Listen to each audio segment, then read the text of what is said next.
Oh,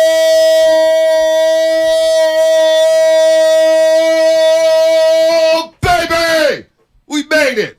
Turn me up, baby. It's a Frisco Friday on the road. Shout out to everybody in the Bay Area. Shout out to everybody who called yesterday worldwide. We were an international show yesterday. Although I guess North Carolina and South Carolina and New Jersey are not really international, but we're going to lie anyway. Shout out to YouTube, Twitch, powered by First NorCal Credit Union, Comcast Business Text Line. Good morning, everybody out there getting off their graveyard shifts. I saw all the recology trucks, all the garbage men out there. Good morning to you guys. Good morning to the strippers, baby. Money is coming. It's wintertime. You know people need some gifts, if you know what I mean. Shout out to the Detroit Lions out there setting the tone yesterday and setting the week off right. I got a sense of urgency right now, Shasky, and we're going to get into everything. We got Steve Kerr coming up at 9 o'clock. He's going to join us today, 9 o'clock, I promise. I doubt something comes up 2 days in a row. He will join us at 9 o'clock. We're going to get to Kapler and the Giants because it sounds like Kapler may be the fall guy, and I don't get that.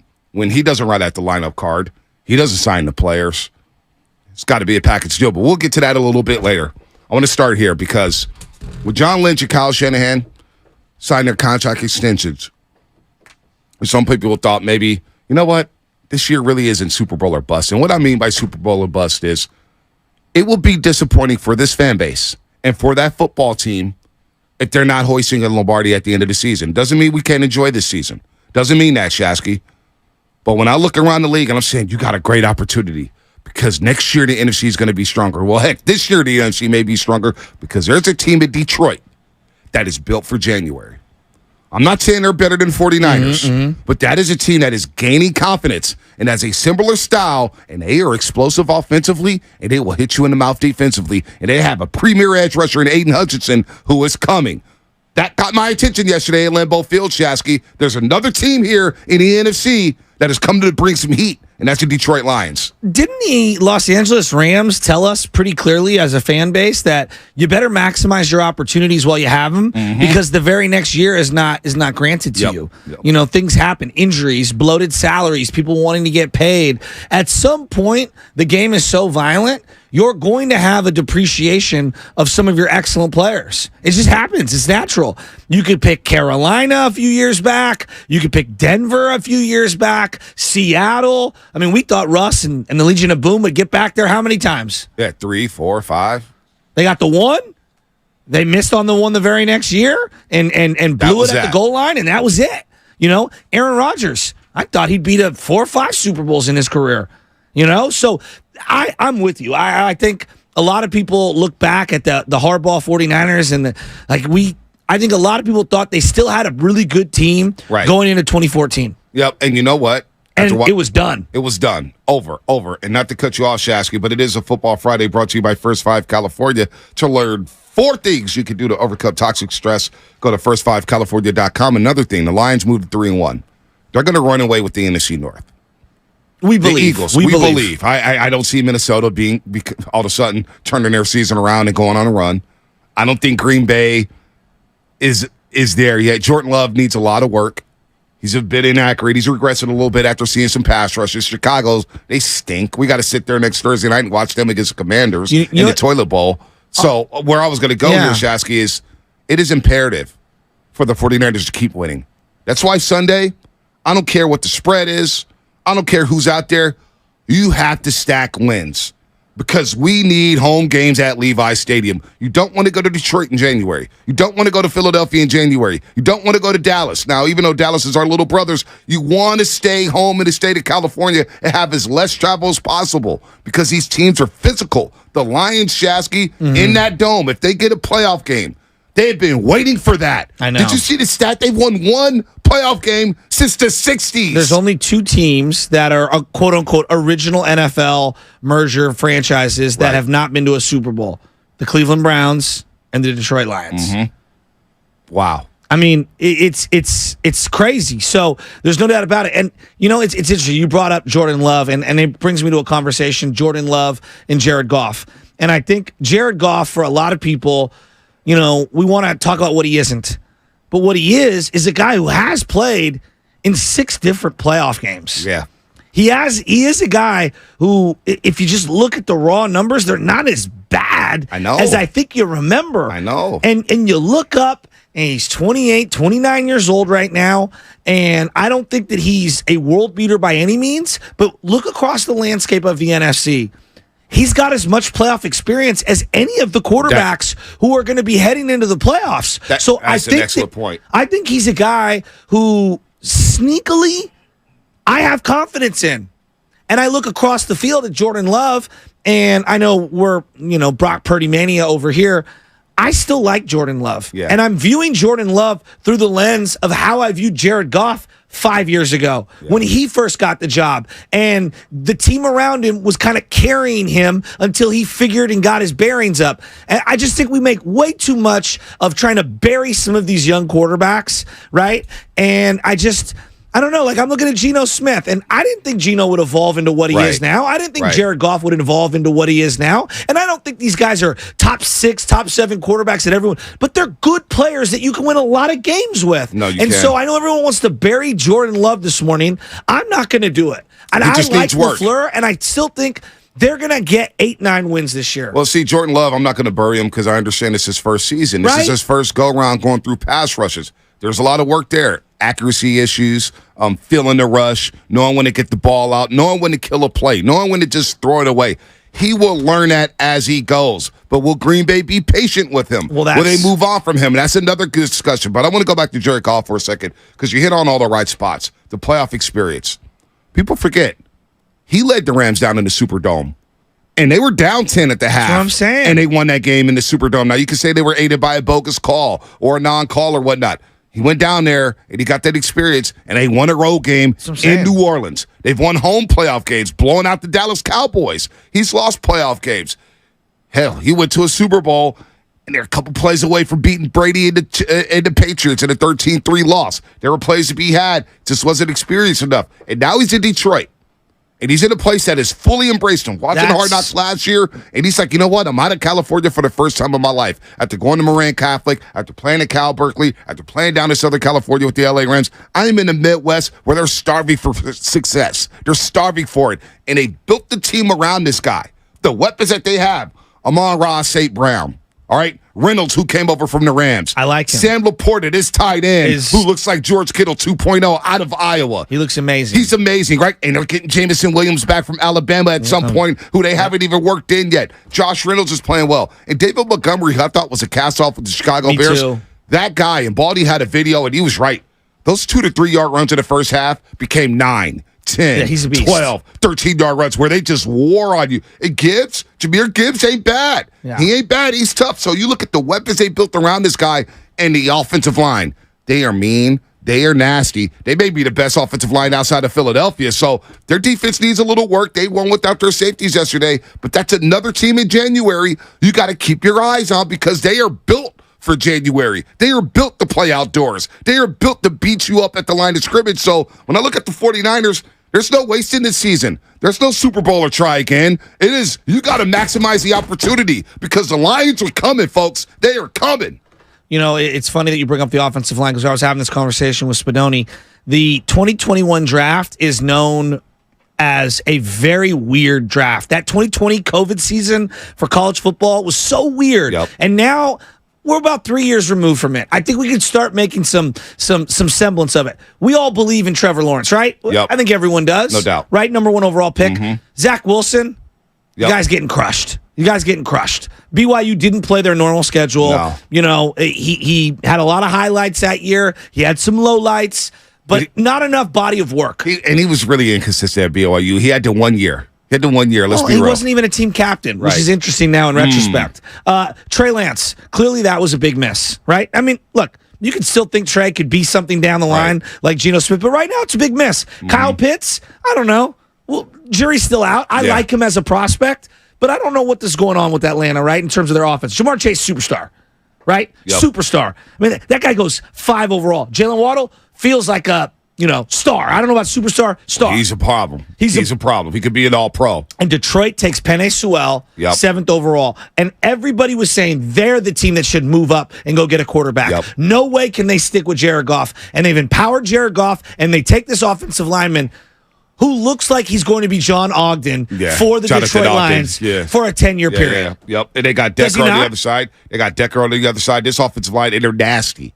They're mean. They like running the ball late. And they have a head coach in Dan Campbell who everybody laughed at that first year. And I remember he was struggling trying to win games. Yeah, I remember he cried at the podium. He was crying because they were getting close and close and close. And in a way, it reminded me of the 2017 49ers with Shanahan and Saleh and Lynch. They lost those 5 games by 3 points or less, 5 straight times. Remember that first team in NFL history with lose 5 straight games by 3 points or less? And you could see the depression. You could see gosh, we just got to get a win for our culture. We got to get a win just to feel good about ourselves. And they got that way against Minnesota. They celebrated like they won a Super Bowl. But for that team, it was good for them. And did you see them last year? They start 1-6. Everybody's laughing at them after Hard Knocks. And Jamal Williams is yelling at them. Next thing you know, they turned their season around. They beat the Jets in the Meadowlands. They beat the Giants in the Meadowlands. They go to Lambeau Field at the end of the year and say, Green Bay, guess what? We're going to end the Aaron Rodgers tenure, and we're going to let you know that the North has a new king. And we're going to pass the torch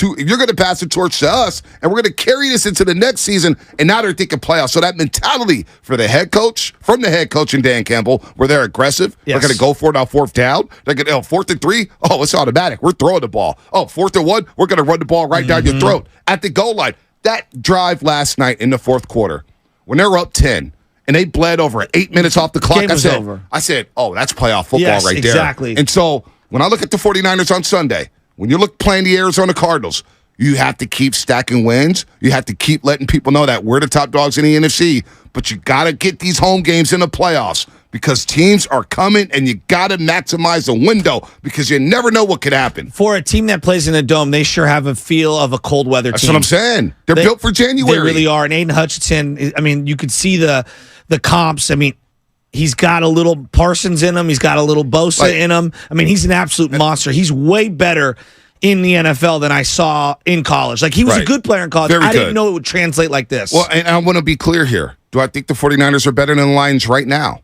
Yes, but I don't think that margin is as wide as what people think. Well, people are just salaries. laughing like the same old Lions, the same old. No, these aren't the same old Lions. They match up very well with the 49ers when you look on paper at their personnel compared to the Niners personnel. They're all that 25. would be a body bag game. They're all 25 and under. Wow. I mean, just look at their roster. They're a very, very, very good team right now, and they made some shrewd trades. Getting rid of Stafford was a leap of faith. They made the most of Jared Goff. And I know that the Rams ended up, winning the Super Bowl. So you could say on one end, it's a win-win for both. But they took all those draft picks from the Rams, and it feels like they've hit on all of them. And their future looks a lot brighter. It does. Than the L.A. Rams right now. And the rookie class they just had, Branch, the corner, hopefully he gets healthy. He looks the part. Yes. Laporta looks the part. Jahmyr Gibbs looks the part. He is special. And Gibbs looks special. And they traded Swift away. This is a great example. Of one guy fits in one system or doesn't fit in the system. He goes somewhere else, and he does. Like Jared Goff has been embraced. DeAndre Swift has been embraced in Philly, and it works for them. But they're not looking back in Detroit. Right, no they doubt. like what they have in Montgomery and Gibbs, and that's a nice little combination there. I'm looking at this. I'm telling you, man, this 2021 draft, it's easy to do this in retrospect because I've seen a lot of Niner fans do this. Oh, we took Lance. And there's an argument. Penei Sewell was the guy to replace Mike McGlinchey. I hate doing that because, no one was thinking tackle. And I get it.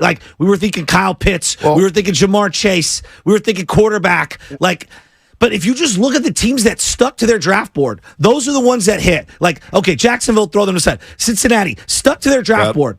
And a lot of people thought they would take a tackle because Joe Burrow was coming off an injury. They needed a playmaker, and they got a playmaker, even though they had dudes. Right. J.C. Horn in Carolina, I like him. We'll see. We'll see. He's a guy I would love to acquire. Patrick Surtain feels like a stud. Mm-hmm. He's ranked one of the best in the game. Devontae Smith, how's that working out? Yeah, pretty damn good. All right, now Justin Fields go 11, not looking good. Micah Parsons, standing pat, taking the best player overall. He might be the best player coming out of this draft. No doubt. Rashawn Slater is a good player. He is a good player. All right? He's a very good player. He just can't stay healthy. Mac Jones stinks. Absolutely stinks. Zaven Collins, you're going to see this weekend if he's not hurt. He's a good player. Zaven Collins is a good player. Nice young rookie who they could build around down in Arizona. The Raiders reach for Alex Leatherwood out of the league. Okay? Already. Jalen Phillips sat there for Miami. Feels like a stud. Yep. Kadarius Toney, they reach for him, the New York Giants. He's been traded once already. Yeah, but you know what? Kansas City found something in him, and he was a factor in that Super Bowl. It works for them, but it did not work for the Giants. It did not work for the Giants. So I go back to this. Crazy. That draft is crazy. You brought up tackle. And it even goes back to the Javon Kinlaw draft with Brandon Ayuk and Tristan Wirfs and the Tampa Bay Buccaneers. A lot of people say, right, Ty, go get Tristan Wirfs. Go get Tristan Wirfs. I wanted an offensive lineman. And so the Niners haven't committed that. So all I'm saying is this. The urgency this year for the 49ers. We're going to have fun watching this football team. We're all in on Purdy. We're all in on this offense. We're all in on this defense. We're all in on Jake Moody. We're all in on Shanahan and Lynch. Yeah. But you got to take advantage because there's a team in the North that is coming. I know. And they're not slowing down. They're taking names and taking chains, and that's Dan Campbell and the Detroit Lions. The Philadelphia Eagles, we know about them. We're watching them left and right. Mm-hmm. But, boy, if I could go down the road and get a bye week and, say, play the winner of the NFC South in the second round, or the Dallas Cowboys, and then host the NFC Championship game and let the Lions and Eagles beat up on each other, I'm good with that. Totally agree. I'm okay with that because even I think on paper the Niners beat the Detroit Lions. Yeah. But you're going to have to get multiple stretchers. People are going to get hurt in that football game. Did you see the way the Lions were flying around hitting people yesterday? They believe in Dan Campbell. That city believes, and now their fans are traveling. How about that? 49er fans, we take over Pittsburgh. We take over SoFi. They're taking over Lambeau Field. I couldn't believe it. You know what's another sneaky move that they made that I blasted them for in real time? It was like they traded T.J. Hawkinson. What? What are you doing? Within the division. Everybody was like, what? And you know what? Within the division. Hawkinson might be just overrated. And I feel like Laporta is already better than Hawkinson. Am I being a prisoner of the moment? And not only that. Am I being a prisoner of the moment? Not only, well, maybe about being better than Hawkinson, but he's pretty freaking good. Laporta fits what Detroit does. Yes. They traded him within the division, and the Vikings end up giving Hawkinson an extension, and it looks terrible. It doesn't look good. It doesn't look good at all. So the Lions, and that's Brad Holmes, the GM of the Detroit Lions. He's done a great job. Who's sitting next to Chris Spillman, the former linebacker of the Lions. Jamison Williams is going to be a player. Yes. If he can just stay on the field. He stays on the field and stays healthy. He's going to be a player. He has unreal talent. He can take it over the top. Yeah, he's a stud. He takes the top off the defense. So they've got the personnel. They've got the weapons. They've got the running backs. They've got the offensive line. The key is Jared Goff. Can you get to Jared Goff? But right now, he's not. He threw that interception on the first drive. They gave up the 3 points. He came back and boom, boom, boom, boom, boom. Next thing you know, it's 27-3. I mean, last week broke his streak. He had like 400 passes without an interception. Yeah, I know. The guy has taken care of the ball. When I view Jared Goff, he gives me a lot of the elements of game manager Alex Smith with more arm talent. And here's the other thing. He's got way more arm talent than Alex. Here's the other thing, too. The 49ers. The reason why they need this bye week, there's already injuries piling up here. We don't know if Debo's going to play on Sunday. That's not good. I don't know if IU's going to play on Sunday. He had the blue non-contact jersey on yesterday. Drake Greenlaw was back on the field, but the Niners have a lot of wear and tear, which is, can they survive another 17-game season, a playoff run, and come back and be built for the future? Everybody keeps saying this core right here has a 2-year shelf life. Well, you know what? I don't want to wait the year 2. You got to make it happen now. Sense of urgency. Ain't no Super Bowl or try again. It's you better take advantage of the opportunity in front of you because there's teams that are rising in this NFC. Seattle's one of them. The Detroit Lions is another one. They are coming, folks. They are coming. What a win last night at Lambeau Field. We're going to talk all about it. We got Niners. We got Stats on Fire. Rob Guerrera, 8 o'clock. Steve Kerr again at 9 o'clock. I'm fired up, man. Football's back. Football is back. It's a big game on Sunday. Division rival, the Arizona Cardinals. It's time to smack them in the mouth and continue to stack wins because these next 3 weeks, folks, Arizona, the Cowboys, the Browns are going to be physical football games. And the Niners are going to come out on top. I would love to be 7-0, 6-0 after this 3-game stretch. Let's go. This segment was brought to you by Golden State Lumber, serving the Bay Area for 3 generations. When you succeed, we succeed. Visit GoldenStateLumber.com. I'm so fired up. Baseball's about to be done with the Giants. We got Warriors basketball. We got Niners. Life is good in the Bay, baby. Let's go. That's all coming up. Sponsored by Ashley Furniture Home Store. Yeehaw!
into the end zone goes Montgomery.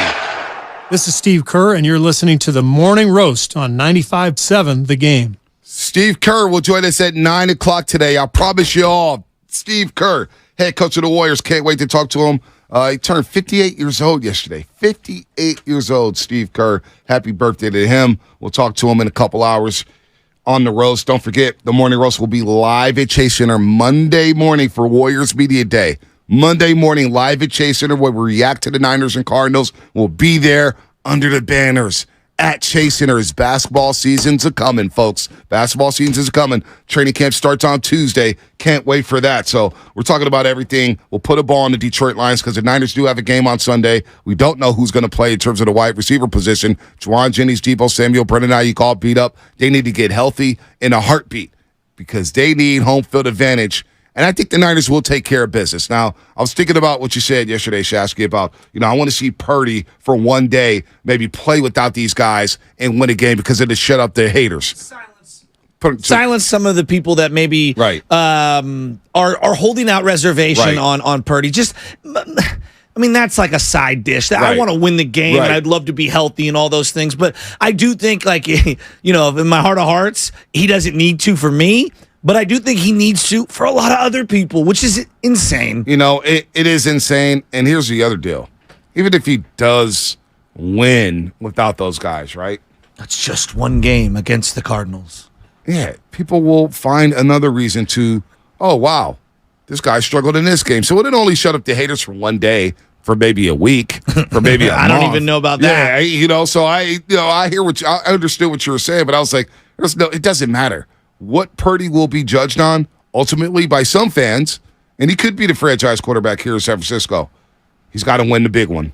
He's got to do something nobody has done since Steve Young, and that's win the big one.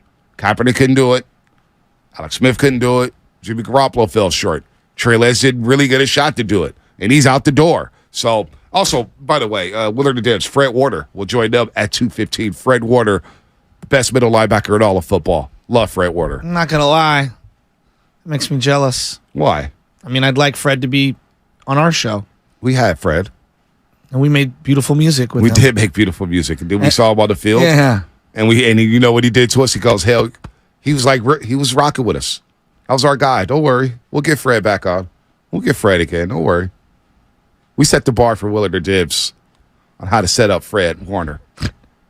Now you got to match it. Like the Detroit Lions, they set the tone for the weekend. Uh-huh. They set the tone for the NFL. That was a standalone game, and they went out there and dominated. Look, and all that Honolulu blue in Lambeau Field, and they're traveling. They traveled to Arrowhead. And by the way, real quick, I know you want to get in here. Almost shed a tear watching Marshawn Lynch admire Barry Sanders yesterday. Did you see that? I did not catch that, but I saw you tweeting about it. So explain it to me. So Marshawn Lynch does In Your City, right, for Amazon Prime. And he goes, the game of the week, and he'll go talk to somebody. So he was in Detroit. He's looking at the Barry Sanders statue. Then he goes It's a great statue. The great statue. Amazing Remember statue. we were talking about this a couple weeks ago? Yeah, I do. Great statue. It's a really cool statue. Great statue. So Barry Sanders comes in there, they sit down, and they're watching highlights of Barry. But before they even get started, Marshawn's like, and I've never seen him this choked up. He goes, man, I can't believe this, man. Like, I still want to beat you, man. And I'm sitting here and hold on, man, I need a minute. Seriously, he gives out his curse words or whatnot. It's like, I can't believe it. Like, it's Barry. And the respect he had for the legend of Barry Sanders, and it got me thinking, like, did anyone hate Barry Sanders? No, I put Barry Sanders in a very small bucket with someone like Ken Griffey Jr. or Tony Gwynn. Like, you just can't hate those guys. You can't hate those guys. There's not one person in the era of the hater where we can hate anyone. Right. Like, there are Steph Curry haters. Right? Those are guys that have unanimous approval. Yep. Would you agree? Universal. Doesn't need a ring. No. They do not need a ring. No. Everybody loved Barry Sanders. There were so many number 20 Barry Sanders jerseys in the Bay Area during that time. There were rumors that he was going to come out of retirement and play for the Niners. I remember that. I remember all of them. I remember all. I was for it, too. Give me Barry. One of my favorite video game players ever. He was unreal. And Marshawn Lynch sitting there with them choking up. It almost made me choke up because that's what I love to see. I love, how I am. I'm a sucker for this. Respect your elders. Respect the ones who paved the way for us. So I respect the Radniches of the world, the Balbereris of the world, Ralph, Razor, all that stuff. So watching him choke up there, and I was like, dang, and they're watching Barry's highlights. And Marshawn goes, why'd you do my boy Uncle John like that? My white uncle, John Lynch, because John Lynch comes up in the hall in Tampa Bay, and Barry Sanders, whoop, whoop, right by him. I mean, some of those runs, they never get old. And look, we didn't have NFL ticket growing up in the 90s. No. So I remember the old sports machine with George Michael would come on hella late. Oh, yeah, where he pushed the button? He pushed the button. On the screen. screen? I remember this one episode, I'll never forget it. It's Barry Sanders against Tampa, and he broke off 2 like 70-yarders or 60-yarders like that. And I'm just like, man, look at these runs. It's just him juking the entire defense, going down the sideline, and with that little, and Marshawn Lynch was describing it. I hope he was like, why did you do that? When you started running, you were like, like he would like, it was like a horse, like giddy up, giddy up, giddy up, giddy up. And Barry was just laughing at him and looking at Marshawn like, well, all right, let's look at your runs, homie. Let's look at your touchdown runs. And so it was just awesome. Barry was so good. No one can remember another player on that team, not a quarterback, just any other player on that offensive team besides Herman Moore. Yeah, Brett Perryman. Come on. No one's remembering that. Brett Perryman? That's you just trying to flex. That's about it. No one is remembering that name. No one. They're thinking of the Rashad Perriman and Breshad Perriman Yeah. and Denzel Perryman. No, I know. I mean, come on. Benny Blades, safety. Again, offense. He's so good. No one can think of one other player who played on offense with him besides Herman Moore. Oh, well, JW, Johnny Morton. That's right, from USC. Johnny Morton, wide receiver coach of the Niners. Yeah, there you go. Oh, man. No, Barry, it was really fun to see. By the way, rest in peace to Dianne Feinstein, former mayor of San Francisco legend. Rest in peace to her. Lived a long, great life. So rest in peace. Condolences go out to the Feinstein family. Just want to get that out there. Yeah, no doubt, B. It's tough to transition from that. Yeah, but, sorry. I know you were going to say something before I cut you off and went on this little it's all good. diatribe. One thing that I was thinking about, though, and I get where you're going when it comes to Detroit and how they're coming and they're steamrolling, and I understand all that. And this is the beauty of having Kyle Shanahan as your head coach. I cannot envision a scenario where the Niners get out-schemed by Dan Campbell. And Ben Johnson? I just can't. I mean, because to win in the playoffs, you have to have elite personnel. No doubt. And elite scheme. You do. And you have to be able to make adjustments in-game. And you have to be able to find a way to find the weaknesses in the opponent. You do. Right? And, I think that's where when people talk about the Dallas Cowboys, everyone comes back to, Mike McCarthy, really? Dak, really? Right? There are certain limitations that cap whatever you believe where the Cowboys could end up at the end of the year. I agree with that to a certain extent.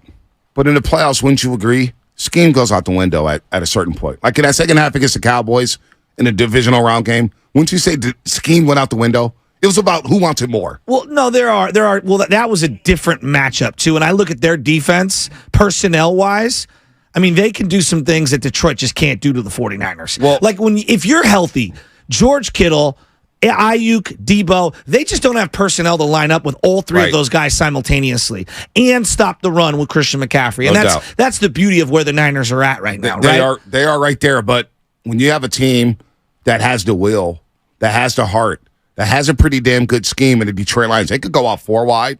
They go 3 wide. No doubt. They go double tights. They'll go jumbo package. They got all the personnel. They got everything covered, right? They check all the boxes of what you want on the offense. That is a John Madden football video game dream to have all those weapons right there. And they have it in reality. And they have the belief. When Jared Goff was saying this, Jared Goff after the game said this, send us anywhere and we will be ready. And that's the way we're built. He didn't add it. We have that confidence. Like I said, send us anywhere.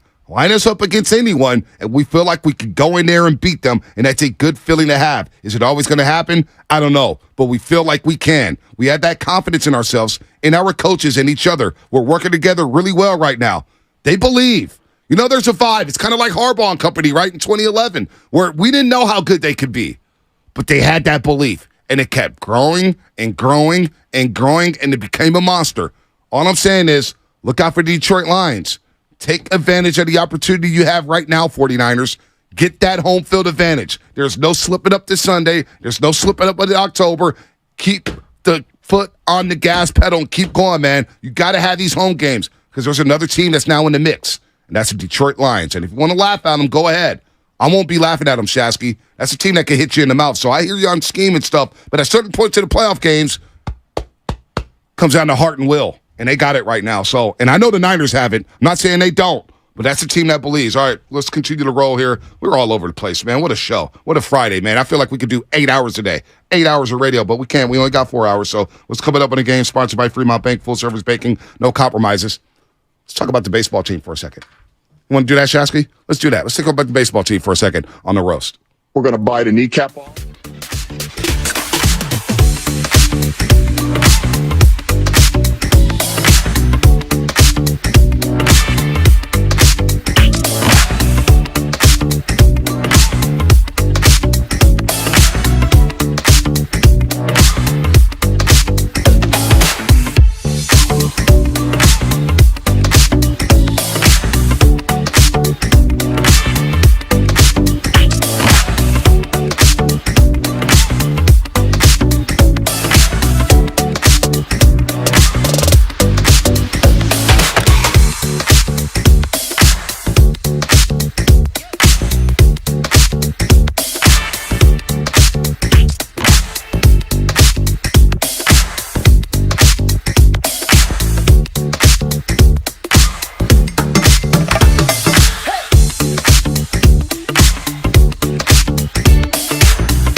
This is Klay Thompson, and you are listening to the Morning Roast on 95.7 The Game. It better not be roasting me if I'm giving him all these intros. Not. Can't wait to see Klay. Saw some pictures from Chase Center yesterday. I'm hearing reports. He's in phenomenal shape. Phenomenal shape. I also was listening to Steiny and Goo. And, of course, we got to throw Klay Thompson in trades, which is fine. It's all fair game. It's sports radio. If we can do it to Draymond, we can do it to Klay. I wouldn't trade Klay for Drew. CP3, Drew, and Curry? Want to trade the guy who led the league at three-point makes last season? I get he chucked at ties. Come on. Let's get real here. Let's get real. Anyway, segment brought to you by Go to State Lumber, serving the Bay Area for 3 generations. When you succeed, we succeed. Visit GoToStateLumber.com. Stats on fire, Rob Guerrera, 8 o'clock. And, of course, Steve Kerr at 9 o'clock, unless something comes up. Raymond Ritter will let us know. Of course, he's the head of public relations. The head, he's undefeated. Yeah, what I got to find Raymond Ritter's official title, man. He's like a jack of all trades. I should know this by now. This is not just, all right, here we go right here. He's a competitor. He is a competitor. That's for sure. He is a competitor. Raymond Ritter, where's it at? Right here. All right. Anyway, you got 3 things as I find this Raymond Ritter title. You have 3 things or 3 reasons why the Giants should bring back Gabe Kapler. Well, so let's set this up a little, because yesterday Farhan spoke and he said a lot. Senior Vice President of Communications.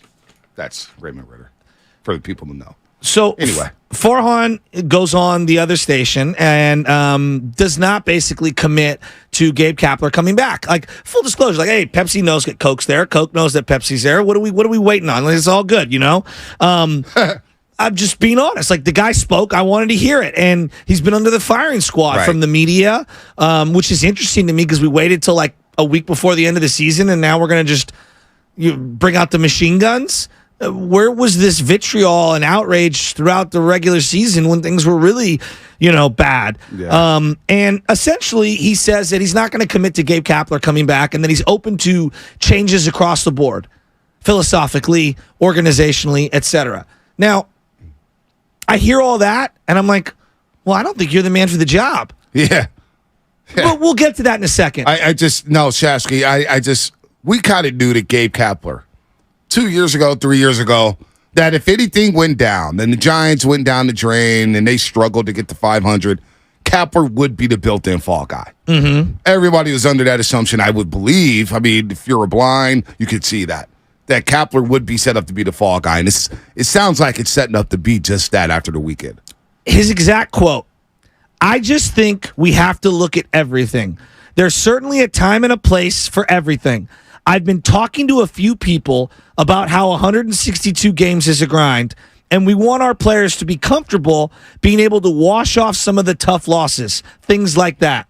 But when you're in do-or-die games, like those games in Arizona, you want them to feel different. And I think we're really going to have to ask ourselves if we're prepared to sort of elevate our level of focus and play those games that really matter down the stretch. That's what Farhan was saying when they were talking about how you're going to evaluate yourself. And I'm saying to myself, all right, I'm Gabe Kapler. Right. I don't even think Gabe Kapler's a great manager. No. But I think he's done a good enough job, given the stuff that you've given him, to retain his job. Well, let me ask you. Farhan writes out the lineup card, correct? Well, that brings me to my 3 points. Yeah, okay. He writes out the lineup card. Uh-huh. He gives it to Gabe Kapler. He gives him all the strategy for the in-game stuff against that particular opponent.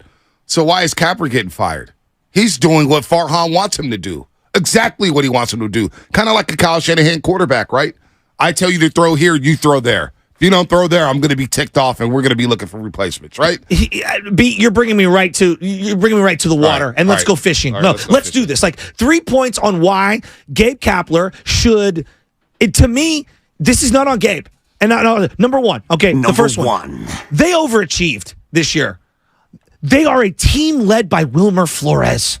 Say that out loud. Who in America, and we all like Wilmer, who in America thinks a team led by Wilmer Flores is dragging you to the playoffs? Nobody. Okay? And I'm not trying to rip No. Wilmer. I like Wilmer. This is just being realistically assessing it. They had 1.5 starters. They led baseball in errors, and they had the least amount of stolen bases in baseball. Okay? That is not a manager issue. That is a roster issue. Let me give you your top 10 paid players for this year. Jock Peterson, Michael Conforto, Alex Wood, Sean Manaea, Ross Stripling, Taylor Rogers, Mitch Haniger, Wilmer Flores, Mike Yastrzemski, and we get down to Logan Webb. Wow. Yeah, you're not competing with the big boys. Those are your top 10 highest paid Giants this year. You're not competing with the big boys with a roster like that. If I read that roster out to the top 10 cities in baseball now, they laugh. They say they pick them to go last place. They pick them to finish in last place. You'd say, how are you 500? So to me, if I gave you that recipe and you made me a 3-score meal, because it's not a 5-score meal, right, a 3-star meal, I'd be like, damn, that's a good chef. I gave you tuna helper and tuna, and this guy out here made an unbelievable halibut dish. Now, I don't know if it's 5-star halibut, but it's good enough to get onto the plate somewhere decently and get a decent. It's definitely not horrible. Honestly, Bonte, you led baseball in errors. You are the slowest, least athletic team in all of baseball. And what was the message before the season? We're getting more athletic. We have a lot more speed. We're going to shore up our defense. Defense is very important. Our defense is not good enough. And you come back and you try out this defense, and you're even worse than last season. When does that crack come into play? And by the way, with the lineup and the strikeout stuff, they set a franchise record for most strikeouts in the season. So the approach at the plate seems to be outdated or just not good enough. You set a franchise record in strikeouts. And I know, I get it. You had the Sacramento shuttle getting used and used and used, so I should be sponsored by Amtrak, right? But your approach at the plate was even. So defensively, you have the most errors. Yes. You set a franchise record for strikeouts, and this is all Farhad's plan. This is his baby, right? 100%. 100%.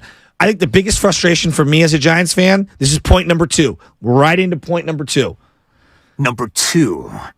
The manager's getting all of his philosophy from upstairs. The lineups, the strategies, who's playing on the 40-man roster, who's on this 26-man roster, when to use the opener, when to go to the bullpen. We all are in agreement here. Name me a Giants fan. Name me a Giants fan who doesn't think the majority of decisions are dictated from up above. Yeah. Every Giants fan knows that Farhad's running the show. And it's been indecisive since the jump. Right before the season started, they made a slew of moves for Matt Beattie, who didn't even play for you. Wow. At the deadline, your big acquisition, A.J. Pollock, to help Kapler out and to help those guys in that. A.J. Pollock? And then you said to him, bat him third. He went 0 for 6 as a Giant. I can't believe that. They did bat A.J. Pollock third. You think they did bat him third? You really think Gabe Kapler walked into that clubhouse and said, hey, guys, our new acquisition, A.J. Pollock's going to bat third? Like, you really think that? I don't, right? You hired Farhan because you thought Bochy's ways were out of touch, and we were going to soar into the new era of baseball with this we shift on everything philosophy. We're going to mash. We're going to find hitters. He hasn't done any of those things. I'm stuck at A.J. Pollock batting third because I laughed at the acquisition, and I was like, do you whatever. really think Gabe Kapler made that decision? No, I know he didn't make that decision. I know he's not making the decision to bat Yaz leadoff or Austin Slater leadoff. You know what I'm saying? Or Jock Peterson batting leadoff. To play Lamar Wade at first. Or playing Jock Peterson in left field. I totally agree. You know what I'm saying? That's not on him. It's not. So how is... Well, we know Gabe Kapler is going to be the fall guy because he's talking to the players every day, and Farhad gets a high behind. 100%. But... how is Farhad going to get another year? What does that accomplish? Firing Kapler, you're going to allow this guy to not only hire a manager, but you're going to hear this lip service in which he said yesterday, yeah, I plan on signing guys on longer-term deals. I'm going to shift my philosophy. What? I just, come on, Greg Johnson. Heading into this year, okay, this brings me to my third point. Name Number me 3. the everyday player to make the job easier for the manager.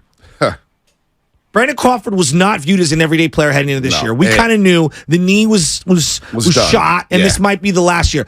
Well, they didn't have catcher set up.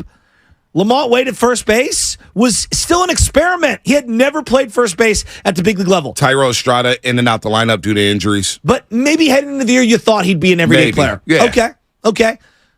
J.D. Davis? I don't think they committed to J.D. Davis from the jump. No, I don't. Remember, they brought Casey Schmidt up. Again, the Mets are in a win-now mode. Now, they're not winning, but they have a win-now philosophy. They traded J.D. Davis away to the Giants, thinking like, he's not going to fit with our lineup. No. Now, it's laughable on their end, but how other teams view players is that the way I look at it. Like, we could be homers and say, oh, this and that, this and that. I try to look at it. We've always talked about this. I try to look at it from the other team's perspective. Totally agree. How are they going to attack my team? How are they going to attack this spot? 100%. How do they view my team? How do they view the player personnel? How do they view the head coach? The Mets just gave up J.D. Davis for Darren Ruff. When I fire a manager, it's because no one has a career year and you underachieve. Wilmer Flores had a career year. Tyro Estrada had a career year. And I'm not even caping up for these guys as all-stars. I'm just saying, when you give me the ingredients that aren't very good, right, and I still make a good meal, not a great meal, but a good meal, you can't blame me. Yeah. Did J.D. Davis have, to this point in his career, a career year? No. No, he did. No. He started off hot. He started off hot because I remember Lubman said he should be an all-star over Austin Riley. So he has some good numbers. Lamont Wade Jr., look at his baseball card. He had a career year. You're giving me bum ingredients, and I'm giving you 4 guys who had career years. Would we agree? Bullpen was pretty good this year. Yeah. Bullpen was pretty good. Did Camilo Duvall have a career year? I thought he did. Yeah. I thought the Rogers brothers were really good. How about Alex Cobb? I thought Cobb was solid, but we saw the regression coming. We said, can he keep this up? And that whip kept going up and up and up. The whip was around the All-Star break was at 136, I want to say. 100%. Or hovering around 135, which is high 100%. for a starting pitcher. And I was like, boy, this ain't good. The signs are pointing that he's going to regress, and Alex Cobb will be a good number 4 on a very good team. 100%. Not the number 2. 100%. And you're all mad. Everyone's mad about the opener, which we all are mad. The players are mad. Everybody's pissed off with their role. This goes back to the third point, which is the one you came to from the beginning, Bonte. Give it to me, number 3. Number three.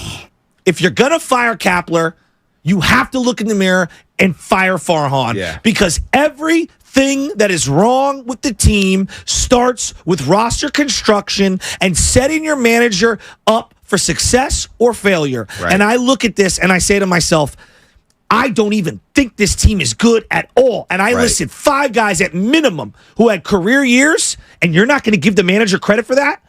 No, he's going to take all the credit. And that's BS. It is BS. Farhan is escaping criticism. No, I'm going to ask you something, Shasky. And I don't even like Kapler that much. No, I hear you. But it's not fair. As you're listening to 95.7 The Game, KGMG FM and Nation1 San Francisco, always live on the free Odyssey app. Download the Odyssey app and favorite 95.7 The Game for the best and most up-to-date sports coverage. And do not forget that you can also watch us every single day on our YouTube and Twitch stream, sponsored by our very good friends at First NorCal Credit Union. Just log on and search 95.7 The Game. Be sure to like and subscribe to the channel while you are there. Shout out to the Comcast Business Text Line, as it is a Football Friday brought to you by First 5 California. To learn 4 things you can do to overcome toxic stress, go to first5california.com. Jose in Oakland, hang tight. I want to get to you. Hang tight. We'll get to you in less than 2 minutes. But I want to ask you, Shasky, if they do get rid of Kapler and they bring back Farhan, what does that accomplish? How does that inspire you as a fan?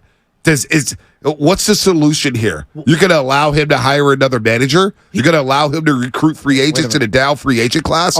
Are we forgetting that he was a part of many reasons of why Bruce Bochy's not here? Yes. He's not the only reason. But he was a big cog, and he was the main guy.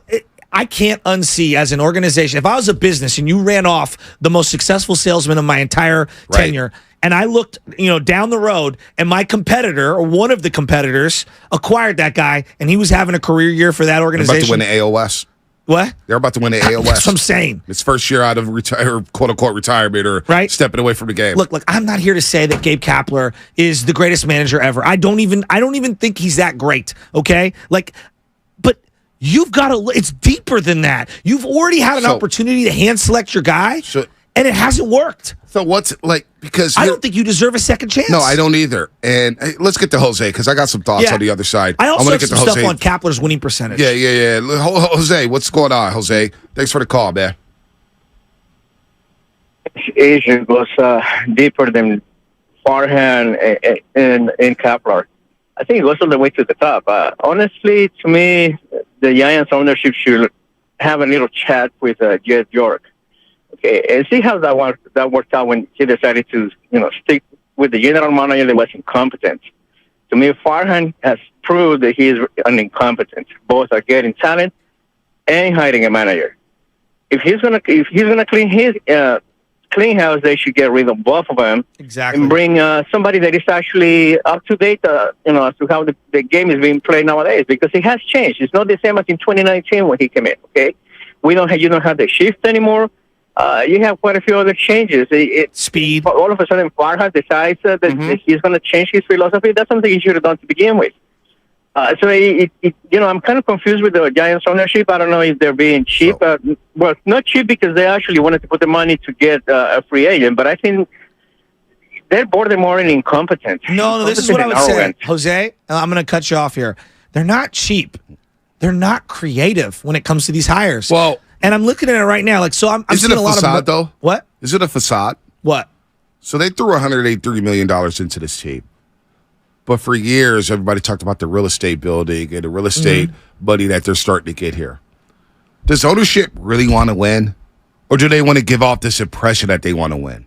Like, does Greg Johnson really deep down inside care about winning? Do their actions, or does he care about the money he's getting for the real estate building across the street? Well, do their actions currently, like, do you see a team, and this is the question that I ask, organizationally, obsessed with winning at the highest level? I don't know. I don't think so. And so that's why maybe Farhan Saidi comes back. Because the solution to me to revamp this fan base, to recharge this fan base, is by getting rid of those guys.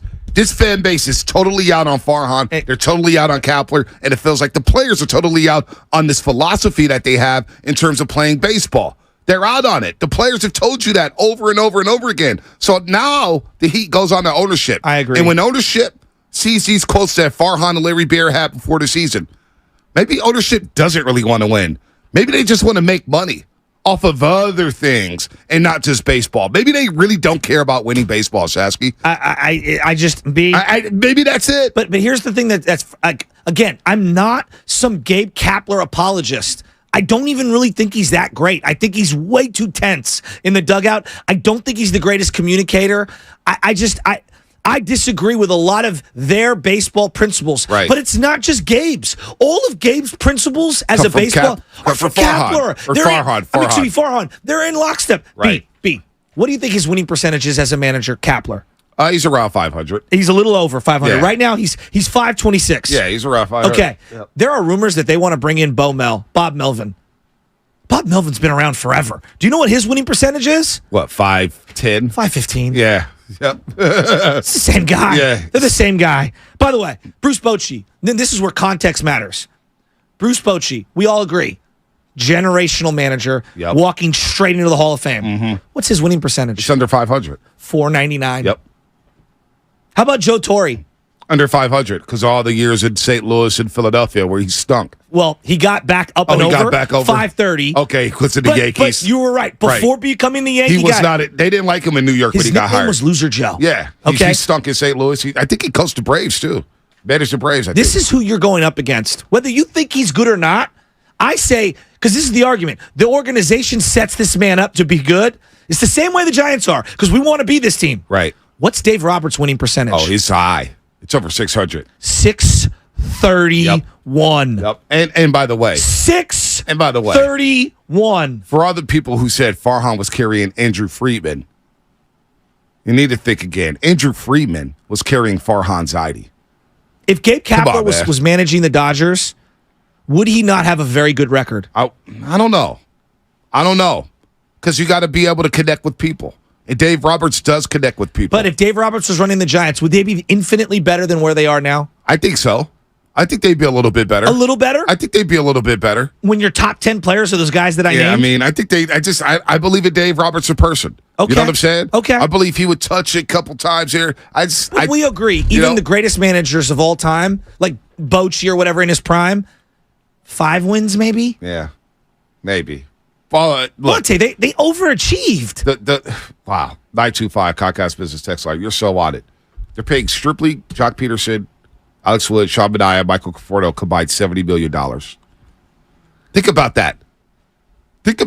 Those 5 players are getting paid a combined $70 million. I could strip this thing down to a $70 million payroll, and I still think I could build an 80-win team. Yeah, I think so, too. So we're going to close the door on the Giants for today. But thank you for allowing me that. As the Dodgers come into town, and as Dodger fans come in there to take over Oracle Park, the first solution is to clean house. Yes. Let's start from scratch again. We've gone nowhere in 5 years. Nowhere. You're getting worse.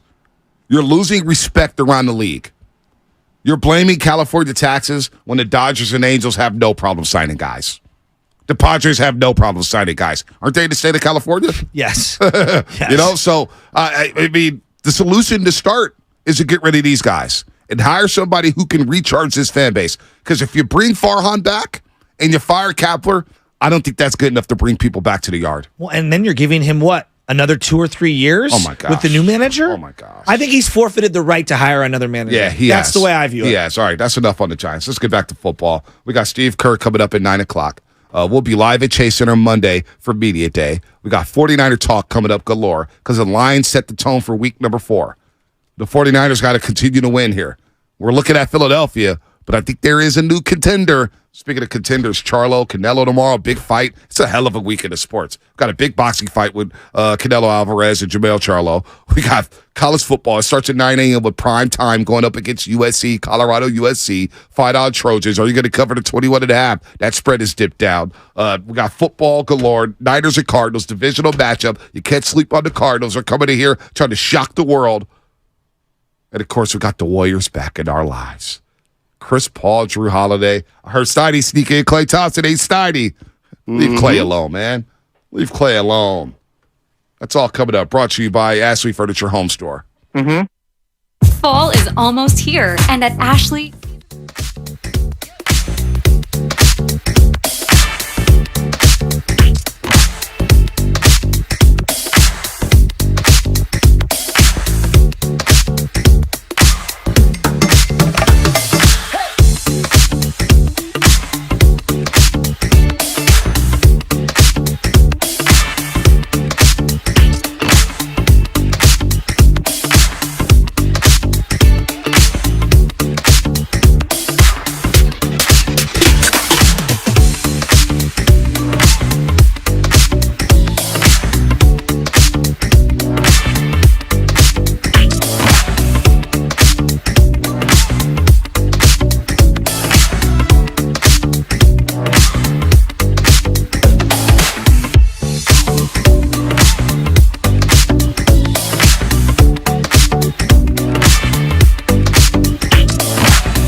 Take it away, Bonte. Payday Friday / Frisco Friday / Bay Area Friday. We love everybody in the Bay. We love you. Don't forget the Morning Roast will be live at Chase Center Monday morning for Warriors Media Day. Now, I'm intrigued to see what these guys are oh my godding about. There's like a sideshow going on with Spadoni and Shasky. What are you guys oh my godding about? What's going on? And let me know. Steve Kerr interview at 9 o'clock is going to be elite. Don't I call cap on that. Gabe Cap on that. Big cap. No, I know what it's about. Guys act like you're single, man. Jesus Christ. Your lower extremities were compromised. Jeez. Let me guess. TR? They're fighting! Is it TR? The initials TR? You gonna mention that publicly? CT? Is it CT? All I know is it this. EA? We've got AZ versus SF this weekend. I want to know. I want to know. I want in on the joke. It's nothing worse than people joking right in front of you and then they got the little inside jokes. It's a geography joke, Bonte. You had to be there. Mm-hmm. All right, that's how you want to do It's actually an alphabet joke. Okay, all right. Okay.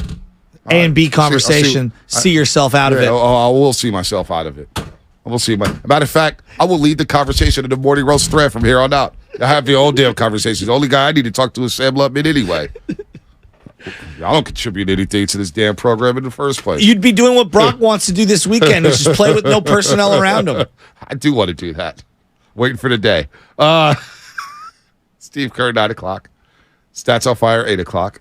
Can I ask you a question? Hold on 1 second. I want to answer this from Comcast Business Text Line 209. Who do we talk to about the break music on YouTube? I will talk to somebody about that because I feel sorry for you guys. I heard the break music for the first time the other day. I said, gosh, our roasters got to sit through that. So I would take care of you guys. You know what I was thinking? Me. I was thinking maybe we outsource this to some, beat makers out there and see if they want to come up with some good beats for us, and maybe we, find a way to work out some sort of back and forth so we have some fresh stuff. Yeah, well, they're going to want compensation for that, or maybe we just hype them up and put their little Instagram tag or something. Yeah, I don't think that's enough. We could pay them in shameless shout-outs at 7:45. Yeah, I was about to do that. Shameless shout-out, 7:45. 7:45. So I'm going to be going up to Tahoe. It's supposed to be really cold this weekend, which stinks. But I'm going on up, and I have a long drive ahead of me.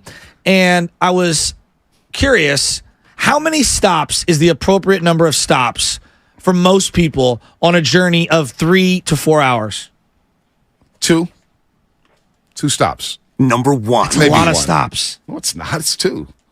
Stop once. You're assuming that you're getting gas, like filled tank to start with. No. You got a full tank to start with. Full tank of gas. You may want to stop by and eat. Okay. Some people want a smoke break. That's appropriate. So you think 2? Two's the most. I'm a one-stop person at most, but I understand 2. I want to get there. Yeah, you're one of those guys. You get antsy. See, we chill. Me and Shanahan, we have a very unique scripted set of plays, and we expect to matriculate the ball down the field and score effortless. So, only God knows. This is funny. 408 Comcast Business Text Line. Taco and burrito conversation. Not yours. Not yours. That's good. That's pretty good. I kind of like that. Pretty good. I hate when these guys do the little inside jokes. I'd be talking. I apologize. No, it's okay. Then see how it is. It's all good. Don't threw a grenade in my lap. No. It's all good. It's all good. You little horny devils. You little horny devils got your little inside jokes that I can't get on. Listen, Tahoe. So we just went to Big Dog's bachelor party. How many stops? Set it up. We had 2 stops. We had the one big Costco stop. Oh, well, that makes sense. Groceries. Yeah, that's the you got to get your supplies. And then we had one stop because I had needed to pull over, and I was like, I gotta, drink a lot of water. So. That's that. Yeah, going to the restroom is appropriate. So 2 stops. I time that up usually with either bathroom, gas, or bathroom at a restaurant. But you know what though, man? Like we have fun, man. It's not about we know we're gonna get there. Well, we have a tea. We just like to get on the road. We like to get on the road, get on the road. And once we're there, we're chilling. We like it. We don't count the stops. Now, some people can answer, can we hurry up and get there? Can we hurry up and get there? Oh, my God. Hey, are we there yet? Are we there yet? Relax, dude. We're going to get there. Well, my dad always told us, let's get to our spot first, and then we can sit and relax. So getting there is, part of the fun. I have a feeling. Smashing through. I have a feeling we're never doing a road trip together. Because our philosophies are different. Hey, man, let's go stop right here. Oh, can we just wait? Well, I just want to get there. You know why, too? Now I'm getting older. I don't like being in cars for a long time. Like, I roll a lot more with the windows down. I love the windows down. I just don't like being in cars for like 4 straight hours. Well, no, who does? I need to stop. I need to stretch. So I need multiple stops. Okay. I need multiple stops. You know, you want to get out and see some things. So you're a dink and dunker when it comes to driving. Absolutely. And I'm more like Josh Allen. No reason to throw a Hail Mary. I'm Tom Brady. Dink and dunk your way to 7 Super Bowls. It's all good. It's all good. If there's no Debo and there's no Brandon Ayuk, yeah, I don't what like does it look like for the Niners this weekend? It looks... Because I know.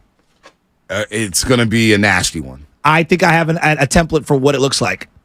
I think it looks like the Christian McCaffrey show, where he's a guy you split out. He's a guy that you run the rock with. I think you have 2 running back situations where he starts in the backfield, moves into the slot, and becomes, your Debo wide receiver type player at times. I think that you're going to get a lot of Eli Mitchell. To me, if Debo is out and Brandon Ayuk is out, clearly you're going to go Ronnie Bell. Now the question becomes, is Juwan Jennings playing? Well, does that elevate Chris Conley? Now we're really digging at the bottom of the barrel. And I'm not ripping Chris Conley, but we can all acknowledge there's a big drop-off from Debo Ayuk down to your 5, Chris Conley.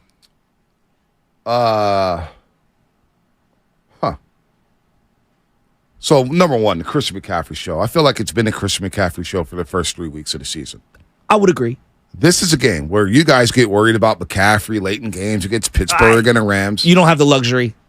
This week is where I worry about, boy, you really want to give Christian McCaffrey 30-plus carries against the Arizona Cardinals to get him ready for the Dallas Cowboys? These are the games where I'm saying, I need Elijah, I need CMC, but I also may need a little Jordan Mason or TDP, a little change of pace with those guys. And we haven't seen them in a couple weeks. We haven't seen TDP take a carry this year. So this was the game where I didn't want a lot of McCaffrey. This was the game where I'm saying, hey, Brock Purdy, spread it all around to George Kittle, Brandon Ayuk, and Deebo Samuel. Yeah. Get Elijah Mitchell involved, get TDP involved, get Jordan Mason.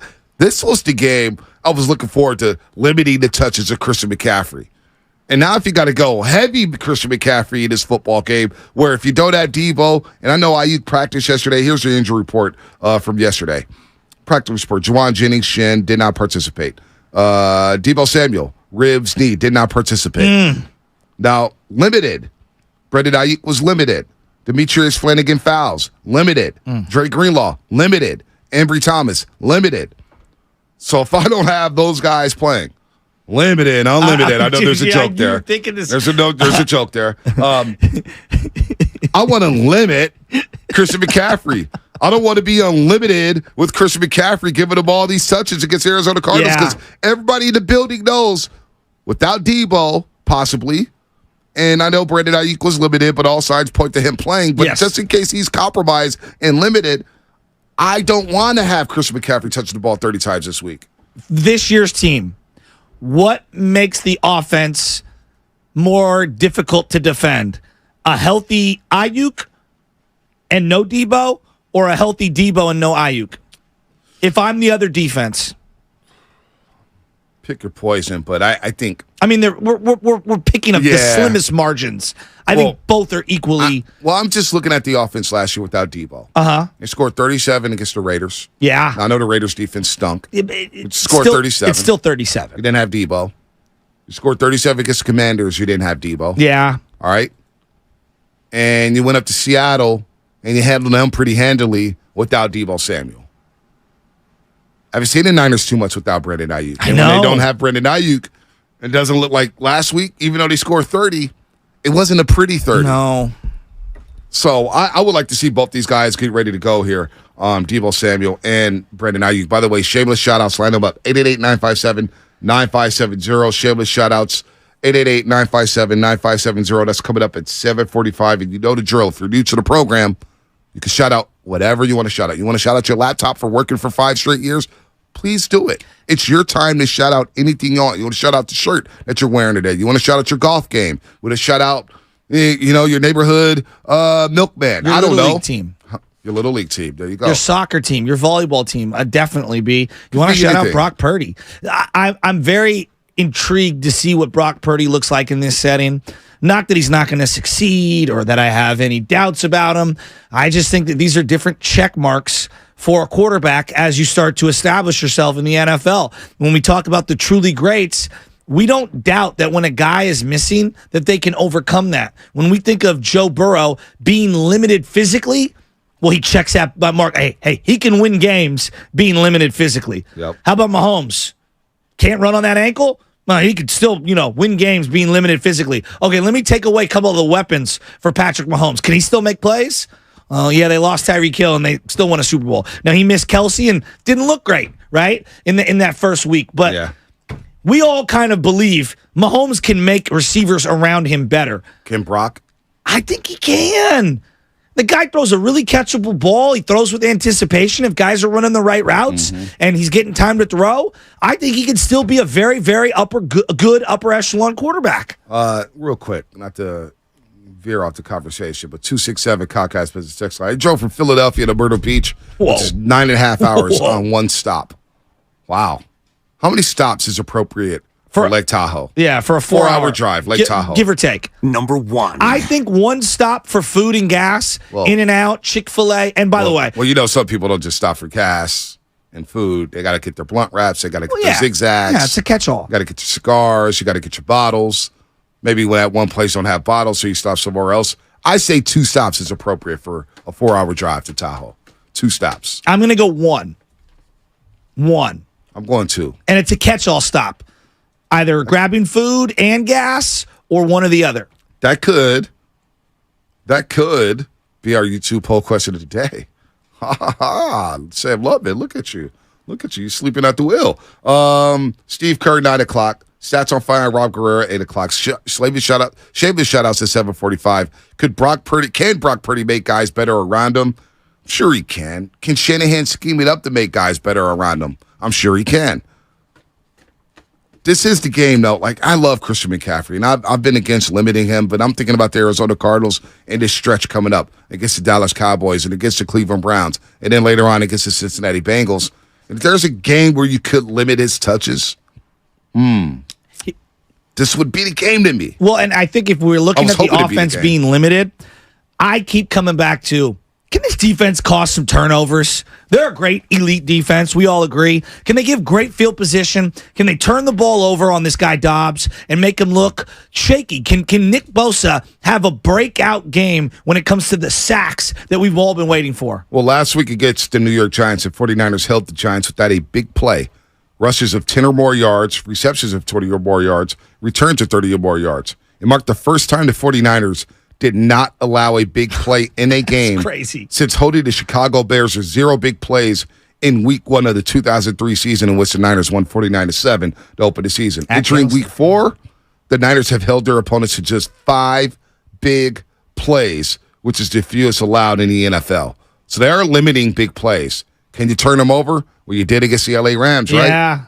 You did against the New York Giants late in the game. You did against the Pittsburgh Steelers. So they are forcing some turnovers here.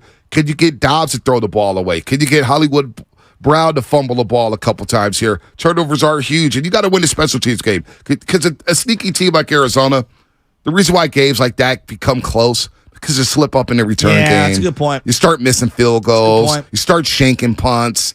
Make sure you're buttoned up in special teams in a game like this. It's crazy how a month later we all feel so confident in Jake Moody.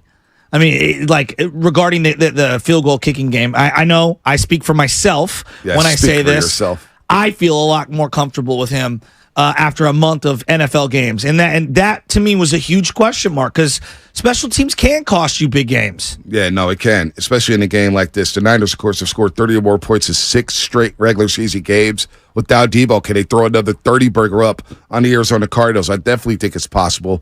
If the Niners score 30 or more points this week against Arizona, Shasky, they'll have scored 30 or more points in each of the first 4 games of the season for the first time in franchise history. Think about all these loaded offenses in the past. This will be the first time in franchise history they open the season scoring 30 or more points if they get that magic number on Sunday. Ha ha. Boy, was on to something. But They'll be the first NFL team to score 30 or more points in weeks 1 to 4 since the Cardinals did it back in 2021. Wow. That's amazing there. And by the way, speaking of Chris McCaffrey, it was announced that he won Offensive Player of the Month. Offensive Player of the Month, 353 rushing yards in just 3 games. I feel like I take those things for granted because there was a time when 49ers would never be considered for Offensive or Defensive Player of the Month or for the week. Remember those eras? Yeah. Oh, yeah. Gosh, we're so lucky that they're as good as they are. I was talking to some young kids the other night, my buddy Dom Tognati, and he's like, dude, the Niners are awesome. And like he's 25. He doesn't know any better, right? And I'm thinking to myself, like, if you're his age, all you know is championships. Giants, Warriors, and the Niners are competing for them annually. It's a great time to be a 20-something-year-old Bay Area sports fan. Yeah, it's not bad. I mean, they are loaded. It's not bad. If you're his age, this is the golden era of your life when it comes to watching sports. It's not bad. I'm stuck on this. This will be the first time that they score 30 in 4 straight games to open the season in franchise history.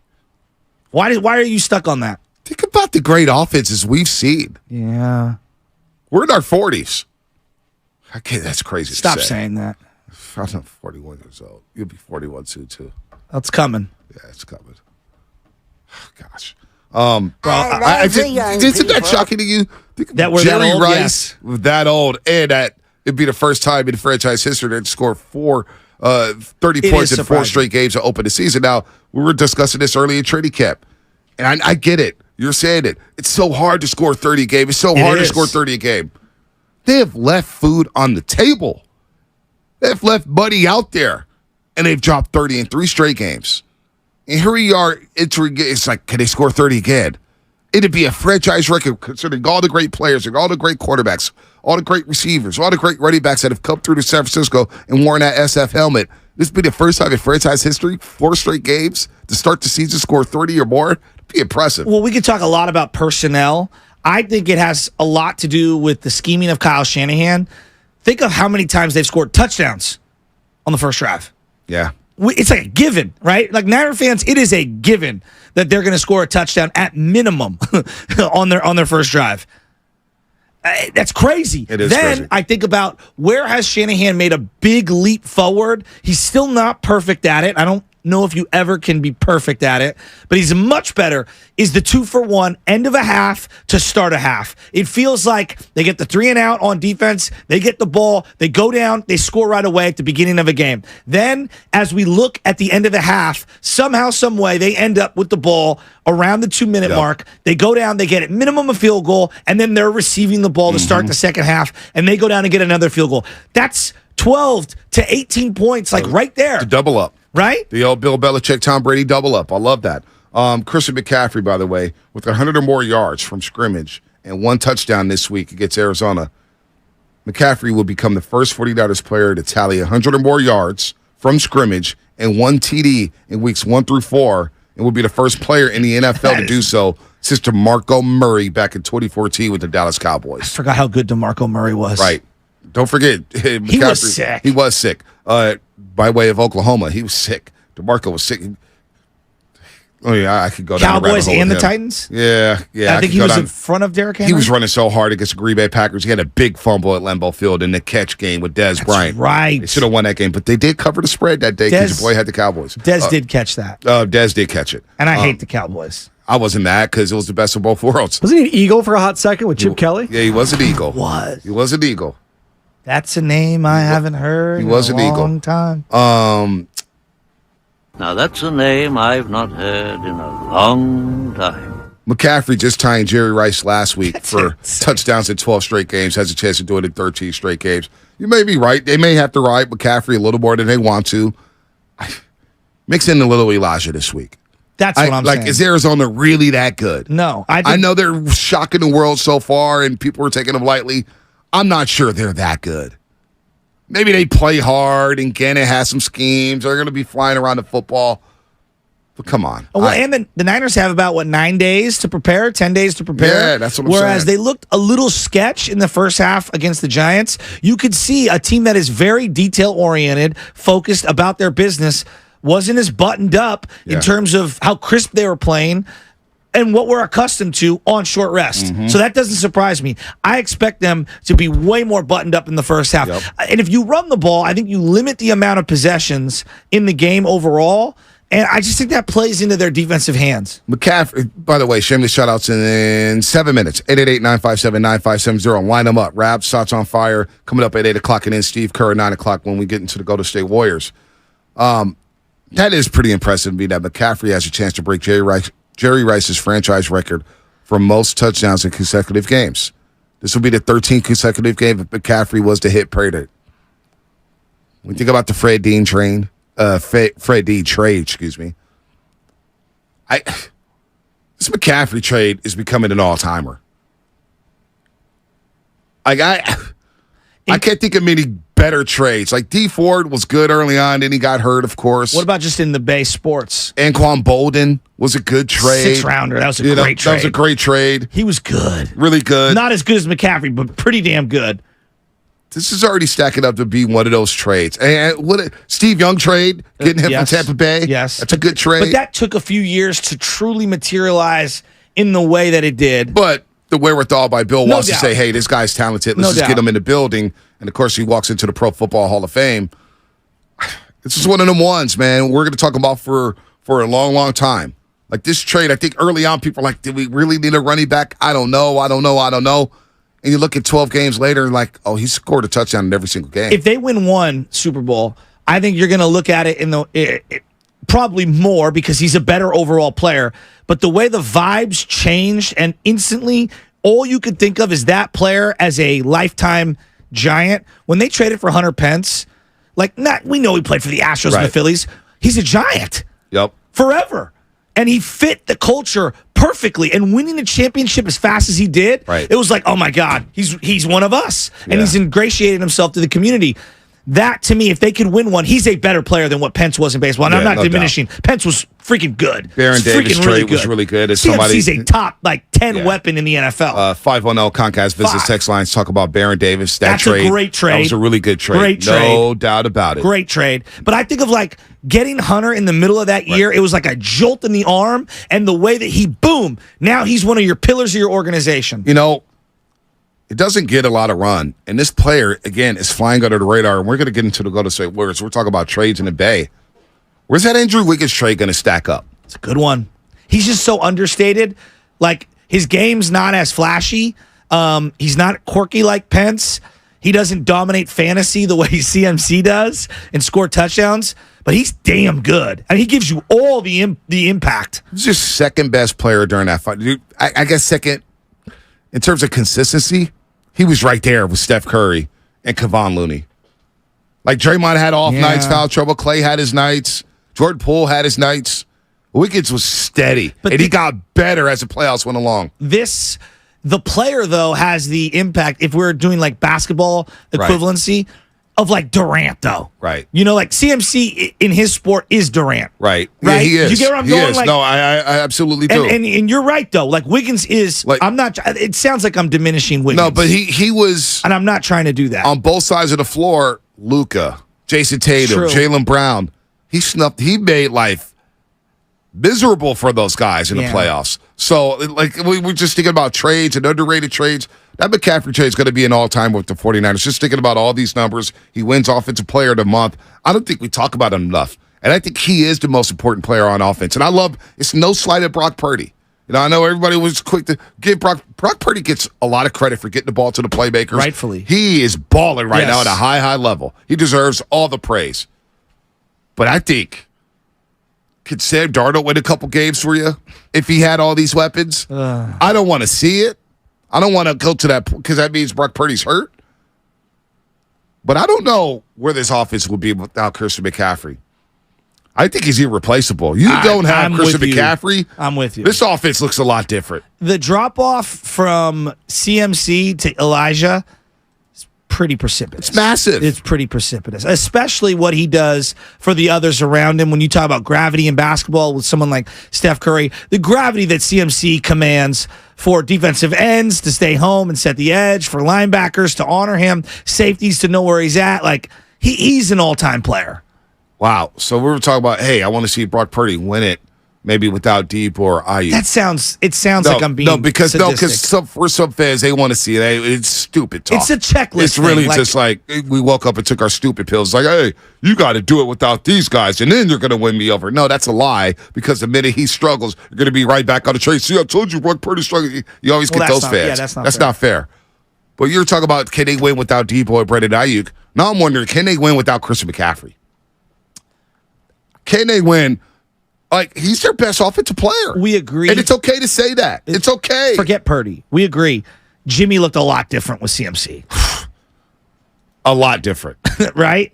So, yeah, I think it is fair to say that. I mean, we're talking about the best player on offense on a team that has all pros. Yeah. He's the best player on the team. No doubt. This running back and the way he plays is different, and it matters so much more. To me, he is the difference for the 49ers. When we're comparing like the Seahawks and Detroit Lions and stuff, they don't have a CMC. They don't. And I like Kenneth Walker. Yeah.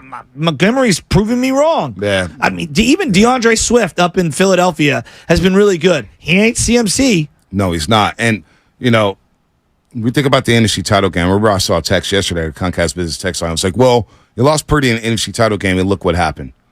Well, what happened was Christian McCaffrey was the entire offense. And it was a lot closer than we remember. Right. It was a lot closer. For a team that literally couldn't throw a 5-yard pass. Right. It was a lot closer. Christian McCaffrey was carrying that offense on a leg that was purple.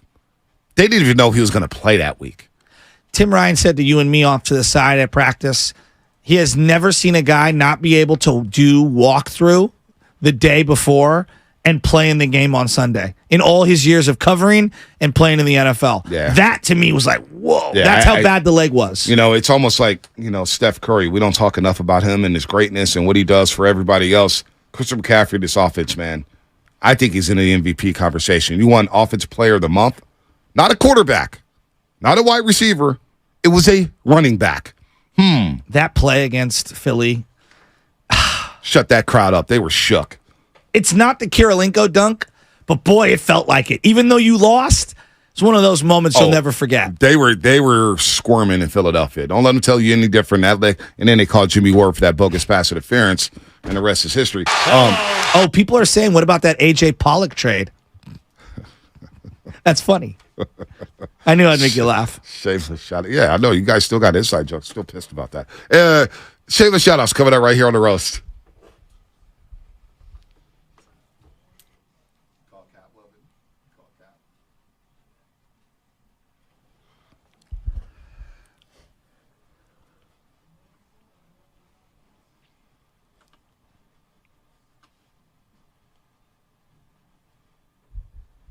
Mm-hmm. Sports Fan YouTube, as we get shameless shout-outs, line them up, 888-957-9570. No, I don't want our best players injured, Sports Fan, to find out how good our quarterback is. It's insane for people to think that or want that to happen. We don't want that to happen. I want everybody on a football field. I want this offense to score 40 points a game. I want them to light people up. I don't want injuries. So, no, I don't need to see these guys hurt to see whether or not Brock Purdy's good. I saw the greatest of all time, Tom Brady, go up there to New England and lose a playoff game with Kimbrell Tompkins. He had nobody, all right? We know what happens when you don't have your top weapons. So anyway. Let me start here. I want to shout out Steve Kerr, who's going to join us in about an hour. You sure? I'm shouting him out. Steve Kerr, going to join us in about an hour. Whatever you're doing, you better flip on YouTube. You better have that Odyssey app. You better be near a radio. Steve Kerr, your coach of the Golden State Warriors, joins us in about an hour. What you got, Lubman, Spadoni? What you got? What you got? What you got? Shout out to all the people who have an inside joke going right now. You all know what's going on with that. But my other real shout out is I want to give a shout out to my grandparents, Judith and Stanley. Went over there for dinner last night. Had a great time. Had some yummy cheese board pizza. To everyone out there, call your grandparents if you can. They miss you. Tell them you love them. It'll make their day. What you got, That's true. Judith and Stanley, all-time grandparent names, by the way. I'm going to shout out this building. It might be the last time we do this segment in this building. So you know what? I'm going to take the time. I love this place. I love this area. This building has been good to us. We've done a lot here. And shout it out. I don't know what the name of the building is. It's just the building. So shout it out. Yes. It's got the big CBS logo on the building, and it's got a great parking lot that, our new building doesn't have. Shout out to the San Francisco Celebrity Golf Classic happening today at Presidio Golf Course. I'm going up there. Charlie Boots. I think Dumas going to be in the building. I'm not going to play 18. I do have my club, Shasky. I just want to see what's going on. Show face. Shay, what's up to Charlie Boots and Company? Celebrity Golf Classic. San Francisco Celebrity Golf Classic happening at Presidio. The morning mingle happening from 9 to 12. So I'm going to jet out of here and go up there as soon as the show is over. And I got one more big shout out. The Olympic Club softball program won 4 championships in the summer that just concluded last week. Anthony Clifford's open team. Shout out to them. All the great guys on that squad. Lou Alessandra's Masters team I'm a part of. You should play. We would love to have you. We've got enough pitchers, so maybe we'll throw you a catcher. Maybe I'll play some basketball. I'm feeling good on the court these days. I know. I would love to have you come play. The D teams, obviously Lou's team and Scotty Taylor's team. I mean, just tremendous to win 4 championships in one program. You see Steve, the more 95.7 game says Steve is on at 9 a.m., the less I believed him. And Ernie, you are right, Ernie Chavez, new studio. We've been hearing about it for years. So have we. Bonte is coming soon. Here we go. Martinez Youth Football Bulldogs. Good luck Sunday versus the Hayward Lancers. Hey, DC Stars with a big game tomorrow. Shout out to Fat. 3 touchdowns and 160 yards last week. Fat. They got a big game this week against the Fairfield Falcons. Fairfield Falcons, they've had a program for a long, long time. They look just like the Atlanta Falcons. Helmets are sick. They're coming down to play the DC Stars. Shout out the San Francisco Glens. Yep. My goddaughter plays on them lake. But also shout out San Francisco Vikings Soccer Club. Yep. The girls' red team is traveling to Visalia Saturday to play a pivotal league game. That's a long drive. Well, maybe they'll go, who's that fraud down in Visalia who called this show and called me a fraud? He's out there, man. Hey, I don't remember. Get out your mama's basement. Go check out the soccer team. I don't remember that. No, you remember that. The guy called me Fraute. Oh, that guy. Because he was bragging about the SF Giants. Now I remember. Am I still a fraud talking about the Giants? Your boy in Visalia, you know who you are. Shout out Gabe Kapler for getting run over by the bus. That is for anxiety. The Sacramento shuttle. Gene, what's happening? Uncle Gene. Uncle Gene, you there? Morning, fellas. What's up? Yeah, can you hear me? Yeah, I got you, Uncle Gene. Hey, I want to shout out my 2 best friends, my wife Jen and my dog Chili. Okay, that's a great dog name. And love you, Gene. Honestly, I love my dogs too. Chili, I love that name, Chili. Hey, if they don't have Christian, they don't go to the Super Bowl. Totally agree. There you go. I'm with you, Uncle Gene. Let's go to our man down in H-Town, SF Bay Drummer. What's up, Drummer? What's up, Bonte? What's up, Shasky? What's up, baby? I want to give a shout-out to my university, Texas Southern University. It's homecoming this weekend. Ooh. We are the greatest and independent HBCU in Texas, talking about you, Prairie View. So let's get a win, and let's turn up all weekend. Let's go! Hey, man, I need to get down there to Texas Southern for a homecoming. Mo Money went down there. My boy Harry went down there. So, dude, a bunch of dudes went down to Texas Southern. What is it about the homecoming?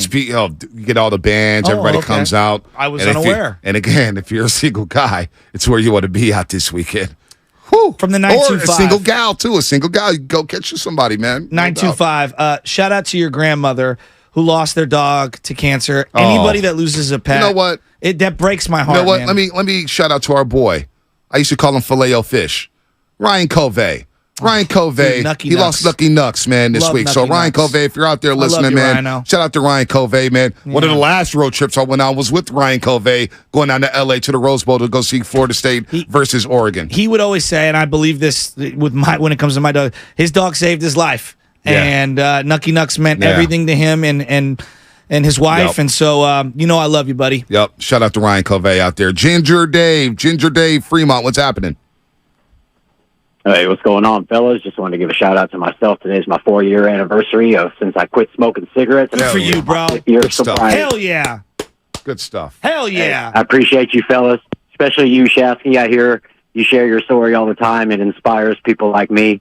I've been going on 5 years clean, and I hate to hear that about the pets because I just got my girl Blue, who's a Shepsky, and she's everything to me. So you guys keep rocking, man. You guys inspire a lot more people than you think. Hey, man, Ginger Dave. That made my day, dude. Ginger Honestly, Dave, keep fighting, man. I know it's an everyday struggle. Yeah. I shout out to everybody who fights addiction and, whether it's gambling, whether it's alcohol, whether it's cigarette smoking, you're not alone out there, man. If you need to call us for help, man, we can help you out. Cruiser in the 209. Long time no talk, Cruiser. Where you been?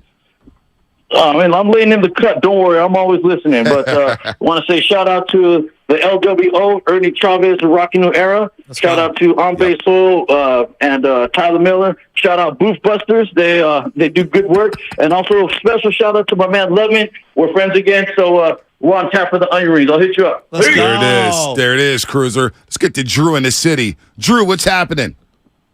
Hey, what's up, guys? Good morning. What's up, Drew?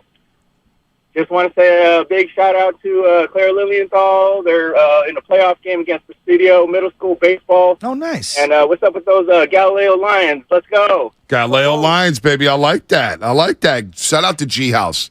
A lot of good football going on these days in the Bay Area. A lot of good girls, flag football, volleyball, you name it. Shout out to Sarah Football for running up the score on everybody else in the WCAL. They're leaving their mark. I went to go see my boy Coach Pat yesterday. Got cut up.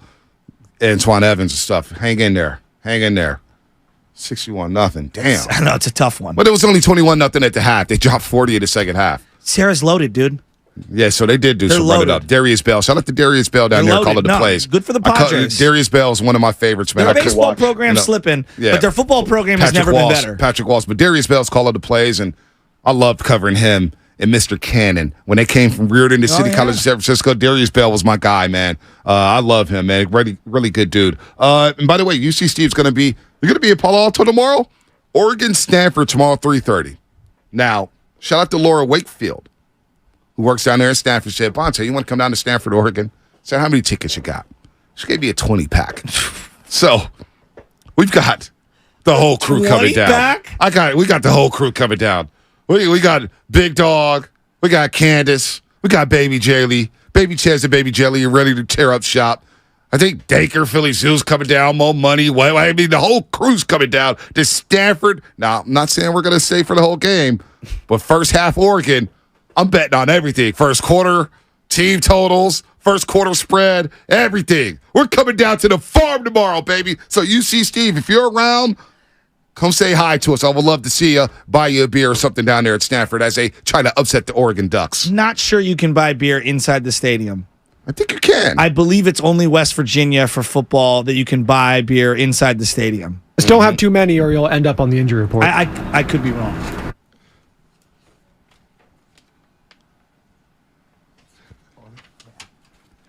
They've added some now? Well, all right, Brandon Ayuk is back, but he was limited at practice, and it is still uncertain if Deebo Samuel will suit up this Sunday against the Arizona Cardinals. Samuel has been dealing with injuries to his ribs and knee, the latter of which Kyle Shanahan said started bothering Deebo last Friday. Samuel has not yet participated in practice this week, while no official determination has been made. It will not be a shock to see Deebo miss this week's contest against the Arizona Cardinals. That is the injury report, brought to you by Boxer and Gerson, Northern California's premier workers' compensation law firm, helping injured workers get their lives back for over 40 years. What's coming up on the game? Sponsored by Fremont Bank, full-service banking, no compromises. Steve Kerr, head coach of the Warriors, at 9 o'clock. But first, Rob Guerrera, Stats on Fire. He's going to join us at 8 o'clock here on The Roast. Shout out to Fat. When you want to have fun and have scratchers to scratch.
How you like that? Stats on fire.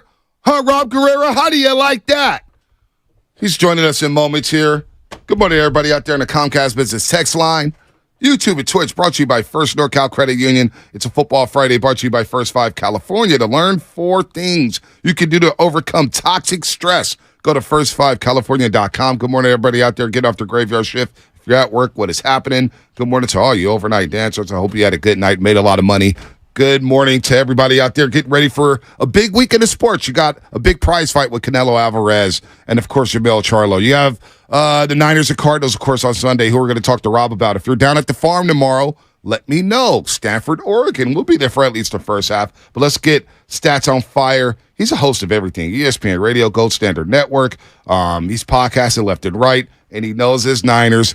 And he's coming at our boy Baldy because he gets so ticked off when people, quote-unquote, mention Joe Montana and Brock Purdy. Nobody's comparing Brock to those guys, Rob. We're just saying it's like that. What do you want to say? Brock Purdy's like JT O'Sullivan? You want to do that one, Rob? If you're going to say, I'm not comparing him to Joe Montana, then why are you using Joe Montana's name? Just say, Brock Purdy is really poised. Brock Purdy doesn't panic. When you use Montana's name, you're comparing them. And we don't have to have another Joe Montana or Steve Young to win a Super Bowl. That's what 49er fans have to realize.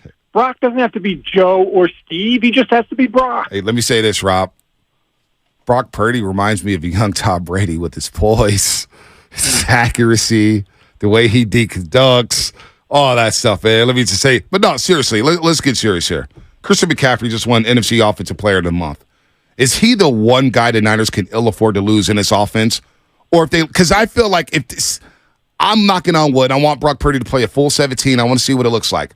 But it feels like if McCaffrey's healthy, Debo's healthy, Ayuk's healthy, Kittle's healthy, that Darnold could step in and win a couple games with that personnel and this play caller. Now, you could debate that later on. But it feels like if they missed Christian McCaffrey, this offense looks completely different. 1,000%. He is the most important part of this offense. Remember, before he got here, they were scoring 19 points a game. That's even with all those other people that you mentioned. It's McCaffrey that transformed the offense, even more than Brock Purdy, because they started scoring more even when Jimmy was the quarterback.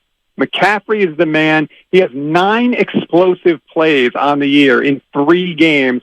He is the pivot point for the entire offense.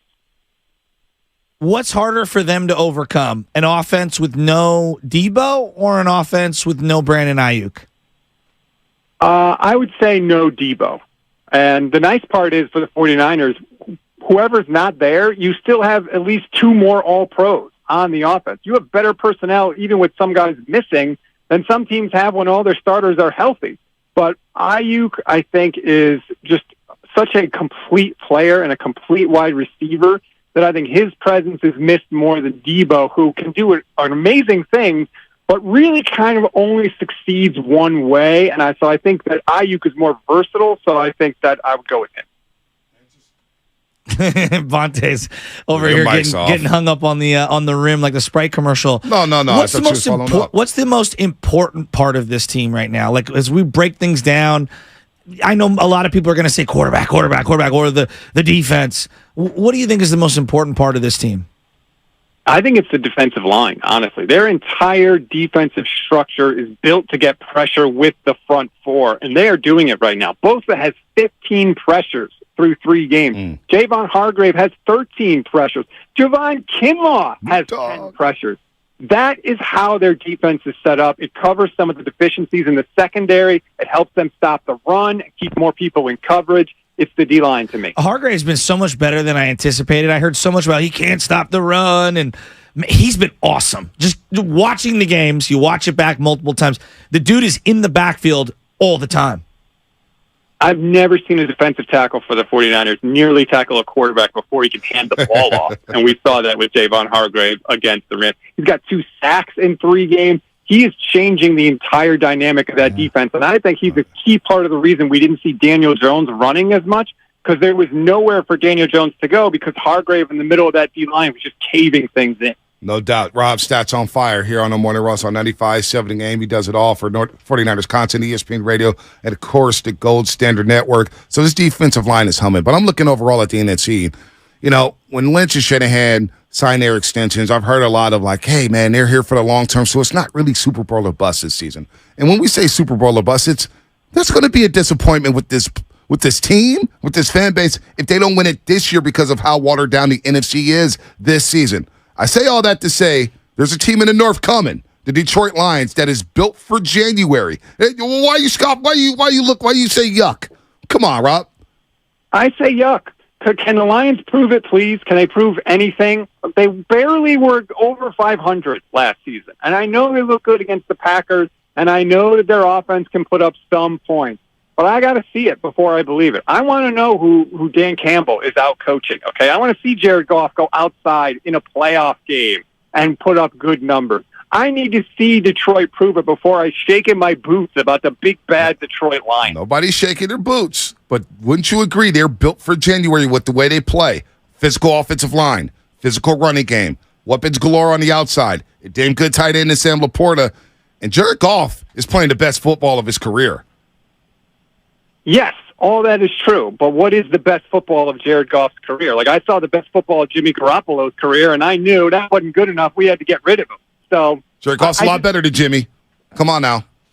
Is he? Yeah, Come on is. now. I think he is. Every metric tells you that he's better than Jimmy Garoppolo, whether it's turnover ratio, touchdown, percentage, completion. I mean, he takes care of the ball much better than Jimmy Garoppolo. I actually trust him more than Jimmy Garoppolo currently, but we can have that debate till we're blue in the face.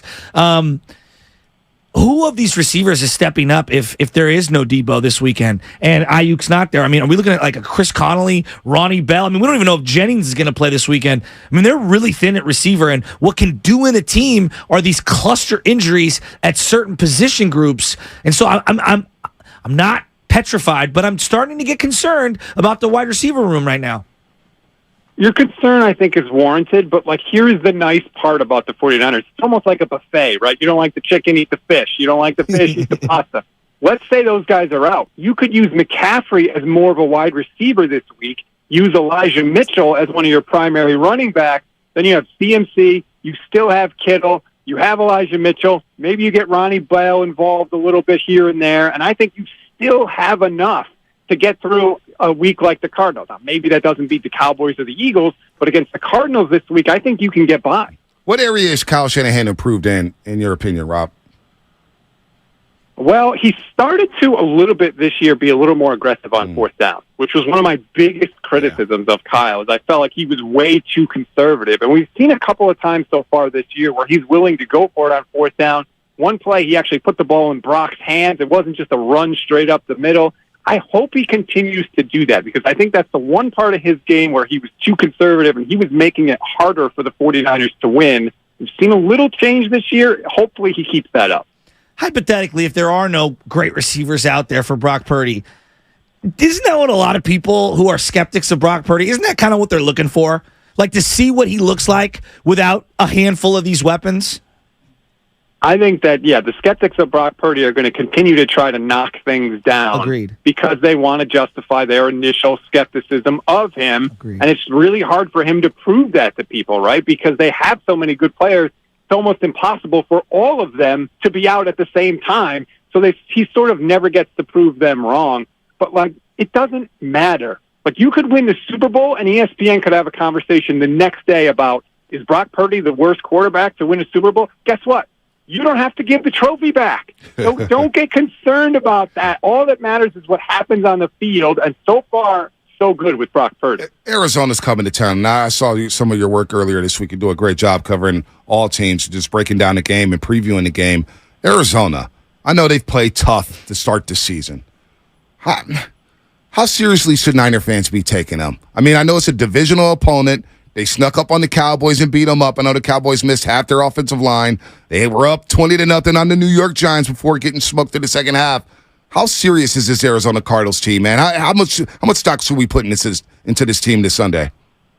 More serious than they've been in recent years, because they have an actual coaching staff now, unlike Cliff Kingsbury, who was the glorified college offensive coordinator. Mm-hmm. They didn't just beat the Cowboys because the Cowboys were asleep at the switch. They beat the Cowboys because they beat the Cowboys. There were some of these runs where there was just nobody in position for Dallas to make a tackle because they out-schemed them on offense. The Cardinals are good. I think the Niners are going to have to take a punch. And what I mean by that is they've averaged 18 points per game in the first half this season. But in the entire second half of every game this year, the Cardinals have only scored 18 points combined. Right. So I think what's going to happen is maybe they come out early, they get a touchdown drive, maybe two, something like that. But ultimately, I think the Niners' talent will win out in the end, and the Cardinals will fade in the second half. Why are fans and some media reluctant to just say that Brock Purdy's a good player? Because they want to be right about Brock Purdy. They don't want to get it right about Brock Purdy. Sad. And I was guilty of it. He was a 7th-round pick. Mike Silver told me last year that, hey, they really like Brock Purdy. And I said, get the hell out of here. He's last pick in the draft. His arm is really weak. But you know what? Silver was right. I was wrong. And I think a lot of people aren't willing to admit that yet. Right. So they're just waiting for things to happen so they could say, see, I told you. I want to go back to the Cardinals. You talk about scheming it up and the Brock Purdy thing. You're so spot on with that. People hate being wrong, and I've been wrong 55% of the time. Who cares? Who really cares? Can you entertain? Can you break it down? All that stuff. But Arizona, Rondale Moore, Hollywood Brown, James Conner, legit weapons here. Who is somebody else we should be looking for in this Arizona team? Well, I was going to say Rondale Moore. You took the words right out of my mouth. It took Jonathan Gannon about 5 minutes to do what Cliff Kingsbury could never do, which is just get the ball in this guy's hands and he can make people miss and run around. He's like the number one threat to me beyond James Conner that I think the Niners are going to have to worry about. You may see kind of like some Tebow in the backfield kind of style plays from them this week. You know what? Josh Dobbs, he's going to have this job all year. It feels like when you look at Kyler Murray's contract, and we'll get you out of here in a second, Rob, and we appreciate the time, but Kyler's going to be making $51 million next year, $45 the next year, $50 plus the next year, $40 plus the next year. Shouldn't they just reboot and move on from Kyler? And I like Kyler. I do like Kyler. I don't think he was coached up well under Kingsbury at all, but it feels like this is the beginning of the end of the Kyler Murray era up in Arizona. That could be, excuse me, but I also don't think it's the start of the Josh Dobbs era. I don't think either one of those things are true. I mean, Dobbs, the Cardinals are running the ball 49% of the time. So that is telling you, like, they really don't want Josh Dobbs to throw. But, look, nobody has any allegiance to Kyler Murray, right? Jonathan Gannon didn't pick Kyler Murray, has no problem with it. And we've seen the Cardinals cut bait on the guy that they thought was going to be their franchise quarterback at one time to get Kyler Murray, right? Josh Rosen was the guy there until he wasn't. So I don't think it's entirely crazy what you're saying. If you ever travel you traveled to Tahoe by car from the Bay Area before, Rob? No. No? Never? 4-hour drive, give or take. How many stops? Do I have kids with me? No kids. We're just asking how many stops because that's up to you. That's what this is. What is the average amount of stops? No kids. You're with the boys. 0 stops. Are you serious? What am I stopping for? It's only 4 hours. In and out. Maybe smoke break. Buy a bottle. Food. Smoke break. No. 0 stops. So you get in. It's 4 hours. Just, prepare yourself ahead of time. Plan ahead, and then you get in the car and you go, and then you get on with your real life. See, I'm 6'4". I need 2 stops, man, unless we're rolling into big old Suburban or something like that. Come on, man. I need 2 stops. I need to stuff eat today, Rob. I need to, you know what I'm saying? It's a melon Friday. It's a morning melon on a Friday morning. No doubt about it. High maintenance. You're high maintenance. They call me Bougie Bonte now. I've gotten high maintenance. But not like being bougie, Rob. Come on, it's a good lifestyle. Come on over.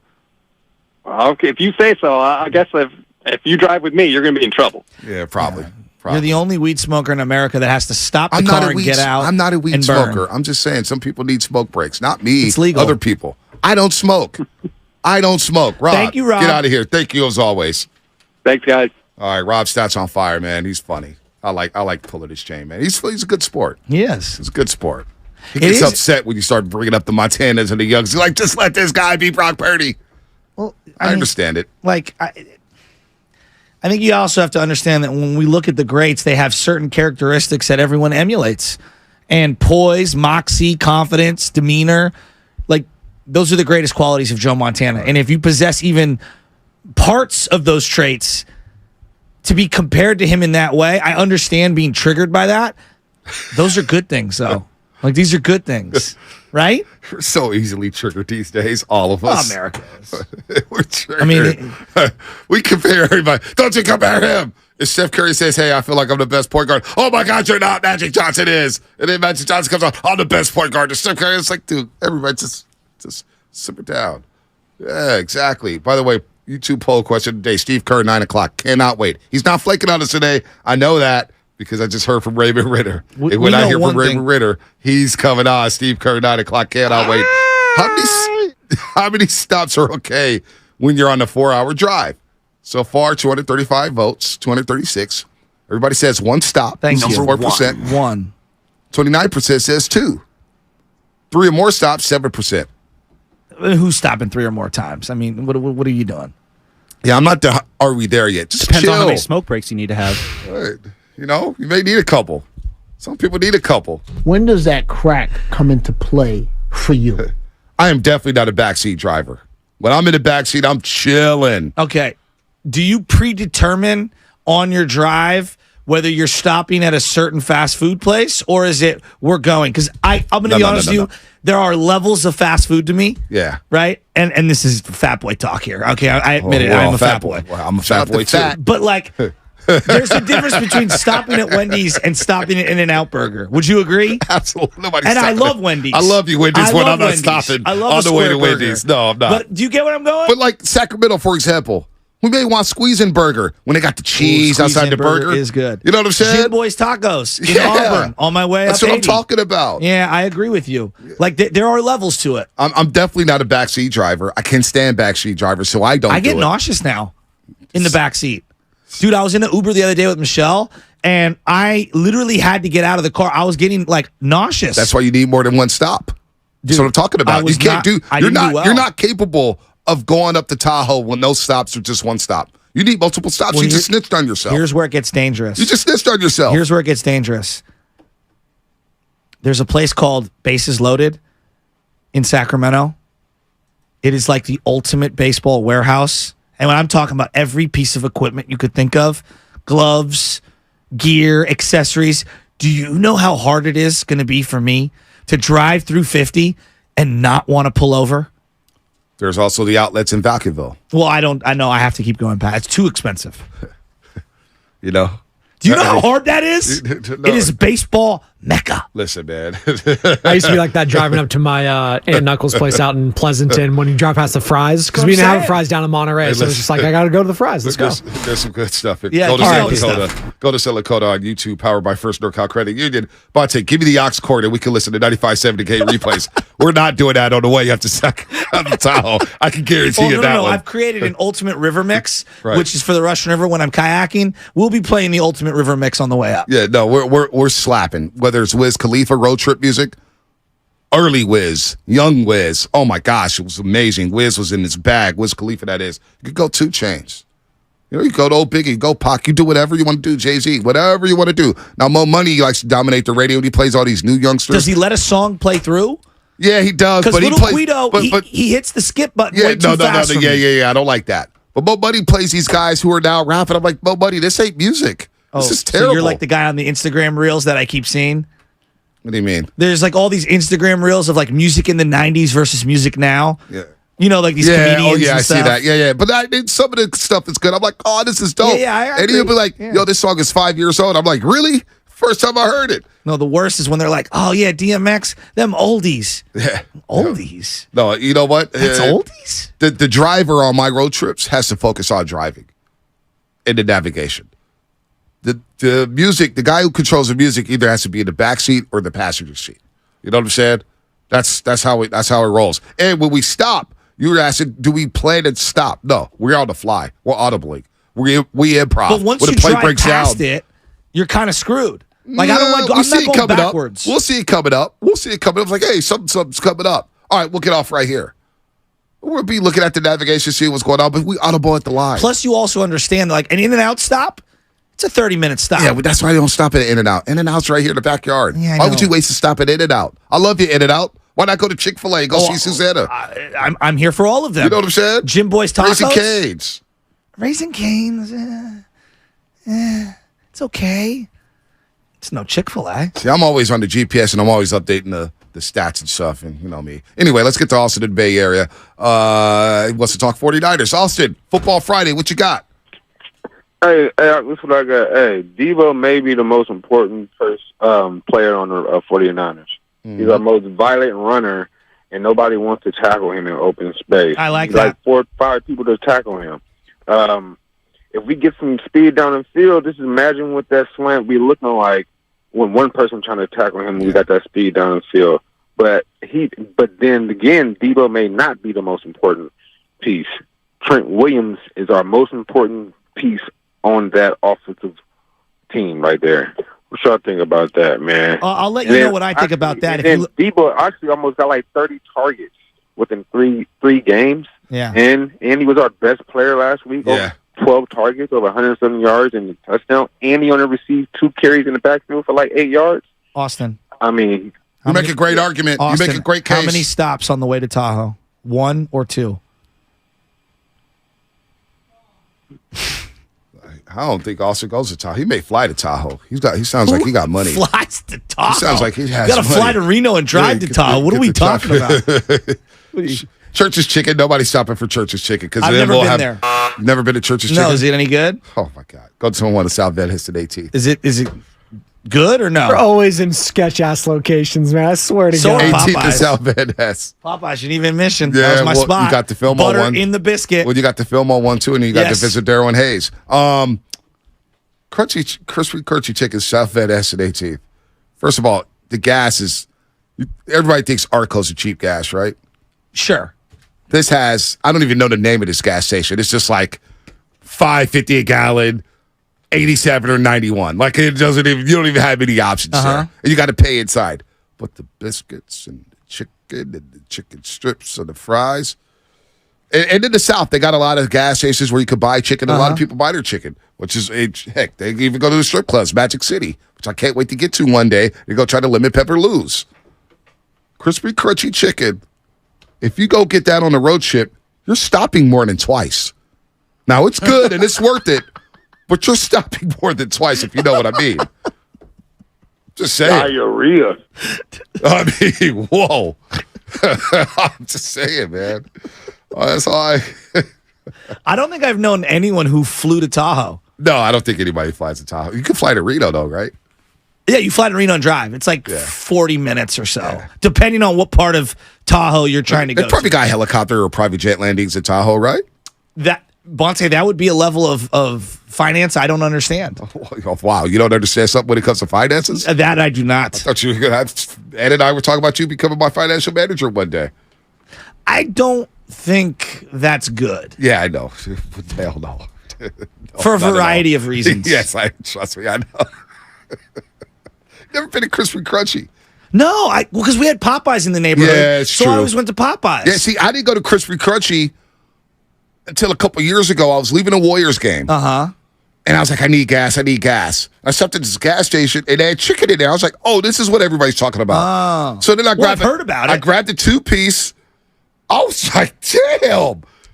I haven't been back to Popeye since. Well, again, we had Popeyes in the neighborhood, so me and my brother, it was part of our routine.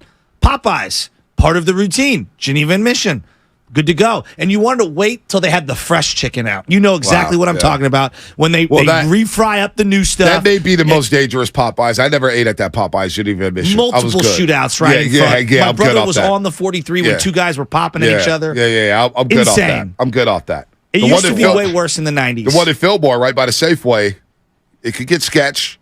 It gets sketch right there where they're selling burnt DVDs and the bootleg movies out in the parking lot. Something about a drumstick from Popeyes, though. I'm telling you. I'm telling you, dude. Crispy Crunchy. I had it. I was like, wait, they sell chicken at a gas station? And it smells good. Boy, Yeah, they got, of course they got the it's called Latino deep cats in fryer there. smell. They got the Latino cats in there frying up the chicken, man. They know how to make some chicken, man. What do you think Steve Steve Kerr's favorite chicken is? I'm guaranteeing Steve Kerr's not eating that Crispy Crunchy. I love fried food. I love it. By the way, shout out Soda. If you don't know about Soda, it's a nationwide weight loss program in the country. #1. Shout out to Fat. Appetite suppressants. No appetite suppressants. Not a workout program. Just go to SOTAweightloss.com. SOTAweightloss.com. It is state of the art. Coming up, your phone calls before we get to Steve Kerr at 9 o'clock. That's all coming up on the game, sponsored by Bay Area Fast Track. Hi, welcome to the IKEA storage event. Hi, thanks. Whether you're looking to get the kids' toys or your closet organized, we're here to help with advice and tons.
who's going to join us in about 20 minutes. 27 minutes, Shasky. Go Steve nowhere. Kerr. Go nowhere, folks. Go nowhere.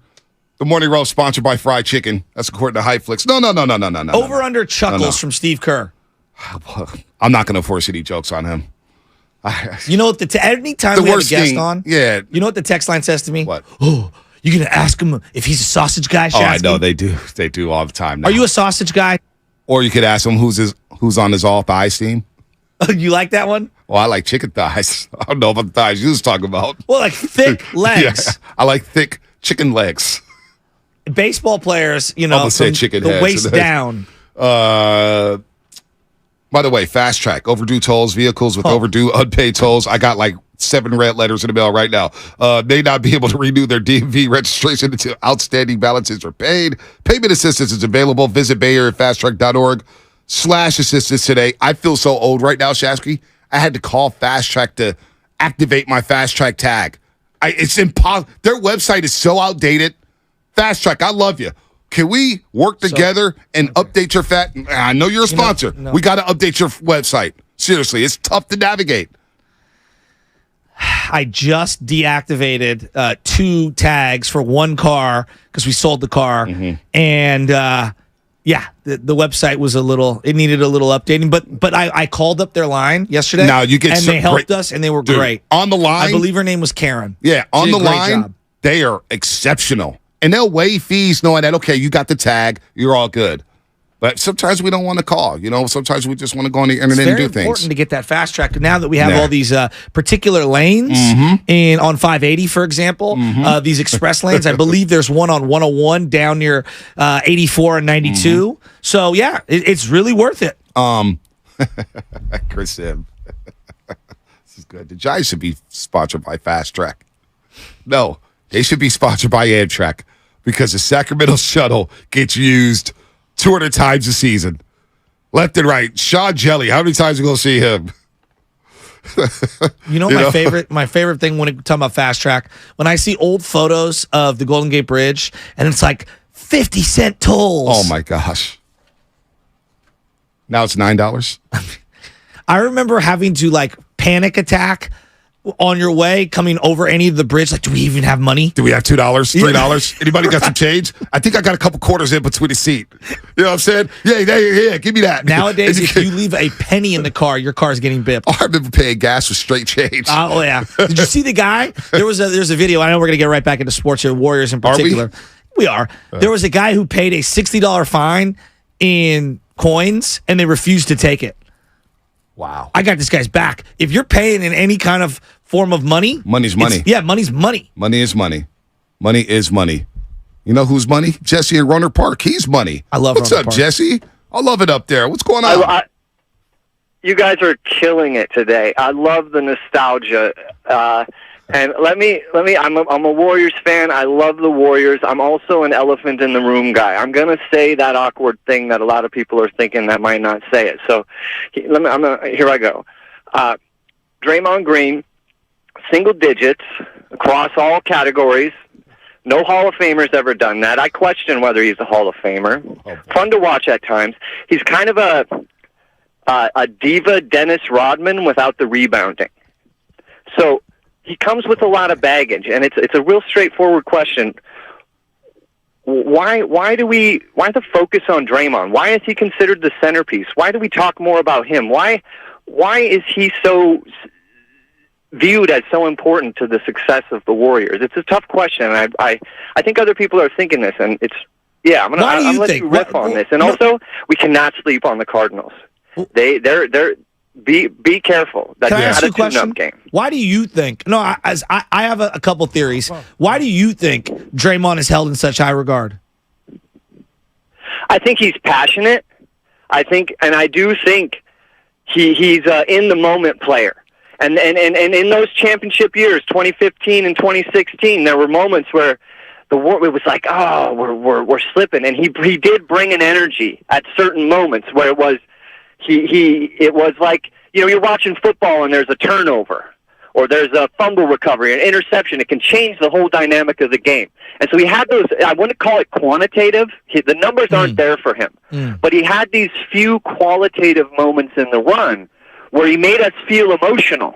You know, and it's almost like falling in love with a beautiful woman who's got a personality disorder. You know, we loved him for that. And I think that's what it is. Interesting. I think the fact that clearly Steph Curry loves the man and Klay Thompson loves him and the organization as a whole loves him. They don't love everything that he does, but I don't love everything my brother or my wife or people in my family do. It doesn't mean I don't love them the same. I still love them. He brings a ton of value that does not get quantified in the box score. For example, boxing out somebody and then Clooney's the one who gets the rebound or whatever. The skip passes. There's a lot that he brings to the table. I do think, though, it's hard to quantify his financial value to the Warriors when the league as a whole pays people predominantly based off scoring, rebounding, and assists. Mm-hmm. And he's never going to be a guy that's going to fit that metric of how we quantify paying people because he doesn't bring value in that fashion. Kind of similar to Kyle Juszczyk in a way, where a lot of people say the fullback makes too much money and they don't see the value in his blocking. They don't see the value in his hands when he runs routes. And now I know Shanahan doesn't use them a lot. And when you have Debo and Brendan Ayuk and Christian McCaffrey, George Kittle, yes, Kyle Juszczyk is a 5th, 6th, 7th option. I don't need him to the ball, but you don't see the value in what he does on a game-by-game basis as an extra blocker. I'm not saying Draymond's Kyle Juszczyk. I think Draymond Green is a lot more important to the Golden State Warriors than Kyle Juszczyk has ever been to the 49ers. But in a similar fashion, a lot of people say he's overpaid. We don't need Kyle Juszczyk, and I would disagree with that. What he does play to play, what he does to open up holes, we think back to the Matt Breida run. He's had a lot of those plays where boom, this hole's wide open. Why? Because Juszczyk and Kittle's on that edge, setting the edge, blocking somebody, taking about the gaps. You know, he runs wide open seam routes down the sideline. It's not his fault that Jimmy Garoppolo threw it out of bounds half the time. So Draymond Green's value in terms of his mind, in terms of knowing where everybody's supposed to be, in terms of knowing everyone's set on the opposing team, the guy's a highly intelligent basketball player. There's no doubt about that. And as much as we get out Draymond Green, some of the more important moments, we think Game 5 last year, 21 points out of nowhere, right? Draymond Green was electric. Game 4, he was electric against the Sacramento Kings. You think about Boston closing them out. I thought he hit one of the most important jumpers of that game. Boston was starting to make a run in Game 4. We all remember it, or Game 6, I should say. We all remember it for Curry going crazy and Jordan Poole going crazy. That jumper he hit over Robert Williams came at the right time, at the right place. You don't win 4 championships without Draymond Green. As much as we get on Draymond, and, last year, Draymond is a very important key cog to this team, man. He makes this thing go. So, the value, it's never going to show up in the box score. Ever. But within that team, within that locker room, they know how important he is to them. That's why you said Juszczyk, which is a good one. I hadn't considered him. I was thinking more like Justin Smith, where it's universally known amongst the players who play how great that guy is. Right. And I do feel like amongst his peers, a lot of people recognize how great Draymond is. Right. I'm thinking modern day right now. Just, but that's a good one. Justin Smith is good. And he made all pro teams, Justin Smith. He was very important to the success of Alden Smith. Now, Draymond Green said... But he never won he never had tackles for losses and sacks that would really demonstrate how great he was. No doubt. You know what I mean? Yep. So now, Draymond Green has come out this offseason saying this is the most important season of his career. The most important season of his career. What does that look like? What does that mean? To fans out there, what does that mean? The most important season of his career. Does it look like more points, more rebounds, more assists, better shooting percentage, better three-point percentage? What does it look like, Shasky? To me, this is the component.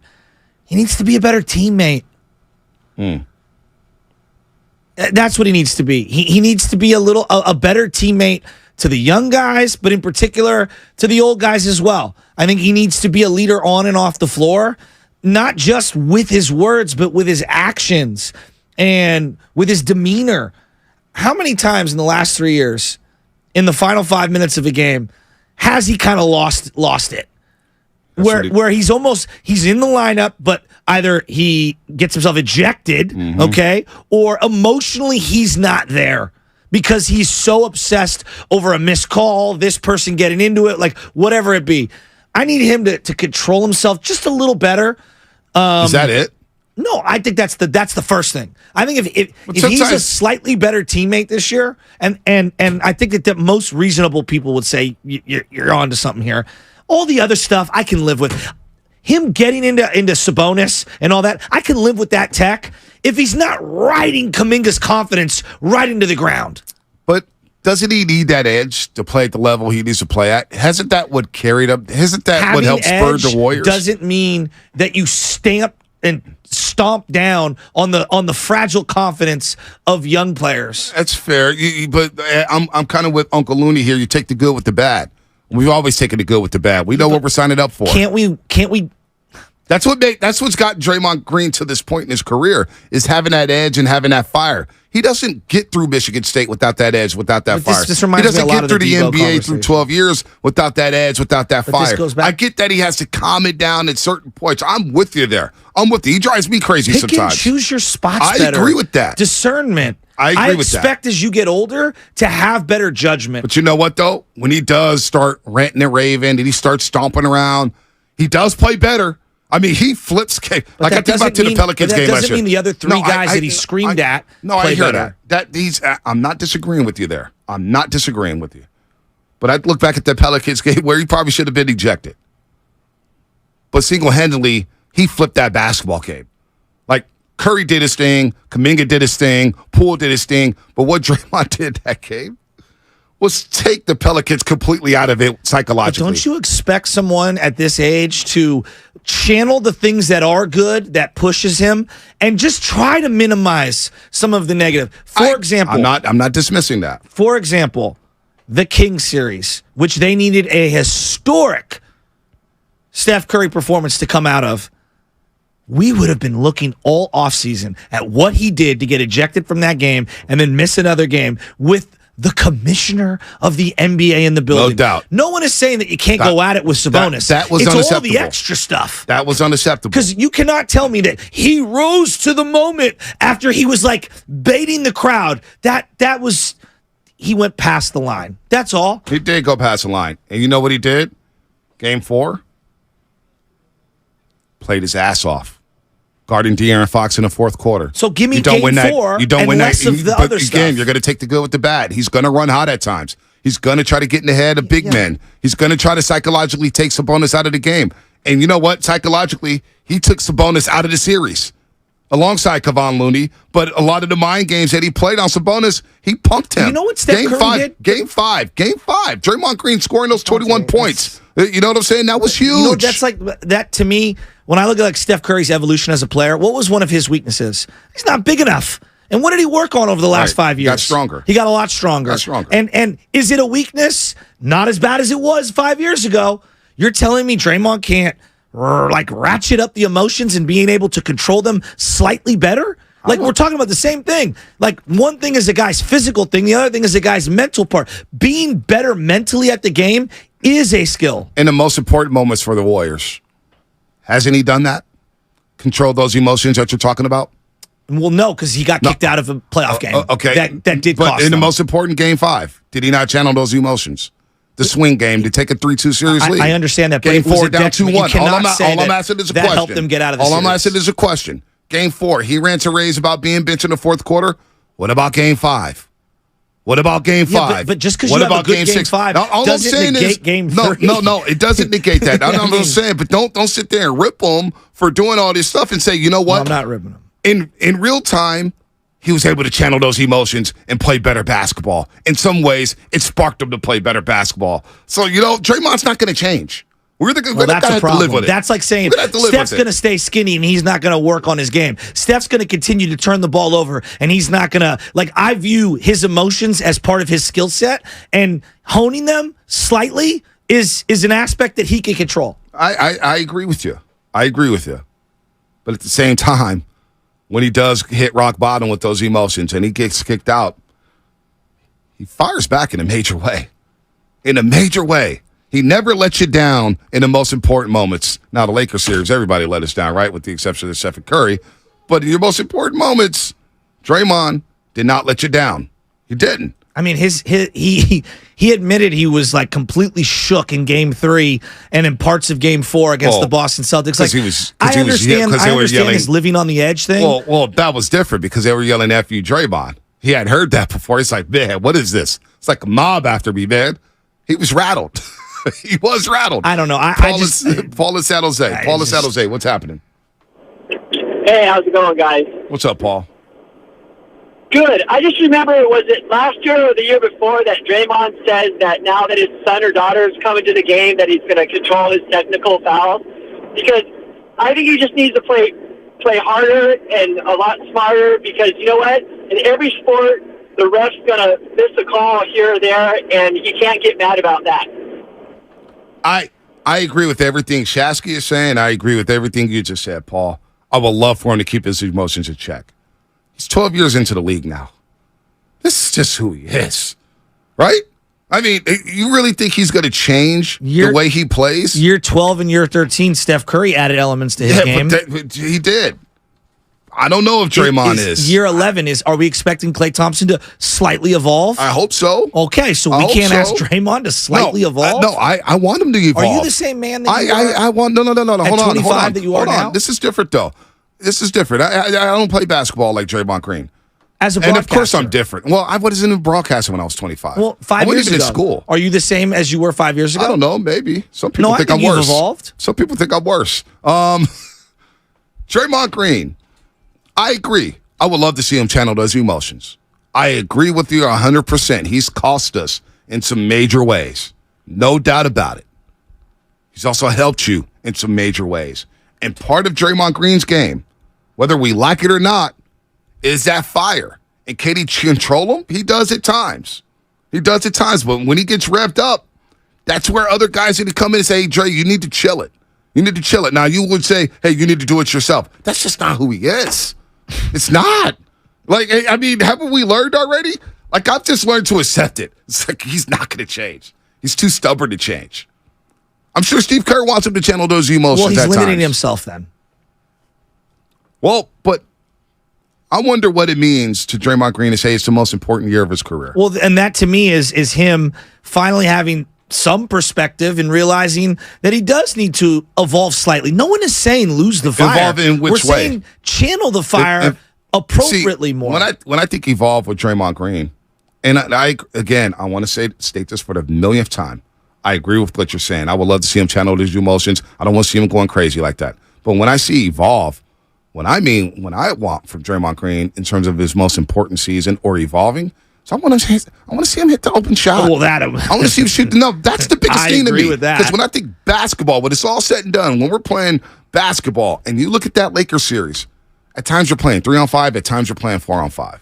Because you're left wide open, and it would allow Anthony Davis to just camp in the paint and sag off and follow the shooters. If Steph Curry or Klay Thompson came open on screens, which is partly the reason why they struggled from the three-point line, because there was no spacing because they weren't guarding Draymond Green. I know. If he could develop, to me, just evolving confidence is hitting the open shot and making defenses respect you. I can live with the emotional stuff. I can live with it. Well, I think if he's feeling better about his game and he is scoring a bucket here and there, I think he doesn't worry about the stupid stuff. When he's not scoring and he's getting into foul trouble, and when I mean scoring, a bucket. Yeah. Literally, we're talking about the difference between like 6 and 8 points. Right. When he hits one shot or he goes to the lane with reckless abandon, the floor opens up for him, and he's more focused on the game as opposed to the theatrics outside of the game. Yep, no doubt. 650, and this always comes up, 2016. Comcast Business Text Line. Did Draymond Green not let us down to 73-win season when he got ejected out of the finals game?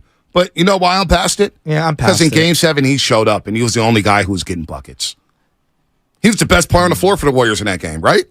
I mean, that's like saying, hey, I repaired my fence after you ran into it. You know what I mean? With the car. Come on. He showed up. Without Draymond Green, you get blown out at home. But if he does, okay, but all of his actions leading up to that. And even then, and honestly, Steven Adams in the groin. But honestly, the suspension was a favor for LeBron James from Kiki Vandeweghe. But Ponte, it was. Let's be real. Come on, man. Kiki Vandeweghe gave the Cavaliers a lifeline and extended that series. Come on, man. But that lets him off the hook for his own. I'm not letting him off the hook. This is just the way I live. You're allowed to live your life however you want. But I live my life as like, what can I do better? What can I change? The only things that I can change, I can't control the officials. I can't control my teammates. I can control how the effort level I'm giving and how I control my emotions and myself. And so I'm always looking to what I can control, the variables I can. And Draymond could have controlled him tussling with Michael Beasley or kicking Steven Adams where he did, and all the actions leading up to that moment with LeBron James. TC, Sacramento, what's happening? Good morning, Bonte. Joe, what's up, my bro? What's up, TC? Man, I'm just tapping in. You know what, Joe? Bonte, I'm with you, bro. You know me coming from a Kings fan, bro, just in general. I like that edge with Draymond. You might not like all the other stuff, the antics and all that, but his antics, you need a person like that on your team. And whatever sport you're playing, I don't care if you're playing badminton, golf, whatever, bro. You need a person with an edge, and I like that edge with Draymond. You just gotta know when to temper it, but you need that. That's what gives you guys that edge. If you guys didn't have an edge like Draymond, bro, I don't know if you guys would be the Warriors. I understand Chef is Chef and Clay could be Clay, all that, bro, but you need Draymond's edge. If you didn't have Draymond's edge, bro, I don't know if you guys would have the success that you guys have. Yeah, I agree with that. Everybody agrees that they wouldn't have success. Nobody's just agreeing with the tempers or whatnot, but we focus so much on the bad. What about the good? What he does, it's like I'm not going to do that. I wasn't going to go there. I was going to. There are times. I just think there are times that he disappoints a lot of people. Right? Yeah, no doubt. But you know what I was going to say. But then the championship parade, you were happy, right? Well, of course. Because Game 6 he showed up, and Game 5 he showed up, and we're all kissing Draymond's ass. But just because you win it all doesn't mean that along the way you couldn't tighten some things out. That's all. Oh, so now we're getting nitpicked. No, I'm saying Mahomes is adding layers to his game as he evolves. Josh Allen's trying not to be as reckless. Like, for him, being reckless is not getting thrown out of games when your team desperately needs you. You can't be a detriment to, we all agree, they're better with him on the floor. So we're saying, yeah, play with the fire. Just don't get kicked out of games. Charles Belmont, what's happening? What's up, Monte? What's up, Butcher Boy? What's up, baby? Hey, Shasty, I love you, bro. You're literally one of my favorite people on this show. But I got to I agree with what you're saying as far as like tailoring down some of his motor stuff. But that's all. Are you going to tell me that you don't have any friends that are off the hook, but they're your boy? And they always help you win? If the Warriors didn't have Draymond Green, they wouldn't even have a championship. We wouldn't even be talking about them like they was important anymore. You would still be talking about the Giants right now. Well, look. But because of Draymond... all right. No, you're right. But what I would say to you is that those same friends, I also realize there's a shot clock. And there's times where I got to bounce because I know once we hit a certain point... Woo! You know what I mean? Like, we're going to get into some trouble. Like, I also recognize the situation, and you're flirting with fire. But at the same time, the success that he's brought to the Warriors helped bring. It's not just him. Steph is obviously the catalyst. That goes without saying. But the success that he's helped bring to the Warriors, it outweighs the bad that he's done. Like when they lost the championship, you're talking about. No, there's no probably. 2016. They lost 3 games in a row. That wasn't just Draymond. That was 3 games. They quit in that game. Well, and Bogut got hurt. And Harrison Barnes dropped the goose egg. There's a variety of reasons. The 8th overall pick in the first round dropped the goose. And I'm not here to rip on Harrison Barnes, but Draymond Green is not the only reason he lost that series. No, there was a variety. Especially just the way he showed up in Game 7. Especially, so I hear you. Trust me, Shasky, you don't think he drives me crazy? You know what I'm saying? You don't think he drives me crazy? But that's who he is, man. Now, when we talk about evolution, the most important thing, he says it's the most important season of his career. I still don't know what that looks like. I don't think it has anything to do with the technicals. I don't think it has anything to do with the emotions. What does it look like on the basketball court? I don't think anybody cares about a technical in February. Honestly, we really don't. Nobody cares about those. It's getting thrown out of playoff games. That's honestly, they're better. They have a better chance of winning playoff games with him in the lineup. I don't think that's some ridiculous opinion. You see, Steve Kerr just canceled. Dre had an emergency podcast and asked Steve to join. That is confirmed by Reggie Miller. Draymond's got nothing left. He doesn't. See? You guys doing it. You can't die on this hill, man. Dude, and that's all I'm saying, man. Well, but like, here's a great example. Do you like Ronnie Lott? Love Ronnie Lott. Okay, was he insane? Yes. Of course. Did he ever cost his team opportunities of championships because of his passion and his fire? What about Dennis Rodman? No, they're not the same. Dennis guy. Rodman's a better comparison. Dennis Rodman's a good one. Yeah, but did he cost the Bulls championships? Yeah, but there was also a threshold. No, but there was also a threshold. Yeah, exactly. But he didn't. I don't remember him ever getting thrown out of playoff He was missing games. practices. He was getting technicals, kicking camera. He was getting suspended for multiple games. For his antics. Killing the Bulls. When in the finals? Well, in the finals, okay, but that was a Kiki Vandeweghe special. That is a big difference. But you know that's a Kiki Vandeweghe in real time. When he got suspended. He did it last year. No. Hold on. Kiki Vandeweghe in 2016 in real time. Okay. What did you say about the suspension? Well, it sucked. But last year he got thrown out. All right, see, you just answered my question. But it's not just that. It's not just that. If it was one thing, we'd all be like, hey, it was a one-time deal. Bonte, he literally, the year they won it all, he got thrown out of the Memphis game, remember? And went like, oh, no, I know. Completely and you loved it. All right. You loved it. Yeah, but he also didn't get suspended for the next game. But you loved him running around the court. I got a great kick out of it. Exactly. So you can't I got a great kick out of it. This is but why. that doesn't mean that it helped them win. You love it. Both can be true. See, I knew. You can't play both sides, man. No, I am. You playing loved both when sides. he did that WWE just stuff. because I love it doesn't mean that it helps them win. Oh my God. I love it when Jimmy G points and throws a pick, but that doesn't mean that helps them win. They rallied for Draymond Green. I remember that. They did it for Draymond. Hey, Jordan Poole was cooking in that game. People forget. Jordan Poole was cooking in that game. He did cook in that game. All right, Steve Kerr's going to join us in moments. You are listening to 95.7 The Game. KGMZ, FM and AC1 San Francisco. Always live on the Honestly, we're not fighting. We're having a heated discussion. I don't even know if it's that heated. I think it's pretty reasonable. And I think we both agree. Like, I agree with Shasky. He needs to control your emotions, no doubt. But I'm thinking of evolving and being the most important year of his career. I still think we haven't got to the meat of that. What does he mean by it being the most important season of his career? What does Draymond mean? Media Day on Monday. Maybe he'll answer that question. Don't forget, you can also watch us on YouTube and Twitch, sponsored by our very good friends at First NorCal Credit Union. Just log on to Search 95.7 The Game. Be sure to like and subscribe to the channel while you are there. Shout out to the Comcast Business Text Line. Shout out to YouTube and Twitch.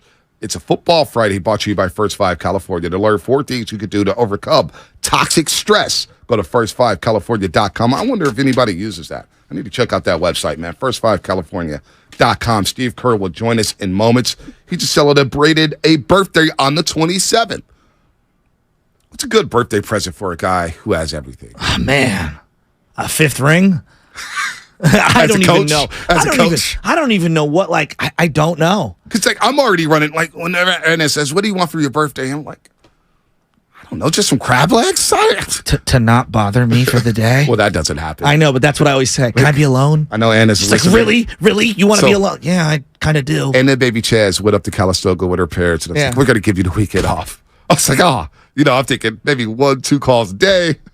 Man, we talked every 90 minutes. Oh, that's sometimes twice every 90 minutes. I'm like, I thought I had the weekend off. Well, at some point, I don't know where Kerr's at in his life, but I know for my dad, it's the same thing for Christmas and birthdays. Just get me a couple box of Pro V1s. I'm good. Those are golf balls. Yeah, I know. I know what they are now. 5 months ago, I had no idea. Yeah. Now I do. Celebrity Golf Classic coming up in Presidio.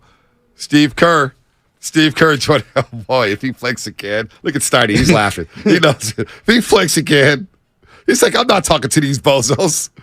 Probably the wrong topics to talk about before having a head coach on. I wonder what Steiny thinks would be, when Draymond says this is the most important year of my career, I wonder how Steiny perceives that, or how you would even quantify how he can live up to whatever he's insinuating. He is so polarizing. Comcast Business Text Line, 510. Should have traded Draymond for Miles Turner and kept Durant. 209. I do not want Draymond to check those emotions. He needs to play with them.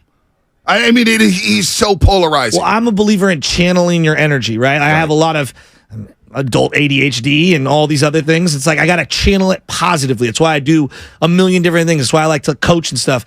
I want to see him channel that fire and that passion positively. Yeah. Or a little more positively. No, I'm with you there. Wow, maybe we'll get to this right after. I'm going to send this to Loveman. speaking of Trevor, I don't want to revisit this. Not today. But I'm going to send it to the roast, and I'm going to let you guys decide. I'm going to let you guys decide whether or not we talk about it. You guys can check your phones as we effort Steve Kerr. And we're praying. The butterflies are floating. Are we going to get the head coach on? Oh, I think we got the head coach on of the Golden State Warriors, 9-time champ, just coming over from the Philippines for the FIBA World Championship. And he celebrated a birthday 2 days ago. And I guess we'll start this conversation off, Coach. Good morning to you. Welcome to the Morning Roast. Joe Shasky, the Butcher, Bonte Hill. Happy belated birthday. Now, we're just asking, what does a man of your stature need for his birthday? For example, me and Joe are in our early 40s, and I hate admitting that, but I just want like crab legs and some seafood. What do you want for your birthday, Steve Kerr? What is something that you need? I'm going to be honest, guys. When you're 58, you don't even realize it's your birthday until somebody tells you. So, I don't. It's not like you're 12 anymore. Right. Yeah. No, my girl sets up all these dinners and plans, and I'm like, I just want to watch basketball or football or play video games. I'm good here. But how was the Philippines? How was Dubai? As worldwide travelers, I always tease Shasky about going out of the country and seeing the world and going to Europe and stuff. How was Dubai in the Philippines for you, Coach? It was awesome. We had such a great trip.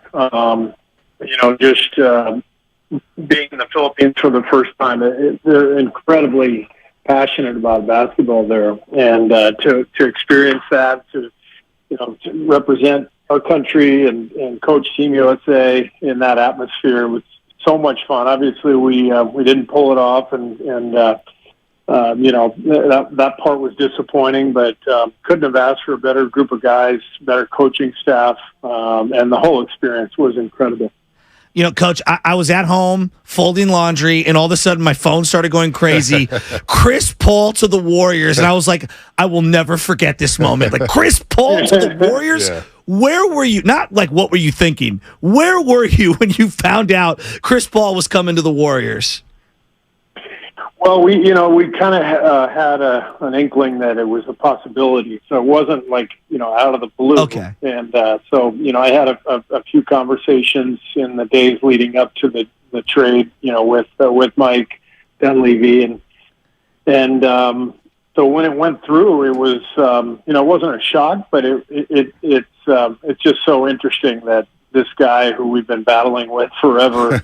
Is all of a sudden going to be wearing a Warriors jersey, and I'm so excited. I mean, he's just been a guy who I've admired and feared, to be honest with you, for so many years, just because of his complete control of the game, at the point guard spot, and he's really something. Just watching him play pickup ball the last few days with our guys, I mean, he's still one of the best players in the league. So thrilled to be coaching him and to have him on our side finally. Coach, that was a day I don't think we both put our phones down. I had left swim class with my daughter, and Shasky called me 4 different times. I'm like, what? Did something go wrong on the show? Did we get fired? And it's like Chris Paul to the Warriors. It's like, wait, oh, man, we got to do all these hits here. So, there's this fascination because every time we go out, whether Shasky and I, we go out, goodness. And is Chris Paul going to start? And this and that. And that's not even a question.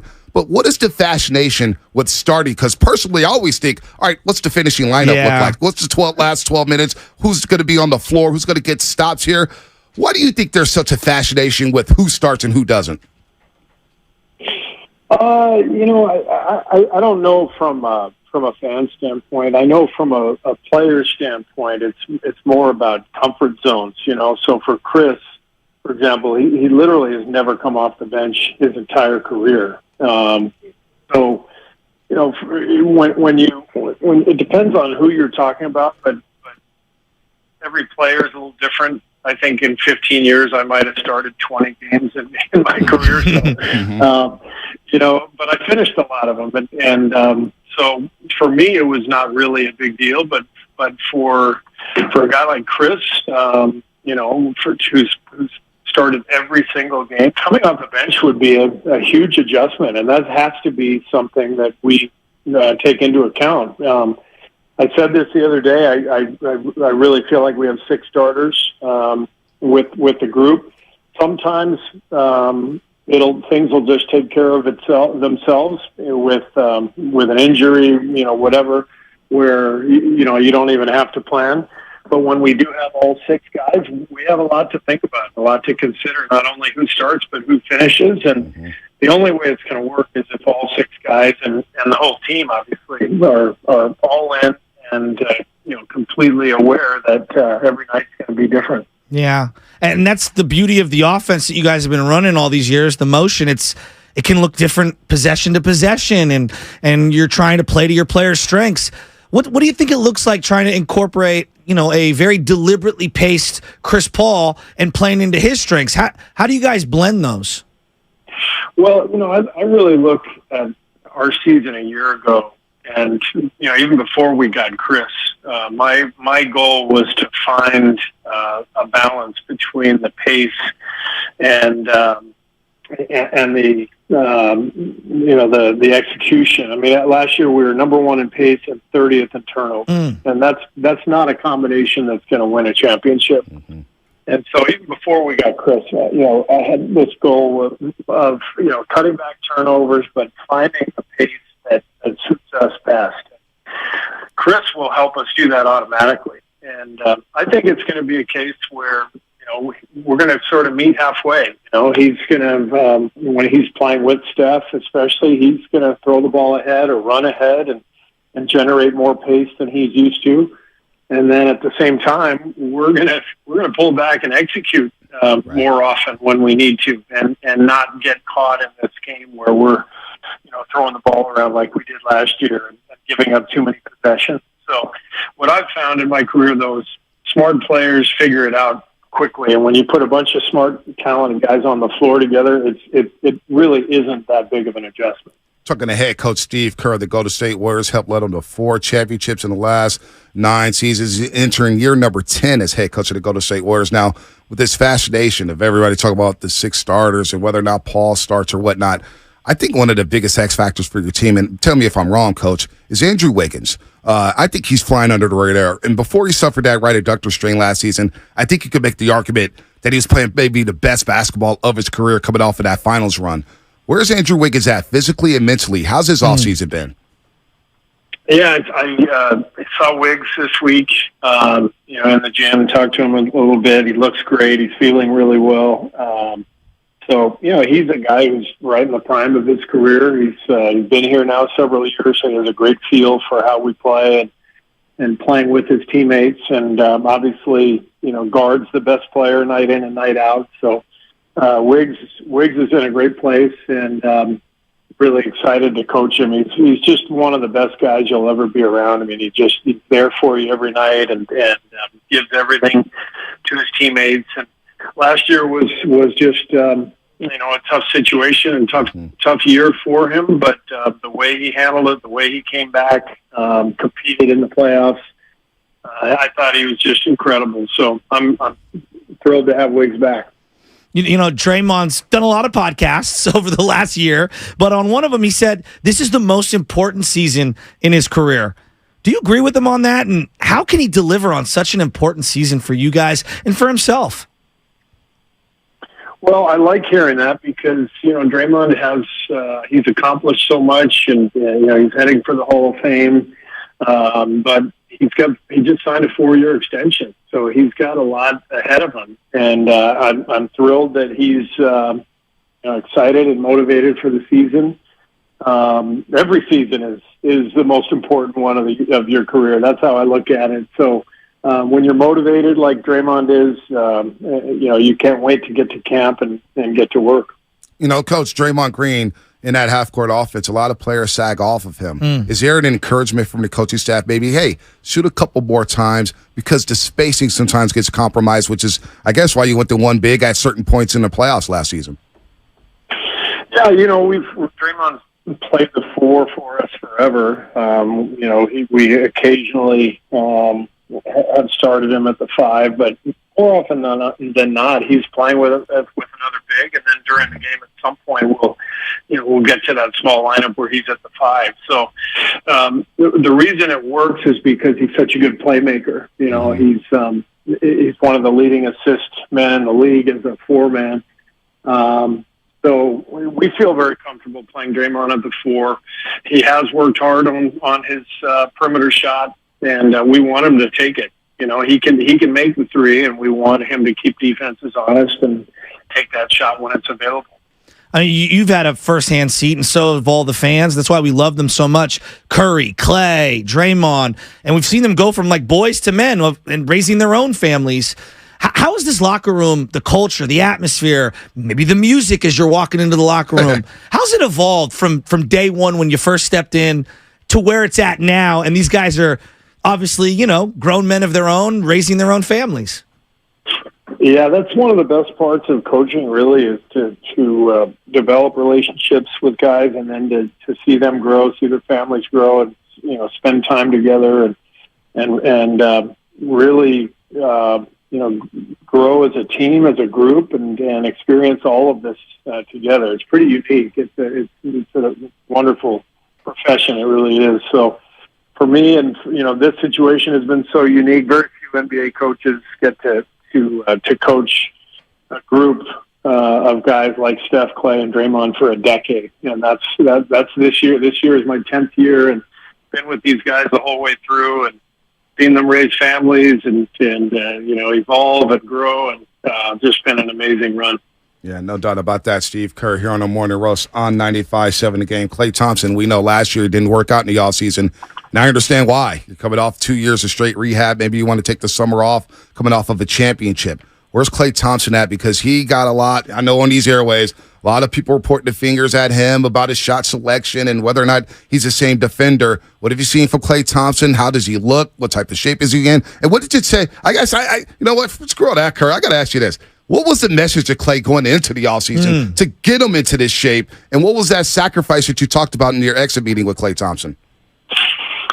Klay knew that he needed to have a better summer, and he told us that. We didn't have to tell him. He's self-aware, and I think this summer he was really committed. I just saw him, the last few days playing pickup ball. He looks fantastic. He's in great shape. He's shooting the lights out, motivated. It's a contract year. He wants to come back and be the best version of himself, and he's put himself in a position to do that. He's in great shape, and he's ready to roll. Do you think this is the most difficult year of all the years, like heading into it, as a coach for you, given all the new rosters, and you feel like the sand is coming out of the hourglass on a lot of these guys, and just a lot of new and a lot of things riding on the success of this year? Is this the most difficult heading in? I don't think so, because I think Mike Dunleavy and his staff did a phenomenal job of balancing out this roster and giving us a group that really has a chance to succeed. And we've added the veteran presence of Corey Joseph and Chris Paul and Dario Saric. We have Gary Payton back from the very beginning. And then, we still have the young talent with JK and Moses and the two rookies, but it just feels like a really well-balanced roster where the veterans are going to be able to lead, the young guys are going to be able to develop on a good pace. And, with the addition of Chris, I think we've got the balance that we need to our game, where we've got to get better possessions. And there's nobody better in the league than getting a good possession every play than Chris Paul. So I feel great about this roster. I think, like I said, Mike did an incredible job. The team's in a good place. We're motivated because we lost last year, and right. I think we're feeling really good about where we are right now. Coach, a lot was made about the culture last season being broken and the culture being out of sync, and you're going to get a test right away. 7 of the first 9 games are on the road. Are you excited for that? And can you gauge where your culture's at after just one road trip so early in the season? Well, we haven't even had a practice yet. So, you have to feel the vibe and the everything leading into training camp next week. We've had a lot of guys in the gym. There's a good feeling, a good vibe, a lot of high expectations. And our culture here over the years has been great because we have the players who make it that way. Steph and Clay and Draymond, we've had veteran guys who understand what this is all about. It got away from us a little bit last year for reasons that have been well documented, but I feel great about this team and this organization and our ability to succeed at a high level. You've talked a lot about Jonathan Kuminga's role and how it's going to evolve and certain things that he might need to do. How does he build that trust with you early on? How are you going to know that he's earning that trust to get more playing time and more opportunities depending on the night? Well, I think for any young player, it's really just more about learning what wins, and so that's where trust comes from. Trust just comes from, are you making the right play more often than not? Or are you putting yourself and your team in a position to win? And that's the name of the game for every young player. And it takes a long time to figure that stuff out. And I know everybody wants it to happen right away. But especially today in the NBA where players are coming in, at 19 with very little experience, to win at the highest level, it takes time and it takes growth. And JK's had a great summer. He's committed. He's such a good guy. He's such a willing worker and wants to impact the game at the highest level. So I love what I've seen all summer and have a great relationship with JK. And the trust just comes as the experience comes. That's how it works. Steve Kerr here on the Morning Roast on 95.7 The Game. Glad he could join us here. Real quick, Steve, because a lot of these players in today's game spend a lot of time on social media. And they hear things, whether it's our fans, whether it's us, talk about trades and trading this player and that player. And Jonathan Kuminga and Chris Paul's name has come up over and over and over. Is that something that you have to address to players, whether it's this year, last year, as a player? How do you navigate through that, knowing that social media has a big influence on today's game? Yeah, it's such a difficult thing for these guys to deal with. I don't know how they do it, honestly. When I played, it was so easy just to avoid, the noise because there just wasn't that much of it. Now it's everywhere. And so we talk to our players about it every year. We've got people in place to try to help guys on a lot of different fronts, and it's just part of it these days. But I try to get ahead of it if I can. I just feel like the more open and honest that we can be as a coaching staff, as an organization, the more the players will trust us. But inevitably, there's just stuff out there that you can't control, and it's not an easy thing for our players to deal with. Yeah, I've seen different video clips of you telling guys on the team, like, we don't just get paid to play, we get paid to deal with all the other stuff, right? Whether it's the media scrutiny, the pressure you put on yourself to win, which we all love because that's what you guys want to do. You want to win it at the highest level. But what do you do, Coach? Like, how do you kind of tap out from all of this pressure, all of this criticism? Is there something that you do to unplug, like Netflix or whatever, or is there a hobby that you do? Because I find it very difficult, and we're on the lowest rung of this when it comes to criticism. I find it difficult to tap out of those things. So how do you kind of navigate that? Well, I got off of social media several years ago, and it was the best decision I've ever made. So one way to tap out is to not even see any of it. But for me, it's always, whether it was as a player or now as a coach, it's just about balance and doing the things that you enjoy. Whether for me it's cooking or cooking a meal or watching a game on TV or playing golf or doing yoga, reading a book. I mean, just living life without paying too much attention to all that stuff. So, are you a paperback book guy or are you an audio? Because Shasky loves the audio. I love the good old paperback. I need to smell the pages, Coach. Me too. I can't do the Kindle thing. I need an actual book in my hands. Cooking? What's the meal? What are you cooking up? Oh man, I stir fry pasta. I'm not like an innovative cook. I just need a good recipe, but I enjoy the process of cooking and having a beer and having a game on in the background. It's very relaxing. Yeah, I can only cook eggs. So you're already a better cook than me. Go ahead, Well, Chef. we have like a running joke here, like Bonte's book club. So can you recommend a book to Bonte and to the rest of the listeners that either you're reading currently or that you've read that, would maybe enlighten us? Because we need to read a little more as a society. Oh, there you go. I just read a great novel called Demon Copperhead, and it's I think it won the Pulitzer. It's a woman named Barbara Kingsolver who wrote this book. It's a novel about a boy growing up in the Appalachian Mountains in Southwest Virginia, and very sad book, but really powerful story, and one of the best books I've read in a long time. So that would be my recommendation. See, I'm stuck on like Lakers versus Celtics, Bill Walsh documentaries. I can't help myself, Coach. I'm locked in. There's going to be a winning time game. on Steve Kerr during this era. 20 years from now. You know it, right, not. Coach? I hope not, man. I hope they portray me better than they portrayed Paul Westhead. Seriously. It was bad. Real quick, before we get you out of here, we got to ask a question. It's a contract year for you. You mentioned it for Klay Thompson. I guess, how do you deflect the questions moving forward? And would it just be better to get it done? Because I know you said you want to be here long term.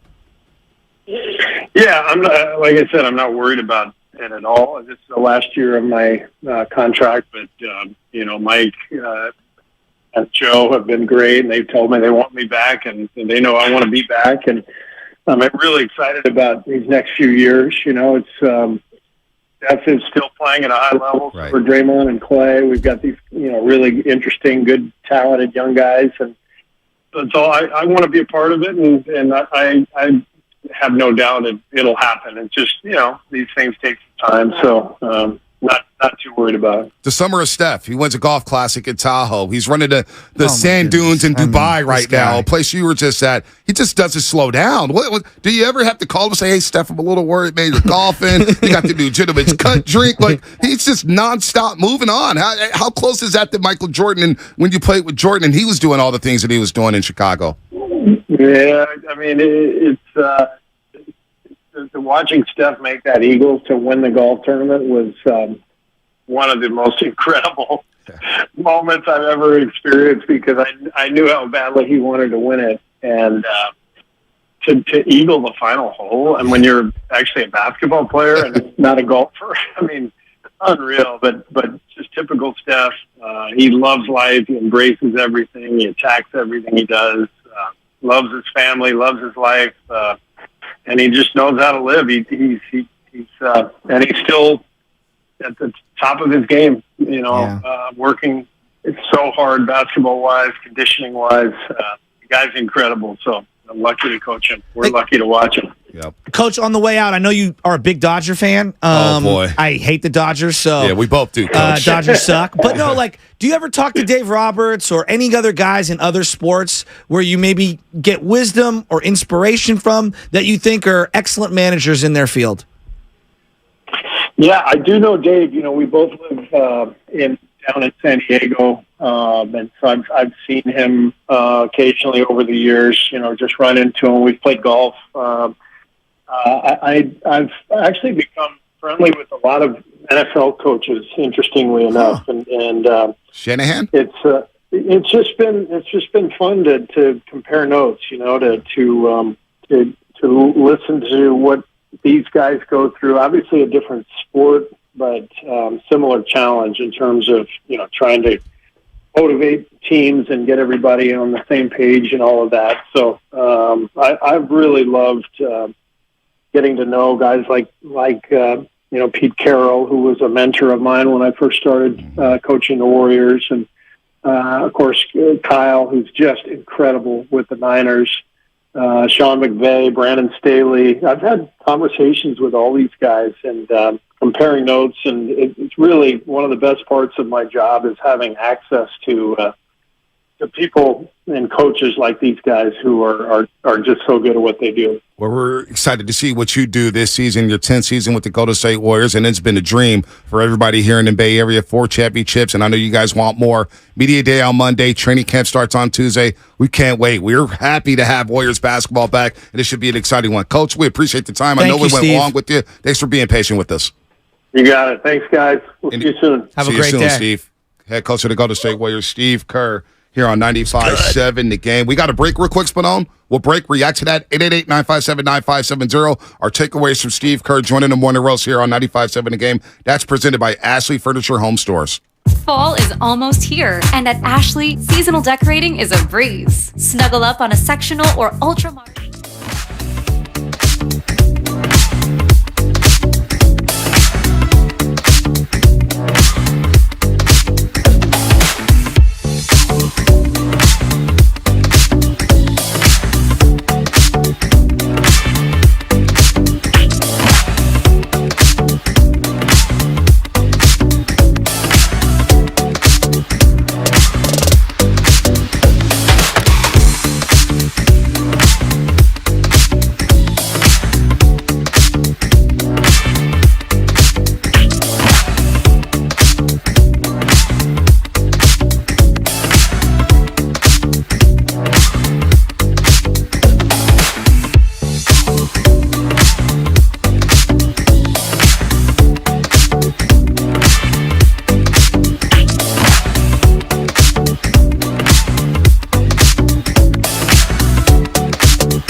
95.7 The Game. What up, Steph? Can't wait to see you on Monday. Media Day Tuesday. Did we miss anything with Steve Kerr? I thought we asked everything we needed to ask Steve Kerr this morning, who just joined us. Go ahead and download the Odyssey app or rewind it on YouTube or Twitch. You can see it right there. We'll have it up on our website, 957thegame.com. Steve Kerr was kind enough to join us for about 20-plus minutes.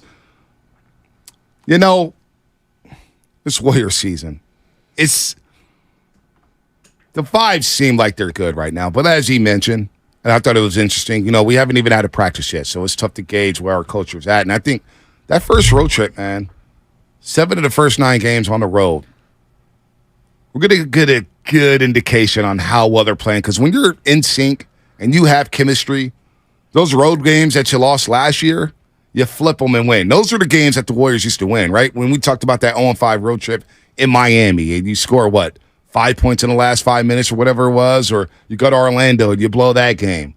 You know, you get beat by Charlotte in the last minute and you go to overtime and lose it. If they start off hot on the road, can you imagine the reaction to the fans at Chase Center when they do come back home after that long road trip to start the season? It's going to be very, very interesting, man. All eyes on the Warriors for 7 of those first 9 games. I want to go to that Suns game so bad. So bad. I want to go to that one so bad. It's interesting. You're talking about team chemistry and where they're at, the reception from the fans. Fans are going to be super excited no matter what, obviously.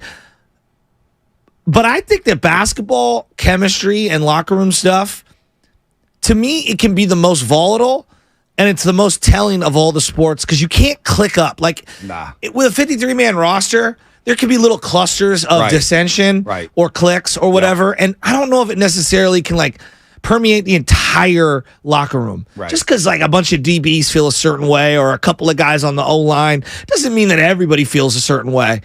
And it doesn't mean that everything is divided. And I don't expect all 53 guys on a football team to all think alike on every topic. That is ridiculous. Come on. Hell no. Baseball, half as many, 26, right? You got a bunch of coaches. All right. You got 12 in the NBA. Yep. So if one person is a malcontent or is annoying or whatever, it can really ruin the vibe. It did. And we saw that last year. Unfortunately. Something we don't really want to revisit this season. But so I do think that my point that I'm going is I do think we'll find out early on. Look, are they a good basketball team? I don't know. We'll find out. But I think there will be indicators as to how are they body language reacting to each other. How are they verbally talking about each other? You're going to learn a lot from that road trip early on. I agree with you. That's what I'm saying. We're going to learn who this team is. How's Chris Paul meshing? And Steve Kerr, again, talked about it. That's the biggest question everybody has. My thing was, Andrew Wiggins, where is he at? Because he's the X factor. When he's steady, dropping his 18, and he's grabbing his 6 rebounds, and he's guarding the best defender, to me, he's the X factor. But you heard it again from Steve Kerr. We have 6 starters, but Chris Paul's never come off the bench before. He's going to have to adjust to that. You're going to have to. We can't go super small to start the game. I don't think, you know what I'm saying? And he's like, look, man, at this stage of his career, you're a Hall of Fame point guard. Hall of Famer. Came in, you're still going to get your 25 to 30 minutes, so what does it matter? And I guess you could say that for everybody not named Stephen Curry. I think he can win a lot of respect in the Bay Area, but externally, nationally, if he is one of the key cogs to getting the Warriors back to the Western Conference Finals or to the finals or whatever, I think he's only enhancing his legacy tenfold. I agree. I think this is as important of a year for Chris Paul as any because people have already considered his career partially over. And if he can rejuvenate it a little bit and be that secret sauce for what helps the Warriors win another one, not only does that elevate the myth around Steph Curry and Clay and Draymond Green, but think of what it does in repairing any of the damage that CP3 has left in the wake of all of his, trades and stops along the way of his career. I also think it puts the Warriors in a status to where they're an NBA rehabilitation center. They're the Pontius Pilate. Right. And they're You just don't know like, that? no, I don't know what that is. I was going Pontius somewhere else. Pilate, he absolved himself. He wiped away, his hands. And so they can absolve Chris Paul of all his prior sins. Pontius Pilate condemned Jesus to death. Gotcha. Well, I was going to go a different direction and just saying, Spinoni got mad. What's going on here? I wasn't going to go that route. I didn't know it was talking Jesus. You know what? Let's not do the analogy. But no. It's fine. It's fine. I was going to go a different route and saying around the league, the Warriors are that place where veterans again, like a David West, like a Chris Paul, like a JaVale McGee, where it's like, wow, that organization gets it. Yes. And so I was talking to Ludman yesterday. He kept talking about 3 years. Or post-Curry, what's it going to like? I'm like, I don't care about post-Curry right now. I'm living in the now. But post-Curry, this season could go a long way post-Curry because if you rehabilitate Chris Paul and you win a championship and you elevate him, other players are going to say, boy, the Warriors know what they're doing. They've got a good culture. That's a fun place to play. Hell, they turn you into champions. Or they put you in a position to win a lot of games. And so I think we're basically saying the same thing here. Well, and to take out LeBron. Right. I don't know if you saw the think piece on LeBron yesterday. No, he is God. And who said that? Well, that's what the article basically said. Who wrote the article? Well, it was ESPN. 21st season, and he's going to train like he was a rookie. There's going to be no minutes restrictions. I saw the headline. I didn't read the article. I did. He's waking up at 6 a.m. Yeah, it's like, Kobe did that for his whole career. Yeah, I just... You have LeBron fatigue? I do. They treat him like he is Jesus, like he's God. But you know what? Dave McMenamin, the writer. Covers the team. Way. Yeah. The same Dave McMenamin who has been slurping LeBron at every turn. What did he call Stephen Curry? What was the term he used for Steph? And I like Dave. I seen Dave during the playoffs. He's a good dude. But what did he call Steph Curry? What did he call him? Warrior fans go crazy. They went crazy. An unbelievable role player? Is that what he said? Yeah, no. What did he say? He used a specific term. I'm going to look it up. One-dimensional. Oh. No, it wasn't that. Wasn't that. Wow, he said that, though? Jesus Christ. Speaking of Jesus. Jesus. There was something else he said. There was something. Gosh, I don't know. I do feel like we're going to look back at the LeBron era and someone's going to go, see, are we sure he wasn't on performance enhancers? Well, you saw the report about him being linked to some performance. No, I didn't. A couple weeks ago. I mean, that's the most duh story I've ever heard. Well, they swept it under the rug so fast. What did it say? I think Barstool may have broke it, or Deadspin broke it. Deadspin. Wow. Two of the worst entities actually doing something. You said that, not me. Collaborative talent. That's what he said. No, he did not. McMenamin said that. That's right. Collaborative talent? Thank you, text line, Comcast Business text line. That's what he said. That's what does it mean? I don't know what he meant, but that's what he called Curry. Basically, he was the Supremes to someone else's Diana? Exactly. And I remember Warriors World made some T-shirts for that. So, I personally, like, when it comes to post-Curry careers and I just win one this year. Let's enjoy the year. It's like Barry Bonds. At any stretch, when Barry Bonds was playing, maybe the last season we started thinking about it, but 02, 03, 04. Did you ever think post-Bonds? No. You were living in the moment. Did we ever think post-Jordan? No. Bulls fans, did you ever think post-Jordan or post-Pippen? No. No, you're living in the moment. Post-Joe, post-Steve. I never thought about it. Didn't care. I mean, they traded away Jimmy Garoppolo because the owner was like, I don't care about post-Tom Brady. All I care about is winning as many with Tom Brady as I can. Mm-hmm. Bill was worried about post-Tom Brady because he was worried about his legacy. Yeah, that's what it was a few weeks ago. LeBron James was cleared of having any activity involving performance-enhancing drugs during his investigation. Sure. That broke. Of course he was clear. That was broke a couple weeks ago. So I do have LeBron fatigue. I do. He's going to go to Miami in air quotes for 2 weeks again this year. Honestly, I used to have a lot of fun watching LeBron James. Like, I used to love watching his game because he plays the right way. There's no doubt about it.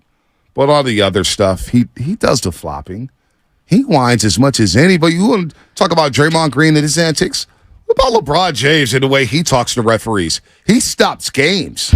Literally stops games, and referees will not give the ball to the guy on the free throw line until LeBron James is done talking. Like, it's unwatchable. Unwatchable at times. I can't with LeBron. I just can't. I just can't. Like, literally, they stopped the game for this guy. He starts crying and this and that. So, whatever. But I am intrigued to see how this works with Chris Paul. There's no doubt about it. Andrew Wiggins, Kevon Looney, how are they feeling? And then all the ancillary pieces that you have in Jonathan Kuminga, Moses Moody, and GP2. Now, how can you keep these youngsters engaged if they don't get the consistent playing time? You know what I'm saying? Like, how can you keep Kuminga, Moody, and GP2 engaged if they're not playing their 15 to 20 minutes a night? That's going to be that's another challenge for Steve Kerr. We talk a lot about like evolving and maturing and stuff. I do think that there's a huge leap that Kuminga has to make in terms of attitude. He's got to do all the little things to win over everyone. He's just got to do it. He's got to box out. He's got to rebound. He's got to run the floor hard. I can live with the physical mistakes. I cannot live with the mental lapses. Yep. And that's kind of how the organization has been talking to him, and hopefully that hits home. We can all see he's got talent. Right. Can he do the little things on this team to earn more trust? Yeah. No doubt. No doubt. I cannot wait. Media Day Monday. We'll be there live at Chase Center doing all the shenanigans. We'll hear from everybody. Tuesday, training camp starts. We'll also be reacting to Niners and Cardinals. Big game at Levi Stadium, man. Big game. The Niners have to continue to win. You got to keep pace with the Eagles. You have to keep pace with the Lions. You need home field advantage this season. All right? I would love to not travel back to Philadelphia. I would love that. I want the NFC Championship game at Levi Stadium. I want us to have a big party in late January at Levi's and then hop on a flight 2 weeks later to Las Vegas to go see them win their 6th Lombardi. That's the dream scenario. Well, right now, the last thing I want the Niners to do is lose a game before the Dallas game. Yeah, you can't lose this game. I need the vibes to be immaculate for Cowboy Week. And you just may not have Deebo Samuel. Sunday night Cowboys? Sunday night next week? Cowboys? Hey, Lubman, I got an assignment for you this weekend. You got the number for Mike Tirico still? No, I gotta go through NBC to get that. Well, you better get on that right now, buddy. Before these other guys swoop us. Willard is literally writing it into the Excel spreadsheet right now. We've got Tirico. We had Tirico on for 30 minutes last year. It was really fun. Really fun. Steve Kerr, big takeaway. What was your big takeaway from the interview with Steve Kerr? We're excellent interviewers. No, don't do that. No, my biggest takeaway was it does feel like this organization, when they get bounced early, makes the most of their summer. And it really does feel like from coach, front office, roster, everybody's made the most of this time off, this extended layoff, getting bounced before the Western Conference Finals. Feels like Clay's in a good spot. Sure, feels like Draymond's in a good spot. Feels like Andrew Wiggins is in a good spot. Obviously, Curry always feels like he's in a good spot. It feels like everybody's refreshed and ready to get this thing going. There wasn't this natural partying of winning everything, So I feel like everybody's ready to build up that chip on the shoulder and go out and prove it again. Right. And I do think that it's very difficult to have a short off season after you've been celebrated and reaching the mountaintop after everything this organization's been through with each player. And pick up the pieces. And it does feel like they've retooled their roster. It feels like they were humbled. To see it. Yeah, it feels like it was a humbling experience as well to lose a Western Conference Series for the first time under Steve Kerr and to lose to the LA Lakers and LeBron James in a fashion that they did. And to go in that offseason saying, you know what, we do have to get better. And we have to get this locker room cleaned up. And look, man, the elephant in the room is they had to make a decision. Jordan Poole or a trusted agent who's helped you win 4 championships. And they moved on from Jordan Poole. And you hear Steve Kerr, even in that interview, talk about, our pace was really good, but we were last in turnovers. We cannot turn the ball over, and that's what Chris Paul does not do. He does not turn the ball over. So he had to take better care of the ball. And look, Curry has a turnover problem at times. Clay turned the ball over, but also Jordan Poole. And they need somebody to run that second unit. I think they missed Sean Livingston in that aspect. You know what I'm saying? He was very underrated there. So don't you also think their personnel, as great as it is in the motion and in terms of maximizing it, I think they're sneaky good in the pick and roll. Very You good. got spot-up shooters. But see, that was my problem last year. What? I thought they could have been good in the pick and roll with Jordan Poole and a Wiseman or Kuminga. He was or playing whatnot. too fast. But he was playing too fast. He was erratic. Yes. So I think you have personnel to complement Chris Paul's skills. Has Chris Paul ever played with two shooters as good as Steph and Clay? JJ Redick's not as good as Clay. He's a very good player, but yeah, he's not on the same level. The Houston Rockets teams, OKC. Eric Gordon is not better than. No, James Harden. Not better. Phoenix, Devin Booker, damn good shooter. That's one. Yeah, you know what's Devin Booker I would put in that category. But Cam Johnson, not there yet. And I like Cam Johnson. I do. Yeah, he's not on that level. So the Warriors just announced Jerome Robinson signing a two-way deal with the Golden State Warriors. Jerome Robinson, former first-round pick of the LA Clippers, another guard. I don't even remember who that is. He's a competitor. He is. He is a competitor. CP played with Peja Stojakovic in New Orleans. That's early right. on. Whoa, that was Peja old. was a shell of himself. That was old Peja. I mean, come on. Very old Peja. Come on. Old Peja. Peja would be in the JJ Redick bucket for me. Well, a really good shooter. Peja wearing a Hornets jersey is like Patrick Ewing wearing an Orlando Magic jersey. Or Hakeem wearing a Toronto Raptors jersey. You know why I love the internet? Because it's undefeated. Did you see Mia Khalifa? And I'm sure you know who that is. Maybe. She put out a tweet, and it was underneath it. Somebody had spammed the entire replies, and it was just NBA superstars on teams you didn't expect them to play on, meaning that she was washed. Right. It was Patrick Ewing on the Orlando Magic. Gosh. Hakeem on the Raptors. Yes. Barkley on the Rockets. Barkley on the Rockets. It was just Jordan on the Wizards. Oh, it was my gosh. picture after picture after picture after picture. Man. Shaq And on the Celtics. I would put Peja on the Hornets on there. Shaq on the Celtics. Absolutely. I don't know why, but it made me think of that. Yeah, that is a great It's tweet. why the internet's great. That is great. That is a great tweet. Got that tweet in my I love bookmarks. that you're. I was going to say, I love that you're looking at Mia Khalifa's see, replies. Not for me. This was the not for me page. Oh, okay. This popped up because people that I follow, like Tyler Miller, hits that like button, and the next thing you know, stop it, shows snitching, up on my Shasky. page. No, stop snitching, Shasky. Don't you do that. You're looking at it. Don't be snitching. Not on a Friday. Stop snitching. Well, turn to the Sausalito Shasky on me now. Show's almost over. Now, Spadoni, on the other hand, I'm going to get my snitching on real quick. I had a tweet a few weeks ago. And Spadoni comes up to me, boy, you know your Twitter's popping when OnlyFans are commenting. I'm like, what's OnlyFans? And it's a blurry You know what pictures. OnlyFans No, is. I did not know it until Dude, Spadoni brought it up. I did not know it. I call Cap. I did not know it. And then I looked at OnlyFans and I was like, oh, that's what that is. Let me not click on these blurry pictures ever again. Spadoni knows it. I'm throwing him under the bus because I had no idea. I'm old, man. I don't know how to work Twitter no more. But Shasky, you Well, that's what I snitching. call like the fans of Kyle Shanahan. I call them only Shans. Look me in the eye and tell me you didn't know what OnlyFans was. I did not know what OnlyFans was. Your Honor, we have a liar. I did not a know. liar. I did not know. I did not know until Spadoni said something. Pinocchio, your nose is growing. I did not know until Spadoni said something. I wasn't clicking on those blurry pictures. I thought I was going to get a virus on my phone or something. It's like, what is this? No, I'm not touching that. So you get a virus somewhere else. They are hardworking, decent individuals trying to make a living. You know what? We don't shame here in that industry, all right? If we're going to give all the shout-outs to all the strippers out there every morning, give a shout-out to all the OnlyFans employees, all right? Come on, dog. It's only right. Come on, dog. Chris Kikuchi. By the way, shout out to my guy Leon, man. Leon, I love you, man. He got on me last time because I didn't reply to him right away. I'm trying to veer off of what we just talked about. Yeah, 415. Bonte only knows his fans. Chris, Leon. It's a good way to make Fast Five. Let's just say that, OnlyFans. It's time for the Xfinity Fast Five. Your last chance to get in on the morning roast. Brought to you by the Next Generation 10G Network. Only from Xfinity. The future starts now. My guy Leon.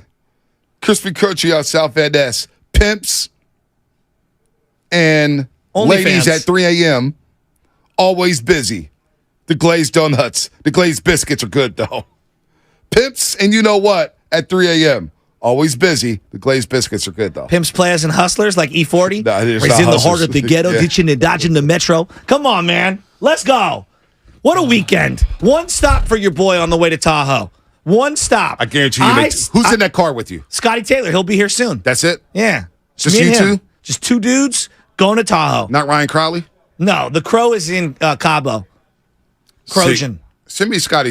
Hey, Scotty. He's coming in. I'm driving. I told him to meet me here. We're going straight from here. Don't cap. You guys are making 2 stops. What time is tea time?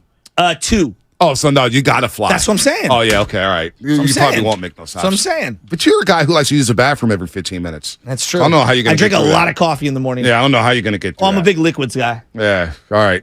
Your final thought. Hence my OnlyFans. Final thought. It's your final thought, man. Only Shasky. Holy Shasky. Holy Shasky. My final thought is I'm ready to go.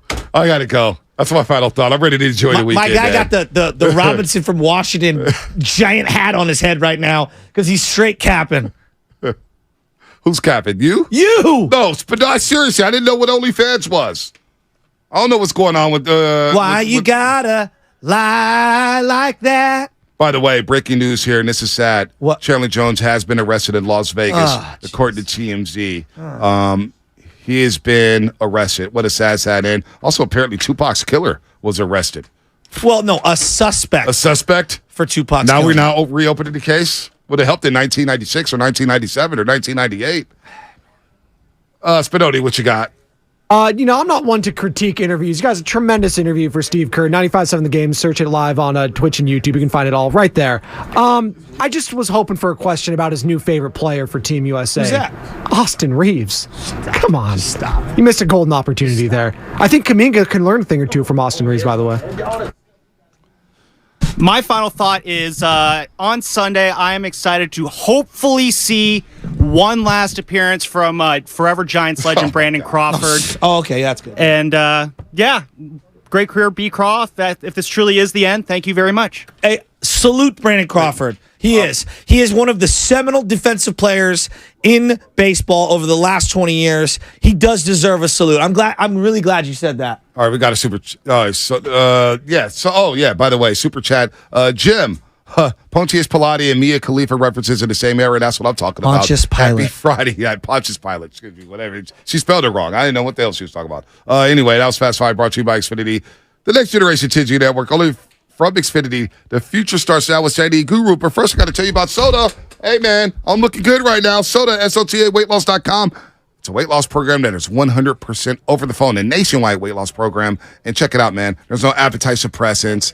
It's not a workout program. No counting calories, no pills. All about eliminating junk food, learning healthy and sustainable nutrition, beverages, bad eating habits, while creating good habits via a personalized eating plan. Accountability, simple to follow, and big results. Just look at me. I can fit this 1X polo shirt from Adam and SF. Thank you so much for this polo. Visit SOTAweightloss.com and SodaWeightLoss.com. Say it with me now. Soda is state of the art. During Jeep Adventure Days, get $11,000 in lease support on the 2020.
NorCal Credit Union.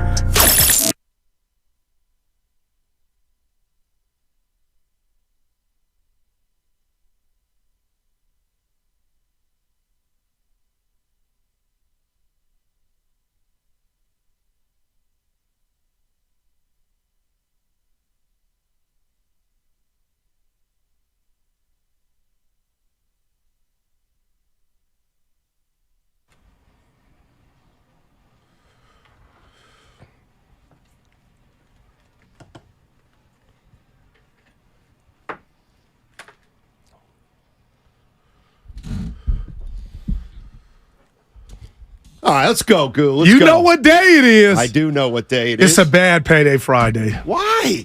Yeah. Why? People had their hands in mine. I'll just say that. Already? Yeah. It's a little shocker. I was going to say, you Yeah. got your new shirt? This is not new. Why are you guys putting that on me? First time I wore it here. Okay, we've never seen Guru wearing a shirt that's the first time he's worn the shirt into the office. Yeah, Shasky said 1990 Martin Lawrence. Kind of didn't like that. He thought it was a compliment.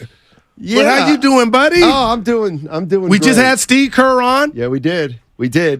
He had some interesting things to say about what's going on with his team. And his contract. Yeah, I formed a conclusion about that, but I kind of want to wait on it. Okay, yeah, do that. Because here's what we got going today.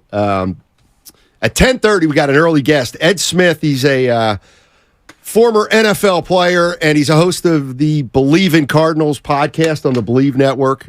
We got to find out more about the Cardinals. Yeah, no doubt. We got to find out a Who little have played bit about three who they are. tough games, Steiny. You know, I just keep thinking they're chopped liver, beat Dallas, and kind of smoked 2 games prior to that. Yeah, who are you?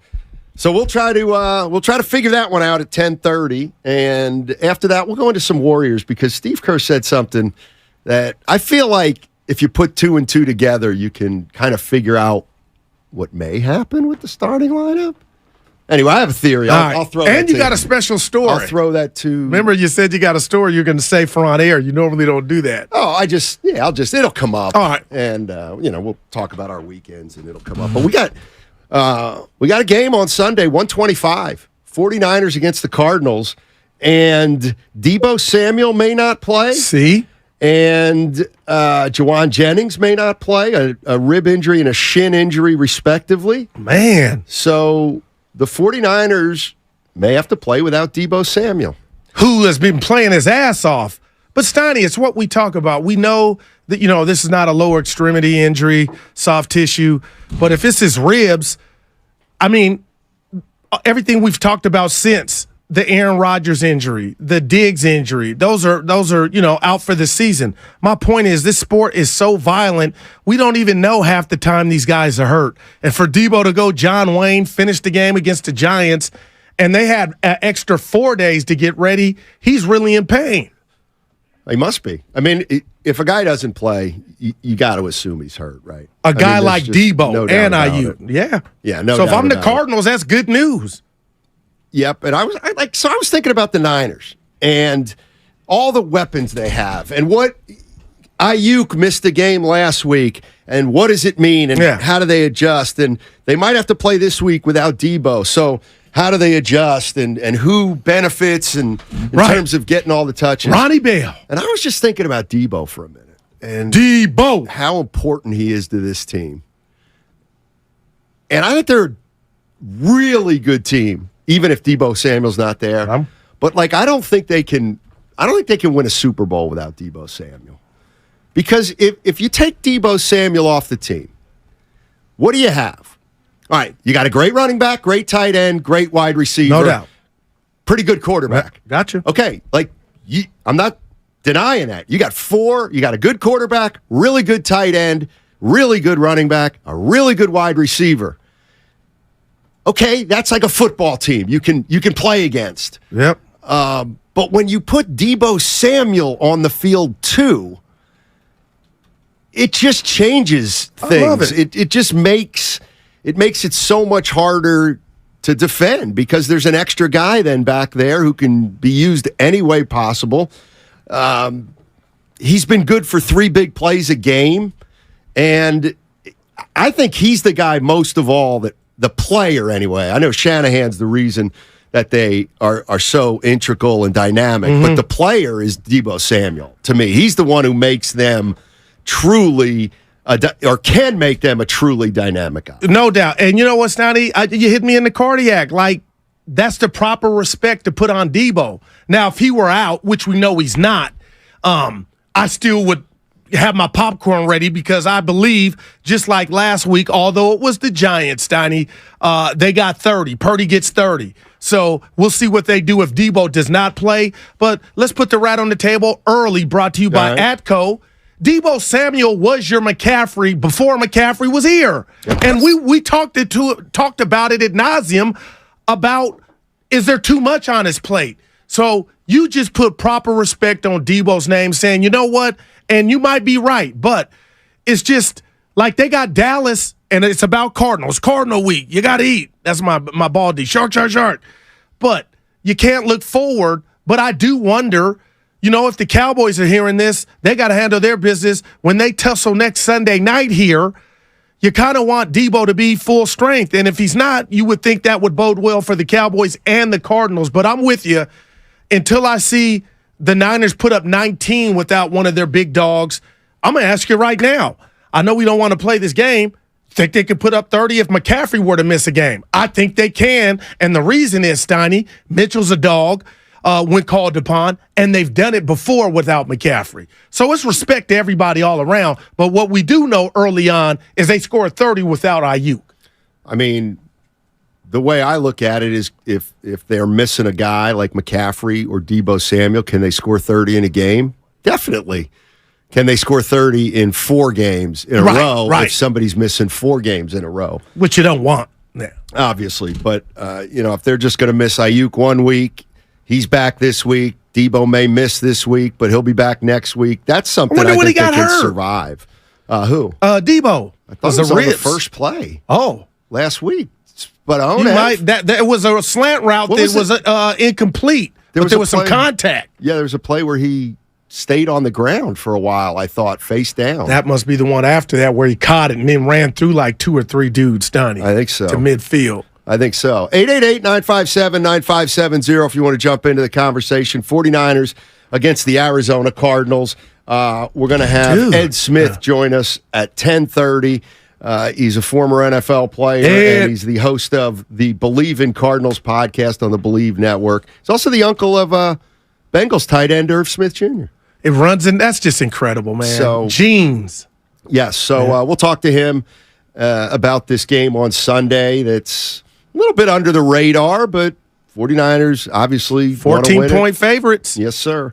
And after we get Ed, we'll talk a little Warriors. Warriors. And, I mean, there's a bunch of We'll be out stuff. there Monday, the station. We will. Media day. There's a bunch of stuff to talk about. Farhan Zaidi did an interview yesterday. And now, all of a sudden, it doesn't sound like that all things are fine and copacetic at the Giants stadium and the Giants franchise, because it looks like Kapler is now in doubt. It looks like Why not Farhan? Well, we don't know. You're just saying how you feel. Well, the way Farhan Zaidi talked, he talked about how everything needs evaluation, the players, the front office, the managers. He mentioned the front office, everybody probably. He did.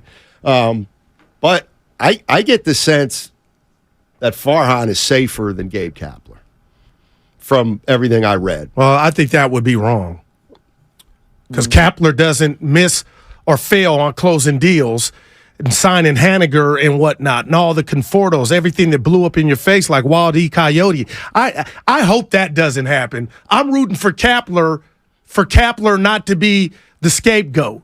Because, Farhan, you got the stuff on your hands, and the stuff is boo-boo. Because that's what this season is. How dare you tell him kick rocks, and you're the one going to get the groceries, and the food is rotten. Farhan's not making that decision. That's coming from above Farhan. They're telling Farhan, you may have to Yeah, you may have to all right. off your friend. If you want to keep your job. All right. You know what? I've calmed down. Dude, the amount of people saying I look like Raggedy Ann, this shirt causing a lot of comments. Whoa. It's a different kind of shirt. Now, what does that mean? It's not your usual type of shirt that you wear. That's all. You can check it out on the YouTube channel. Download it, search 95.7 The Game, and you can do that. The other thing that see, this is what I like to do to you. Oh, here's how you do it. Hey, trouble brewing for the Warriors. What are you talking about? Dude, did you hear what LeBron said? He's prepping like a rookie. Oh my goodness, Steiny. He's gone, Steiny. He's gone back into the lab. He's going to work hard. He's going to come out motivated. 0 dark 30. Dude, they got 30. beat by the Nuggets. He's on a 0 mission. dark 40 now. He's going to come out more motivated than Curry and Draymond. He does it every year, so I'm not. This is different. Nah. This is like a rookie. Knock, knock. Did you see the videos? Knock, knock. Oh, boy. Can I say something? They were in the Western Conference Finals. The dude takes care of his body, his physique, his temple. So I don't do that for him. That's to be expected. Because he's on another team. He don't need to talk. Okay. Yeah. Okay. Okay. I heard Barkley, NBA TV, talking about the Giannis trade and the possible location for Drew Holiday. He likes the Lakers offseason.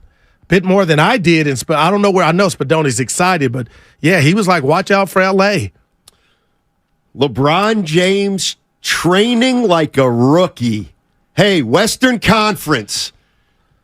Here's a message for you before the season even starts. Whew.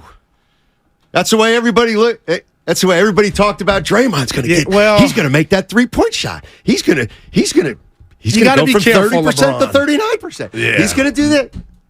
Nothing matters in the summer. You got to be careful, LeBron. Nothing matters. Me being married for 20 years, how many times I told my wife, "You in trouble now." Then you get in there like, oh boy, they're working me hard. So let's talk and just walk the walk, Steiny. They By the way, Steiny, LeBron James, only year he did not make an All-Star team was his rookie season. So how did he not make it then? He was 12 years old. Now, the first game in sack. Yeah. Hey, I'll tell you, what do they call, you got to help me here. G? What's a G? Gangster, OG. Okay, like old school? Yeah. The Portland Trailblazers GM is a G. Well, tell us why. So apparently Damian Lillard went to Joe Cronin? Yeah. Is that his name? Look at my guy. I think there was a Joe Cronin baseball player, Mickey Cronin. Anyway, Joe Cronin, the GM of the Blazers, Damian Lillard apparently went to him fairly recently and said, hey, if you can't get me to Miami, I'll come, I'll be a Trailblazer. Oh, wow. And he said, no, you won't be a Trailblazer. Are these facts? These are this facts. is factual. Yeah, I love it.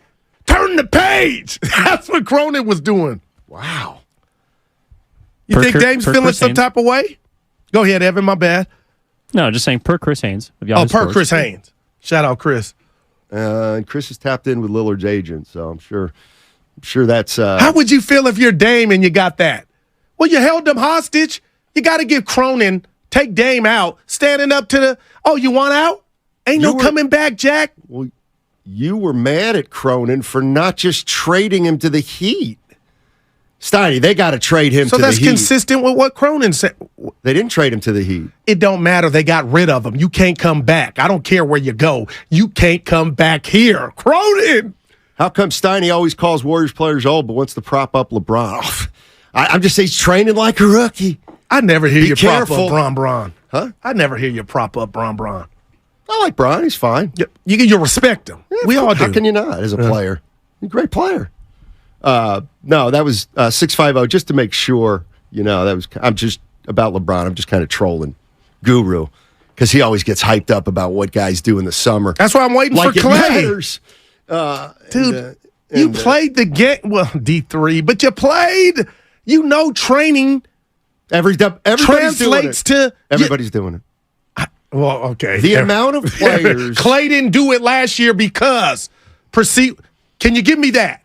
Clay couldn't work on his stamina nor his game. He could. He just didn't. No, PTSD. He said it. Well, let's see if he can come back from that. Yeah. Yeah, what? I'm betting on Clay to have a big year because he's been training. And you would say last year he had a big year. So 41.2% from three. Define a big year. Yeah, hold my beer. Yeah. One stat. Hold on to one stat. But hey, I'm open to Klay Thompson being better this year than last year. I think it's possible. By the way, I have a great idea for the Portland Trailblazers. Did you got Portland on the brain, Snidey? I got so much. That's your new league pass team? Portland? No. Mine's OKC. Let me see. I got 4. I could think about that for a minute. Yeah.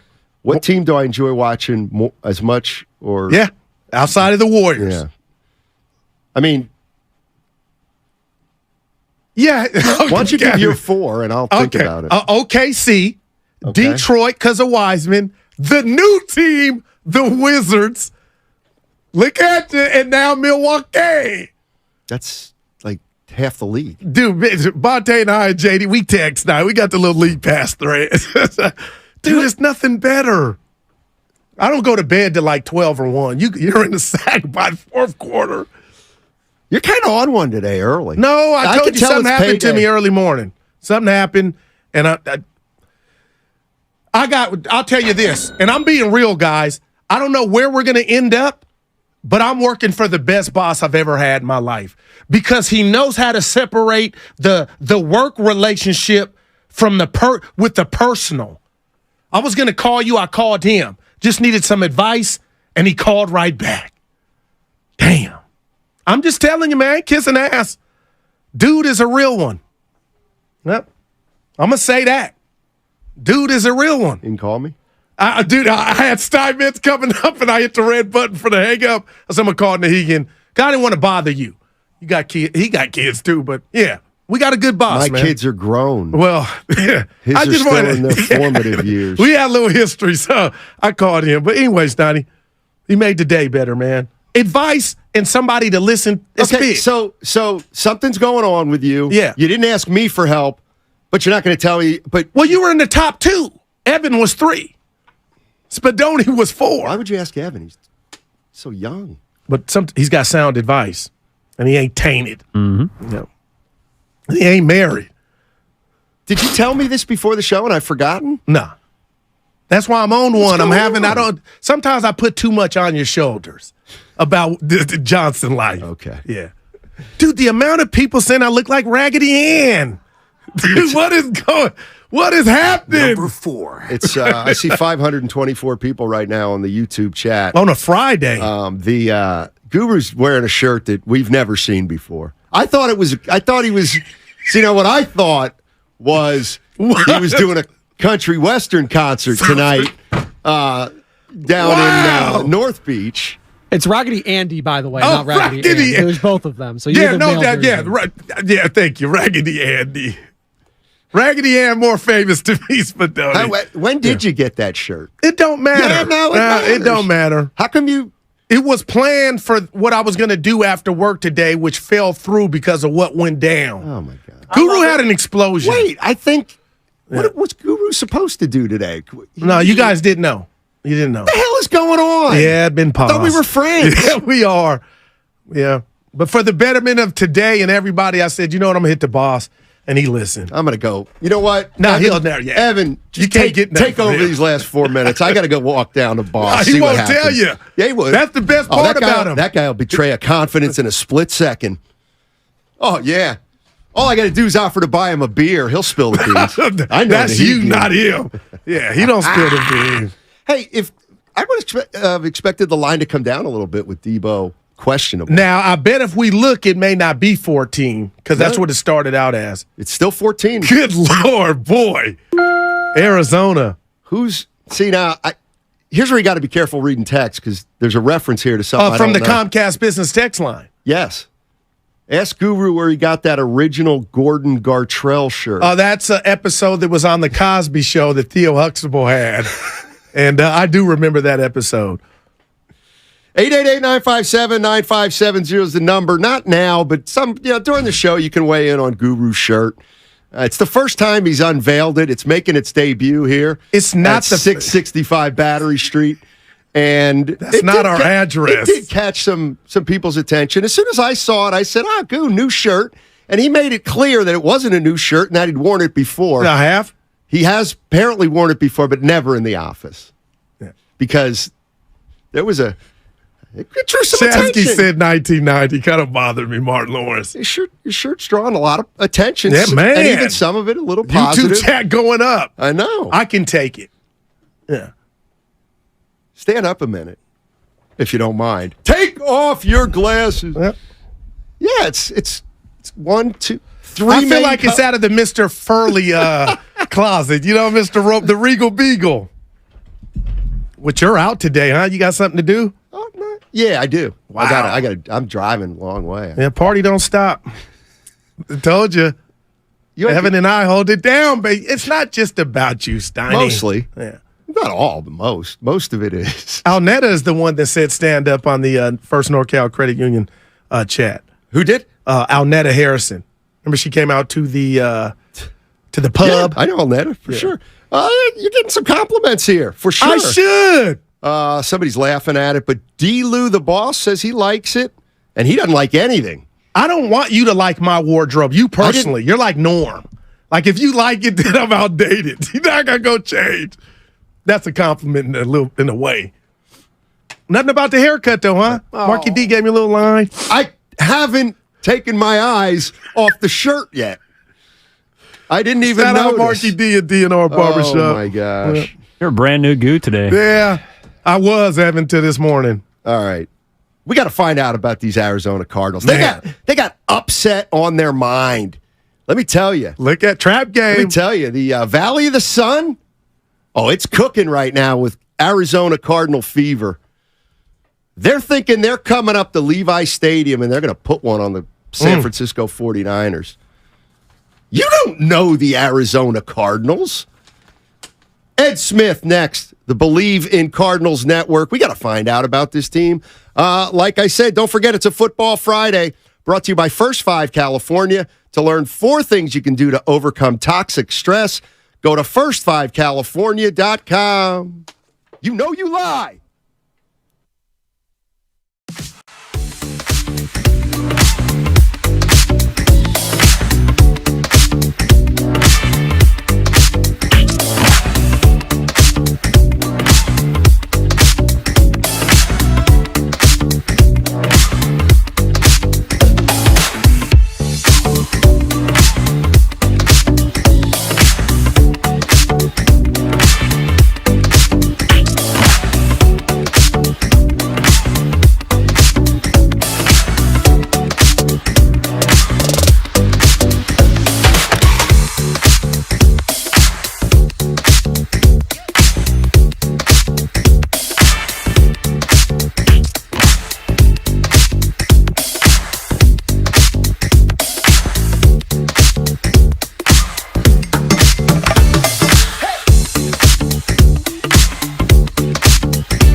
Steiny and Guru on 95.7 The Game. All righty, reminder that Monday is Warriors Media Day, and 95.7 The Game will be live from 6 a.m. to 2 p.m. at the Chase Center. Tune in to the Morning Roast, followed by Steiny and Guru live on Warriors Media Day. That is Monday. And let's head out to our guest line and welcome Ed Smith. He's the host of the Believe in Cardinals podcast on the Believe Network. He's a former NFL player. He played in the 98 Super Bowl, and he's the uncle of NFL Bengals tight end Irv Smith Jr. Thank you so much for joining us, Ed. Hey, appreciate you gentlemen having me, man. No problem, no problem. So we have a new coach in Arizona, and I know it's only been 3 games, but what would you say they're trying to implement in Arizona? What kind of team do they want to be?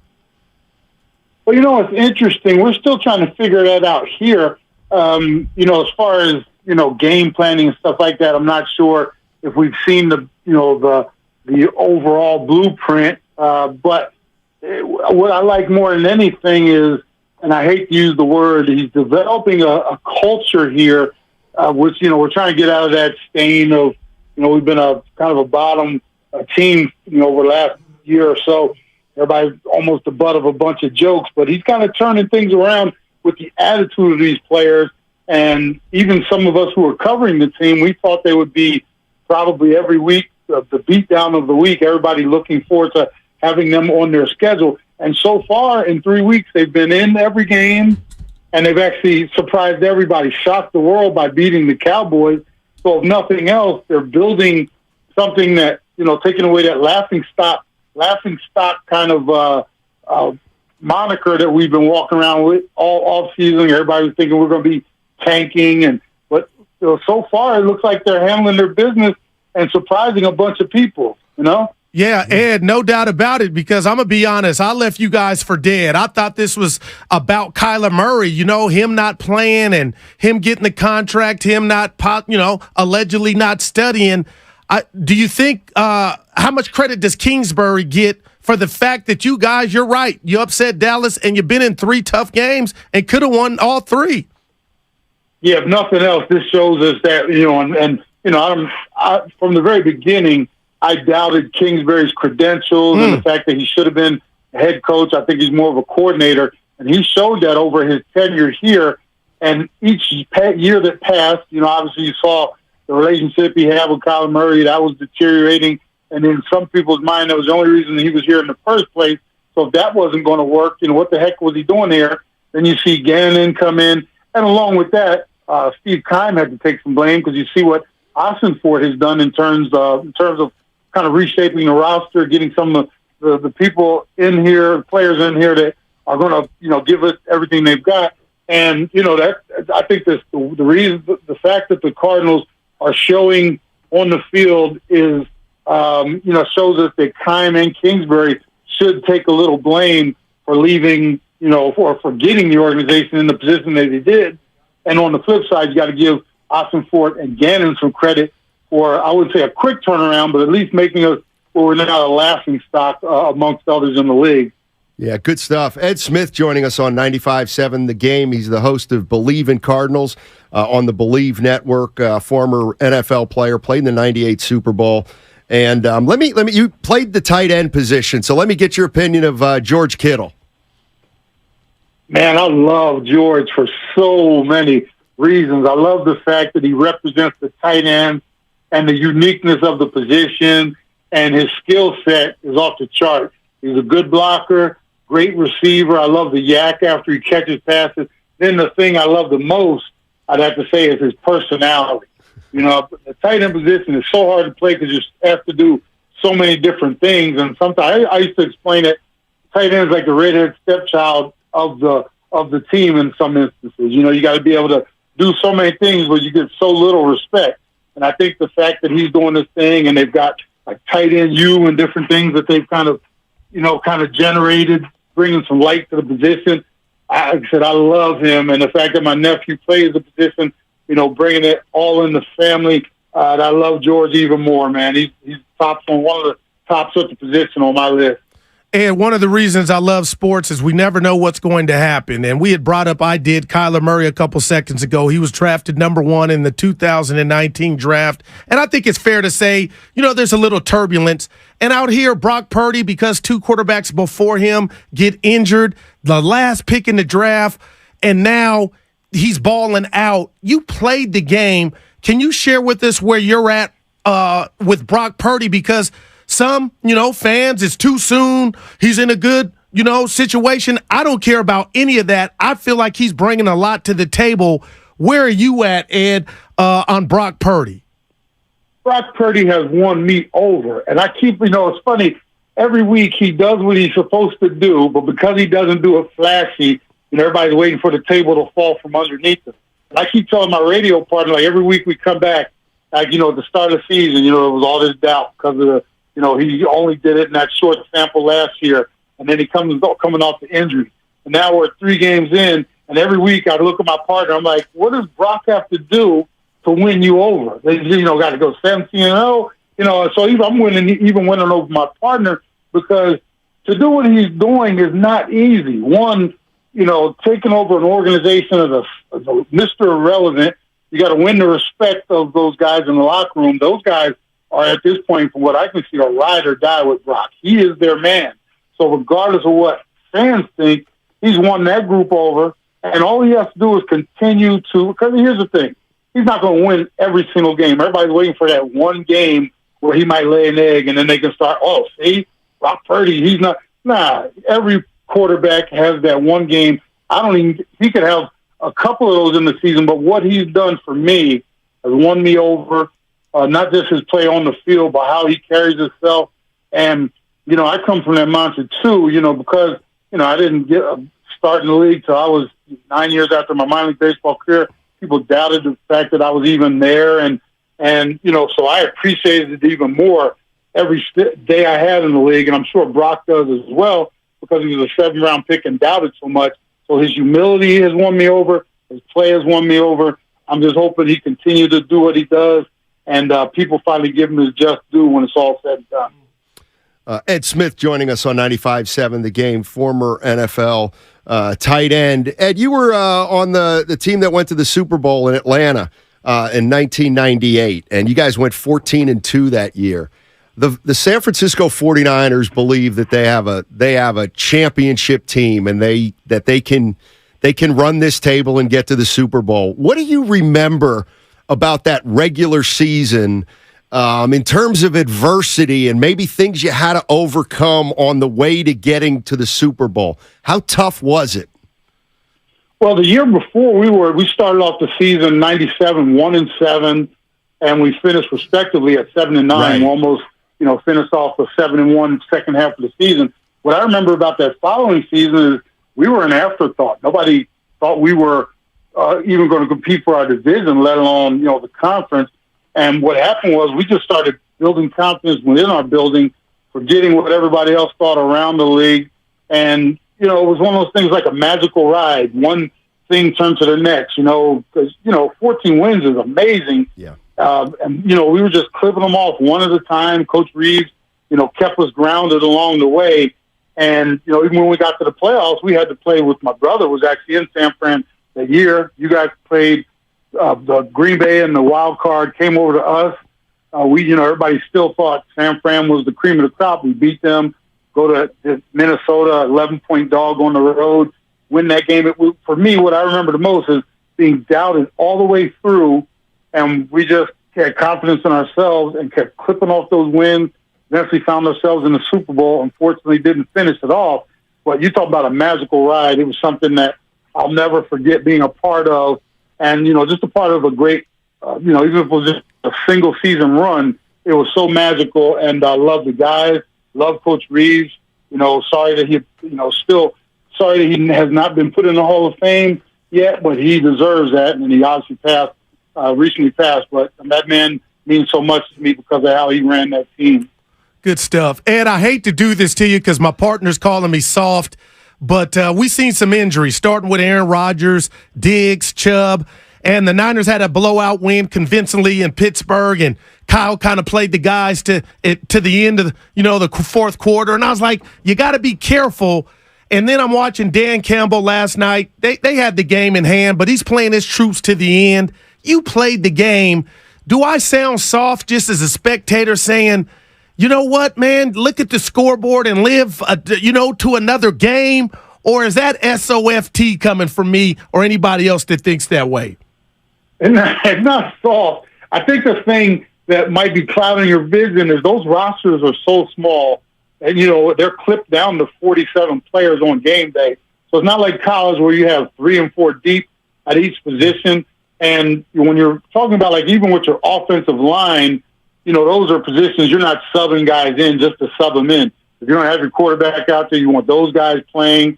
I think, like, for instance, the game against Miami and Denver last week, that's when you can get guys out of there. But when games are close, within reach, one single play can flip everything. And we saw Detroit almost let Green Bay climb back into that game. So, it's one thing if it's a real blowout, but when they're still relatively close, I think you got to keep your troops out there. And most quarterbacks don't want to come off the field anyway. I remember back in the day, even my man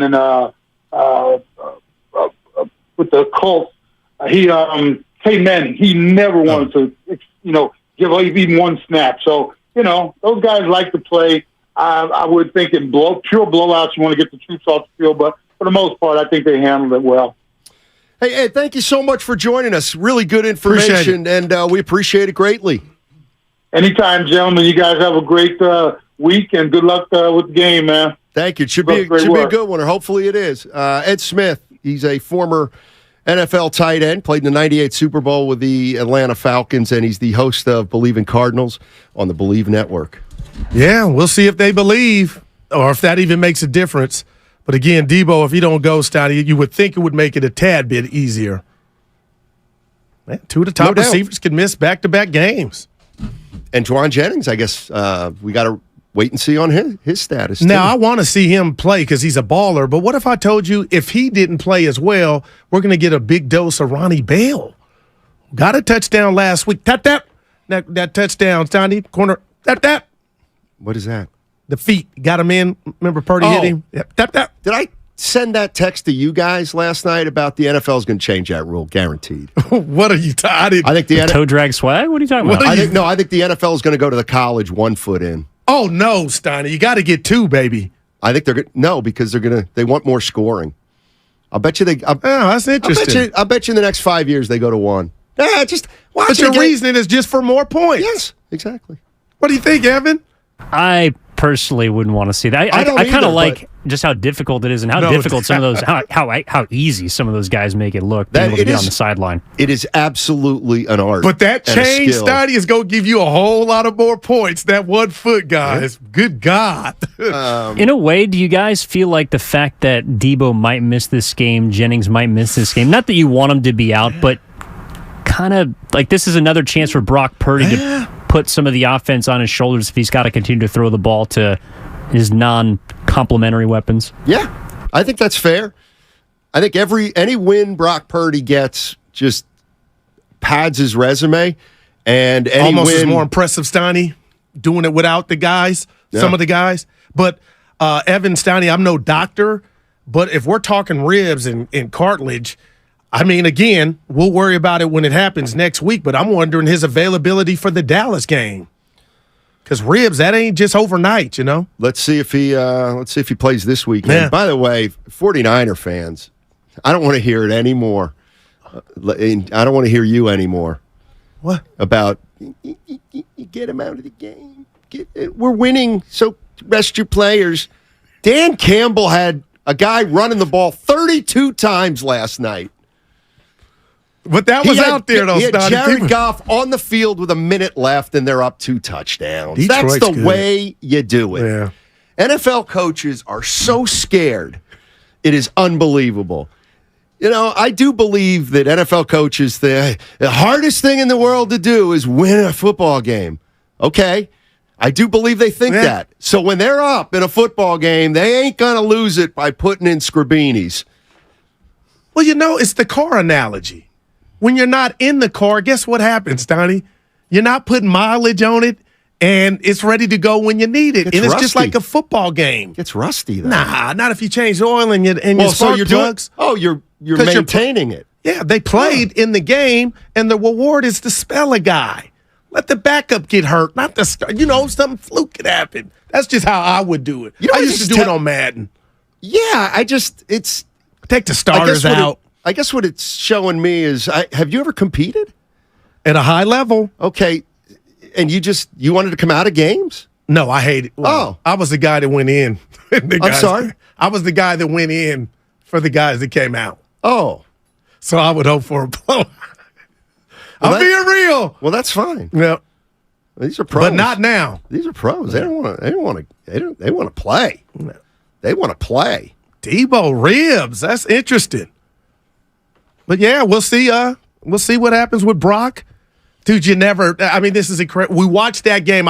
You said you saw it, or that's when the last night's game? No, the rib injury happened for Debo. I feel like I just feel like he's so invincible that he's bouncing off of those dudes. And you're right, he did come off, but it's just like, damn, now he might not be available, but we'll see. He's been hurt in his career. No doubt. Here and there. I mean, how does a guy like that stay healthy, by the way he plays? Pulling a China shot. Pretty unbelievable. Mm-hmm. By the way, did you see that Kyle Shanahan was asked if he had more confidence in Brock Purdy than any other quarterback he's had in San Francisco? I missed this. And essentially Shanahan said, yeah. Duh. What was the real answer? His real answer was, well, I think he deserves that. I mean, he's earned that confidence from Kyle. Undefeated.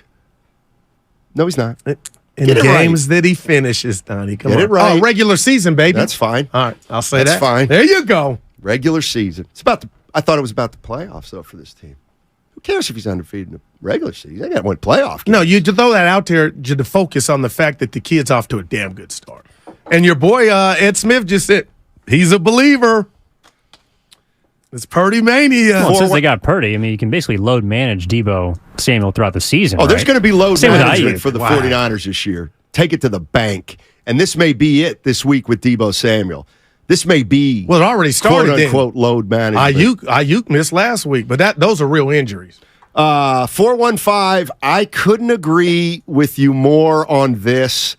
Guru. But I acknowledge that I think football people think this, which is a joke.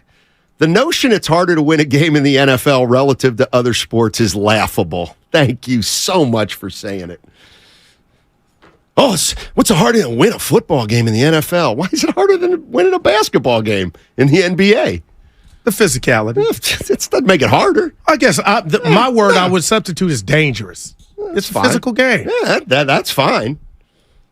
But harder. The odds of winning a game in each league are the same thing. I'm a football guy. Yeah, you're a college football guy. He is. Debo will probably have a flak jacket on. Protect those ribs. I guess. I think they're. I wonder if, in a crazy kind of way, because of Brock Purdy. Not that they wouldn't play with Debo Samuel, but where are you going? Why? Like they have. To me, I look at the 49ers and they have one extra weapon. They kind of have one too many weapons. So if one of the weapons doesn't play, it just means the ball's going to get spread out with to the other guys a little bit more. Now, again, I don't think the 49ers can win it all without their four skill guys in Kittle, Ayuk, McCaffrey, and Debo. But I think during the regular season, they're going to have to play without one of those guys a few times, and I think they're going to be able to win most of those games. But I think the goal is to just keep all four of those guys healthy for the playoffs. Yep. And if Debo's not feeling great this week, then he doesn't play. But as long as you have three of the four weapons in the regular season, I think you're going to be able to win some games. Mm-hmm. I do. Let's go to Nick. Okay, Nicole in Buffalo. Hey, Nicole. Yeah. I think you need to get Howard. I think you need a big man in there because You got Davis and you got the Joker. Somebody got to able to pound the glass and rebound and block shots and defend on both sides of the court. Are you disappointed they didn't get Dwight Howard like I am, Nicole? Yep. They need a big man in the middle. And they got Rudy Gay. Because that's how they lost in the playoffs last year against the Lakers. They got out-pounded. I like her. Yeah. Thank you, Nicole. Appreciate you listening from Buffalo. Look at her. Came in with a hoop.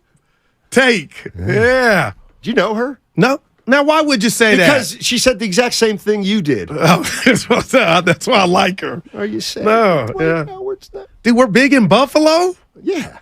Huge. Wow. Huge in New Buffalo. Mexico's our state, though. Somebody, I think there's a clever line about your shirt. Why are you laughing? Somebody said, "Is that from the Karl Malone collection?" That's a three. That is a pretty good one. Yeah. So you say they got a country feel to it? It definitely does. It definitely does. Not what I was aiming for. Yeah. Michael Jordan. That was good. Dude, that's a 4. That's from the 707. That's pretty good. That's pretty good. Hey, at the next break, will you tell me what's going on with you? It's some stuff is personal, Snotty. But this is like I've used you a lot this week. But I put a lot on you this week. But this is very similar to the opening of our show. I hate you to ask me to pray, but you don't say what I'm praying and for. That's why I didn't. You know what? Well, now I didn't I know tell you all who about didn't make. this. Okay, real quick. No, don't do it. There is a list of the people that didn't make the calls ceremony for your birthday, so I do have it. And I didn't want to see. I was being messy doing that. But if you'd like me to unveil it, I can. But my point is that's being sloppy. So this is a compliment that I didn't bombard you and I went to the boss. I went to my friend. He wasn't the boss this morning. I went to my friend. And asked what? It don't. See, that's nosy by nature. Does it have anything to do with a list? Oh, it had nothing to do with you. Oh. Dude, you're headed. You are the real Jack in the Box. What is the list? Of the people that were supposed to call in that didn't call in. There is a list. Yeah, dude, first of all, if you want to see it, I might tell you. I may I want got to some see people that. on here that shocked me. Who stiffed me. No, I told you a few times. I appreciated your effort in that. That was nice, especially with Mom and Norm. And Mom posted it on social. I know. Evan made it happen. She's awesome. God. She's got to stay off the internet. I'll tell you what, my mom Dude, got some addictions. Get off of Twitter. Well, we all do. I don't. Golfing?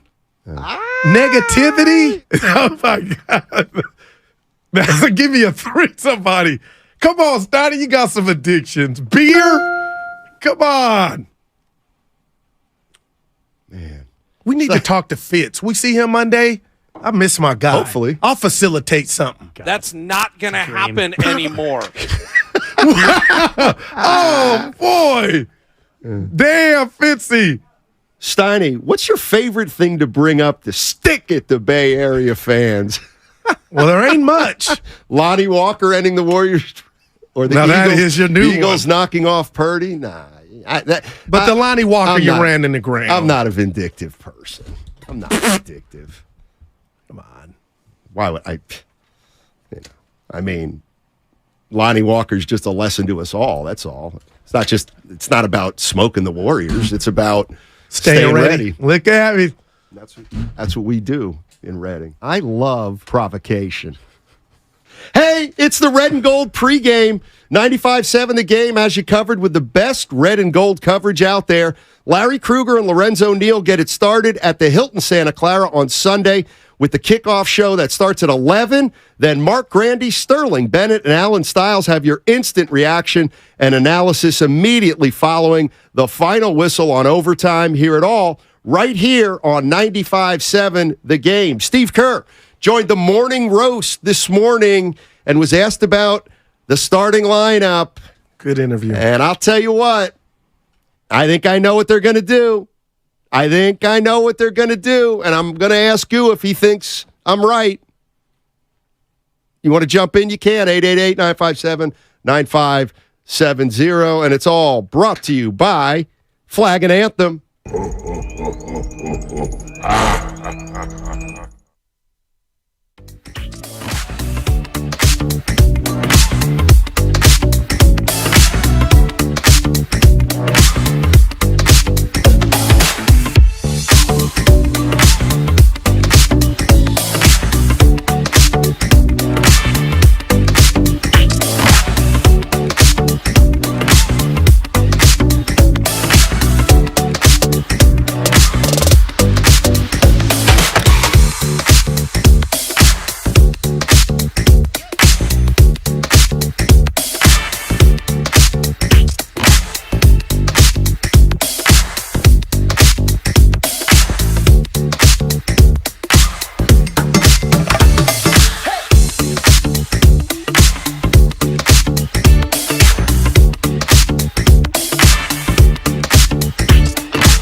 Henny's undefeated. Now, back to Steiny and Guru on 95.7 The Game.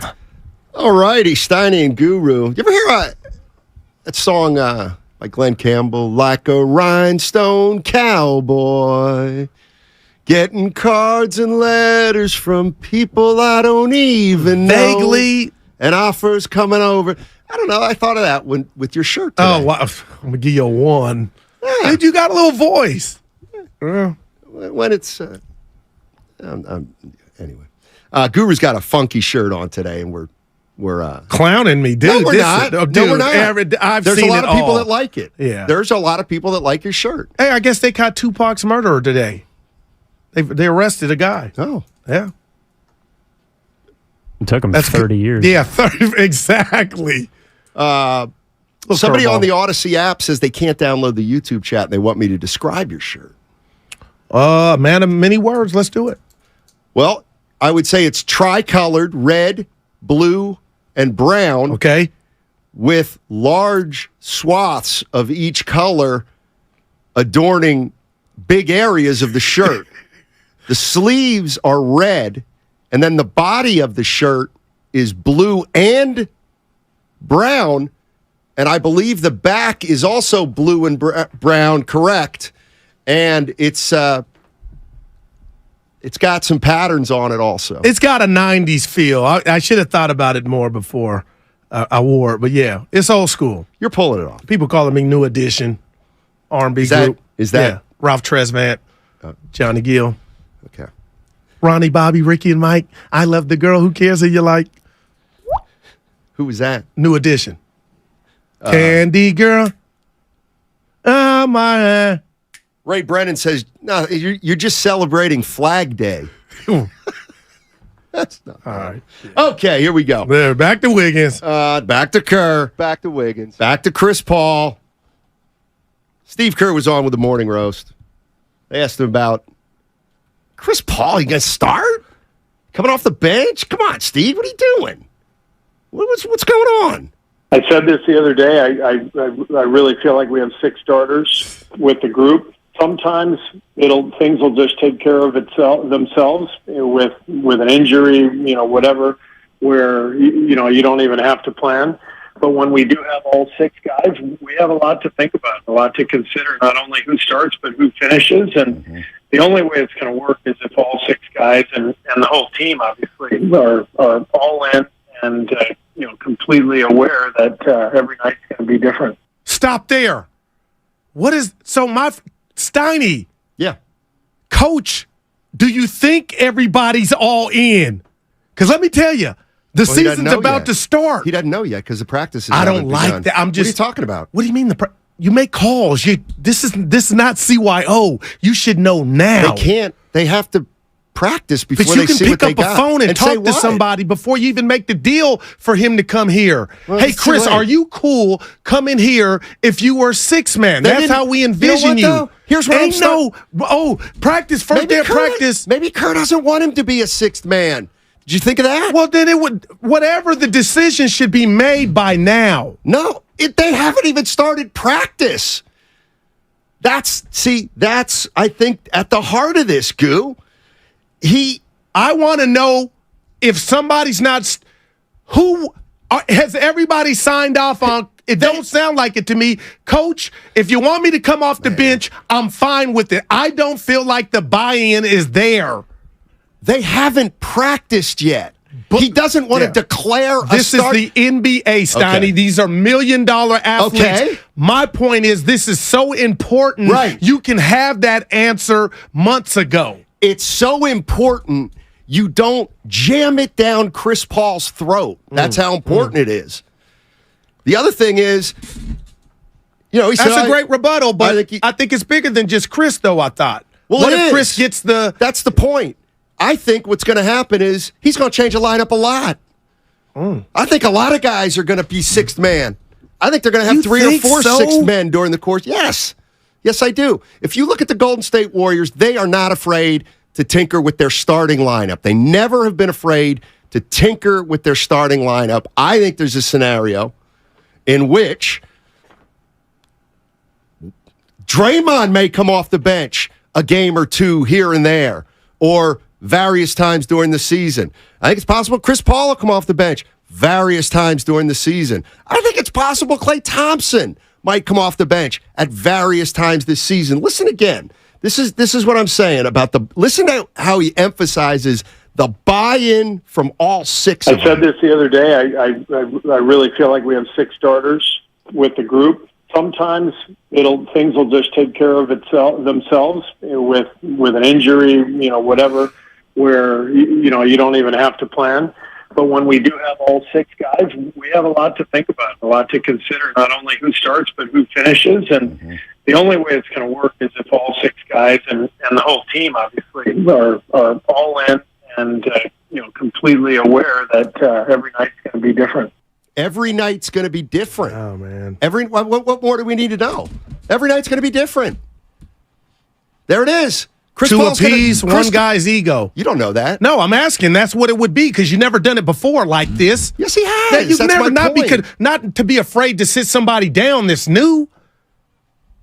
I'm just saying, it's never been done for not to hurt somebody's feelings. Listen, or how they're going to, or Chris, but let's be honest, put the right on the table. It's how Chris Paul's going to react to coming off the bench. It's why all this is being talked about. And I don't like any of it. So, in a crazy kind of way, what basketball's all about is competition. It's like, why would you denote Chris Paul as, we got to have him playing the 6th man when he hasn't even been on the court. He hasn't been on the court at all. How do you think that rubs Chris Paul? How do you think it would sound to Chris? I told you, it's killing him. Remember? And that's why I was so demonstrative about him not wanting to come here because he's a gladiator. But, Steiny, that's at the bottom of my list. I got a starting 5 that's won 4 chips. And I'm going to tinker it because we went out and got this guy? Dude, they've tinkered with it while they got 4 chips. They've taken Looney out of the starting lineup at various times. I want to say Gary Payton started at various times. I feel like, Snotty, that was more organically and about basketball. Well, this is about ego. This is about ego in a starting streak that this guy has that we can't ignore. And he should be damn proud of it. And he probably sees himself different than the team might want to see him. I don't know what's going on in Lakerville, Clipperville, Sixerville, but we got all this ruckus out of town when you got rid of Jordan Poole because the Warriors and their fans had to deal with an unfortunate situation last year, and now we're dealing with Feelings Gate? Because that's what this is, feelings. Well, that's your assumption. That's your assumption that it's all about appeasing Chris Paul's feelings. It might be about how do we be the best basketball team we could be? Could that possibly include Chris Paul starting? Is there a situation where Chris Paul starts and we are a better team than if he comes off the bench if we mess with the starting lineup? 888-957-9570 is the number. What'd you hear Steve Kerr say in this? Take another listen, because what I heard is I think we're going to have multiple starting lineups depending. And you tell me if you heard differently. 888-957-9570. I said this the other day. I really feel like we have 6 starters with the group. Sometimes things will just take care of themselves with an injury, whatever, where you don't even have to plan.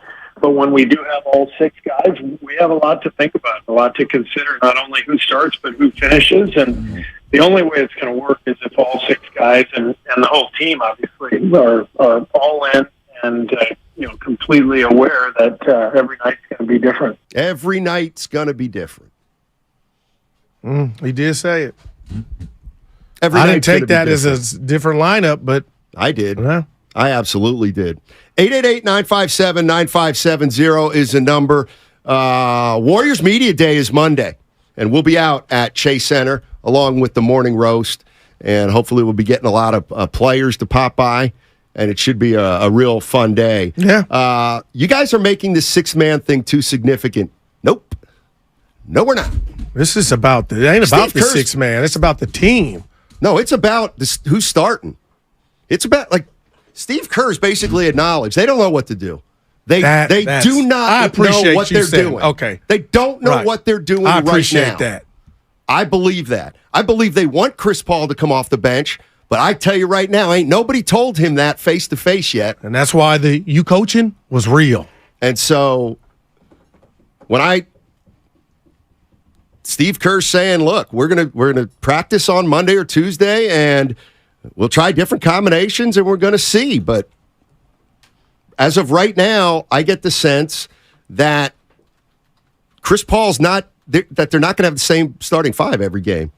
I think they're going to have a different starting five. I don't want to say every game, but I think there's going to be certain starting fives over the course of the season that we're going to get used to. That's just me. 650 says it's all about the matchups. Best five who match up with the opponent. Yeah, I think so. 415 Donnie Comcast Business Text Line. Guru sounded like a lion, but will be more like a lamb Monday at the facility. No, it's the ideology behind all this. I just, like the move happened, I get it, but I am flabbergasted, Donnie, that how you just said it and set it up about, and I get why Chris Paul would not want to come off the bench. I think it's bigger than a lot of people think. It's huge. When we're talking about Mike Dunleavy Jr., the new GM, talk about connectivity, this is huge. And let me tell you, Dre and Clay they ain't coming off the bench. You know what's funny? Actually, it's not funny. But Tim Kawakami wrote a story earlier this week on Wednesday, and he addressed the Chris Paul situation, and he acknowledged, he believes that Chris Paul probably is going to come off the bench, at least at times. But what he also said was Kawakami doesn't. Somebody whispered. Okay. He said the two leading candidates to come off the bench were Looney and Klay Thompson. What? The Looney part I get. Like, that's why we love Looney. What do you need me to do? Put Klay? See, this is where you all lose me. Klay? Because if Steve Kerr somehow believes that it's better for the team to start Chris Paul and Steph Curry and bring Klay off the bench, if he's got a basketball reason for that, I guarantee you Warrior fans, they still shouldn't do it. Don't do it. Don't do that you to think? Klay. Yes. Don't do that to Klay. George is in San Jose. George. Hey, George, how you doing? Hey, doing well, thanks, guys. Just wanted to chime in on what you guys are talking about and what you haven't said yet that will probably cure all of this. Steph Curry will come off the bench because that's the kind of guy he is, and he'll show it's not a big deal. And from that'll put away the Chris Paul or anybody else coming off the bench because our leader is going to show that he's a big enough person to do something like that. He's done it already. So it doesn't matter who's coming off the bench, like you guys say. It's who's going to finish. I like that. Does Klay shoot? You like that? No, I'm about to tell shooting him. well? Is he hot? We're going to do this. We're going to do that. We got 5 starters. Like that's a great problem to have. Our team is better this year already than last year. They got rid of Poole, which was amazing. We got Chris Paul on a 1-year contract. We can get out of that. We have an option to go get Drew Holiday. Maybe not going to happen. But this organization is just working it really well. And I wish the other organizations in the Bay Area, well, the ones that I'm a Raider fan, so those guys, they don't know what the hell is going on. I wish Lacob would pick up the phone and try to buy the Raiders and use his magic with them because we're going to be good. We're going to be real good this year. All right. Thanks, George. Appreciate it. We'll see. Yeah. And, I mean, Hayes too, George. Maybe he can make that call, but this ain't a Disney movie, man. Steph Curry is the best player on your team. He's not going to come off the bench. This is not an after-school special to show, if I come off the bench, anybody can. Now, has he done it? Yeah, and he was injured. Has he took one for the team? Yeah, but if we could get Steph Curry for 48 minutes, that's the goal. And I know that's unrealistic, but to think now the Kawakami thing has me spinning. Like, I'm all for it, but if Klay were to do that, wow. That's something I actually don't see. But Klay? He may know something that we don't. 415, what I heard from Kerr is he has 6 starters, and he's going to load manage and stagger someone every game. Yep, I kind of think you're right. I kind of agree with that. Let me listen to another piece of Kerr. I really look at our season a year ago, and even before we got Chris, my goal was to find a balance between the pace and the execution. I mean, last year we were number 1 in pace and 30th in turnovers, and that's not a combination that's going to win a championship. And so even before we got Chris, I had this goal of cutting back turnovers, but finding a pace that suits us best. Chris will help us do that automatically. And I think it's going to be a case where, we're going to sort of meet halfway. He's going to, when he's playing with Steph, especially, he's going to throw the ball ahead or run ahead and generate more pace than he's used to. And then at the same time, we're going to pull back and execute more often when we need to. What I've found in my career, though, is smart players figure it out quickly. And when you put a bunch of smart, talented guys on the floor together, it really isn't that big of an adjustment. Maybe Draymond comes off the bench. Who knows? Who knows? The thing I like that Kerr's doing, though, is he's acknowledging they don't know what they're going to do. And I truly believe that. I don't think Steve Kerr's like, he's going to come off the bench. We just got to figure a way to jam it down his throat. And you almost got to give him credit. And that piece you talked about from Kawakami, Stoney, I love a good analogy, but he kind of compared it to the Wiggins shot. And that was fascinating. Just like you said, they didn't bombard him, force him. He kind of did it on his own. I just don't see the Draymond Green that I know and respect ever for anybody saying, I'll come off the bench so your ego can be stroked or you keep your record going. But what if it's not about ego? What if it's that Steve Kerr believes they can be better with Chris Paul in the starting lineup because what he can do later in a game with Draymond coming off the bench actually makes them a better team. They may have to take a unit off the floor at the start of the game, but what if they're a better team throughout the 48 minutes of the game? Then to me, it's not about an ego. It's about, do we want to put the best team out there we can or not? So it is an issue, whether you like it or not. And I don't know how it's going to play out.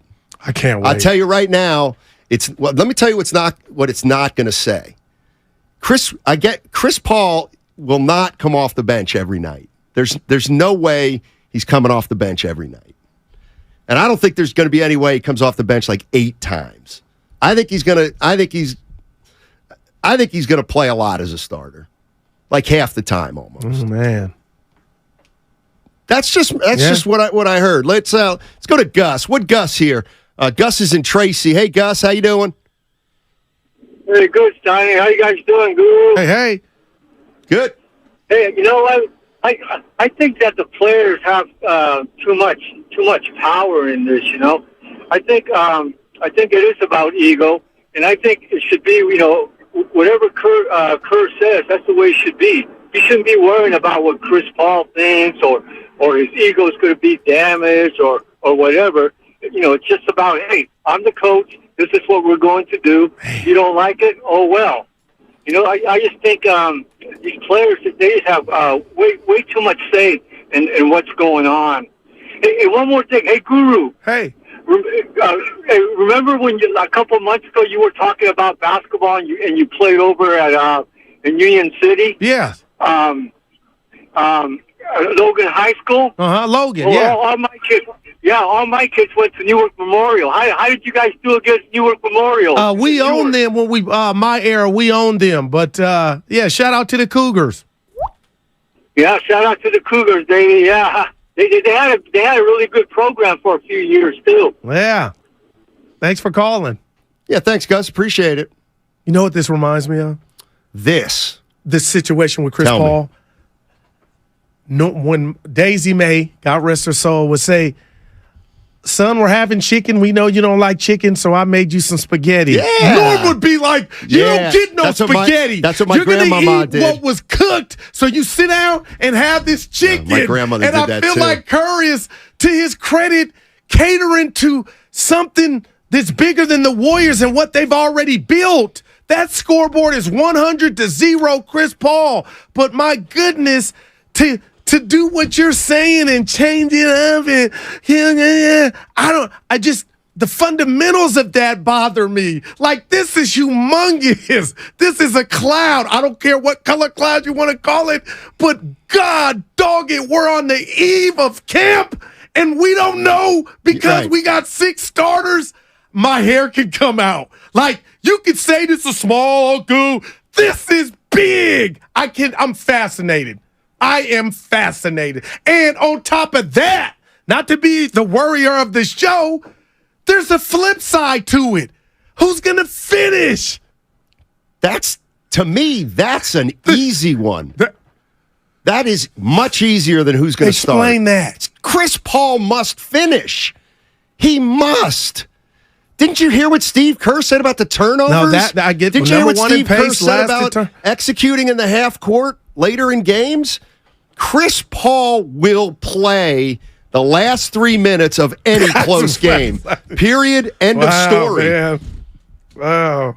You can't sit a guy with perhaps the best assist-to-turnover ratio in NBA history, who's also a 90%, 88, I don't know what it is, 88, 90% foul shooter, and one of the smartest players in the league. Like, he's going to be Jordan Poole, except you're going to find that he's going to have to play down the stretch because he's way more important than Jordan Poole. I'm not mad at that. I guess I'm just mad. Not mad, Steiny. I guess I'm a bit perplexed that this hasn't. I know you say Gouda ain't had a practice, but like this. So let's say they practice next week, Monday, Tuesday. So do we find out Tuesday when they've all come together? Because there's going to have to be, I'm sure, some group sessions and some individual sessions. But I feel like if that hasn't happened, like Draymond and Chris Paul working out, like that didn't come up. What? Hey, you starting or I wouldn't be surprised if it didn't. Because what does Draymond know?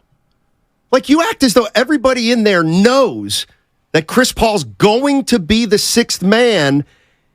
And that's the sole reason they brought him here, and somebody's going to have to break it to him at some point. And I'm like, no, nobody's saying anything so as to leave every option open. It's like the Bob Myers thing. Why make a decision until you have to? Okay. And I got to tell you, let me ask Warrior fans this. Let me ask Warrior fans this. Like, should they have a starting lineup before they ever practice? Before they ever practice. It's been that way since I've been here, since the Steve Kerr era. So if the kid from Indiana, Davis. Yeah. Like, he's not Chris Paul. Well, what if he's better than Looney? He doesn't have a chance to beat out Looney at the center position? That's I get it, it's unrealistic. Yeah. No, I'm just saying he wasn't brought here for he doesn't have a reputation in this league already, and that's what this is about. Chris's reputation, to me, is bigger than what he can provide on the basketball court. And the Warriors have won 4 times over, and now you got this guy, like, we got to appease him or his ego? I'm just telling you what it looks like, what it feels like. And the answer to that is yeah. You do, because he's been in the league 18 years. He's going to the Hall of Fame. He's one of the greatest point guards of all time. Facts. And you treat him with respect. See, I think what the Warriors may be doing right now is giving him so much respect that he wants to be in the fold in whatever capacity. But he got here, and the next day they're like, yeah, he's going to be a 6th man. Kendra you think Andrews that doesn't turn him off? Oh, you coaching was real, no doubt about it. So maybe Chris Paul will come off the bench, but the Warriors know. His terms. But the Warriors know they have to do it the right way. I got that's great. 888-957-9570 is the number. What do you all think, Warrior fans, about this situation? I think we can all agree they don't know what they're going to do. Or do we agree on that? Do you think they know what they're going to do? I don't think they do. But I think they're leaning toward different starting lineups in each game. All right. Hey, it's a Football Friday brought to you by First 5 California. To learn 4 things you can do to overcome toxic stress, go to first5california.com.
Now back to Steiny and Guru.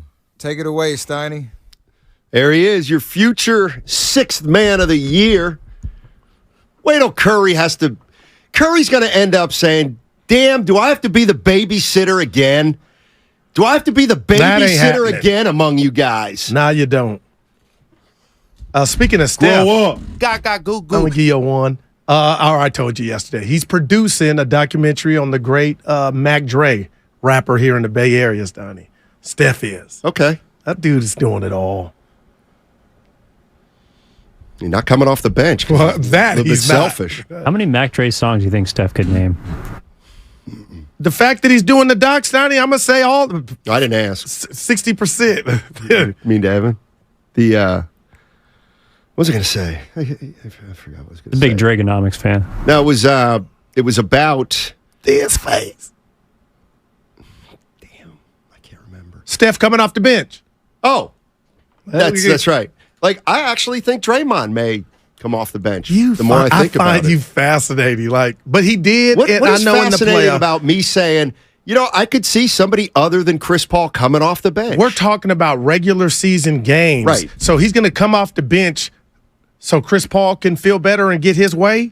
Ken, like, this is where I'm not gonna fight. Let you do that. Okay. That's your assumption. Your assumption is they're catering to Chris Paul.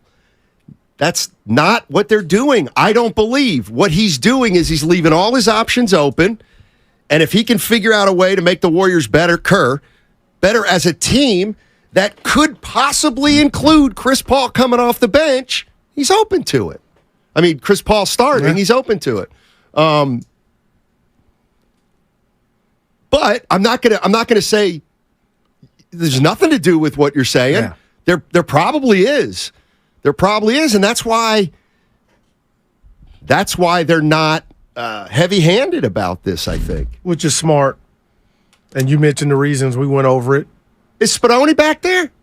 You can't see him? Okay, Spadone, 707 says, and I want you to compare and contrast. This sounds like Russell Westbrook on the Lakers. And we know how that turned out. A little bit. Bonte and I were talking about that yesterday. It kind of felt like it was never a fit at the start. I would say Chris Paul, though, his game has aged a lot better than Russell Westbrook's has. So it's not going to be, it's more apples and oranges. But the similarities with the expiring contract of this past year, and you see how it worked out for the Lakers halfway through. They just pulled the plug, and it worked out for them. They got to the Western Conference Finals, obviously. But if that happens with the Warriors this year, I don't think, if the Warriors end up moving off of Chris Paul, in January, February, does that mean the season's going well at that point? Probably not, right? No doubt about it. Good point. Good point. Yeah. Grandpa Daddy, our guy, he's gonna owe us $50. What's up, Grandpa? Hi, what's up, guys? Sorry, you cracked me up with that $50, man. But I agree. You know what, Goo? I agree with Steiny. I do agree and see his point. They're going to do, Kerr's playing it really tight to the chest. They're not throwing it down his throat. And they're going to do what's best for the team. However, Goo, I do feel it too. I kind of feel like it's his ego, man, and they want to appeal to his ego. I don't like that. I know. I hear you too, Goo.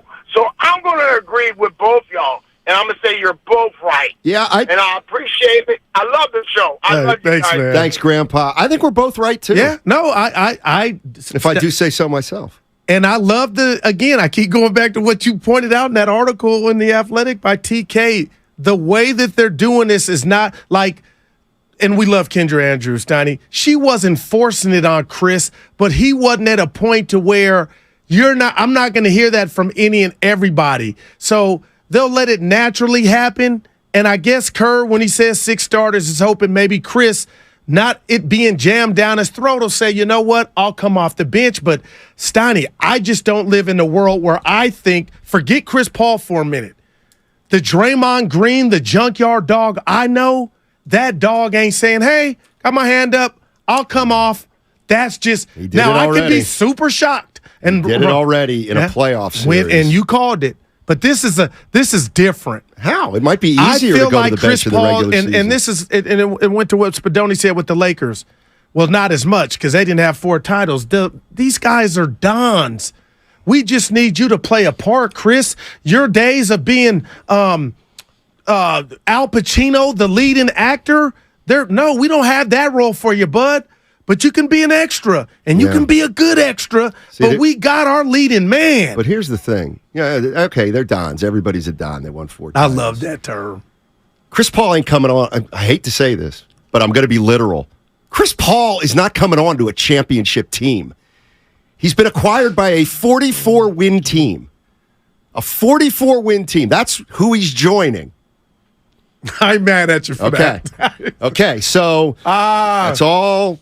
So if there's, look, what's the goal? Well, we got to improve on 44 wins. That's what we want to do. How can we do that?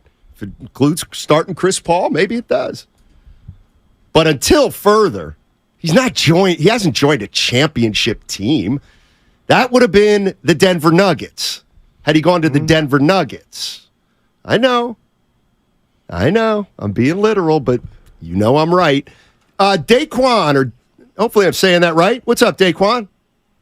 Hey, how's it going, you guys? I'm listening to the show, loving it, first thing foremost. Right on, man.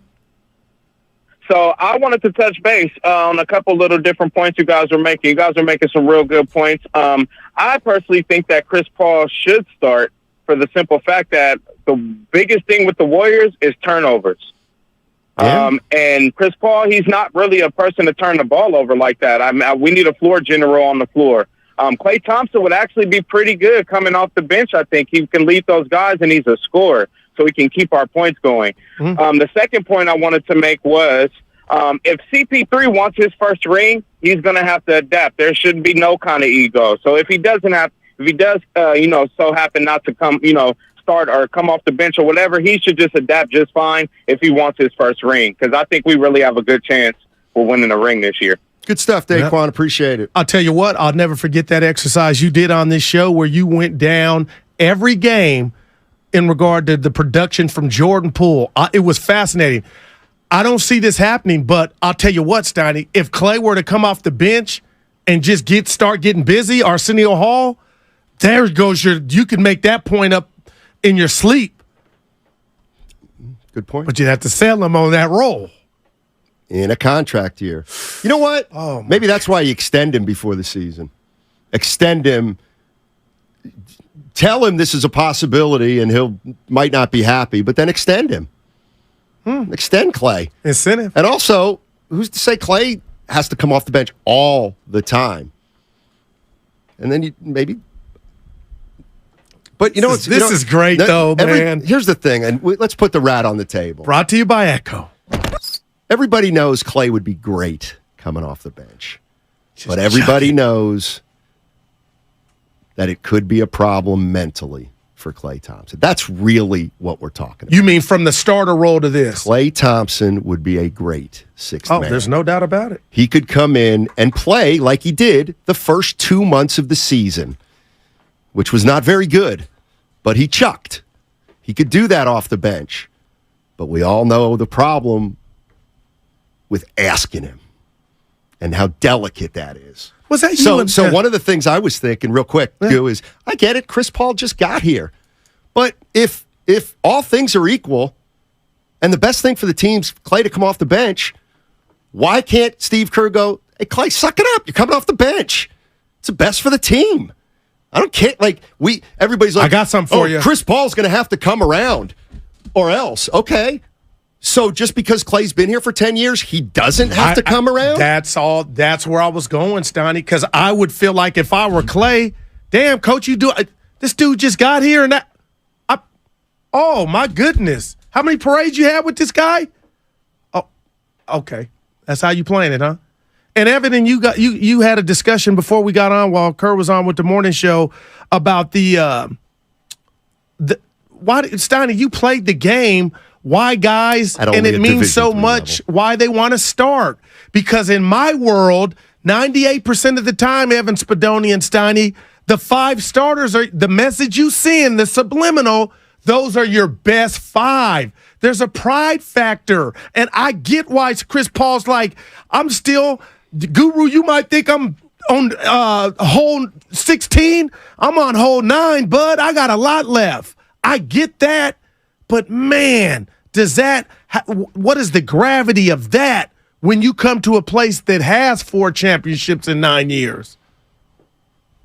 That's just all I ask. Well, it's a little bit different, but wasn't Klay Thompson the one who approached Kelly Oubre when he came to the Warriors and basically said that, hey, like, you're going to accept your role because we got a finals MVP that came off the bench.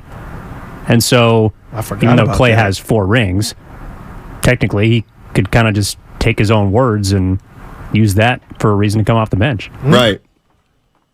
Wow. But it's delicate.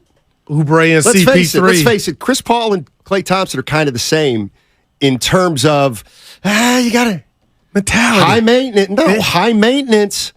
You got to worry about whether their mentals are right all the time. And Draymond, too. Yeah. Yep. And that's okay to me. These guys are killers. Here it is. Where's my guy? 209. The 209 has it. Comcast Business Text Line. 209. Where is it? It's they're going to rotate starters. Just saw watch. that. I said, God, I hope that's what they're going to do. 209. Man. 209 gets it. So they would take a page out the Giants book. So Dario Saric has no chance of beating out Kevon Looney if he's better than him in training camp. That's so much of a what if, but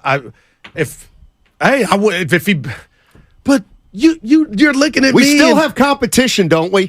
Or we just hand guys stuff and you know what? Well, that's what this would be if CP3 starts, Steiny. No, it might not be that. Let me ask you, you know what? What if Chris Paul starts? Who's the least likely? Forget Curry. Okay. Who gets screwed? Just give me a name. If Paul starts. Looney. Okay, Looney. And what if you start 12-3? There's nothing to see here. But the fact Looney has the history of doing this. 12-3 would be much better. I tell you what, if Steve Kerr had 6 Loonies, he wouldn't say he has 6 starters because it would already be signed, sealed, and delivered. But there is something, an uncomfortable conversation from somebody before we find out who's starting. Now, what is the first game, October, preseason, October 7th? Saturday. Like, is that our answer? Or is that just the rough draft? There will be no answers in the preseason. Okay.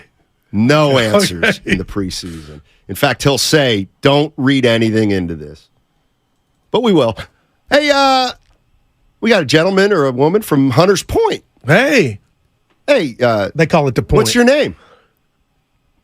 Oh, it's Hunters Point Ray. Hunters Point Ray. All right, my bad. What's up, buddy? Hey, how you guys doing? All right. We're doing well. All right. Steiny, you upset me today, but I'm going to hold off on that. Just say this. No, tell me why. Seriously. Well, because you talked about the 44 games season that the Warriors had. Right. But that came with a lot of injuries and with a lot of controversy. So you really can't count that. So you don't like the way I kind of stuck it to him by calling him not a championship team. Absolutely. Yeah, Absolutely. I did that on purpose. I'll admit it. I know you did. Okay, cool.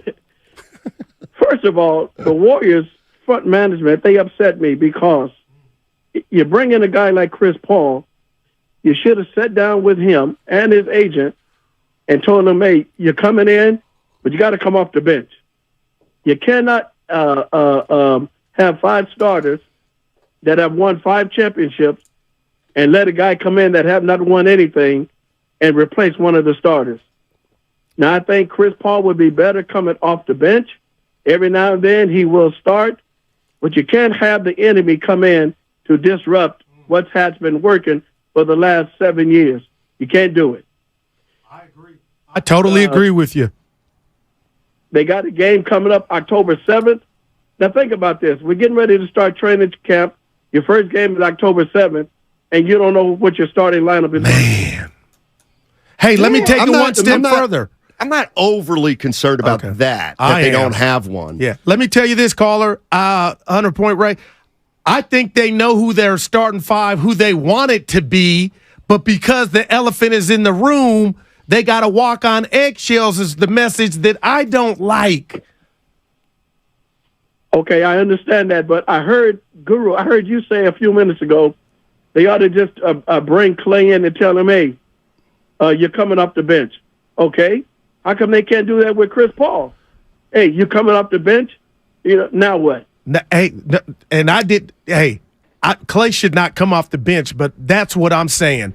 Tell the man who is new to the team the role that we need you to play, and there's nothing to see here, but all this gravitas that he has shouldn't carry this much weight in his new location. Your last team said night-night. You're coming here to a team that's won 4 chips. I don't like the credit card that Chris Paul has. I just don't. I don't like this. What do I not like? Tell us. I don't like any of it. Yeah, I don't to be like. honest with we you. think it's in the middle of the dynasty right now. Yeah. We're not in the middle of the dynasty anymore. And I didn't say Clay come off the bench. I just said if he decided to, I wouldn't mind it. But he's the last guy. This is the one thing that I'll disagree with you on, because you said it definitively. Clay should not come off the bench. Why? Like, why? Just tell me why not. He's never done it before. Okay. Well, we got another player on the team like that. And Clay did come off the bench. Well, it's a role like Bobby Jones or Michael Cooper. Okay. Like this is your new role. Nothing wrong with it, but that's what I'm saying. Do you know, oh my God, Clay coming off the bench with a great attitude? You could make a case that's the way to go. But do I think that's going to happen? Probably not. Pat is in Foster City. Hey, Pat, how you doing? Good. Happy almost weekend. Yeah. Hey. Yeah, we're itchy. Yeah, I guess a couple of things. One, I think if they played Chris Paul and Curry as starting backcourt, I think they'd have major problems guarding the 1 and the 2 of the opponents, no matter who they play. They're going to be too slow and too small to guard at the guard position. That's number one. Number two, I think, they proved not last year, but the year before, that having Poole come off the bench and be that spark got him to the championship. And I think Chris Paul can be a better version of that in terms of not turning the ball over and getting some points and getting these young guys like Kuminga more involved in the game and whatnot. And then the final thing I'd mention is, I get really weary of talking like we owe players something. We owe them because they won 4 championships, or we owe them this or that. All these teams, all these players are high paid, and like any other profession, they ought to get compensated for what they do and their value. But, things change. Players get older, new guys come in, and I'd like to see them just make decisions based on what's best for the team, what's going to get the best record, and less concerned about, this guy, used to start, so we need to start him for the next 5 years because he's won these old championships. That gets really tiring to me. So, anyway, those are my thoughts for the day. Good stuff, Pat. I agree, but and I agree, but it is harder than you think to ask a guy who's done something his whole career to do something different. Right, no doubt. Sarah from Berkeley, you said Clay and Chris Paul are essentially the same, except Clay has 4 rings in seniority. So if they're essentially the same, barring those 2 important points, why then would you have Clay come off the bench? Why would you have Clay? Why should Clay have to be the one to capitulate? Chris and Steph on the floor at the same time is well. See, now this is all I'm saying. We're assuming they're capitulating. Can anybody out there allow that there may be a way for Chris Paul to start and the team to be better throughout the course of the game because he starts? Or if Chris Paul starts, could that make the Warriors a better team? More so than him coming off the bench. Like, there are a lot of coaches that, I could see a case where Chris Paul comes off the bench and you're kind of like, nah. You know why? Because he lets the game come to him and he knows how to play and he doesn't force. A lot of coaches want a 6th man to come in and be a spark plug, change the tenor of the game. So you're saying like Clay? I'm just saying that Clay can't, or Draymond. Draymond can change the tenor of a game coming off the bench without scoring. just look, I'm not advocating anything. The reason I'm not advocating anything is because I don't know what I don't know what to do. But what I love about you is that you're admitting that this is a situation. It is a situation. That's all. And Steve Kerr's acknowledging too. It's a situation. Yeah. Because here's how you know it's a situation. They're all worried about how they're dealing with it. Man. So delicate. I think they'll figure it out. Let's get one more Steve Kerr quote about Chris Paul. I really looked at our season a year ago, and Nah, that wasn't the one. It's this one. Sorry. I know from a player standpoint, it's more about comfort zones. So for Chris, for example, he literally has never come off the bench his entire career. So depends on who you're talking about, but every player is a little different.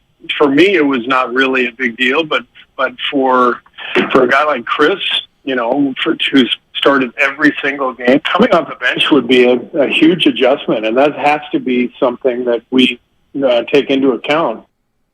Of course it is. Yeah. You don't just take Chris Paul, you're the sixth man. And by the way, Corey Joseph is right behind you. I forgot all about Corey Joseph. Yeah. It's good stuff. Yeah, it's going to be a fun year. Yep. Don't you think it's going to be a fun year? No, I love it. I do already too. having fun. I think it's fun. Here's the only thing I'll say, and again, I'm not advocating anything. What if Chris Paul off the bench is half the player that he is as a starter, but Klay Thompson's 90% of the player he was still coming off the bench? You know what I mean? Yeah. Well, you still got to sell Klay on that new role. Oh, of course, and you're gonna have to tell somebody. Because I wouldn't on say it. It's not working. Oh, I actually could see it, but you got to. We're talking egos and pride now. That's what all this is about. Let me tell you what I do know. Oh, somebody's coming off the bench. Somebody is coming off the bench. You best believe it. Mm-hmm. Media Day is Monday, right at Chase Center. Don't go anywhere. We're going to be there all day. Warriors Media Day, 95.7 The Game, 6 a.m. to 2 p.m. Tune into the Morning Roast, followed by Steiny and Guru live on Warriors Media Day. Again, that's Monday. We'll be at Chase. Oh, man, it's going to be fun. What a fun year we're going to have. 888-957-9570 is the number. Who's coming off the bench?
Wow. Don't make me turn your mic off. Who's your MVP with like 9-10 games left? How would you answer that? I would answer it that I'm not going to answer it because I don't care. Now, back to Steiny and Guru JVG. on 95.7 The Game. Steiny and Guru. Why would you guys play him? I don't. There's not going to be him nor I'm not Mark in charge Jackson. of I'm that. out. TV on mute. Yeah, you are. Sure. Okay. Yeah, you're out. Yeah, you're out. Okay, you're not going to watch any games. Okay. No, I'm going to watch him, but I don't want to hand down, man down. That's out the window. Boy, what analysis. Wow. God, I just want to radio wrestle you when that name comes up. No JVG, your guy. No JVG, my guy. I don't care. Hey, I got the answer. You can all thank me. Here's what you do. You ready? Hey, Clay, how about this, Chief? We'll give you an extension. But in that extension, we're going to have to put in a big bonus clause for 6th man of the year. Yeah, you got a bonus if you win sixth man of the year. Mm-hmm. So you're just trying to bribe me, huh? Yeah. Just going to bribe me. Dude, Clay he's a trooper, man. I could see his skill set just jacking coming off the bench. That has me thinking like, oh my gosh, Jordan who? But Steiny, you can't sell him on that. He's a warrior. No pun intended. So if he's a warrior, then he'll do whatever it takes to win. Chris Paul too? City boy. He's not a warrior, really. Mm-hmm. What's up, City? Hey, what's up, guys? Hey, what's up, baby? Nada.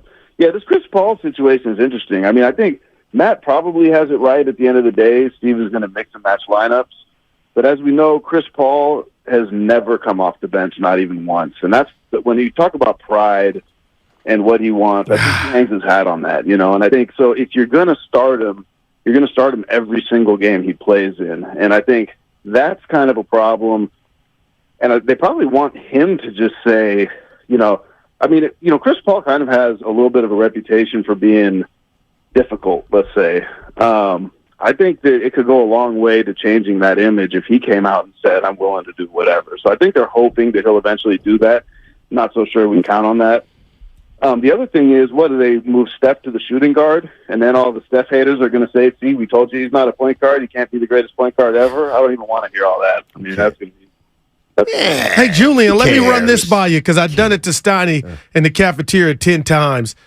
I'll never second guess what the Warriors have done. And I know this is Dunleavy Jr.'s first crack at it, but are you shocked? Because we had a caller from Hunters Point, Ray, I believe, and he brought it up in his How I Feel, that they didn't have a conversation about his role before signing off or consummating a relationship. Like, I am blown away that they're going to deal with this now, and there is a possibility, Julian, that this could go left. I totally agree. But I think at the end of the day, they had to get rid of Poole.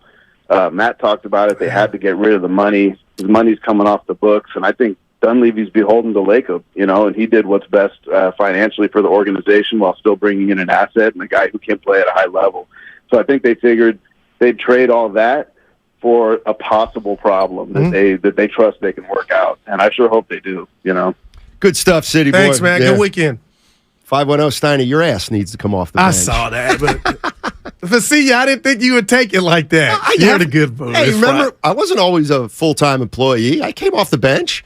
Now, what are you talking about? You know, when I wasn't, before our show. I was at my other job, corporate, and I'd listen to you and O'Connell.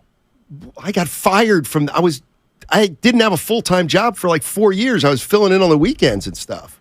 Doing the NBA show on the weekends. And I used to see you with Zach when we'd get coming in and after filling in when guys got sick. So I'm not, and you know what? Who knew we'd be together? I just did it. Yeah. But you loved it. It wasn't work. Exactly. Clay could learn something from me. It's the bottom line.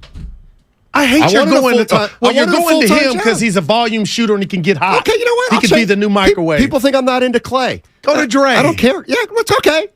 I'll tell you what. How about Dre off the bench then? Why don't you acknowledge stuff? You did the same thing last year, and he offered to come off the bench. You were this is wrong. A full-time role. But it's the regular season. But Draymond did it in a playoff series. Barkley and Shaq and Kenny doing Warrior games. They're like, oh, Draymond coming up. They think about that stuff. Do you remember how adamant you were that Dre would never do that? Oh, I took an L, and I apologize to Dre. Okay, another rat on the table brought to you by Atco before your weekend. Partner, do you think any of the big five would look outside of Looney going to the bench, here I go, as a demotion? Of course. Not that it came from that. It was born from that. It was born from, can you help the team? But the social media would look at it as a demotion. You give some credence to that, Stoney? That's all under the umbrella of pride, ego. And it's what drives these guys. For God's sake, Westbrook didn't come off the bench when it first jumped off. Uncle Looney. I keep thinking that's the real Looney when I've seen it. Curry should come off the bench. No, I didn't. I did not say Curry should come off the bench. This is where precision is important. I said, you know who'd be great at coming off the bench is Steph, because he could actually handle it mentally and physically. I didn't say they were going to do it. I said, think about it. Of all the people, okay, well, Chris Paul, we might have to tell him to come off the bench. That could be a problem. Oh, Klay Thompson, we got to tell him he needs to come off the bench. That could be a problem. Why? Why would your best player acquiesce if he had to, though? Which he would. Because he's that guy, Steiny.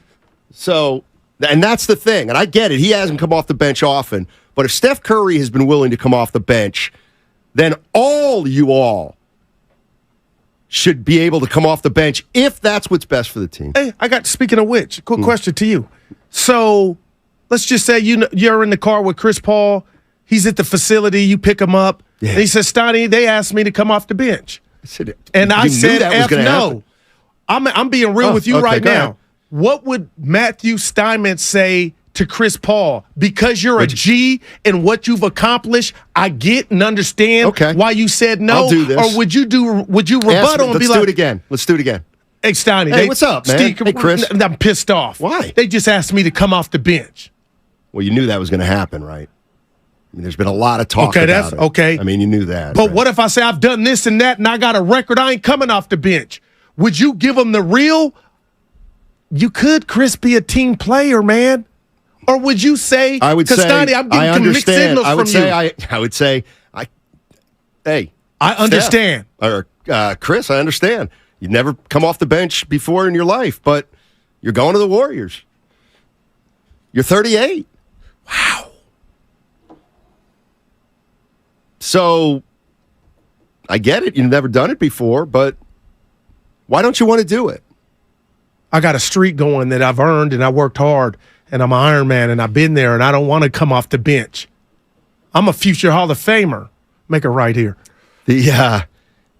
First of all, CP3, I love you, but there are a million Hall of Famers who came off the bench at the end of their careers. Who says I'm at the end? You're 38. That's Don't be unrealistic, Chris. There we go. Don't be unrealistic. There we go, Steiny. I wonder if he thinks he's at the end like a lot of people think where he's at. 415 in the Comcast Business text line says, I think they did have a conversation before the trade. I don't. What was that like? He said they probably said you might have to come off the bench, but we'll wait and see how things shake out. I don't even think they did. Well, the tree ain't shaking because it's about to start, man, oh, man. So you think first day, we won't get any news of this until the 24th, the 22nd, because they play the 24th. He might, but doubleheader on TNT. In the preseason, I don't think it's going to matter. All right. Milton in Puerto Rico. How you doing, Milton? Doing great. First time caller. Sweet. Great show. Love it. We got we got action in PR, Puerto Rico. Yeah. Milton, we got action in Puerto Rico? Yes. Nice. Yes. I was born and I lived part of my time in Napa. But I'm from Puerto Rico. Wow. I've been to Aguadilla. They have a nice Puerto Rican parade in San Jose. I went a couple years ago. Man, it was awesome. We're talking about Puerto Rico, the island. Good times. Don't interrupt That's me. San Jose. Yeah, go ahead. I was telling him about Aguadilla. I was in Aguadilla. Oh. Yeah. Beautiful, Yeah, Aguadilla, beautiful island. place. Beautiful place. Yeah. What do you got, Milton? So I wanted to talk about this Chris Paul situation. I just wanted to add that I'm a bit concerned because I don't think this is just I think this is going to be a problem the entire season. And I would guess that whoever's the sixth man is going to try their best to get themselves into the starting lineup.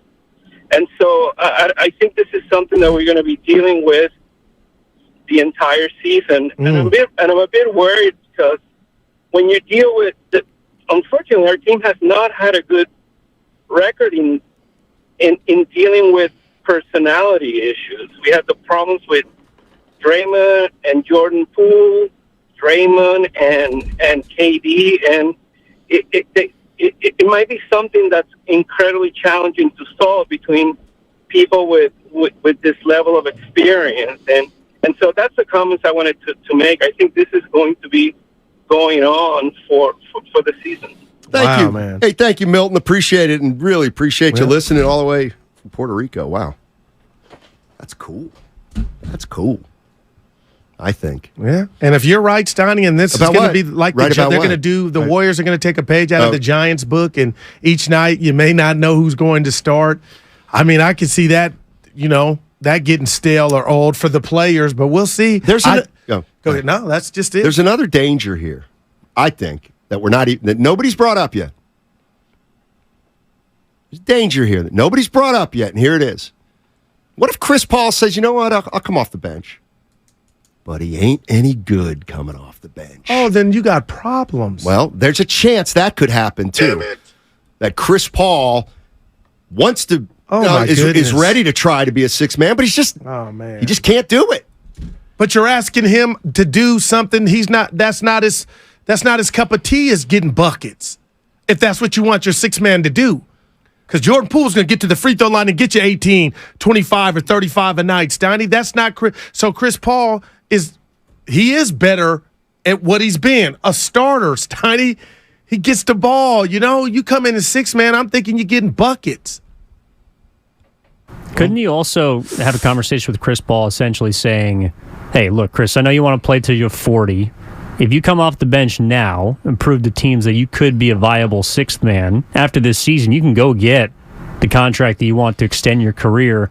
Maybe that way you could try and sell to him that his career is extended if he acquiesces. Hey, Evan, you seen my hamstrings?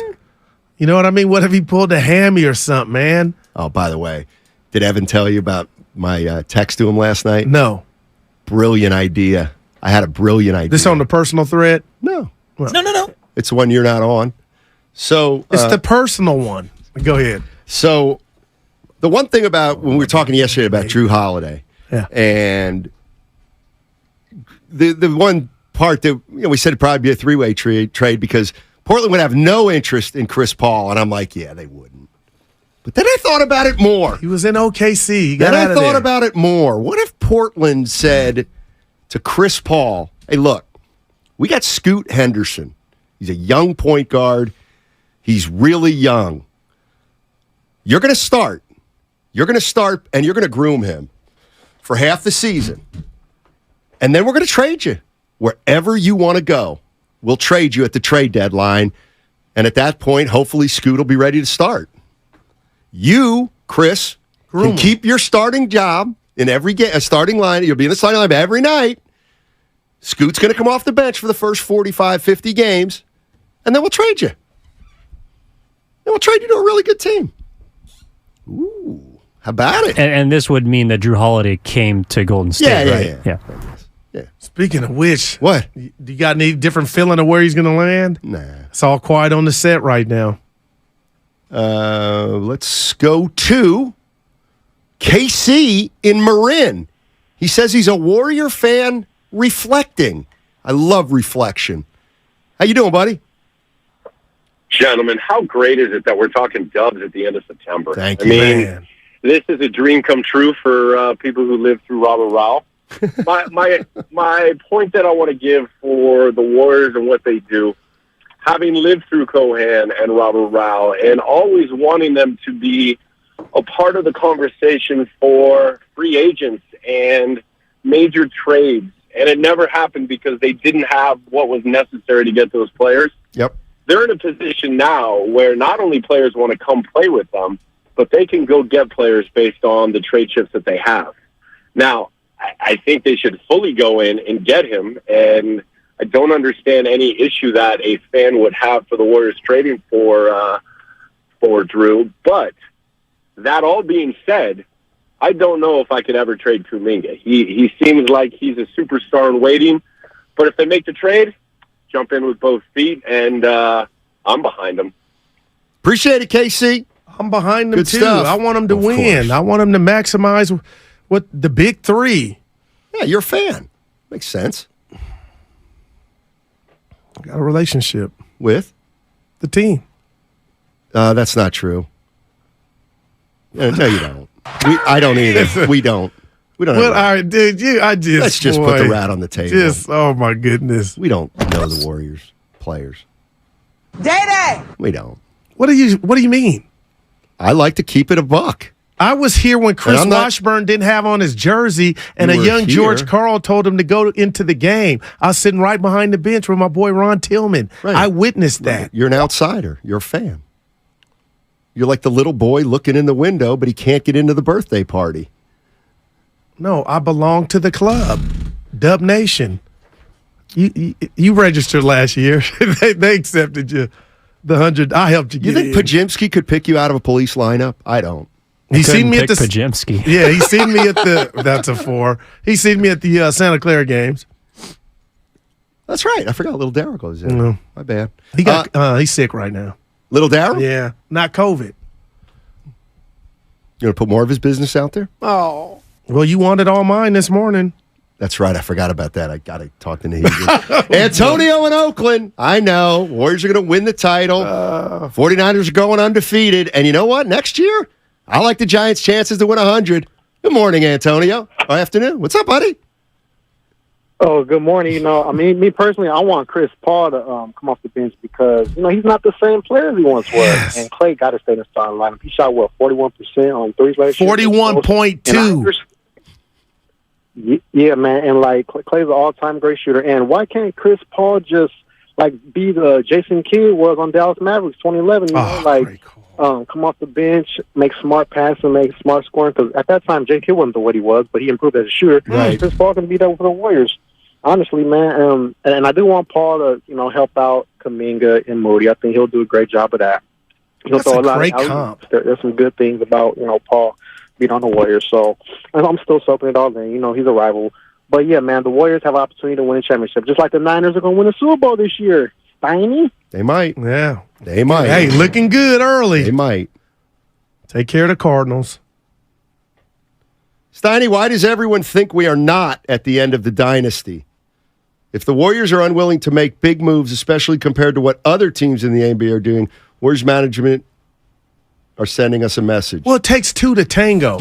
The other player has to want to come here. Right. Well, here, please say, answer this. Guru. Hey. Why does everybody think the Warriors dynasty isn't over? It's not. Okay. We're 1 year removed from a title. You told me that. You set up the metric. But they're going to have to win a title 2 years from now. Number 2. 2 years from their last one. See what I'm saying? They have to go through this year. Okay. Then they got to win a title.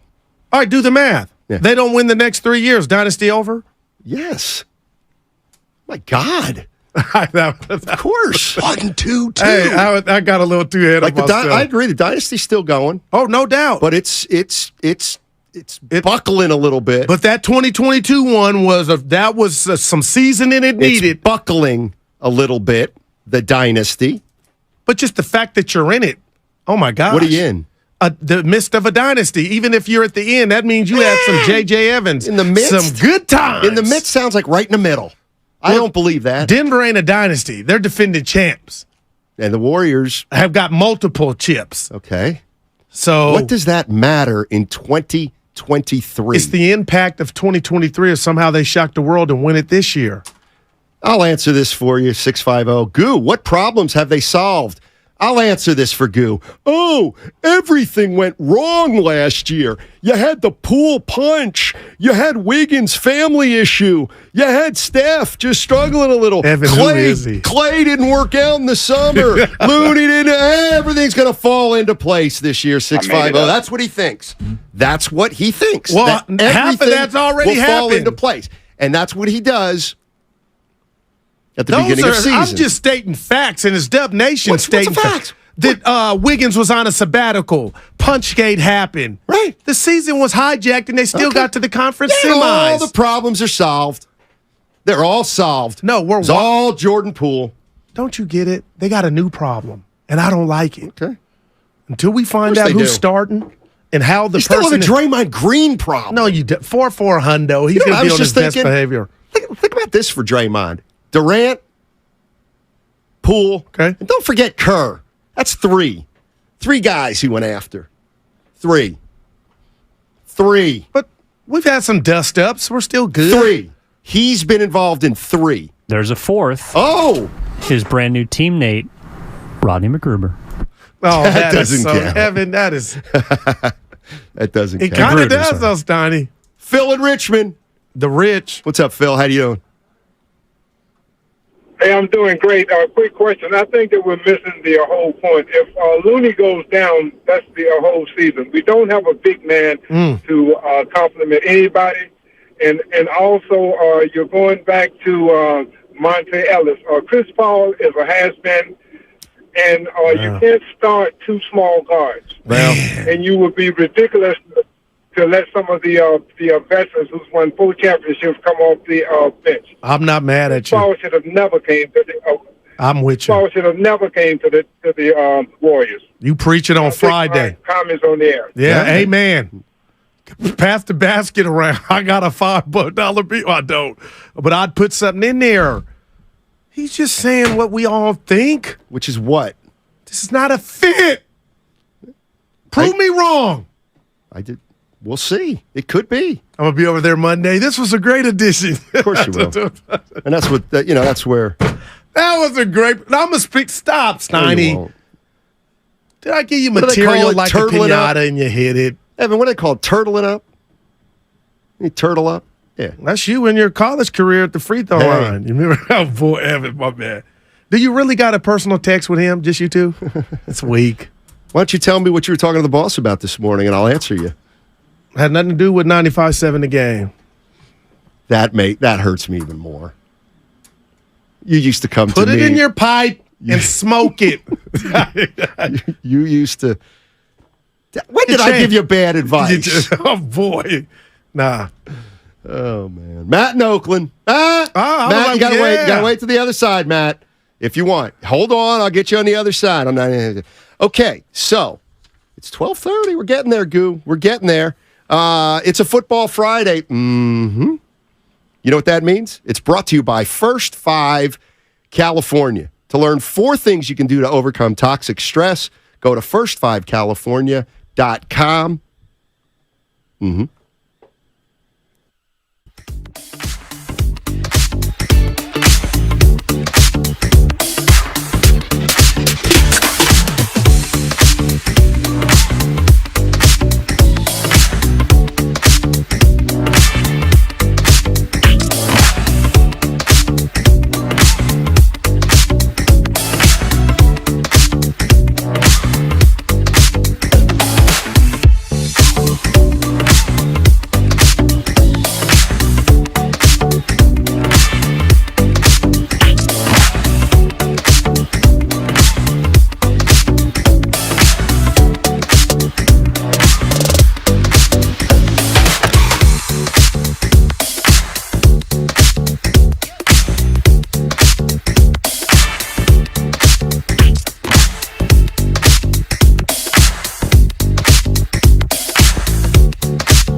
Steiny with the 1, Goo with the 2. And if you ain't listening to 95.7, you's a damn fool. Now, back to Steiny and Guru on 95.7 The Game. Hey, the red and gold pregame.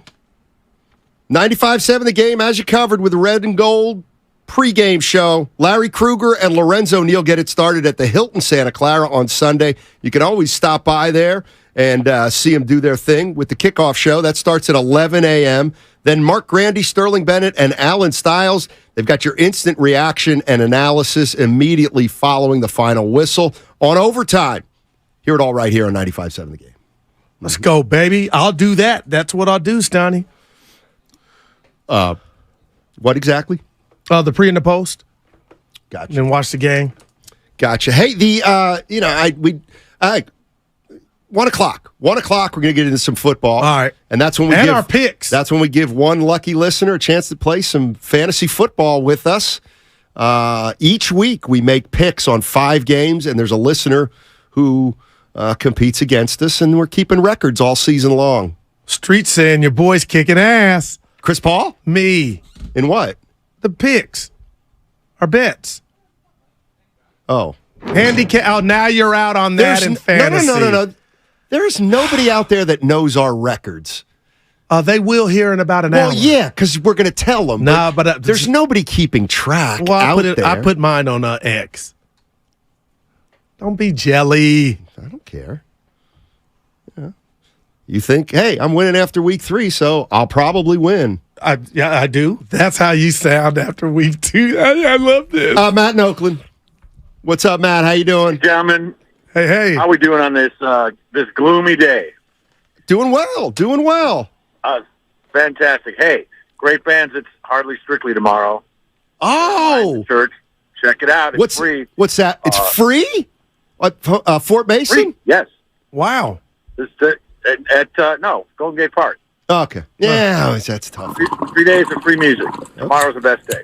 Okay. Wow. Hardly Strictly Blue. Hey, you know what?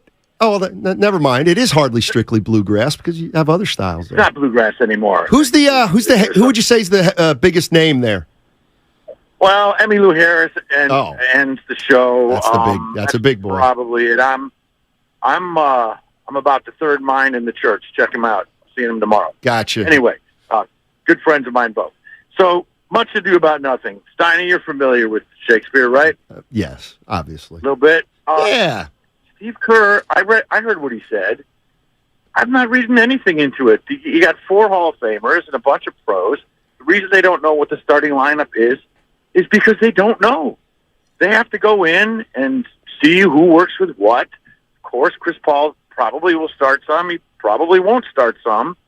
And I have to go, most overrated comment of the year was the you coaching thing, which I've heard about 6 quadrillion times since I first saw it. It didn't mean anything then. It doesn't mean anything now.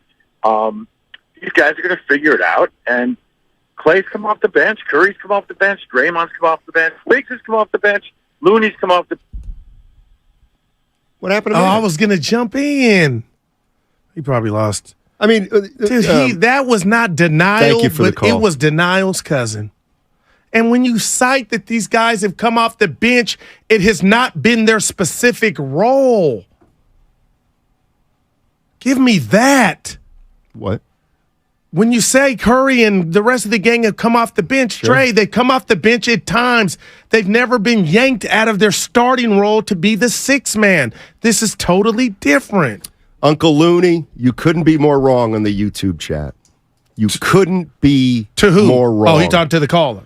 He says it's a media creation. No, it's not. Uncle Loon, come on, man. Chris M saying I'm having a hell of a year. Uncle Loon, come on, man. Come on, man. Steve Kerr is acknowledging they've got something going here that they got to figure out. Oh, no doubt. Well, he said it's a media creation. Well, tell Uncle Loon I just did. He's wrong. I just did. Well, we both told him. He's trying to stick it to me on a Friday. I don't like it. What does Everybody's this in mean? their It's bubble. laundry day, Steiny. From the Comcast business text line. What does that mean? I know it ain't me. What's he talking about? What does that mean, 415? Think he was coming down Goose Road? He said it's laundry day, Steiny. No, Evan. Oh, yeah, maybe. No, he said it's laundry day for Goo. All his good clothing is getting I rebuked that. He's talking about maybe a couple wrinkles in your shirt. You didn't iron it, so maybe it was laundry day. Are there people that really iron T-shirts? I'm one of them. In Italy. I just fold them right out of the hot dryer. You fold them? You like Norm, Old Navy dude. That's why Norm and I have a lot in common. Hey, that was a you, buddy. Steiny. Oh, no. God, you guys are so just. There's nothing to see here. They came off the bench. They didn't come off the bench. They did it in different junctures. We're talking about your role changing. And this whole, the season's going to be a Rubik's Cube. Let me come 82 games. Clay will start 25. He'll come off the bench 16. Then we'll give to Curry come off another 18. Then I'll be 33. Dude, it's not happening like that. I'm just like, but tell me when Michael and Kobe and Shaq and Bird and Parrish have done that. What is my role? I've been here before Chris Paul. Somebody's got to tell Chris Paul, take it or leave it. That's where this is headed. Take it or leave it. Here's because Dub Nation believes it. What do they believe? What does Dub Nation believe? Did we build this house before you got here? Now you coming in here hijacking it because of your ego? Like our guy from Hunters Point Ray. I felt that. Real ones feel it. How many starting lineups did the Warriors use last year? Now that's totally different, and you're cooking the there books. We go. It was never. How many lineups did they roll out due to ego? Because Kuminga will call this show and say none that benefited me, Jack. 25. Oh boy. The Warriors used 25 different starting lineups last a year. All right, I'm not just. Hey, I get that. Barry Bonds. God, Evan, that hit me at 25. Used to be 24. 25 starting lineups last year. Okay. And you know who I'm getting worried about? Hold on. Let me think about it. Is it like Warrior related? Yeah, Warrior player. Oh, I know. Well, it's Kuminga. Dude, I just thought, okay. Do I know my man or do I know my man? We know JK ain't 6-man. Nothing to see here. You think Kuminga's coming off the bench before Gary Payton II? I don't think so. What? So now we're talking about 7th guy. He's going to play before Payton. You think so? You know what? If I would be worried about any guy, I'd be worried about Gary Payton II. Tell us why. I'm not sure. It just feels like he might have a debilitating injury. Ooh. He clearly wasn't the same player last year as he was 2 years ago. But he had the adductor 2 years ago when they won the title. And that's I think what that's what everybody's bucking. Warrior fans are bucking. I want our guy to call back Shakespeare, and I read Othello. Player, listen, it's Othello. That's what I said. You're thinking of Othello Harrington, the old Georgetown Hoya.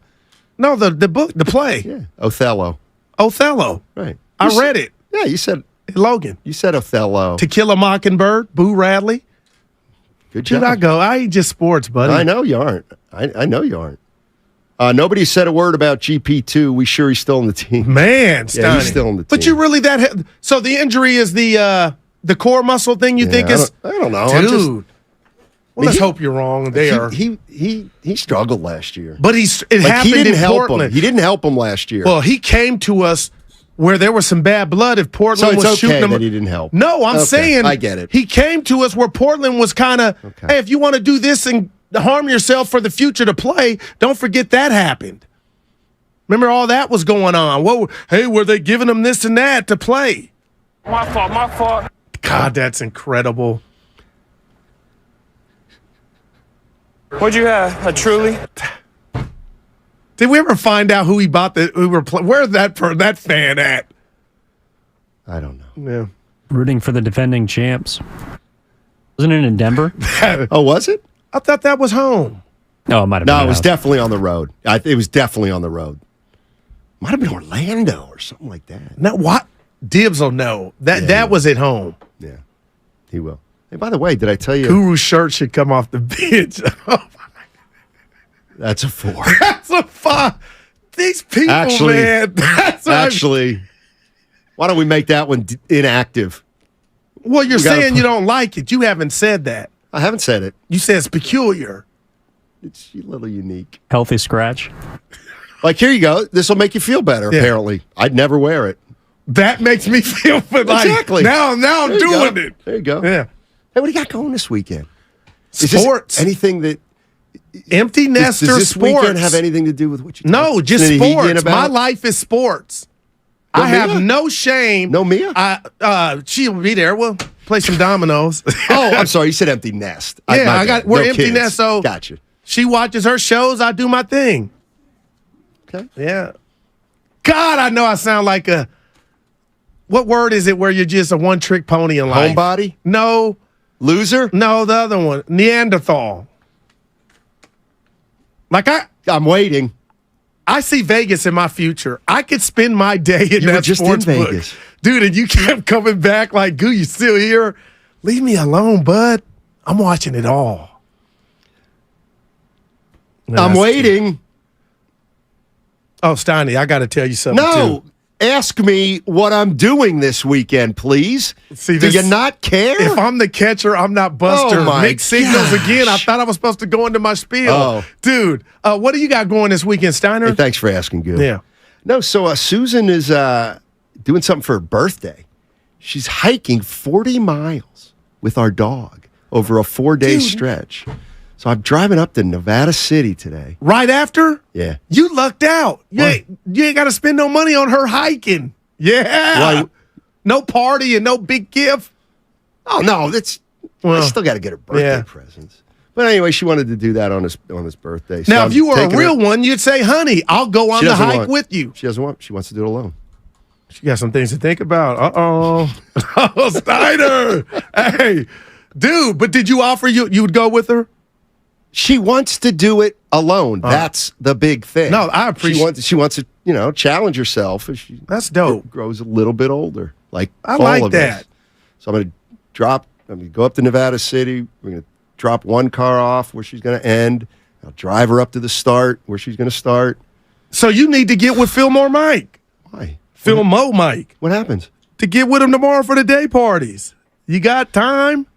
Dude, he's doing Well, I'm it. staying overnight, but I'll be back. Okay. I'll be back early tomorrow. I'll be back at noon tomorrow. Yep. What kind of parties are you talking about?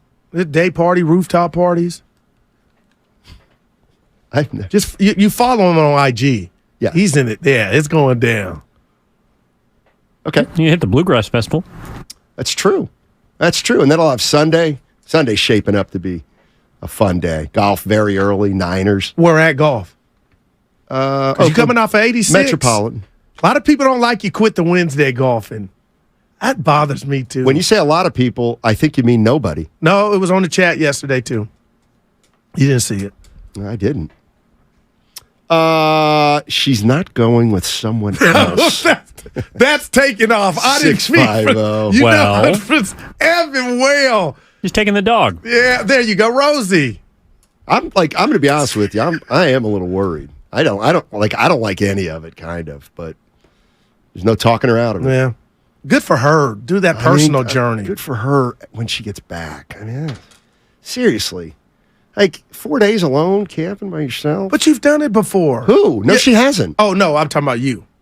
I haven't either. Easter, the girls and us, they were gone. You were kind of by yourself. Oh, she went on an overnight trip where she okay. did it all for one night. But Yeah. this is So I'm concerned. I really am.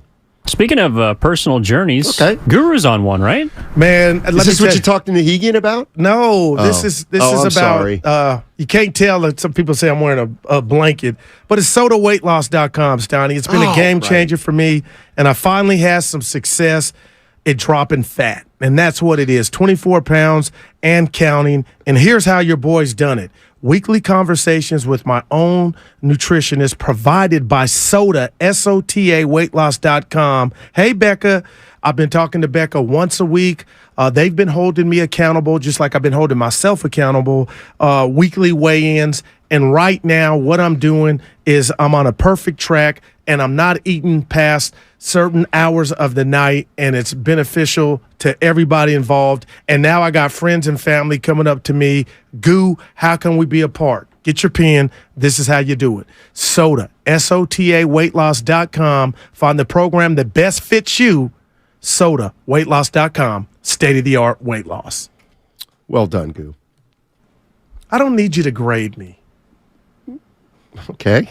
That's a B-. And you know why?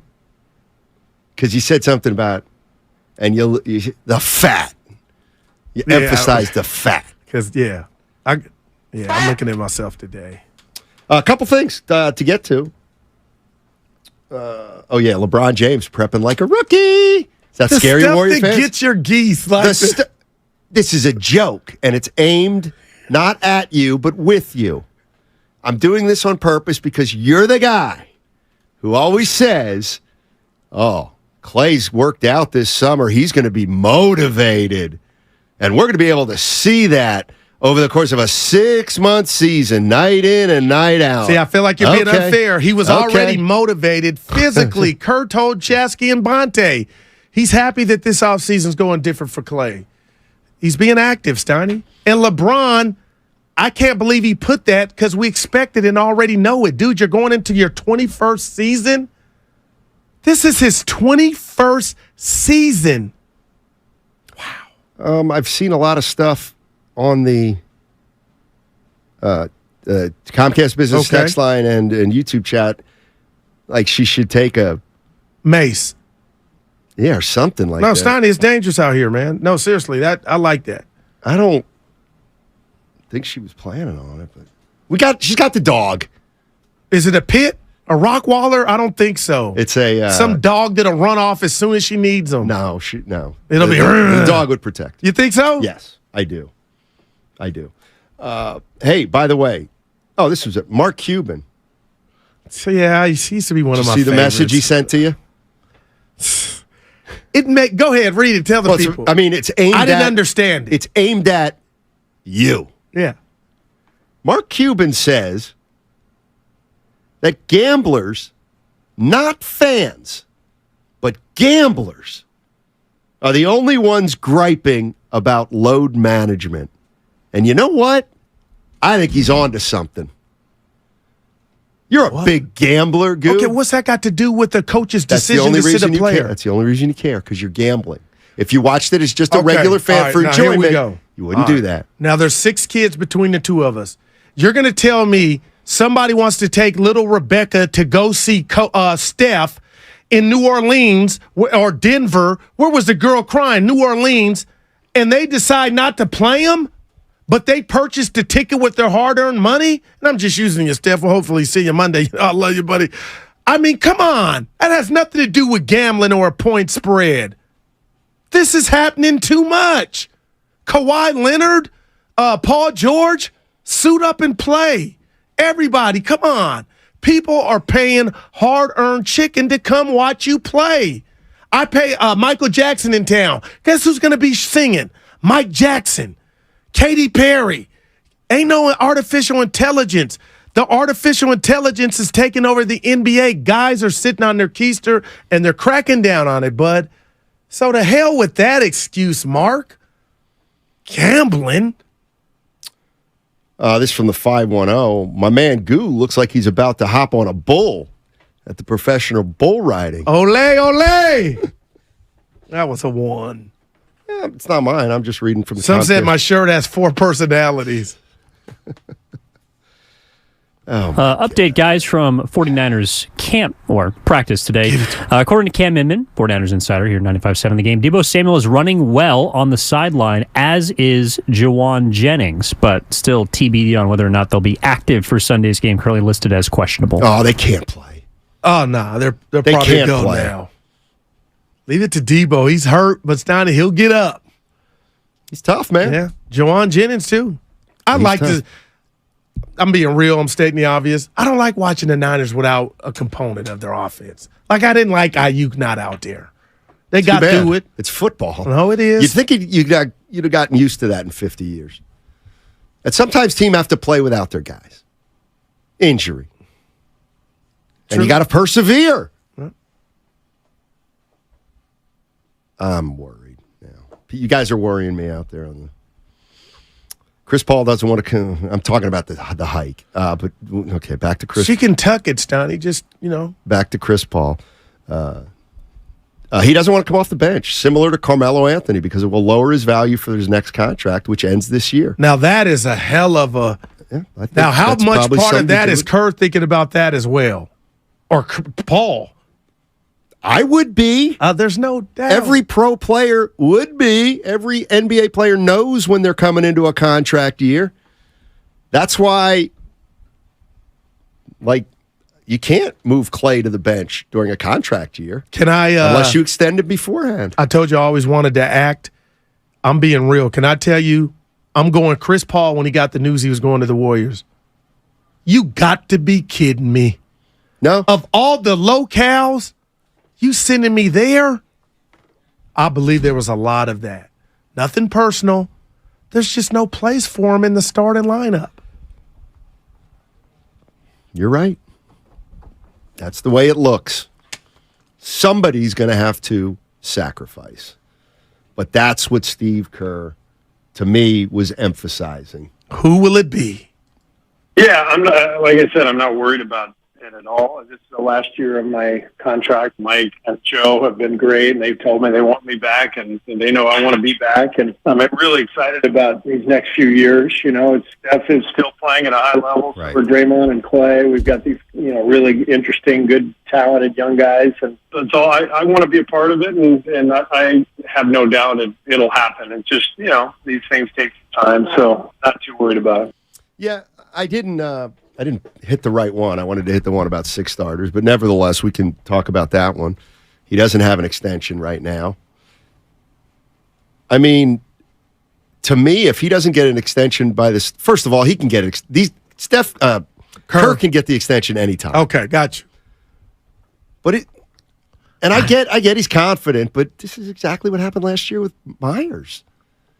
So I wouldn't want him starting the season without a contract. And why wouldn't the guy that we love, Joe Lacob, wouldn't he be so proud and his chest out to send out that press release that my guys we re-upped him? I understand, Steve, it could happen at the end of the season, but Steiny, there is a part of it.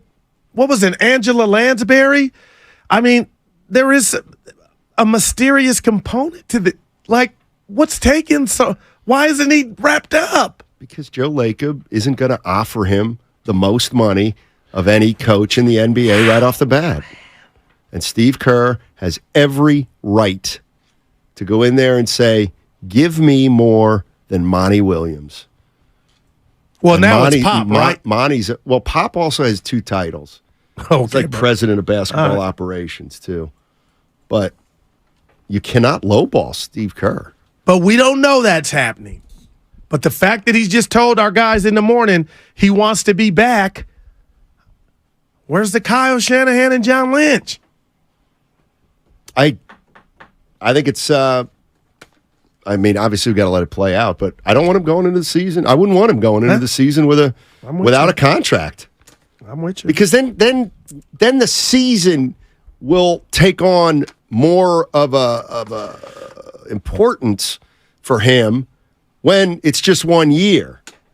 What if he doesn't get a contract extension and they start losing? You can't have that either.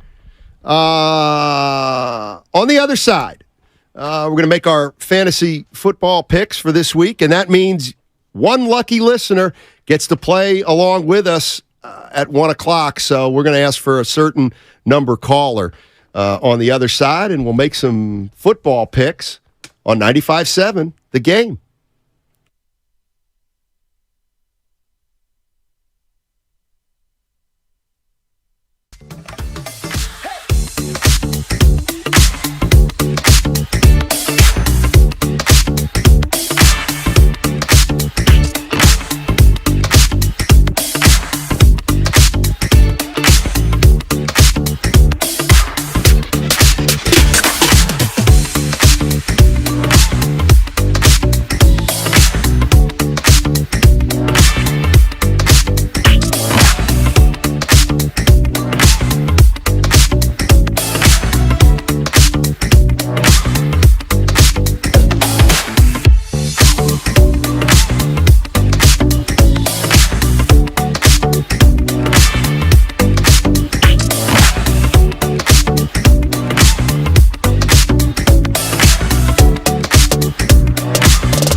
Steph Curry is.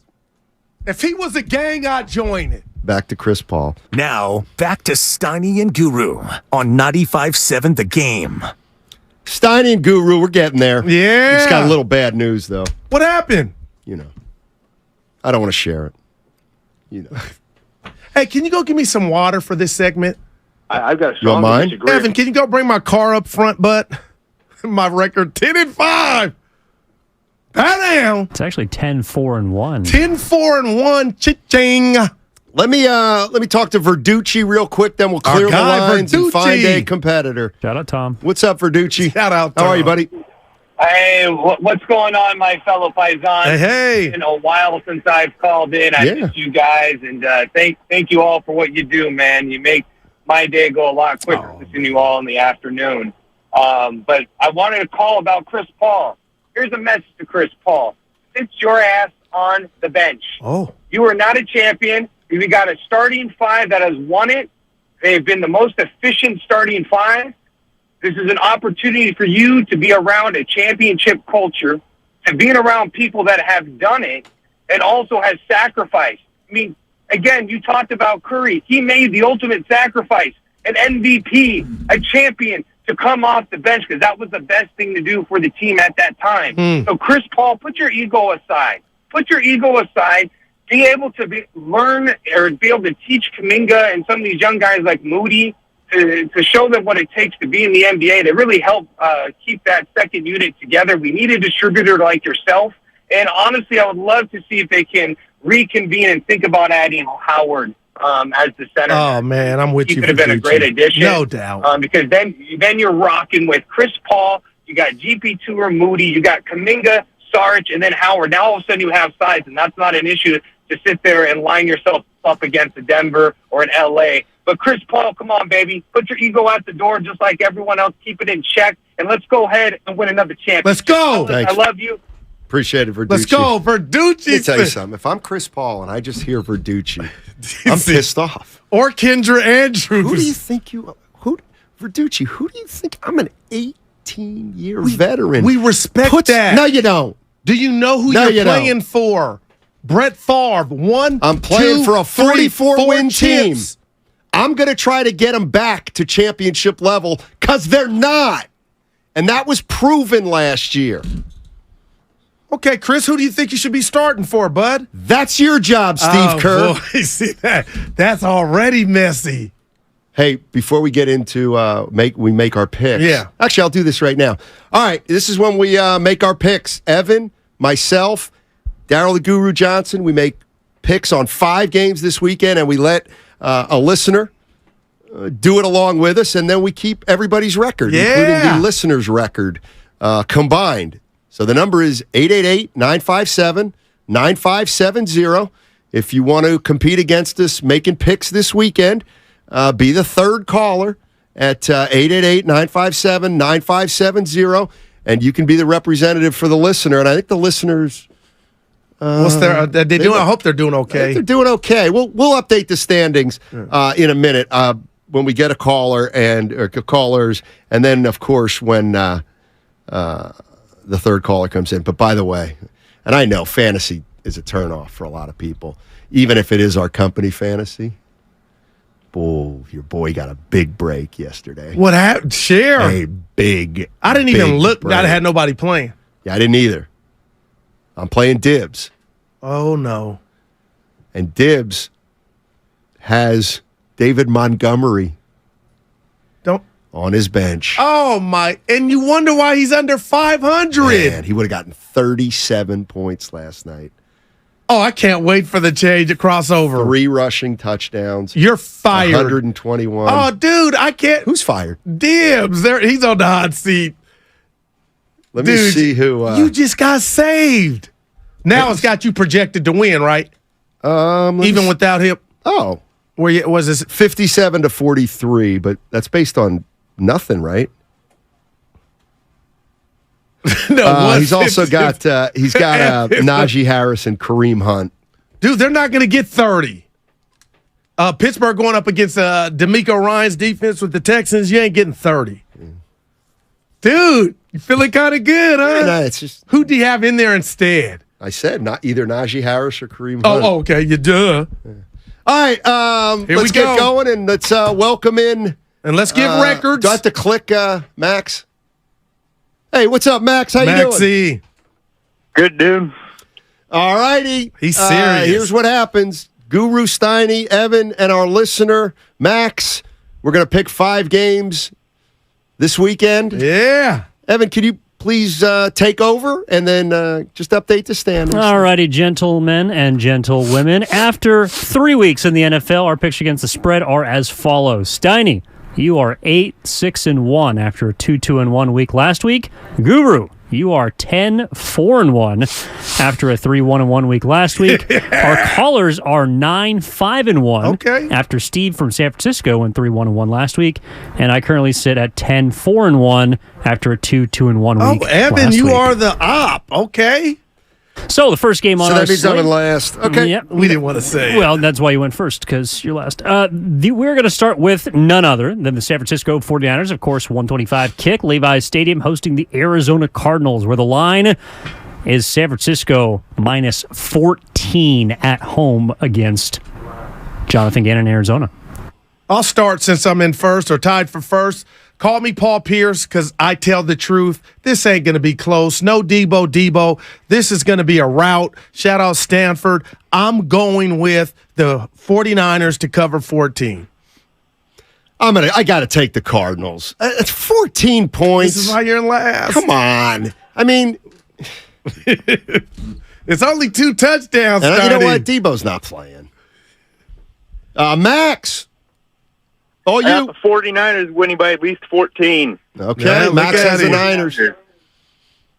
Yeah, so basically either a push. I will also be taking the 49ers. Was doing a little digging, and in fact, home favorites by 2 touchdowns or more. Actually, about a 56 winning percentage to cover the spread. Wow, so I think the 49ers get the job done. Well, that's actually in our favor, Goose, so we should be all right. And I'll take the 49ers minus 14. He wanted it to be higher. Yeah, no doubt. It's not. Dallas didn't do it last week. No, they didn't. Okay. No, they didn't. Go ahead, E. Well, the Dallas Cowboys technically weren't 2 touchdown favorites because they were 12 and a half. Good enough to be 2 touchdown favorites. Our next game, second game on the slate, a little bit closer. The Buffalo Bills at home hosting the Miami Dolphins, arguably the best game on the weekend. And the Bills are minus 2.5-point favorites against a team that just hung 70 on the Denver Broncos, Mike McDaniel, and the Miami Dolphins. Who you got? Max, start us out. Oh, I got the Dolphins winning. Wow. He's got the Dolphins. Block over the spread. All right. He's got the Dolphins. Goo? I'm going to go Buffalo. I think the Dolphins 70 was incredible. I don't know what the weather will be like, but it'll be cold, I believe. I just think they come down to earth, and Buffalo's figured something out. I'm taking the Bills minus 2.5. I will also be on the Bills at home minus 2.5. I think people are overlooking the last 2 weeks that the Buffalo Bills have put together. Well, that's a fact. And I'll be taking the Buffalo Bills minus 2.5. I got the Bills too. You good, Max? Yeah. You got some time still? All right. We'll hustle for you. Yeah, he took Miami. Yeah, let's go. He took Miami. All right, go ahead. All right, next game. All right, third game on the slate is none other than the undefeated Philadelphia Eagles hosting the Washington Commanders. So San Francisco is minus 14 at home against Arizona, but against a Washington team that just got shellacked and scored only 3 points against the Buffalo Bills, Philly is minus 9 at home.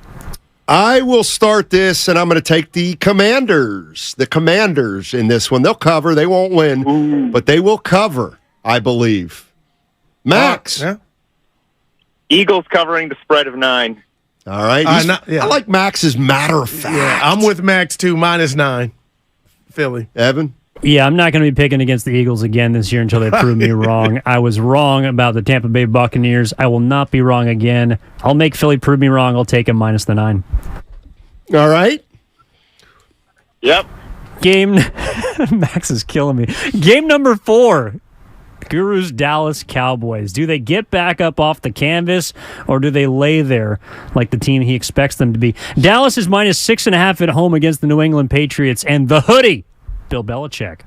He will confuse Dak Prescott. I'll go first. Thanks, gents. And I'm telling you, Dallas may win this game, but it'll be by 3 or less. I'm going New England, and I mean this, plus 6.5. I'll take Dallas. The Patriots stink. Almost beat Philly. The Patriots. No, they didn't. They had the ball at the end with a chance to score week 1. Hey, Max, you see what I got to deal with my day in and day out? That's why you're last place. It's week 3. What's up, Max? Technically week 4. That's true. Oh, I hate the Dallas Cowboys. They're not covering the spread. Patriots. Wow. Patriots. All right, Max has the Pats. Evan? I will be taking the Dallas Cowboys home. I just they were embarrassed last week. I think there's no way that they go 2 of 6 in the red zone for a third consecutive week. Give me Dallas against a hapless offense in New England. I don't even know who the coordinator is. Is it still Matt Patricia? I don't know. It's not as hapless as you guys think, but okay. And our last game is the Monday night game, sticking in the NFC West. The New York Giants are at home against the Seattle Seahawks. Seahawks -1 on the road, so the Giants get a point. Who you guys got for our 5th and final pick of the weekend? I'll start this one. This is a Giants. This is a Giants win outright by more than 1 point. All right, I'm following up. Danny Dimes has been Danny Penny. And I'm going with the Seahawks to improve to 3-1. Not bad. Max? As much as I hate the Seahawks, I have to pick them to win this game by at least 1 point. All right. Yeah, I'm also taking the Seattle Seahawks. I think week 1 was a bit overblown against Los Angeles. They also quietly took down Detroit on the road, who just absolutely basted at Lambeau Field, the Detroit Lions. I'll take Seattle on the road. I think Geno Smith scores enough points that the Giants can't keep up. And I like the point. All righty.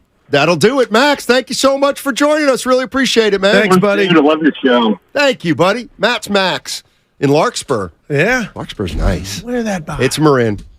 It's lower Marin. Or, close to the bridge. Over by Willard.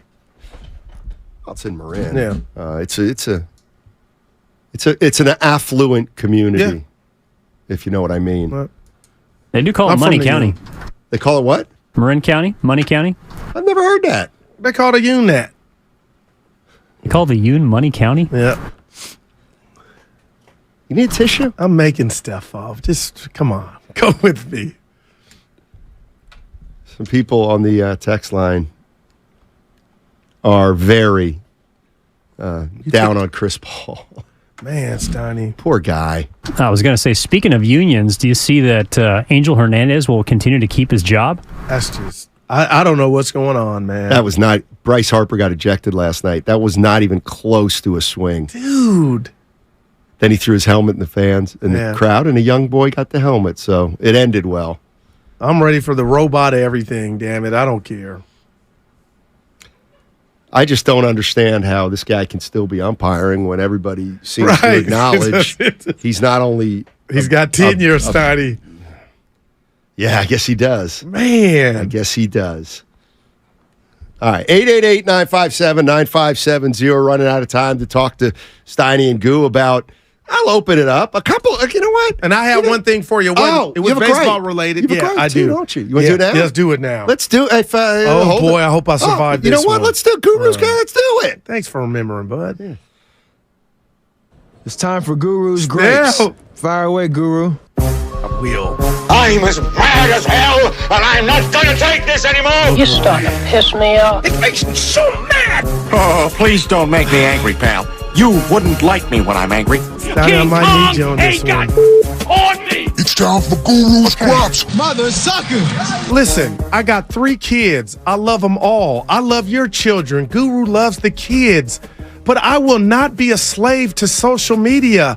The other day, it's Natural Sunday, and I was about to put and fire my 2 boys, and I said, I'm not going to let Facebook make me post my kids. How about you post your kids when it's not some trend? Post your kids when it's not Agenda City.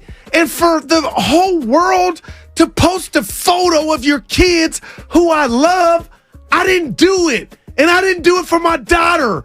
I'm not going to succumb to being a bad sheep. I'm not going to post my children just because we're all just bored in our lives, all on the phone.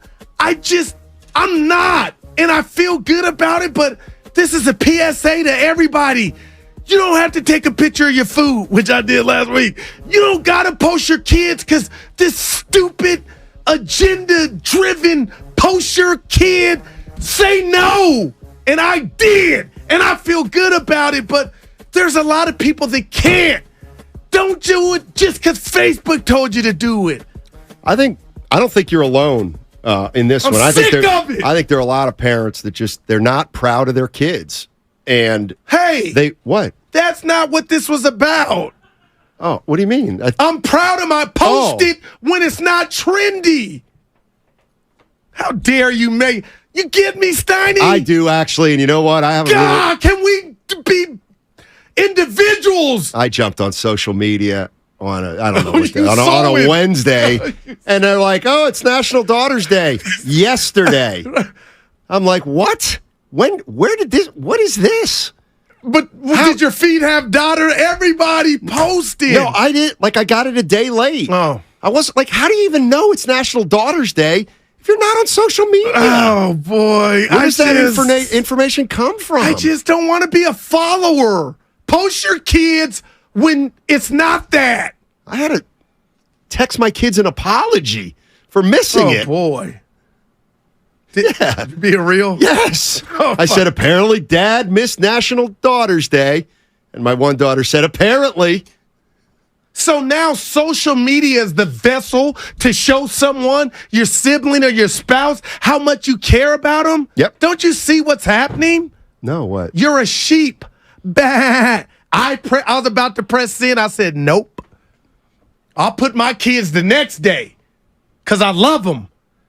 I just don't want to be a follower. And you're mad that you missed the memo, it sounds like. God, Steiny. It's not National Bald Head Day today. So. Oh, boy. But speaking of which, I have a joke for you. Well, give it to us. Let me get my... I thought it was your record on picking. Oh, my. That's a 5. Your boy early. Hey, I'm on fire late. Yeah, Steiny. Go ahead, baby. 90% of bald people, they still own a comb. Apparently, they just can't part with it. Oh, I was really hurting for the show. That was bad. Man, where'd you get it? My mom sends those to me. She loves them. I hope people get that joke, right? They can't part with it. It's a good one. That's good. Oh, hold on. Stop the show. Philmo Mike on the phone. Our boy. Hold everything. Right. What's up, Philmo? Hey, what's up, man? Hey. I just want to talk about how the Niners and the Warriors are contrasting this season. The Giants totally suck, so we're not even going to talk about them. But they do need to fire Kapler and Farhan Zaidi. Well, with that being said, the Niners, man, they have a laser sharp focus. You can feel it. It's penetrating the television screens. Everybody that talk about the Niners right now, they keep saying the same thing. They seem super focused. The Warriors, on the other hand, you feel me? They feeling it. They thinking about legacies. They trying to get into the Hall of Fame. We don't care about the Hall of Fame right now, for real. We trying to figure out if we're gonna win a championship for this year. And everybody talking about who's starting, who not starting. That's the wrong conversation if you're trying to win a championship. Wow. Yeah. That was a Hey, Philmo, you got anything going tomorrow or Saturday afternoon? Steiny's free. Oh, Steiny, I ain't got a party, but the Bluegrass Festival, Strictly Bluegrass Festival tomorrow, that's going to be crazy. Yeah, he was talking about it, Mike. You might see him. That's not a bad idea. And then I just want to say one thing, Steiny, you ever play that Bridges in San Ramon? You know what? Yes, I have. It's tough. Yeah. Not what? quite. Man, it's not my tough. Kicked my ass, man. Listen to Mike. Myself, I went out there, man. That was horrible. It's really hard. It's hard, Mike. I don't want to get on here and say I don't like it, but I don't like it. Mike, Bonte. It drains you mentally. Listen to this, Mike. Bonte was in a tournament this morning. I got clubs. You got clubs. Maybe the Black Golfers Federation or something we start. I'm for real. They have the Black Man's Golf Federation. Look at They have plenty of those, Goo. I've never heard of one. The BMGF, we can make it happen. We Let's just got to do it, ask baby. Steiny because he's an honorary black man. Yeah, the cookout. Yeah. All right, Philmo, maybe I'll see you around this weekend. Appreciate it. Yeah. All right. Do they really have that? The black golfer. I don't know. How would I know? Oh my, that's so fun. Dude, the haircut joke got me. There are a lot of the what joke? The hair joke that came. There are a lot of. Well, thanks for expanding on that. What? the one you heard, the Black Golfer Federation. I mean, I don't know. There's probably some. Well, see, now we're going down a whole road. You said there's a lot. But now you don't need to be in a special club. You can golf whenever you want. We've come a long way. Yeah. Have we? Yeah. Well. Right. Oh, by the way, why don't you tell everybody what you were all excited about before the show? Not that I want to turn it serious. Dude, you snitching again. Hold on. Okay, forget it. I can't even remember. Well, maybe you don't want to say it. No, I always share it with the people. There's some police activity that you liked, right? Oh, yeah. Here we go. The city of Oakland, I told you this because I'm over it. The Bay Area is too much going on, but they were talking about putting foot traffic police back in the community. I love that. Then they had a big bust and got a bunch of guns and stuff off the street. So I'm like, man, look at Oakland and the mayor fighting back. Now, then you said, because you're literal, you said, you know what, Goo? Is there 50,000 others doing this? I said, Steiny, I don't know, but it sounds good. Take our cities back. Make it safe. So 12 guys? Yeah. Okay. Because I'm going to tell you this, and I'm being real. Elderly people used to be off limits and children, and right now, whatever's going on in the streets, they're not, and I don't like it. No, can't. I'm not going to make a joke out of that. Apparently, some people didn't like your joke. About what? The hair. Yeah. Let me guess, some bald people. Oh, boy. Shout out Kojak. I mean. Dibs. Harsha in Fremont. Interesting. What's up, guys? Hey. Hey, guys. I just wanted to talk about a trend that I think I'm noticing and, I'm hearing is that the NBA is going to this big two thing. You know, you got LeBron AD. Now we got this blockbuster Dame and Giannis. So we got a couple Jamal Murray, Jokic. But it's Stephen who now? Wow. I'm kind of like just questioning that because I feel like, with the loss of Jordan Poole, who was absolutely necessary when we beat Boston, he's a great scorer. Clay's coming up, he looks good. But when he does what he does at the end of the playoffs against the Lakers, we saw what happened. So I'm trying to ask, is Stephen who? Who's our number two right now? That's a great question, Harsha. That's a really good question. Who's the Warriors' second best player? Andrew Wiggins. Andrew Wiggins and no shaded Clay. It's Andrew Wiggins. Of course not. It's Andrew Wiggins. Back to Wiggins. If you ask Willard and Dibs when they come in here, it'll be Andrew Wiggins. You think? Well, that's not good enough, maybe. Well, let me give you this. Who was the second best player when they won it in 2022? Clay. Wiggins was a beast. Oh, no, I'm sorry. Wiggins. Okay, yeah, Wiggins. Okay, yeah, got Wiggins. Yeah. But he wasn't their best player over the course of the season. And that killed him. And he certainly wasn't their best player in the last season. No doubt about it. See, this is where my answer, here's how I'd answer it. It's got to be Clay. Like, he's got to be the second best player again. Can he? That's kind of because if they won it with him not being it, why is it a mandate now? I'm just asking. Why couldn't Wiggins be 2 and Clay be 3? Because they're older. That was 2 years ago. A lot of things fell into place. Last time I checked, basketball is played with 5 people on the floor and a team of 15 on the roster. Doesn't matter who the second best player or what. Yes, it does. Well, you know what? He was going to that duo conversation we had.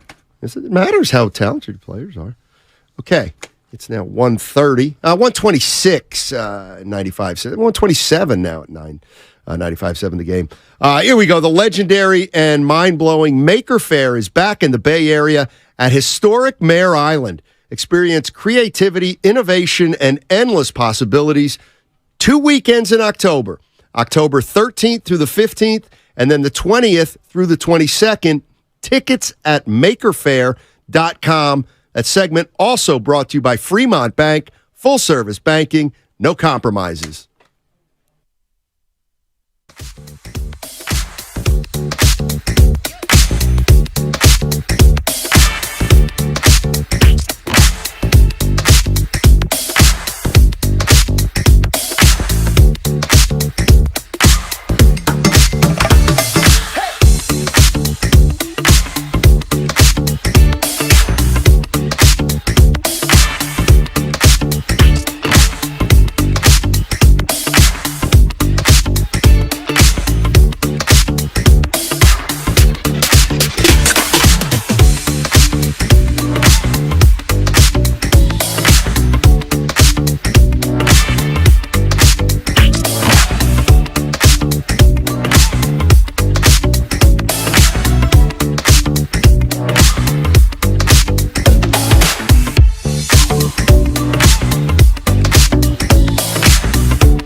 This is a legacy game. Now, back to Steiny and Guru on 95.7 The Game.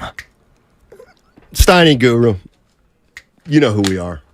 Wow. Hey, the red and gold pregame. You know what that is, don't you? 95.7 The Game has you covered with the best red and gold coverage out there.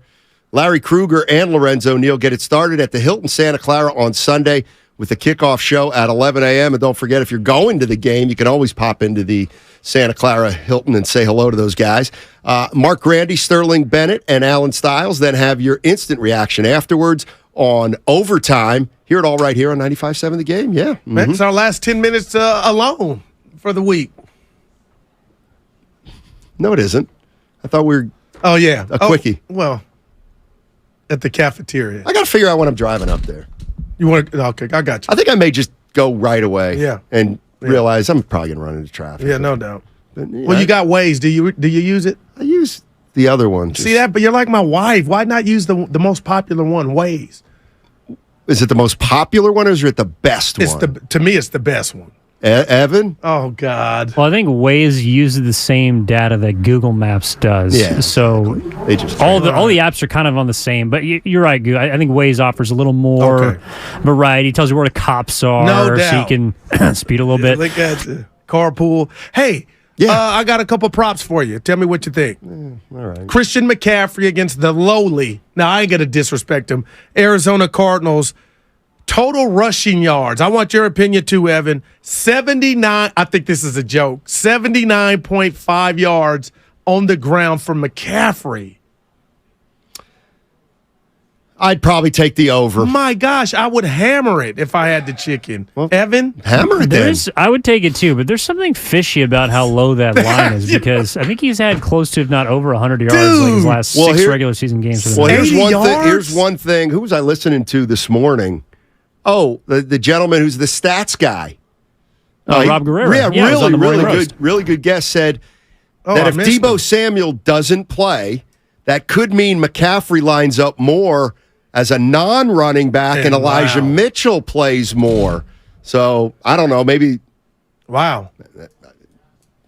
Maybe. I don't know. All right, I'll tell you what. How about the opposing side? James Conner, 53.5 yards rushing on the ground against this stout Niner defense. He ran over Dallas. I'm taking the over. Tell me why I would take the under. Because the 49ers, the one thing, teams have been able to run on them a little bit. A little bit, not a lot. Not a lot. But that's not a lot. You know, one 23-yard gain, and he's almost there. Okay, Evan, I feel like they're giving away money. Receiving yards for McCaffrey, if you're correct, and Deebo doesn't play, and he's lined up out wide. 27.5 yards. Like, what's going on? I would take total the over receiving there. yards minus 120. Well, if you're taking both, it'd be like 140 scrimmage yards from McCaffrey. I don't know if he's going to reach that, but I also don't think James Conner is getting 50 yards on the ground. Okay, I think the Cardinals are going to be too that. far behind that they won't want to run the ball. But Evan, they averaged 7 yards a carry in the first half of games this year. But you couldn't see a screen pass to McCaffrey because that counts as a reception.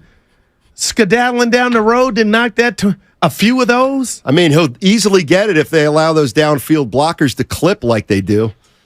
What about that video I sent you? Which one? Evan told me to send it to you. Trent Williams. Trent Williams. I didn't. What is it? Instagram? Where he's just mauling guys? I didn't see it. Oh, you didn't want to see it. I didn't see it. Because it was positive. Yeah, there you go. Oh, yeah. Was that the one with the middle fingers he was giving everybody? Yeah, that's real positive. That's real positive. I knew you saw it, a grown man. I know. I heard. Veteran captain. That dude is a mauler. And here come these little running backs right after. Let me ask you something. Where did you find those highlights from 2017? One was last year against who did he maul? Who did he pancake? Oh, well, let's call him Mrs. Green Bay Butterworth. All right, I'm going to give you a 1. What's your deal with Trent? He's a Hall of Famer, still mauling There's dudes. a guy whose opinion I respect, and his name is Mark Ibanez. Okay, our guy. And he agrees that he's overrated. What about this guy? Tiny, you are one pathetic loser. Ross was not as good of an offensive lineman as Trent Williams. No, I think he's saying Trent's a baller. At Why Missing High School, he was probably Steiny's the guy. Yeah. Read it. No. That is phenomenal. It's not. I gotta read it. It's hackneyed. Comcast business text Yeah, line. thank you, Evan. Steiny's the guy that says he's never on Twitter. This is Norm, but is really all over Twitter. And it's okay. But don't fake us out. I really thought you didn't see that video, and he was doing the middle finger. I did not watch the video, but the screenshot where I had to push the button for the video was him holding his middle fingers up. He did a little and I was more like, than that what? too. What do you like? That dude's a beast. Hey, and I'll tell Ibanez, he's on the back nine of his career. This ain't Washington D.C. Well, Trent, Ibanez and he's is still done. He's retired. No, I'm talking about Trent Williams. Oh. I'll tell him about. He's Trent. on 18. Well, he's still a factor. Yeah, I mean. Okay, let me give you Still one more. birdieing. Yeah. Let me give you some more, Stoney. Oh, okay. I just hate you take. Evan shocked me with the receiving yards. Feel Now, free you know to keep I'm this fighting. segment going. You know I'm fighting. I love the music. Music just puts you in a good mood. 2 minutes. Hurry up. Hold on. Did Steiny and Taylor Swift go to the same high school? No, we didn't, but she's from Missing, which is where I'm from. But she moved at a very early age to Nashville. You both left. Exactly. All right, here we and go. we both blossomed. Nobody cares about Taylor Swift. I wouldn't listen to her music. I told you. Country. You probably didn't, but no, I did. You do that a lot. Yeah. Hey, 231 yards for Brock Purdy in the air. I want to give you the Jeff Van Gundy. I could care less so bad. Or no, I don't care. I couldn't care less. It's because your record ain't that good. I get No, it. not at all. No. You've been down. I'm 2-1 in fantasy. I don't know what you're talking about. But you're in the 6th seed. Hold on. Why is somebody saying Scranton on the line? Is that where she's from? CO 2020 saying Scranton. Let me tell you something about Scranton. It's a tough little town. Tough little town. They won 2 Division III national championships in the 70s, and I was heavily recruited there. Said no. Under legendary coach Bill Bessoir. D3. What a name. Yeah, he was a great coach. And He's still with us? I have no idea. My college coach is.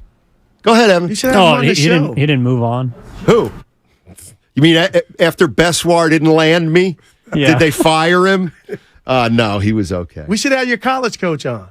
You know what? Could he hold in? He's good in the motor skills like mom? No, he's Is fine. he like your mom? All right, no, he's not like my mom. He's very, very, very straight-laced. That's the only thing. He's not no shtick. Doesn't have a great sense of humor. Doesn't swear. Has never sworn. I work with a never guy like smokes, that. Never drinks. Nah, dude, he'll be fine. You I should don't have know come that on.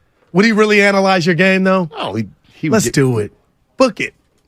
I'm not booking my college coach.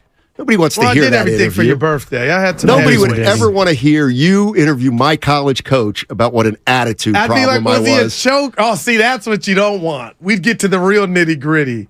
Maybe you did have D1 offers and you had a little reputation. Evan, oh boy. I know what it. I gotta go. What do we got? Okay. Well, we got the guys. I'll do one more Media Day read. How about that? We're going to be at Media Day, Chase Center on Monday. So's the Morning Roast, 6 a.m. to 2 p.m. It's Warriors Media Day, Monday. You're going to want to listen. We're going to have a lot of players. And, you got to remind me of something. When? Okay, I'll tell you on the other side because, hit them. I'm done. Back to Chris Paul.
I want our guy to call back Shakespeare. And I read Othello, player. Now, back to Steiny and Guru on 95.7 The Game. You know what? I've wanted to do this since I've heard him do it. Talk to me. Oh, baby. That ain't it.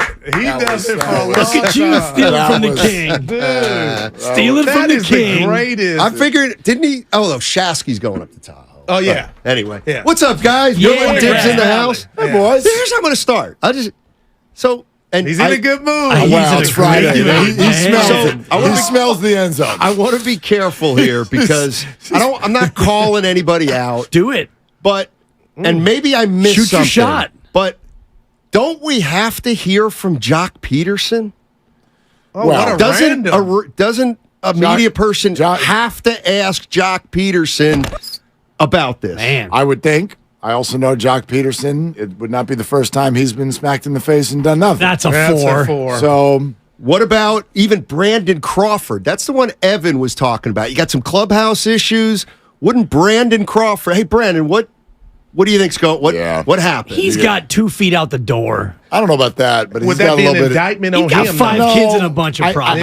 I think Brandon would probably give you a shrug and a wry grin. What do you want me to do with you know what I mean? They've been here for a decade plus. We ain't never had no problems. You know, you want me to look at you in the microphone and say Buster's not here anymore? Or can I just wink at you and you know the Buster's not here anymore? You know what I mean? Like, that guy was a part of a clubhouse that hummed like a bird. Buster, Mad Bum. Bochy, Belt's over there making jokes. Brandon's got the music. Everybody had their slot and it worked. When it works, it works. When it doesn't, it doesn't. You can't sometimes go into the lab and do that. People just have to fall into those roles. And Chris Rock, we need a leader. Warriors Wow. will have that exact same issue when Steph Curry retires. Just like Posey. I think there's a very similar comparison. I think it's more the Draymond piece of it, though, because Draymond will at least keep things in order. Say what you want about Draymond and the new media and the flagrants and stomping on Sabonis and all the rest of it. If you're in that locker room, you're probably going to comport yourself in a certain way in terms of effort on the floor with Draymond Green there. Not that Steph's not a leader, but I think the Draymond piece is as significant when it comes to locker room culture. That's all. Maybe. Yeah, that one's also just like, that's the talent leaving the room. So it's not just the clubhouse. True. You know, like you have generational talent in the NBA. That's impossible to replace. But yeah, I mean, there's a lot of that. Although Steph Curry was in the locker room last year, and but nobody had a manual for that right before the season. But the chemistry didn't work. Oh, there's no doubt. The chemistry didn't work, and they weren't able to fix it. Even and now there's another cloud. Yeah, hopefully it ain't rain. But I don't know if you caught Kerr on with the morning guys. Yeah. Again, I just keep telling Steiny, I just hate the fact that I feel like they're walking on eggshells in regard to, hey, Chris, not what do you want to do? This is what we need you to do. But how can an ego and a record supersede what we've already built? And I respect Chris, but it's incredible. And Steiny like, well, they're going to do a Rubik's Cube and start lineups. It could be Wow. No! Here's the Mama made eggs, y'all eating eggs. I don't know. You know what I'm saying? But he's had pancakes for 18 years in his career. Well, so I got a baby goo, and I try to give her eggs, and she... So you know what? She gets pancakes, or she gets a bagel and cream cheese because she's not eating eggs. No, but why? How come? Because she doesn't like eggs. No, because she runs the house. And he runs this house. That's the problem. And he does. And that's what people are saying, because no, he shouldn't. You said something, Steiny, and I wanted to drive to the station faster because I was like, yes, thank you, because we keep getting this. Look at what you were talking to Uncle Loon on the YouTube. Okay. Feed. Oh, this is a media creation. Oh. You guys are making a big deal out of nothing. Please. Stop it. The media didn't create this. Chris did. Now, I don't mind what he said, but we all know exactly what would have made this never a topic again. Go ahead, man. Okay? Hey, Kendra, I don't know how this is going to play out. Back to Kendra. Kendra, she got served. I don't know how this is going to play out. We haven't even practiced yet. So I have no idea what the coaches think about that. Flag in the ground right but I tell you As what, he should. I've never won a championship. That's what I'm here to do. And I'm sure all of us are going to do whatever is asked of us to win the ring. Thank you. Seen, done, never talked about again. 60 wins for the Warriors. How hard is that, man? So I don't mind that this is here. But Our job, as was Kendra's, is to ask the question that the fans wanted asked. And that was it. And it still is because of the way he answered it. So it's interesting. That's why we're talking about it. Not because it matters who starts the first 4 minutes of the first game. It's interesting because Chris, it clearly matters to him. And that makes it interesting. He did this. No one else. No one else. But the Warriors, that's the other thing. The Warriors know this is kind of delicate. Mm-hmm. It is. Oh, hell yeah. Well, Steve Kerr used the word earlier this morning, and it's about comfort. And so it's about not only Chris Paul's comfort, it's about everyone's comfort. And if he has a certain comfortability in being a starter, which, by the way, Klay Thompson showed you his true colors when they signed KD, and they asked him, hey, Klay, KD's here now. And he said, I'm not giving up any of my shots. I ain't sacrificing blank for anybody. And so you knew then about Klay's comfort, and there's a reason why Klay hasn't really come off the bench ever since his rookie year. It's because his comfort zone is a certain way. So now, because Chris Paul's new, we're going to all cast him in this light of being selfish and being an egomaniac. Maybe he's not comfortable doing something he's never done before. Well, and I wonder if, and this is all I asked, because people say, Chris Paul should just be a sixth man. That's it. And Steve Kerr has been kind of adamant about, we got to get out there. We got to play. I got to look at stuff and all this kind of thing. And is there a possibility that Kerr could see something, I don't know what, where he says, we can be a better team if Chris Paul starts and so comes off the bench? Draymond, I liked your theory earlier today. Okay, so when did you roll that out, Steiny? Why are we waiting so late in the game? Because they've got to see it. They haven't even practiced. Maybe the best thing for the team is Chris Paul coming off the bench, but they don't. They want to see everything first. Then it'll be, hey, Chris, we need to talk to you. Well, maybe, yeah. Close the door behind you. We've all been there. All hell breaks loose. I think we all have to be open to, I don't know how that's going to look or what they're going to see. I'll say I find it hard to believe that you're going to find something in practice that looks better than the best starting lineup in the NBA. But if it happens, great. Right. Knock yourselves out. I'll buy Alan dinner and we'll we move can on. go in every city for all the NBA teams. And let me tell you what they do know. They're starting 5.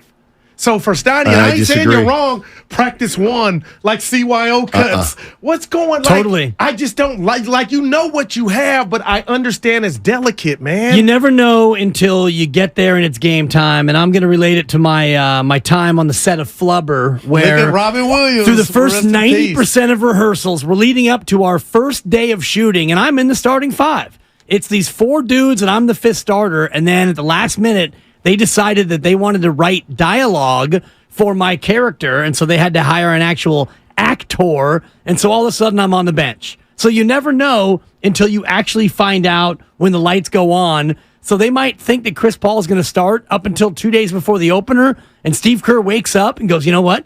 This is not going to work. Chris, it's Steve. You got to be 6th man. How did you handle it after rehearsals when you were asked? You know how I handled it. Would you like be a pro. okay? Would you be okay coming off the bench? You know how I handled it, Mark. I went to craft services and had an extra baked potato. 5 meals a day on the set quietly. Your boy was plump and happy.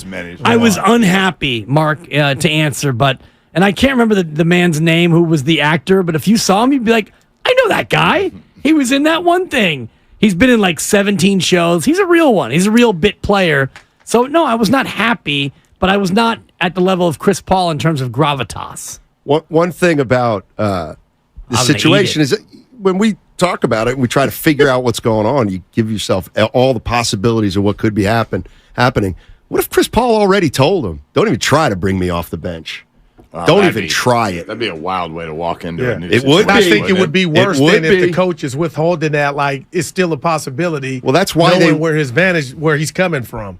Chris could be like, yeah, I wouldn't like that. Well, I think that you're already hearing like whiffs of that when Steve Kerr talked this morning about comfort. And, Chris Paul, he's never come off the bench. And if he's more comfortable as a starter, then at some point as a coach, you have to sacrifice maybe what's best for the team in the short run for the comfort of a veteran. Wow. Yeah, I don't agree. I don't agree with that. Assuming there's something down the road I understand, that you're going for. I understand where you're coming from, that I very much doubt it was get acquired and call all the dignitaries with the Warriors and be like, don't you dare try to bring me off the bench. I do think that he probably, in conversations with Steve Kerr, Coach, I'm not really comfortable coming off the bench, or I don't even know if I'm comfortable because I've never done it. So I doubt it's like contentious upon arrival. Right. But yeah, I'm sure it's been expressed. Well, if it turns out to be like Jock Peterson in left field, then we've got problems. Because I'm sure Jock is not comfortable playing left field, but hey, I'll do it. And then he fell down a couple of times, and now he's the butt of all jokes. But again, it's like we already know how Clay would respond to this kind of a thing. Wiggins may do it, but that's a terrible idea. Never has in his career. Draymond has done it, famously in the playoffs, what have you, but that's not smart for the team. Oh, you preaching. Steph, stop talking about that. Looney would totally do it, but that's not good for the team. Those are bad ideas. Yeah, they're bad ideas. And didn't we talk when he was acquired? Oh, he's going to unlock Kuminga. Well, then let him play with Kuminga. Let him play with him. Man. Bring them in off the bench together. Well, you had them both traded yesterday. Yeah, well, that'd be so great. Lonnie Poole joined us. You're listening to 95.7 The Game, KGMZ FM and HD1 San Francisco. Always live on the free Odyssey app, Twitch, YouTube, powered by First NorCal. Say what you want about what's left of Clay's defense. I don't like Ja and all the great ones don't even play D, but miss me with that. The fact that if Chris Paul and Steph were your starting backcourt, you're miniature. Like, Clay's a big dude, okay? He ain't 19 Clay, but nobody's 19 nothing. I don't get that. Like, Willard, I am for 5 minutes. 5 minutes. I respect Chris Paul, but I'm with you, brother. When that was announced or the thought, I was like, this is the last place. I mean, they'll play together. Of course they'll play together, but I'm with you. I wouldn't start games that way. I'm going poker. Kenny Rogers, the gambler. Kerr ended that interview today. He said it like he didn't know this. The guy's got to buy in, and that is so scary and dangerous because I want to say, okay, if they don't, then what? Last year we had Punchgate. Now we got Startgate. Like, this is a clown. I love a gate. I love a good game. Get in front of it, but they can't. Well, if you don't buy in, then you wind up as the San Francisco Giants, who somehow lost their buy-in over the course of the last 2 or so months. And now you're talking about a possible managerial change, roster overhaul, maybe the president of baseball ops is on a short leash, all because you didn't have that buy-in. Man. And what I heard Steve Kerr say was, he needs buy-in from all 6 guys. He said the whole team, but he made a point to say the 6 of them. Right. So that tells me, like he knows damn well, they're all going to miss some games to load manage. So let's give Dre 10, Steph 10. Chris Paul's going to start 30 games at least. Right. Just because of the load Jordan management. Poole started 40 last year. Exactly. So I just think he may bring Draymond off the bench for a game or two, and just not the opener. If that's Chris, let's put the rat on the table. Brought to you by Atco. That streak means something to Chris, and it may mean something so heavy to the Warriors to where that's the reason he don't want any part of coming off. I the wonder bench. if it means something to Andrew, who in the regular season has never come off the bench. See, And we're talking about opening night now also. Sure. Introductions in front of the Chase Center crowd. About. See, this is what... So Draymond's just going to be like, I don't need that.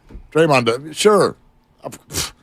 Like, again, the ego in that room... And they're playing his former team. Was already... It's already what ruined last year. Did it not? Boy... You bring Looney off, although what I said earlier, Steiny, was if I'm Steve Kerr, I start all 6. You take the technical foul, you send out all 6, and much like Gene Hackman and Hoosiers, you say, my team's on the floor, My team is on the floor. He's working on his first question for Steve on October 17th already. Yes. Yeah, Steve, what would have you considered? Steve, do you have the chutzpah to start all 6? Do you have the stones for that? Oh, man. As far as coming off the bench. Did we lose you? Steve, are you still there? As far as coming off the bench, I remember, get the drop ready. I remember talking to Chris Mullen once, and we were talking about guys who come off the bench, and he said, you know what? I don't care if my first guy off the bench is a little greedy. I don't mind if he comes. I don't mind if he comes in and is forceful and try. You got to do your Mullen when you do your Mullen. You got to do your Mullen. I liked what you said earlier about Clay. Oh my God, Clay's profile is that. I know. Just let jacket. I know. Straight jacket. I know. Yeah. But no. New Clay there's City. ego involved, and I get it in pride. Yeah. You think Chris Paul wants to be on the bench when Phoenix said bye-bye to him when they played the first game? He's on the bench. I mean, like we got it right, man, Chris. He's also 7 inches taller than Chris. No, yeah. He's 7 inches taller than Chris. Clay 6'8" now? 6'7". No, totally get that. Chris Paul's 6 feet, brother. He's Willard, shorter than me. Clay's probably 6'5" top. Any way you go at it, it's wrong. Chris don't win. You're right. If you just go into DNA. Yeah. Go ahead and sit him and see how that works out for you long term. You guys have a great weekend. Yeah, have a great interview with Fred Warner in 10 minutes. 10 minutes. Bye. They're longtime friends. Let me tell you something real quick about Dibs that I'm sure not everybody knows. And first-time partners. Hang in there, big guy. There'll be brighter days ahead. Now these two homegrown Bay Area boys finally come together to take over sports talk. Get the hell off of my doorstep. Major League Baseball, you stink. It's Willard and Dibs on 95.7 The Game.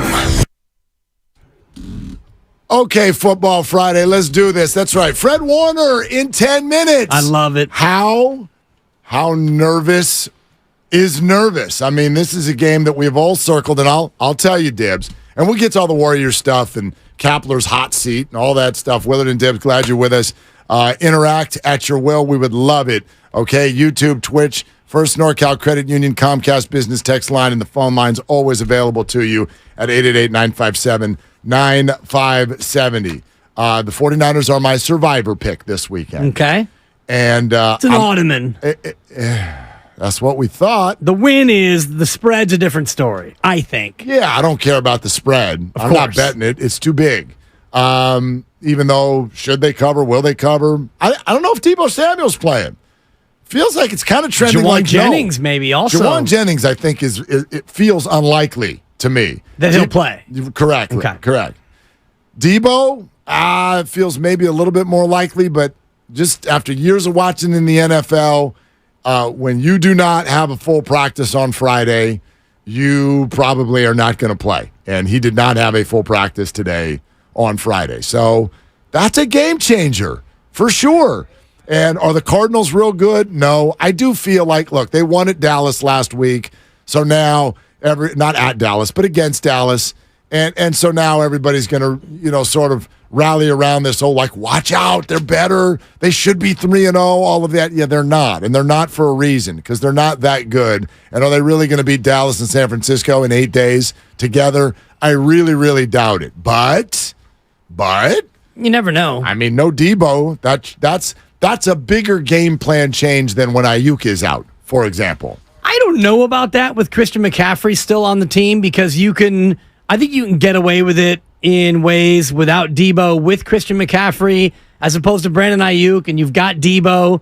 It's, I think, a debatable subject because who's easier to replace?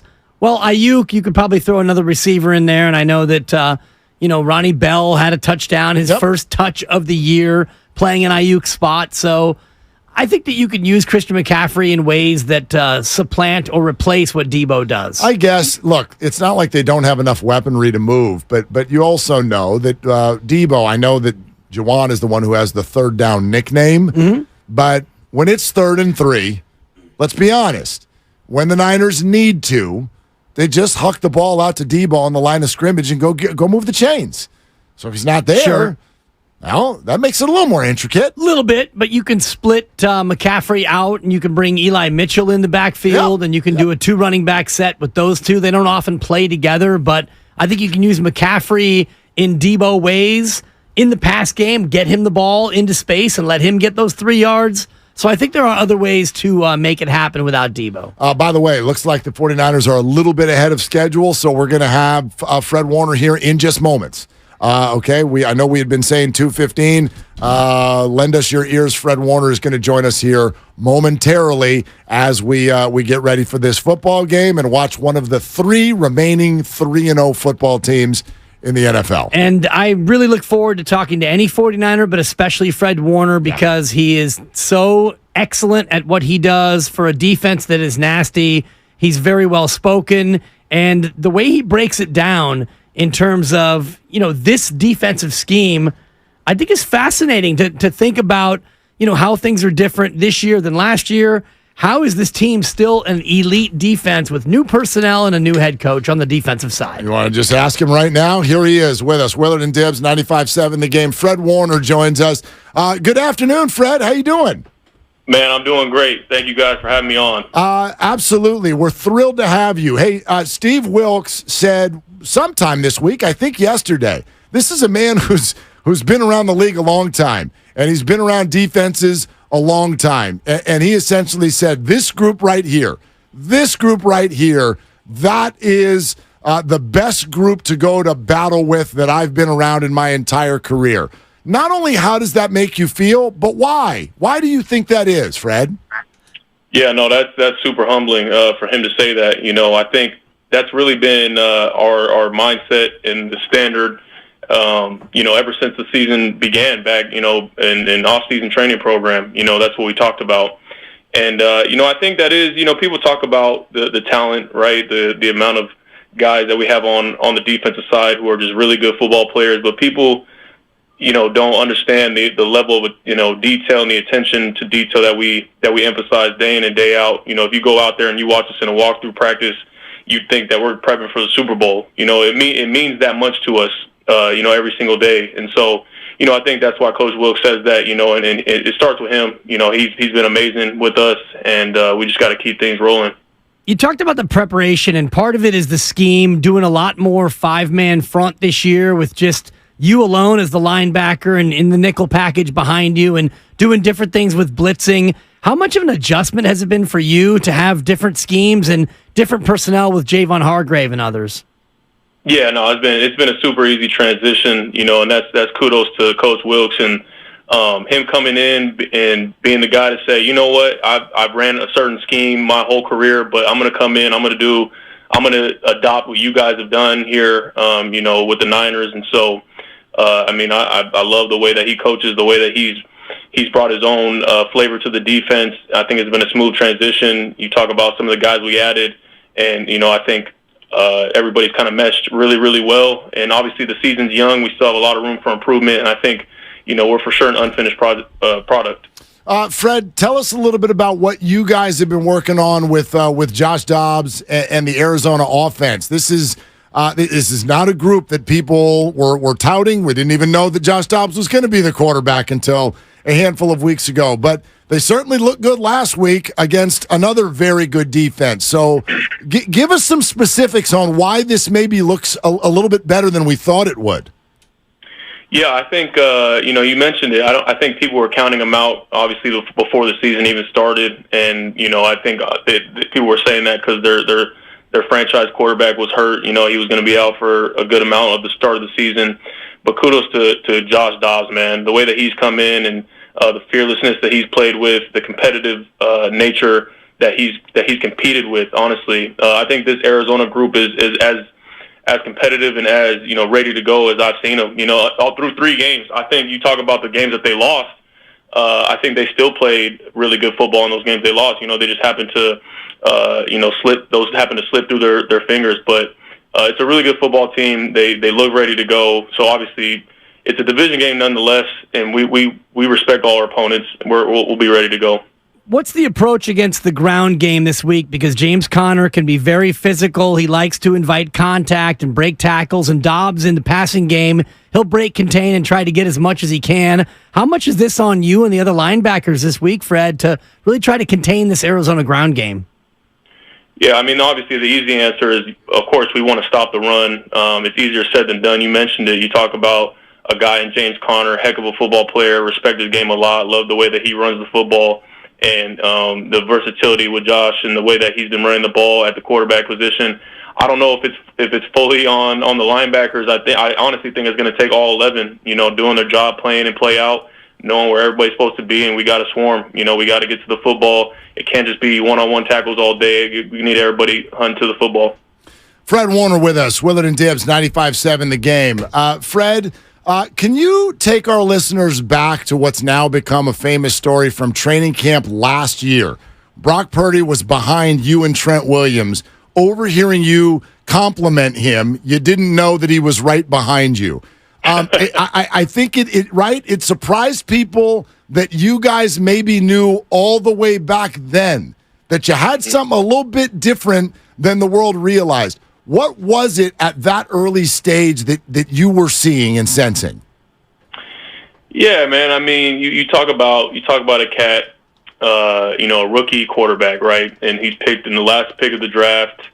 You're not thinking much of it when he gets drafted. You're like, all right, he's just another body that we're adding to the roster. We'll see what he's got. And I mean, you saw it right away, the competitive spirit, the swag, like little things that you kind of notice, and you're like, wait a minute, like this kid got a little something to him, right? Like he looked unassuming, real quiet guy, but I know a competitor, and I know a guy who loves the game and really takes it serious when I see it, because I feel like I had that same spirit in myself, and so when I seen it in him, I'm not going to sit here and say I knew Brock Purdy was going to become what he has become. I think he's surpassed all expectations, but you knew right away that he had something to him. And I think, I didn't know that he overheard me and Trent talking about him, but, there was a buzz about him early on. And, I really am happy to see him flourish in our offense and be our captain, of the team and on the offensive side and continuing to grow and get better as a young player. Fred, if you want to take credit for it, you can, because we all take credit for everything in the media. So if you want to say that you had the Brock Purdy thing first, you can. Right. No, I can't own that one. Okay, I was giving you the layup if you wanted. Thank you. Fred Warner here on 95.7 The Game. I know when you're off the field on defense and Brock Purdy and the fellas are out there, you're probably on the sideline and going over film, but do you ever get a chance to catch a glimpse of everything they have going on with George and Brandon and Debo and Christian and just how much that offense hums? Of course. And, people probably think that we are busy, talking about scheme and looking at iPads, but in reality, I'm sitting there, I'm glued watching the field when the offense is out there. They're as fun to watch as any offense, I think, in the league. You talk about the star power, the skill, the talent at each skill position, but more than anything, I think the mentality at which we play the game on both sides of the ball, all three phases, but especially on the offensive side, emphasizing the run game and the way that all our players block, the way all our players run the football, running through contact. It's going to take more than one person to bring me down. We're finishing all our blocks. Like everything that they do on that side is so fun to watch. And when you have when you're watching that side of the football and knowing that they take it just as serious and they want it just as much as you do on your side, that's how you know you got a good football team, and we're going to continue to grow and get better and do the things necessary to be our best. Fred, you have been a part of some really good defenses on this team the last few years. How does this one stack up to those?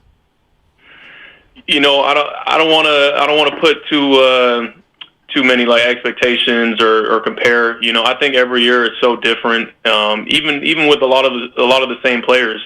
I think last year was such a special year in us. Being the number one defense, and D'Amico leaves.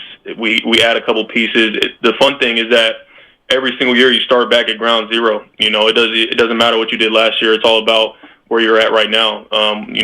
What have you done for me lately, league? And I think that's what's fun about it, being able to build and grow as a group. And I think this group could be as good as any of them or better. But it's all about how you compete throughout the season and get better. Because the defense that we are right now is not what we're going to be later on in the season. I want us to continue to chase perfection and continue to be as dominant as we can as a group, and that's all that matters. Good way to say it. Yeah, building blocks still happening. Hey, keep it up. One of 3 3-0 teams out there. Fred, wonderful to have you today. Thank you so much for taking a few minutes, man. Yeah, you got it, man. I appreciate you guys. Thanks, Fred. All right, there he goes. Fred Warner, San Francisco 49ers. 95.7 The Game, breaking news.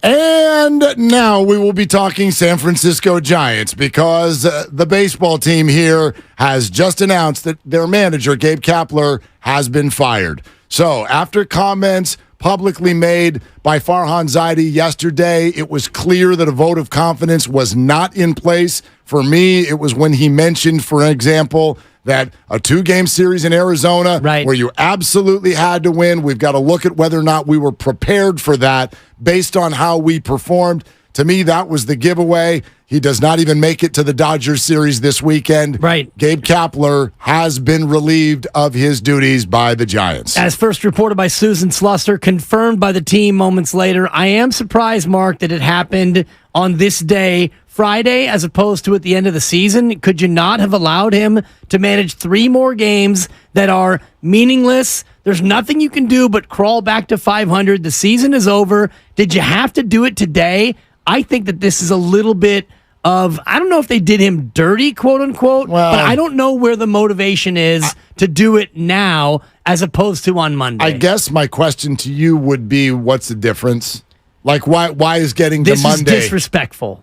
Why? To Gabe Kapler. Well, I mean, they're firing the guy. So Fine, this is not a moment of respect. No, but agreed. But you fire a guy with 3 games left, unless something happened behind the scenes that we don't know about. This man was manager of the year 2 years ago. That's all you've talked about. He was, and we've got plenty of time to discuss whether this was fair or not in a grand scheme. I would say this.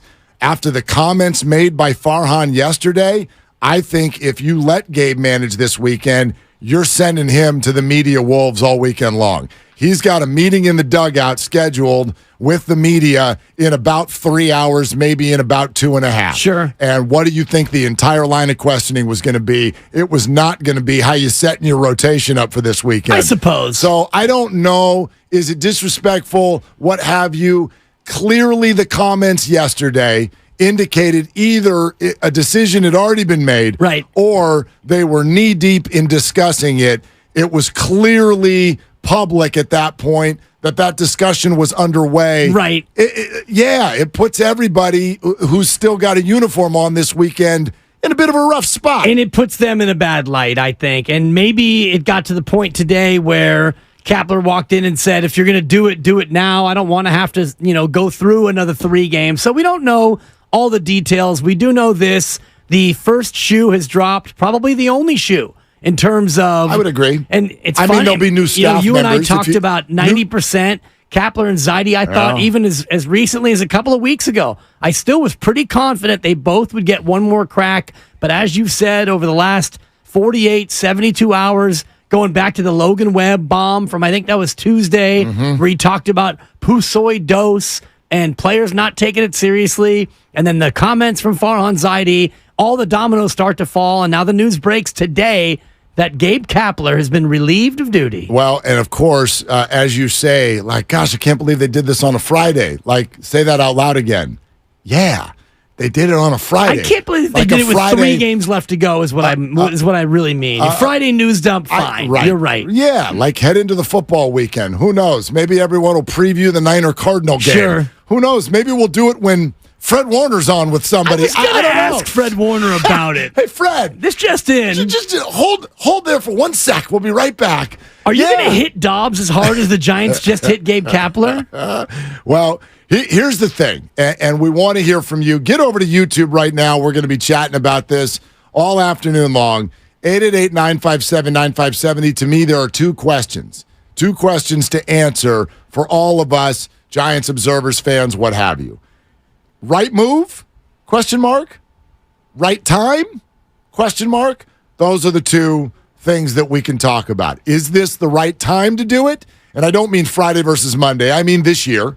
And clearly you got to a point you were going to make a move. Right. Is this the right one? That to me is the question. Is he the appropriate fall guy? Is he the one who should bear the brunt of the blame for the team's failure? And that, Mark, to me is the interesting question, because some people think that it's Farhan's roster and Gabe did the best he could do with a bad roster, and other people think, no, it's Gabe Kapler. This roster was better than how he managed it. So that, to me, is where I wonder where fans are, Mark, is this the appropriate fall guy? Because you were right earlier in the week when you said Giants fans want, I think you said, a slab of meat or a pound of flesh. Yeah, of course. Whatever you said is right. They had to do something. They had to do something. And I think that there are going to be a healthy portion of people who say, now, if we all agree that the roster had shortcomings, why would you fire the guy who sort of overachieved with that roster? It's a fair question. I think the answer, though, is, let's go a little deeper. This wasn't really about, in the moment, whose fault it was. It was about kind of poking the fire and getting a new scenario. Yep. It was about changing the calculus of this franchise. As I had said earlier this week, think about their name. They're called the Giants, but they feel small. They need to feel bigger. They need to feel different. Ownership hired Farhan. Farhan hired Gabe. So who's ownership more comfortable with? Who do they think is smarter? So ownership, like I do believe today, Farhan is staying.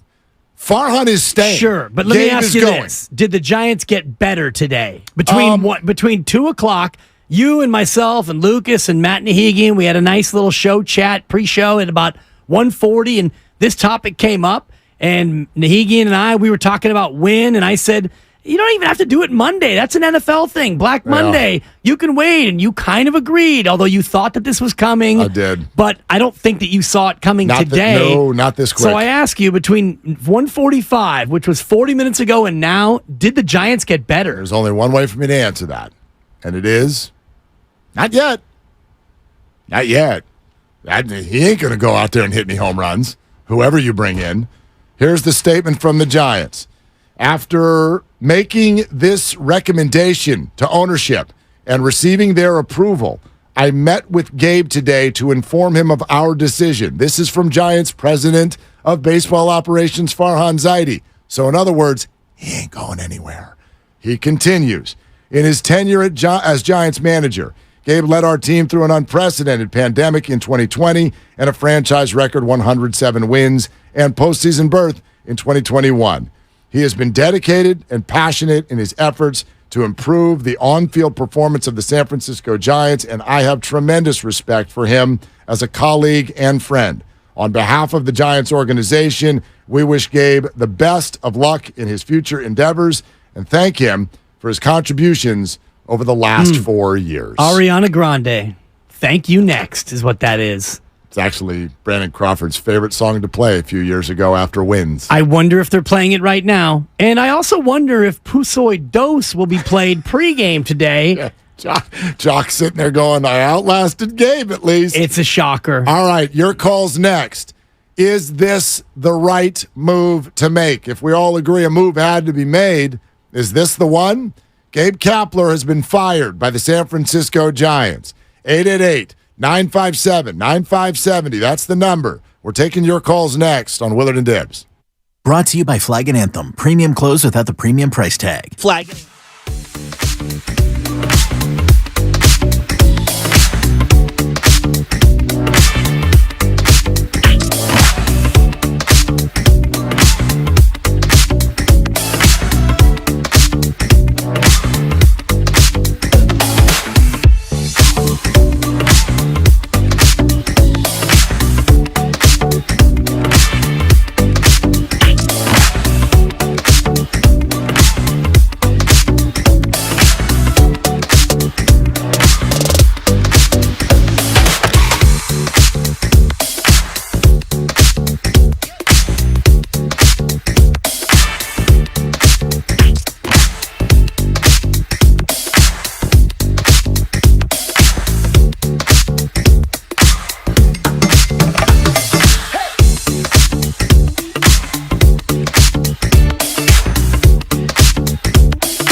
YouTube right now. Powered by First NorCal Credit Union, the smart choice for low auto loan rates and super simple online application process.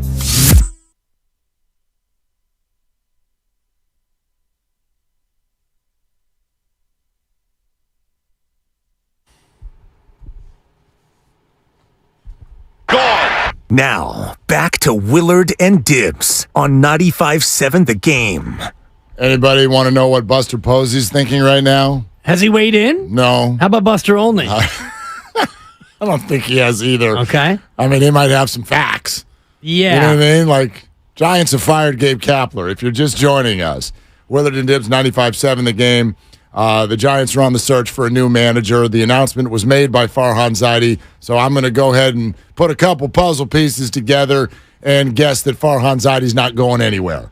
So there's your answer in terms of what the Giants are doing this offseason to I don't want to say placate the fan base, but make changes. Logan Webb called for changes. Farhan said yesterday everything needs to be on the table. Greg Johnson, the chairman, ownership group, said, I agree with Farhan. Well, those changes have begun, and they started with the ouster of Gabe Kapler. So here's what I would say about this, and we would love to hear from you. 888-957-9570. We knew there was going to be a move. Is this the right one? So it's not fair. It's not fair, but that doesn't mean it's not right. That's what I would say in a short term about this move. In other words, do I think that this was all Gabe's fault? No. And like almost anything in life, when something goes wrong, it's very rare that it's all the fault of one person. Does Farhan have some blame here? You're damn right. Do the players have some blame here? Oh, for sure. Does the process have some blame? Does ownership share in the blame? Yeah, but ownership can't fire themselves. That's not the way companies work. And the bottom line is new calculus was needed. And when you have a clubhouse that is now openly stating things like communication breakdown, didn't know our roles, too many people in the clubhouse who didn't care, we lacked focus, all of these things point to one office, and it's the on-field boss. Now, can we very accurately say, what the hell was he supposed to do? You gave him injured players, rookies. You gave him a roster that couldn't measure up. So what was he supposed to do? Fair point.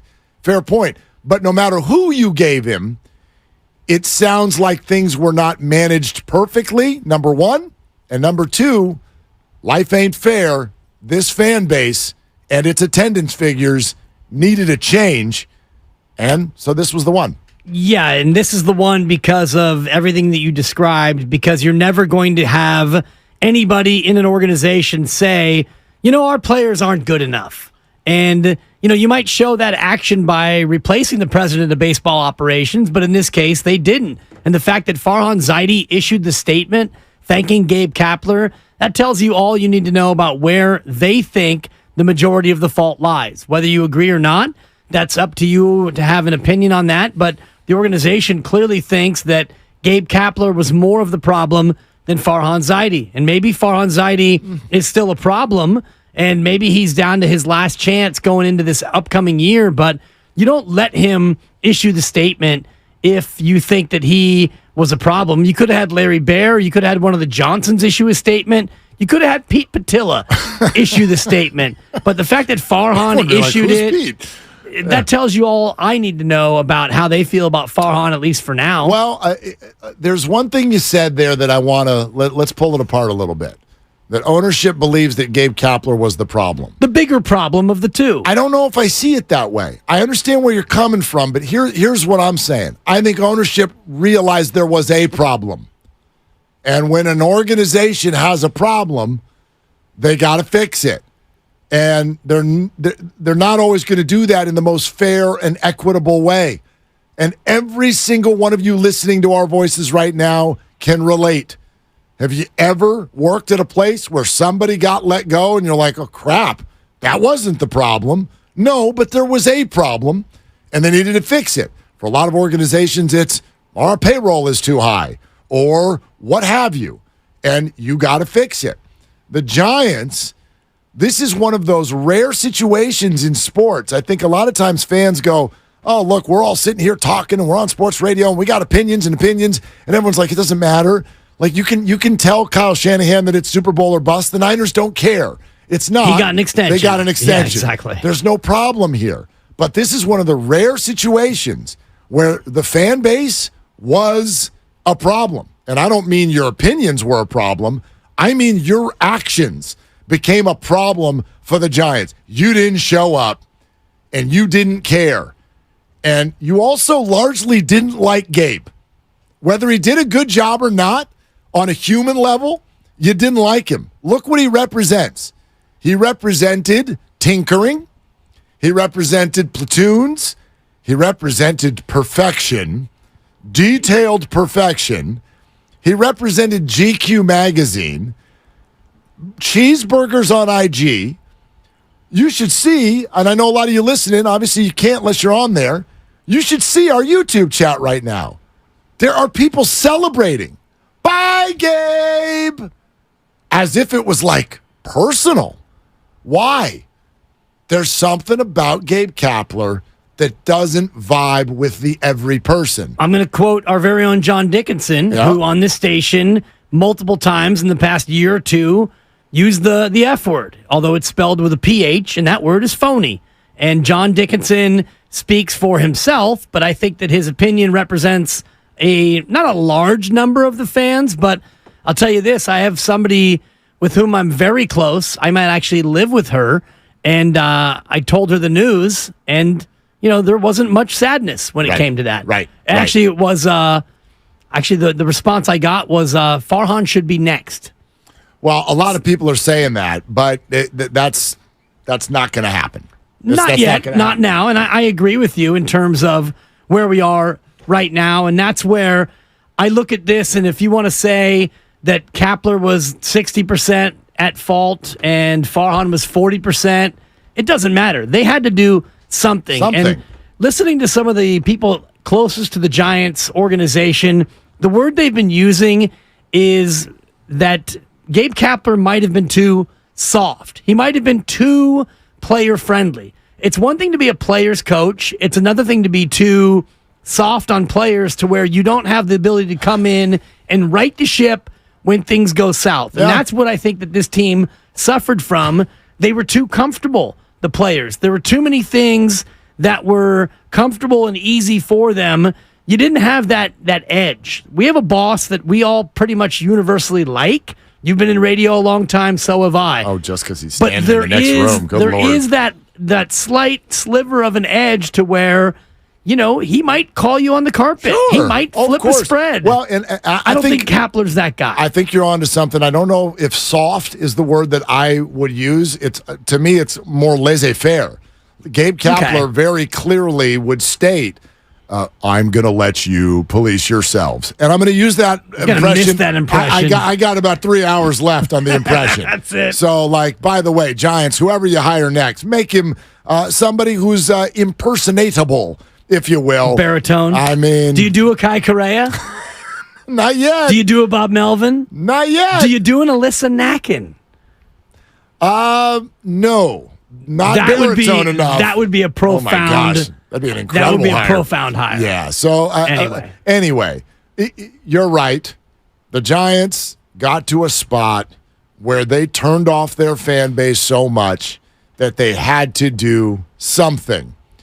For many of you, you do think Gabe Kapler did a poor job. I think that if you really want to now start to nitpick, let's dive deep into what Gabe did well and what he didn't do well. Gabe Kapler, you'll hear a lot of people, oh, gosh, he manages the bullpen like an idiot. No, he didn't, actually. The Giants' bullpen performance throughout his 4-year tenure was way more good than bad. Plus, I don't know, have you watched the way the beloved watch the way he's managed a bullpen in Texas this year? They've had a horrible second half. There's a lot of guesswork when it comes to bullpen. If you knew who was going to come in and throw a gas ball, then you wouldn't go to him. But you don't know that. I think where Gabe struggled was not that on-field stuff. I think it was behind the scenes. I think it's what you're talking about. I don't think that he was in the face of everyone enough. I don't think he was relatable enough. I'm not saying as a boss you got to be one of the guys, but let's look at Gabe Kapler. The same reason a lot of people are celebrating this firing is the same reason he struggled, I think, behind the scenes with the Giants. He is a hard guy to relate to. He perfect beard, perfect physique, kind of an odd way of talking to people, right? He's on Instagram after the game. He's not one of the dudes. And that's okay. I don't know if Boch was one of the dudes either, but I feel like he could get on the level of another human being in a way different way than Gabe Kapler can. And so that causes an issue because there's a communicative discord in that clubhouse. And that is his responsibility. Well, that's really his only responsibility. The modern day manager only has to do one thing, and that is manage the people, because the spreadsheet will tell you, especially when you're an analytics-driven organization, as they are, the spreadsheet's going to tell you pretty much what you need to do and who you need to play when. So then it comes down to your ability to communicate to human beings and make these human beings feel and be ready to perform at their absolute best. And if you do that a certain way, and he did it this way 2 years ago, I don't think he changed his managerial style, nope. But you had three guys who had career years. You had a more durable, better starting rotation. You won 107 games, and so now he's a genius. And he's the newfound manager in MLB. But what'd you have in 2021 that you don't have now? You had three guys with career years. Keep going. You had Buster Posey. Thank you. You had a guy in the locker room who was a three-time champ, who was a possible Hall of Famer, who could police the clubhouse without having to police the clubhouse. If I'm going to allow the players to police themselves, that's going to work when I've got Buster. Correct. And it's not going to work when I don't. And if you don't have Buster and you realize at a certain point that things are starting to go a little bit haywire, then you as a manager, and your number one job is to actually manage the 25 guys in the clubhouse. And it's not all his fault that it was Schmidt up and Schmidt down. Luciano's here, he's gone. Here's Matos. Don't forget about Ramos. And here's Joey, and now Joey's gone. And all the rest of that back and forth, that makes it harder to manage a clubhouse when you're doing name tag baseball. And that's what this team was. 888-957-9570. Gabe Kapler has been fired by the San Francisco Giants. Is this the right move? Is this the only move that needs to be made? We'll take your calls throughout the afternoon, 888-957-9570. And let's be honest, for the brigade out there that is saying, okay, now do Farhan, because I know there's a ton of you. For that brigade, I would say this. Don't believe that this is some massive vote of confidence for Farhan. Organizations do this all the time. Farhan's above Gabe. Tim Kawakami said this to us 2 days ago. Farhan has got to show up to ownership with a plan. And he did. And that plan included firing the manager. They said so in the release. He said, I presented them with this, and they approved it. So this kind of thing happens all the time. I do not believe ownership brought Farhan in and went, okay, so you're our guy, so what do you think we should do with Gabe Kapler? Ownership brought Farhan in and said, what's your plan? And hey, Farhan, we got a problem here. We cannot trot the same scenario out in April. We can't do it. So that's off the table. Farhan, I don't even know if you're safe, but put something in front of us that is going to make us feel comfortable about where we're going, and it better involve some sort of tangible change right away, and then we'll decide if what you're saying makes sense to us. In some ways, Farhan had no choice but to fire Gabe. Quite frankly, he can't walk in there with any plan that doesn't include some massive change. And what other change on September 29th can he make? Right, other than his own resignation, which he's not going to do. And I wonder if a part of his if a part of his meeting was, look, this is who I want to hire as manager. I'm sure it was. And I wonder who that is. I mean, a lot of people on the YouTube chat and elsewhere are saying, oh, Buster Posey. It's Buster Posey. And if that's the move, that'd be amazing. That would energize the fan base. That's for sure. Whether or not he's actually going to be a good manager, if he wants to manage, these are all secondary questions. But would that hire energize the fan base? You bet your sweet patootie it would. Oh, my gosh. And I think that Bob Melvin would be an upgrade. I think that would help the fan base. I don't know if that would energize the fan base, but I don't know what managerial hire actually would, now that Gabe Kapler's out, because you need to bring in somebody who won't be afraid to put their foot in somebody's behind when they need to do that. But I also think that, for me, I could be totally wrong here, but I'm going to remove the idea that a lot of people are going to have, which, the pendulum swings. And when it goes one way and it doesn't work, you swing it sometimes too hard in the other direction. So that's what you just said is what everyone's going to want. Give me an old school butt kicker. Somebody. Let's go. Let's get some boot kickers in here. Let's flip some tables and forget with all this analytics. Let's dot somebody. Farhan's still making this hire, folks. Yeah, right. Farhan's making this hire. Okay, so is he? I think I'm sure that there's oversight more so now than before. Absolutely. But put it this way: as much as I love the guy, you ain't hiring Ron Wotus. That's not what this organization's going to do. You're not hiring Kai Correa. I mean, you're going to hire somebody who was the lieutenant on a failed coaching staff? That, to me, would be... I would doubt no disrespect to Kai Correa. He's on the list. I don't know enough about what Kai would be as a manager, but the optics of it are bad. So you go from Gabe to Diet Gabe? Not Diet Gabe. Gabe Light? He's just standing over there. He just got glasses. Other than that, what is the comp? I got no comp for Kai and Gabe. The comp Both of them have names that are one syllable. What are we saying here? We're saying that, he is basically Gerald Ford to Kapler's Tricky Dick Nixon. I'm with Ford you. Ford never got elected. That's probably not it, but I bet he's on the list more than Wotus is. But my bigger point is this. You're right that if it's not Buster Posey, and I have no reason to know that it is and no reason to know that it isn't, but it would surprise me. That would surprise me a lot. But outside of Buster, is there anyone else that you could put in that spot that's going to quickly energize the fan base? No, it's a manager. You're only going to see him when he goes and gets the pitcher. This isn't going to be, you're not going to be any happier 2 weeks into the season unless they've got somebody who can hit. That's what this team needs. But what they need right now, somebody needed to poke the logs of the fire and change the calculus of this organization simply because people were so damn mad. So that's what they did. But, I mean, is the manager position in Major League Baseball exciting? Like, by definition, whatever. This is a guy who's sitting there, watches the game, makes some decisions, walks out there when somebody needs to get yanked.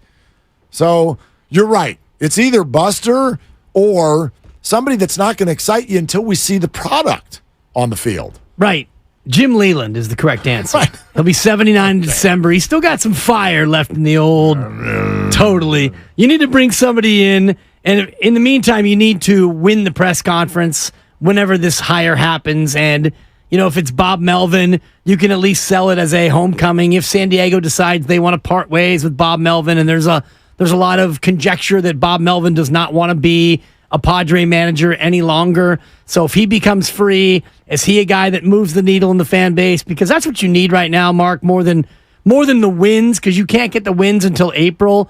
You need somebody that you can tell the fan base, hey, look, I know you didn't love Kapler. We got this new manager in. You're going to love him, and let's go. We're ready to turn this thing around. By the way, you know who comes alongside Bob Melvin or could come separately if Bob's not leaving the Padres?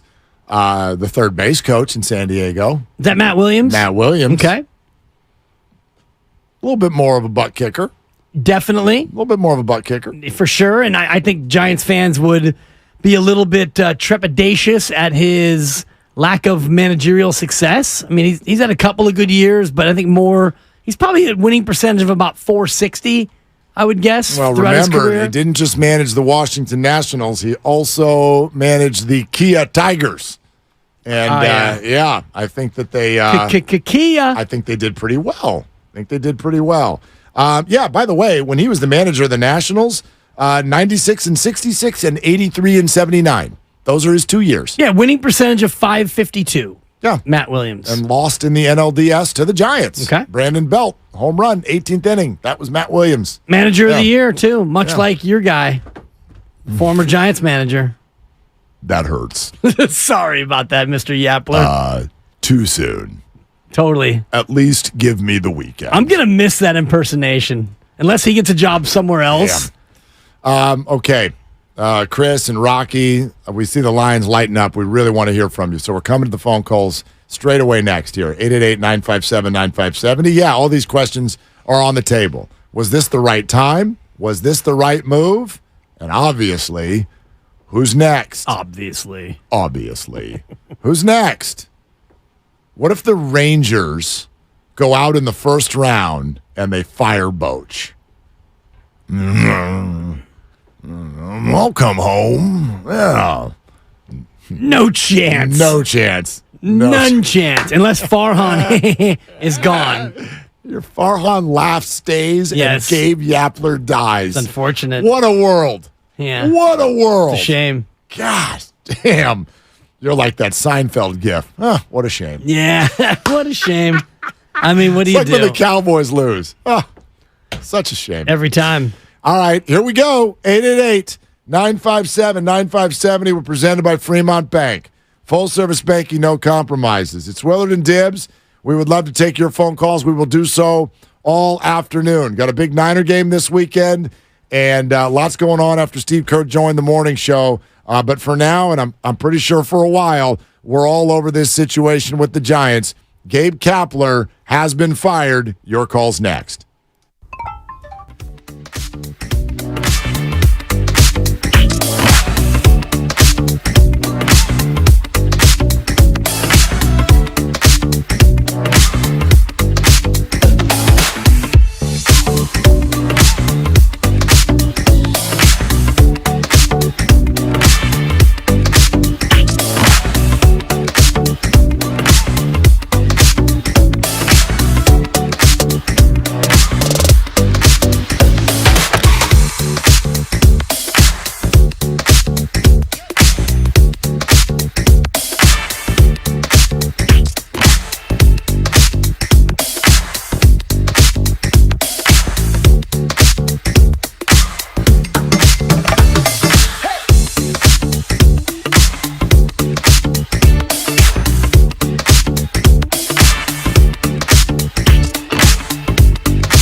Twitch, and YouTube. Powered by First NorCal Credit Union.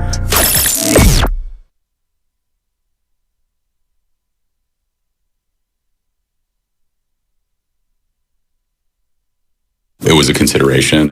Now, back to Willard and Dibbs on 95.7 The Game. Interesting conversation we're having here as we get ready to go back to you and go to the phones here at 888-957-9570. I think it's an extension of what you just asked me earlier, Dibbs, and that is, are the Giants any better today? I get that a fan base is angry, and by the way, if you're just joining us, Gabe Kapler has been fired as manager of the Giants, won't even manage this weekend. Farhan stays. Farhan's the one who released the statement that Gabe Kapler would be fired. So the question sort of becomes is like, how do you feel as a fan? I can only answer it by saying this, ... Like nothing got decided today. So maybe this, like, it scratches your itch. It scratches your angry itch as a fan, but nothing changed in the standings today. The Giants didn't get better on the field or worse. You know what I mean? Like, that's why when you asked me, did they get better today? The only way I can answer it is not yet. They might. This might end up being a good thing. But if the question is, as a fan, how are you feeling today? Are you more optimistic? Are you less optimistic? Or are you flat? I'm flat. Like, I got to see, right? Like, that roster's got to start changing before I'm going to get excited. But if the roster doesn't change, can a new manager get more out of this roster than Gabe Kapler has over the last 2 months? That would make me feel like I'm more optimistic going forward, even if you don't sign any free agent. If you come back with this exact same roster next year, which is, just for the hypothetical nature of this conversation, and you have a new manager, fresh eyes in that clubhouse, somebody who could maybe motivate this group, I think that there's a better chance of that than this team actually getting worse as is. So I'm optimistic. I do think that they got better by this firing because they need to do something to move this thing forward. Yeah, it moves forward, but it doesn't make them better until somebody who is not going to strike out with the bases loaded is on the team. That's got to be first and foremost, and obviously there's nothing they can do about that today. Chris and Irvine here with Willard and Dibbs. Hey, Chris, what you doing? Good afternoon, gentlemen. I'm so happy they got rid of Kapler. He seemed too much of a clown. Look at me. He was always oiled. He looked greasy, eating an apple during the game. He rubbed me the wrong way. I know he's never had a consistent third guy hitting in the lineup. He doesn't play the game. You got to get some players. We're a 500 team at best. You're going to have to clean house, and I'm glad they're starting with him. Get him out right now. Thank God. Chris, it's interesting because I think and thanks, Chris, he speaks for a lot of people, but that's sort of what I'm getting at. I think most of you are excited that Gabe Kapler is gone because, as Chris says, quote, he rubbed me the wrong way. Yeah. Well, that's got nothing to do with the standings. Eating an apple in the 7th inning did not stop the Giants from being in first place this year. It does have something to do with it if he rubbed some of them the wrong way. That's fair. By many indications, he rubbed some of them the wrong way. Yeah. Whether it's Sean Manaea or Ross Stripling or Alex Wood, there is a sense that I've gotten that he may have rubbed some of them the wrong way. For sure. However, I asked you right off the top of this week, because this is one of the things we were discussing. It felt like it was starting to march this way. And we were talking about Kyle Shanahan, Gabe Kapler, Steve Kerr. I said, hey, do you feel like you need to like your boss? You're all going to answer the exact same way.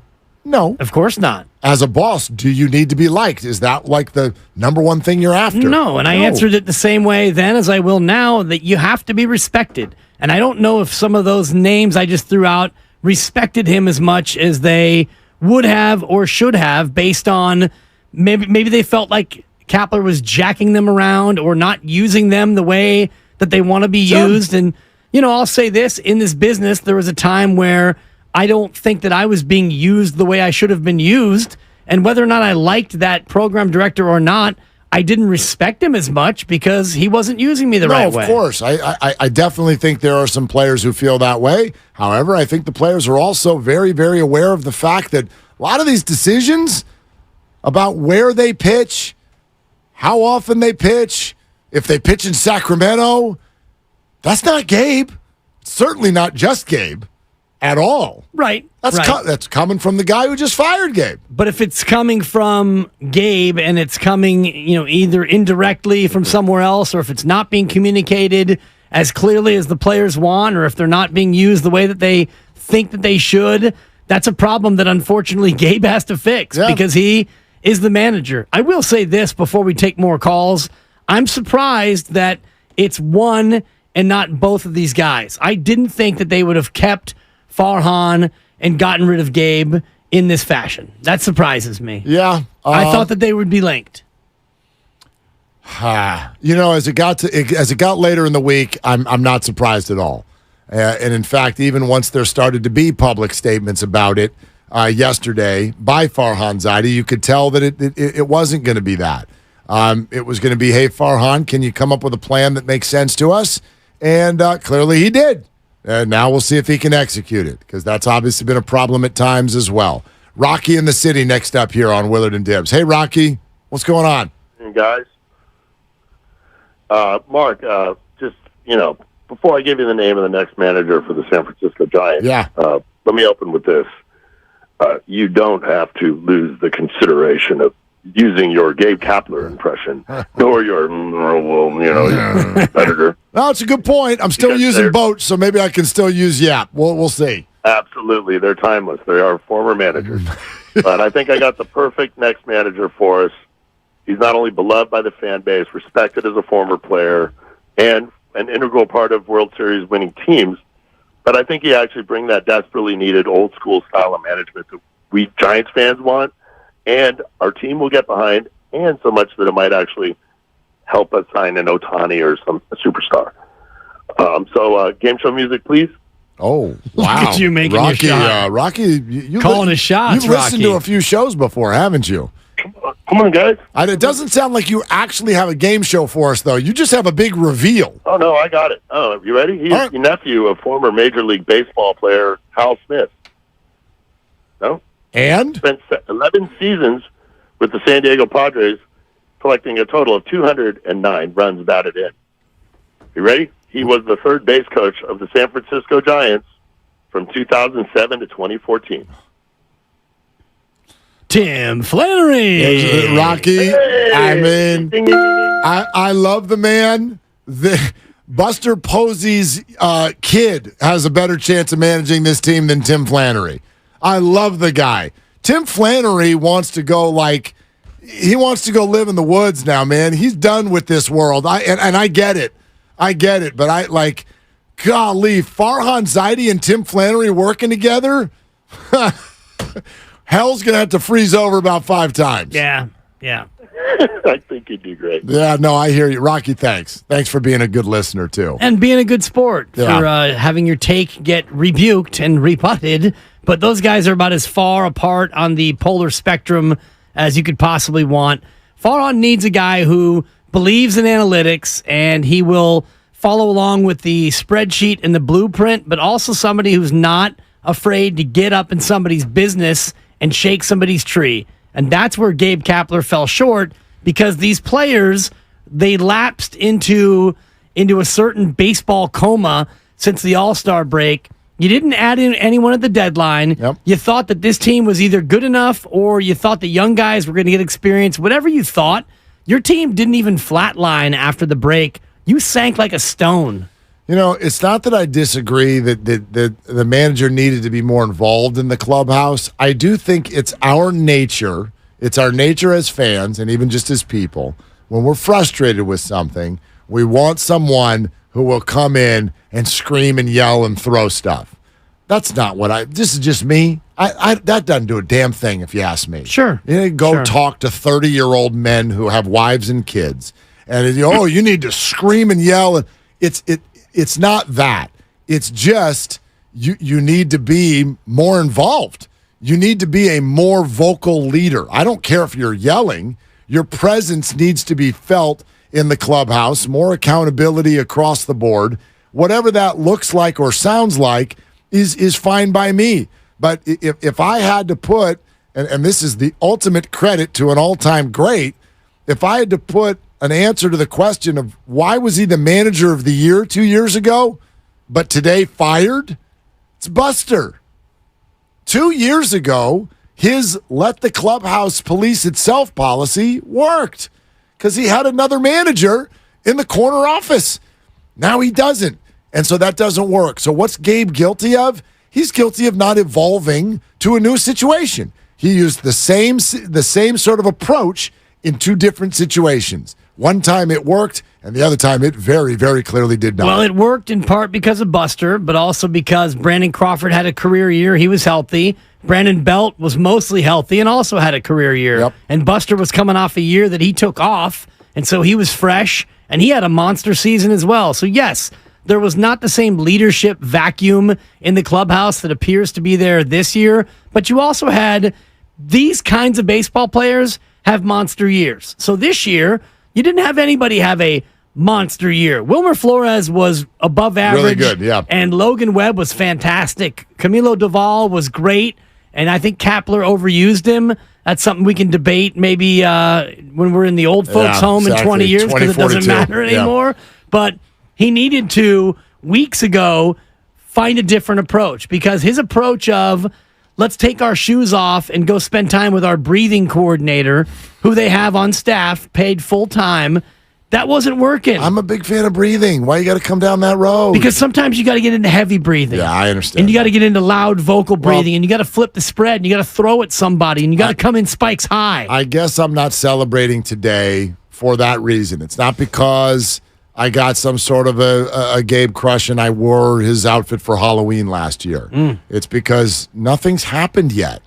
They didn't get better yet. This is how I view it.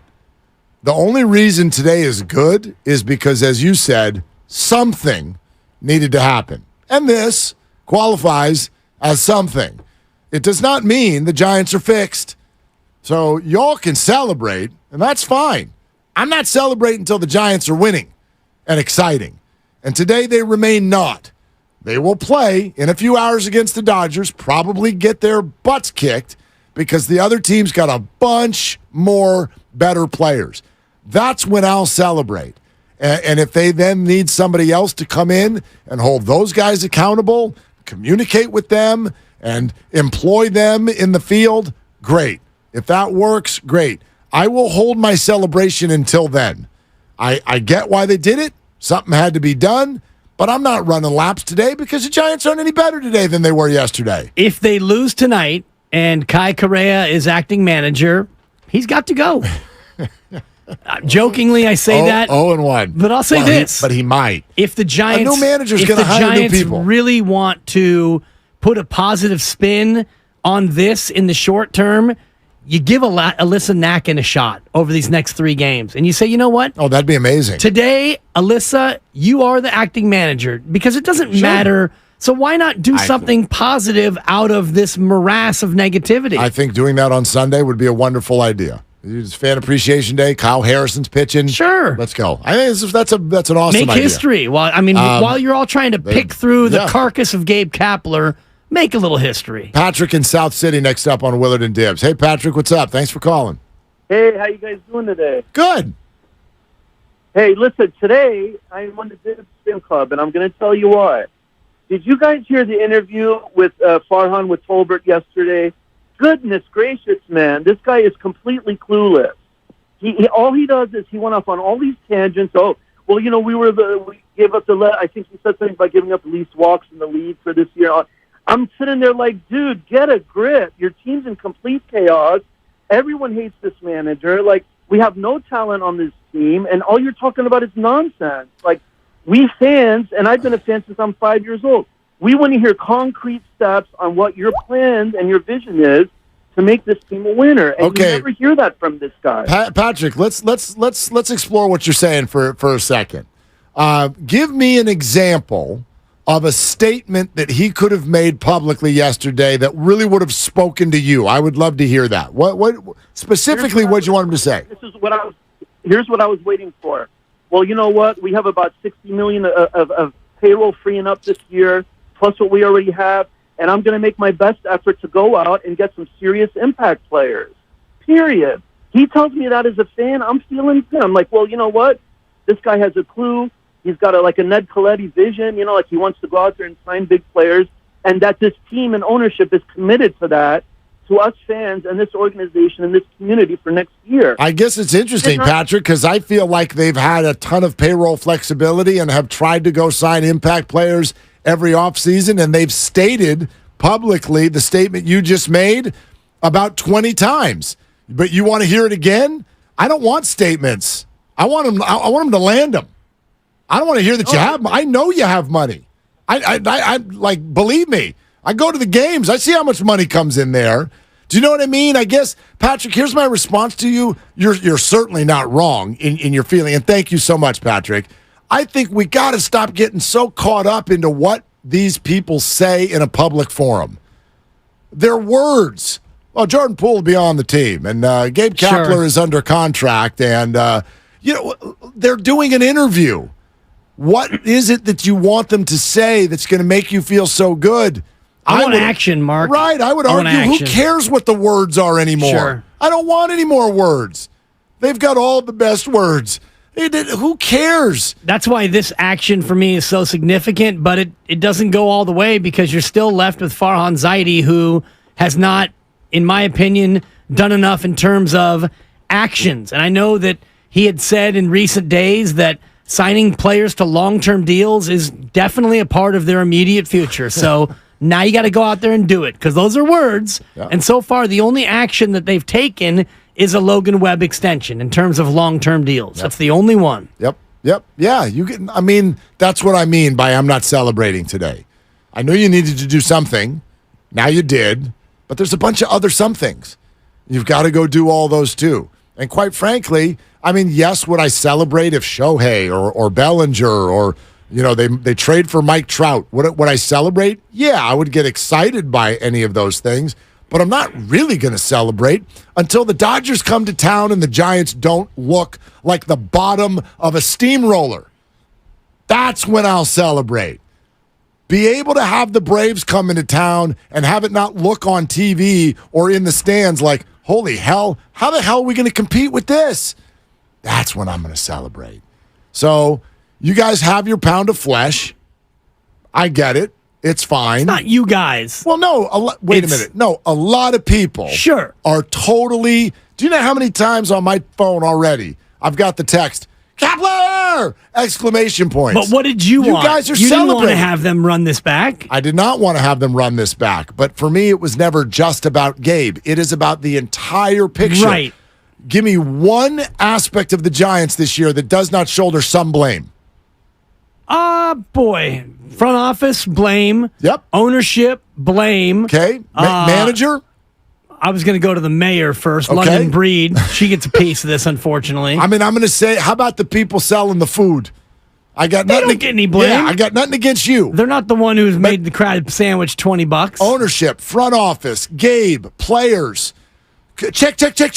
Yeah, the full coaching staff. You've got the worst defense in baseball, and you don't steal bases, and you don't hit home runs. So you're trying to win games 1-0. Yeah, 37 times you scored 1 run or fewer so far. I'm not calling today a bad day. I'm just saying that that's not everything. So you scapegoat Gabe Kapler, and unfortunately, that's the way it works. works. Well, now what? Yeah. So Farhan's back. It appears. They had him issue the statement. Sure. So now, what do you do? What do you do if the roster doesn't get appreciably better between now and April? I would be the same level of mad. Okay, well, same level. And I wonder, doesn't Zaidi have just 1 year left on his deal? That is my understanding. Theoretically, yeah. So you going to extend him, or you're going to let a lame duck president of baseball ops hire the next manager? I don't know. Warriors are sending some pretty big names out as lame ducks. Yeah, he's a 4-time champ. Yeah. So it's slightly different than Farhan Zaidi, who has never won a playoff series in his tenure. Yeah, but I would argue that's all the more reason to not do an extension for Farhan Zaidi. I'm just saying, I don't think today's not even the day for that. You know what I mean? What is it you're going to do next? Well, you can't do anything today. It's Friday, September 29th, and you got a game against the Dodgers, and there are no free agents, literally none, that are available. You're not allowed to do that right now. So, yeah, the offseason's got to be awesome. And if this is step one, then okay, fine. But I'll celebrate when there's a starting lineup that I can't wait to hear Rennell announce. That's my celebration. With genuine enthusiasm. Yes. Roach in Sunnyvale. Hey, Roach, you're on with Willard and Dibbs. What's going on? What's your thought? Hey, I remember the 2014 October when Savvy Perez hit that fly ball and Sandoval caught it for our third World Series. I feel that much excitement as a Giants fan after hearing that Gabe has been fired. I mean, I am so tired of this platoon stuff and not playing the hot hand and people sitting out after hitting 2 home runs the previous day. I honestly feel that 107-win season was like the worst thing that happened to us because that delayed this whole thing. It got us all excited when I think everybody knew this was not going to work. So I'm definitely glad. And analytics can help your organization, but analytics cannot run your organization. That's it. Well, Roach, thanks for the call. I totally understand it. This is one area where, and I might be in the minority here. I know a lot of you are never going to agree with me on this. I just do not see it that way at all. What was the Seattle manager just about 2 days ago was asked about, this is a huge game. Why are some of your best players not playing? And he goes, these are the people who play against a left-handed pitcher. Wow. How exciting is that? Why do I bring that up? This idea that many, in my opinion, many Giants fans have fallen into a trap of believing that the Giants do something that other teams don't. Now, do they do it excessively? Yes. I think that's circumstantial. I don't think the Giants wanted to do this. That's the issue for me. It's the circumstance is the problem. It's the lack of execution. It's the lack of talent. Yes. You have to approach the game this way because you don't have everyday players. They didn't want to do this. They got stuck with this based on failure in free agency, based on injuries, based on misevaluations, all of those things. So if you want to attack that, let's attack that. Attacking analytics, well, you better get in line with every single major league team out there because all of them are doing it to a certain degree. It just doesn't look as bad when you've got a middle of the order, and the Giants don't have it. So the idea that the 107 wins 2 years ago was somehow a bad thing because, quote, we all knew it wasn't going to work. Well, no, you didn't, because what if they got Aaron Judge or what if Carlos Correa was a star? The problem is not in analytics.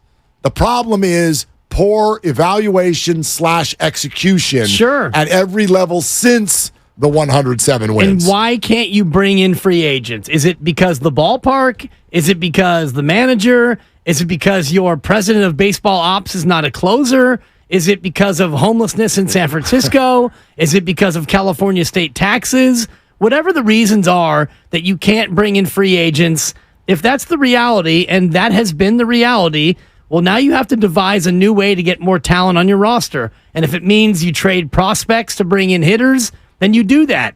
And obviously shoveling money at a guy hasn't worked because Aaron Judge wasn't going to come here no matter what. And Shohei Ohtani, I wonder if he would even come here. And I wonder how he looks at the situation now in this broken organization. Just call him and ask him who he wants to be the manager. Exactly. What if he says Gabe Kapler?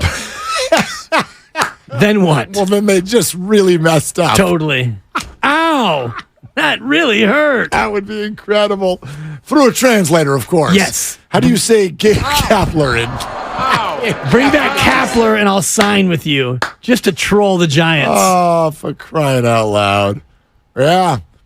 It's going to have to swing big. You got to swing really, really big now. There's going to have to be some big trades. Yeah, there's going to have to be some major signings. There's going to have to be a whole new way of thinking. And that, to me, is the biggest challenge for Farhan. Yeah. He sort of needs to do it a way that he's not accustomed to doing. This is big news today, but you're right about the offseason. The totality of the offseason, for me, is bigger than this managerial change. Absolutely. Again. You got to get a better team. Again, watch. All of you who are so excited that Gabe Kapler's gone, turn the game on tonight. Go ahead. Watch the lineup. not going to be any better. If they win, then that just tells you they should have fired Kapler a long time ago. Scored 9 runs in the first inning. That's it. You're like, whoa. Jock Peterson, 2 homers in the first. Why are you guys so excited? Exactly. Jock Peterson. I heard Jock's already in the cage now. Locking in. Oh, he's locked in. He's got an iPad next to him. He's studying. He's in the lab. All right, we're sponsored by Flag and Anthem. Keep taking your calls. I think the question is this, right? Gabe Kapler is out as Giants manager. As a Giants fan, how does that make you feel today? Are you more excited? Are you more optimistic? Did the Giants get better? The second you got the news today, Gabe Kapler has been relieved of his managerial duties. How did it make you feel as a Giants fan? 888-957-9570. We take your calls. It's Willard and Dibs. Brought to you by Flag and Anthem. Premium clothes without the premium price tag. Flag and Anthem. They make the best flannels, jeans, jackets, hoodies, and so much more.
Powered by First NorCal Credit Union, the smart choice for low auto loan rates and super simple online application process.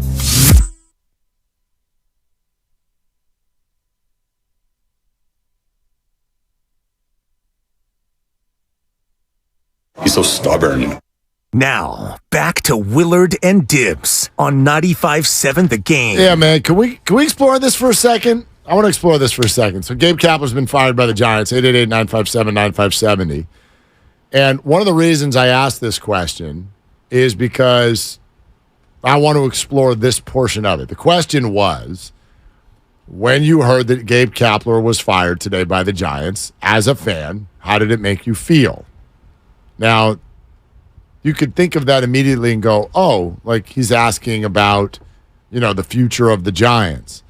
I am, but I'm also asking, like, truly, how did it make you feel? Because what I see out there a lot is celebrating. And I know this. I know that there are a lot of people who think Gabe was a phony or disingenuous, hard to like. I've learned this in life. There are people who just rub some people the wrong way, and others aren't bothered by it at all. You and I have already had this talk. Gabe doesn't bother me. It just never hit me that way. Yeah. I found it funny sometimes. We're playful with the impersonation. He's different, and I would often argue San Francisco loves different. That's not what a manager's supposed to look like. Well, cool. Let's make the manager look different. I don't care about your burgers and black jeans unless you stink. So the last 2 months, it's not funny anymore. And I get that. Yeah, last 2 years. Well, yes, you could argue that for sure. There are reasons and different timing of all of that. They've been good for... Comes down to results. Yeah, and their results have been 3 games below 500 for the last 321 games. Yes, in the end. Like, there were times this year where they were really good, then they were really, really, really bad. Right. And that's where we get here. I guess this is me getting to this point. This feels personal for a lot of people. Feels personal. Yeah. It doesn't feel baseball-ish. And that's what I'm saying. Yeah. Celebrate all you want. I get it. Giants needed to make a move. This is step one. Fine. I'm cool with it. But if you think the Giants got better today, this was not problem one, in my opinion. But it's a problem. So I guess. I mean, whether or not you think that, many fans do think that. And maybe it's personal, although I don't know if it can be personal if you don't actually know the guy. But if you're a Giants fan and you look at Gabe Kapler and you think a certain way about him, and then he goes out for 2 straight years and his team is mediocre and they are dull, you can blame a number of different things and people and factors. And I laid out about 6 of the reasons that people can blame for the lack of fan interest. And Gabe Kapler might not be the preeminent problem with this team. And I'm with you in terms of the biggest problem with this team is not the manager, but something has to change. And ownership is not firing itself. And if the ownership likes, for the most part, what the president of baseball ops is doing, and they decide that they like him more than they like what the manager's doing, and something needs to change, then it becomes pretty easy to draw the line and figure out who is going to go. And I wonder how many of the coaches and the coaching staff then also lose their jobs and how much they change the nature of this coaching staff, because this coaching staff is markedly different than the one that Bruce Bochy had. Bruce Bochy had his 4 or 5 main confidants. Couple guys, yeah. Exactly. Ron, I had my buddies. Tim, yeah. And you know the guys. Sure. And, Bobo over at first. And, he's got Gardy down there in the bullpen. Right. And, he had like 5 or 6 guys. Kapler's got like 25 different coaches. Gabe's got people in the parking lot.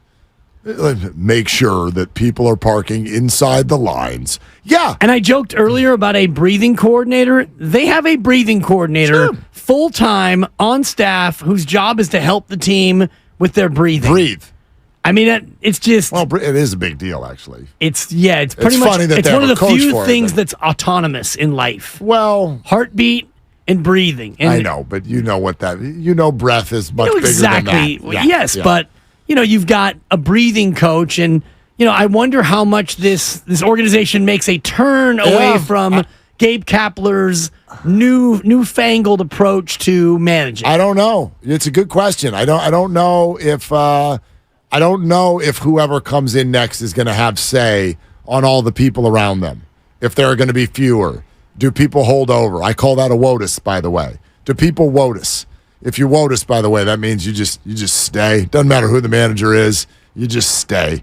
So maybe there'll be some of that. But yeah, that's an interesting thing to keep an eye on.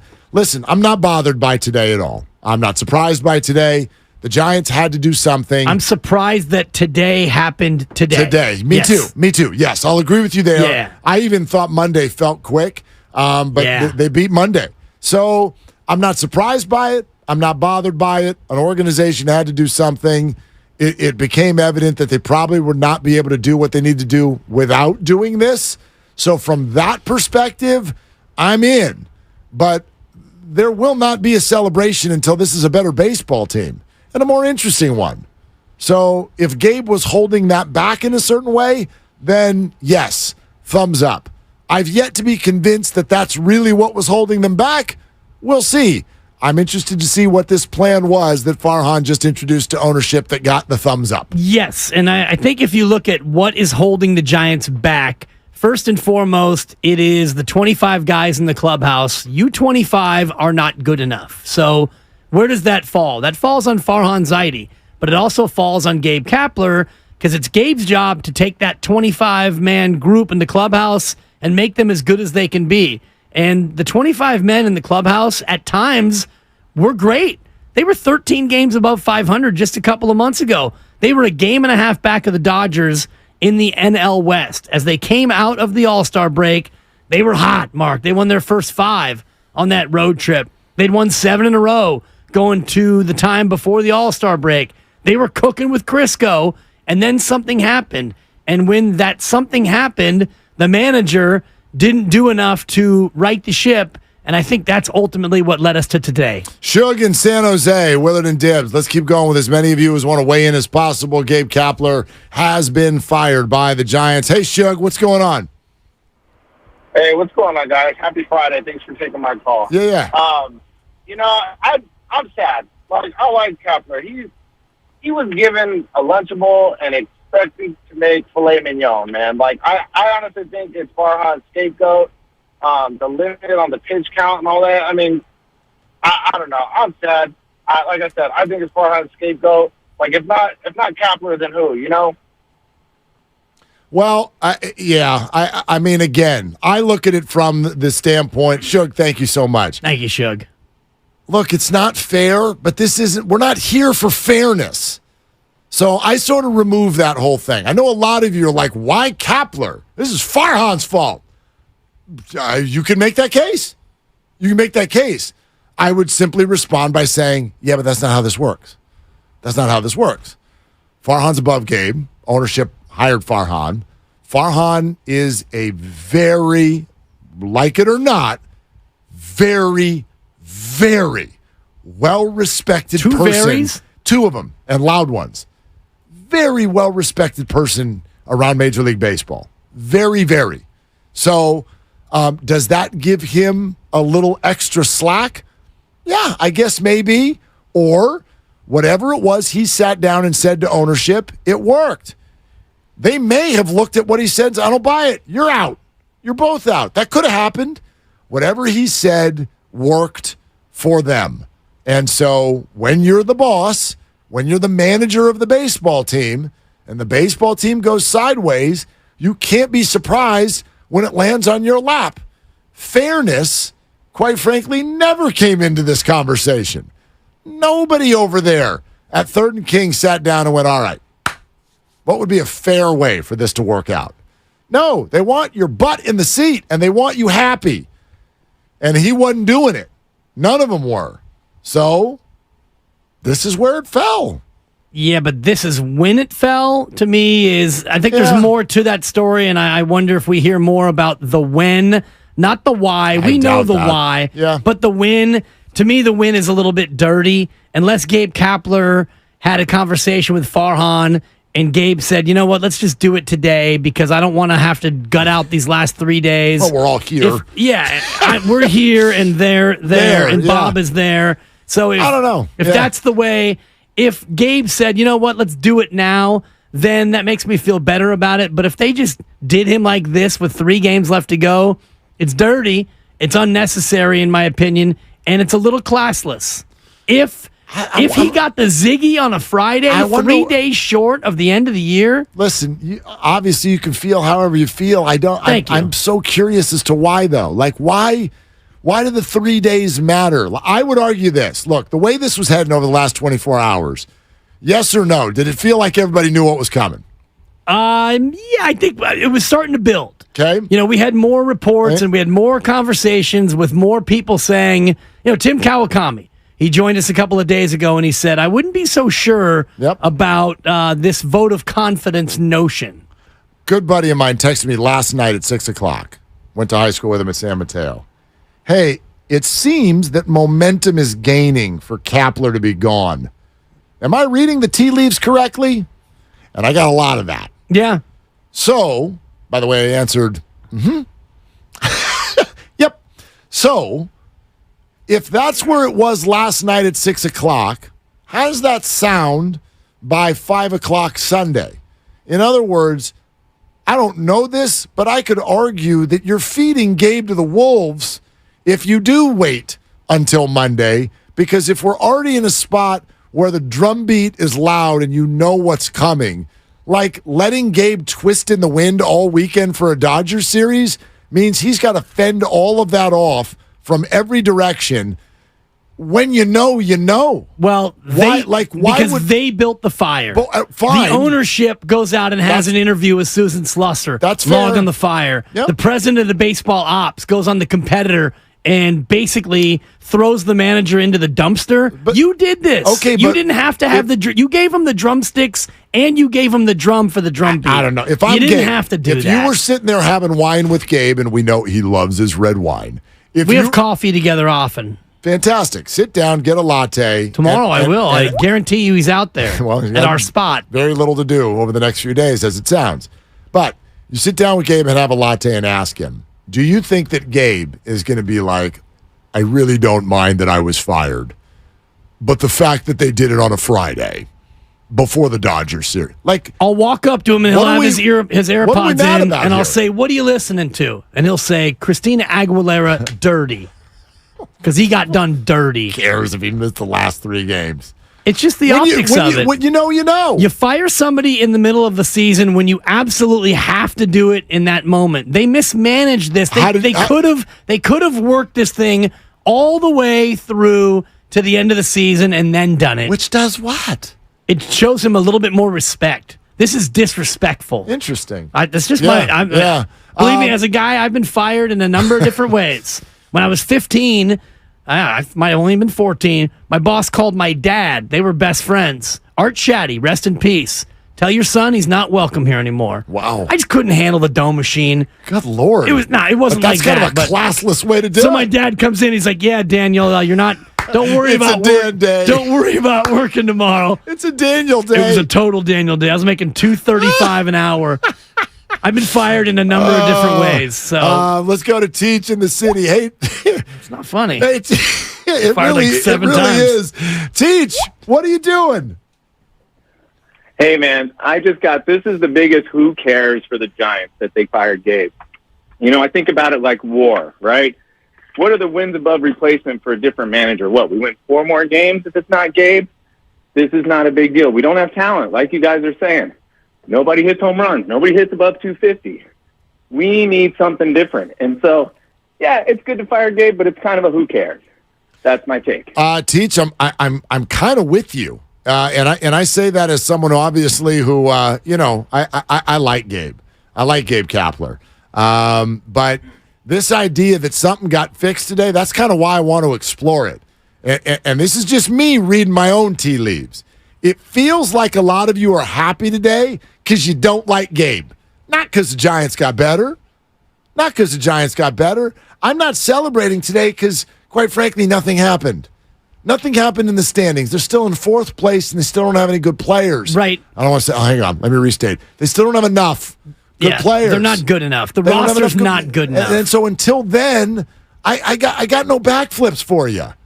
I got no pom-poms. But we don't know if they are going to get better at that spot at manager. Cole Kuiper, Dwayne's son, on Twitter said, which former Giant is up next as manager? Okay. Why has it always got to be a former Giant? It's funny. And it's the way a lot of teams if you do let it. me work, there's a punchline here. Rock on. There's a picture of Tsuyoshi Shinjo. There's a picture. That's not even the punchline. Okay. There's a picture of Stephen Vogt. Oh? Pat Burrell. Oh? And your next San Francisco Giants manager, former Giant, Deion Sanders. Oh, he does know how to get a room, doesn't he? You know what I'm saying? He knows how to inspire a base. Transfer portal, am I right? Oh, you want to talk about a blank Look check. Look at Grit. He's grinning in there. I like it. I like it. Can Shador hit? Seriously. Can he hit? I mean, hitting? Hey, Stephen Vogt, by the way, is an actual name now. Yes. That's an actual name. Yeah. And Susan Slusser said that got thrown out. I don't know who threw it out, but she's obviously in circles where people who actually matter are talking. He fits the bill. Former Giant, former catcher, and a beloved figure. And super smart. Yes. Super well liked. Yeah.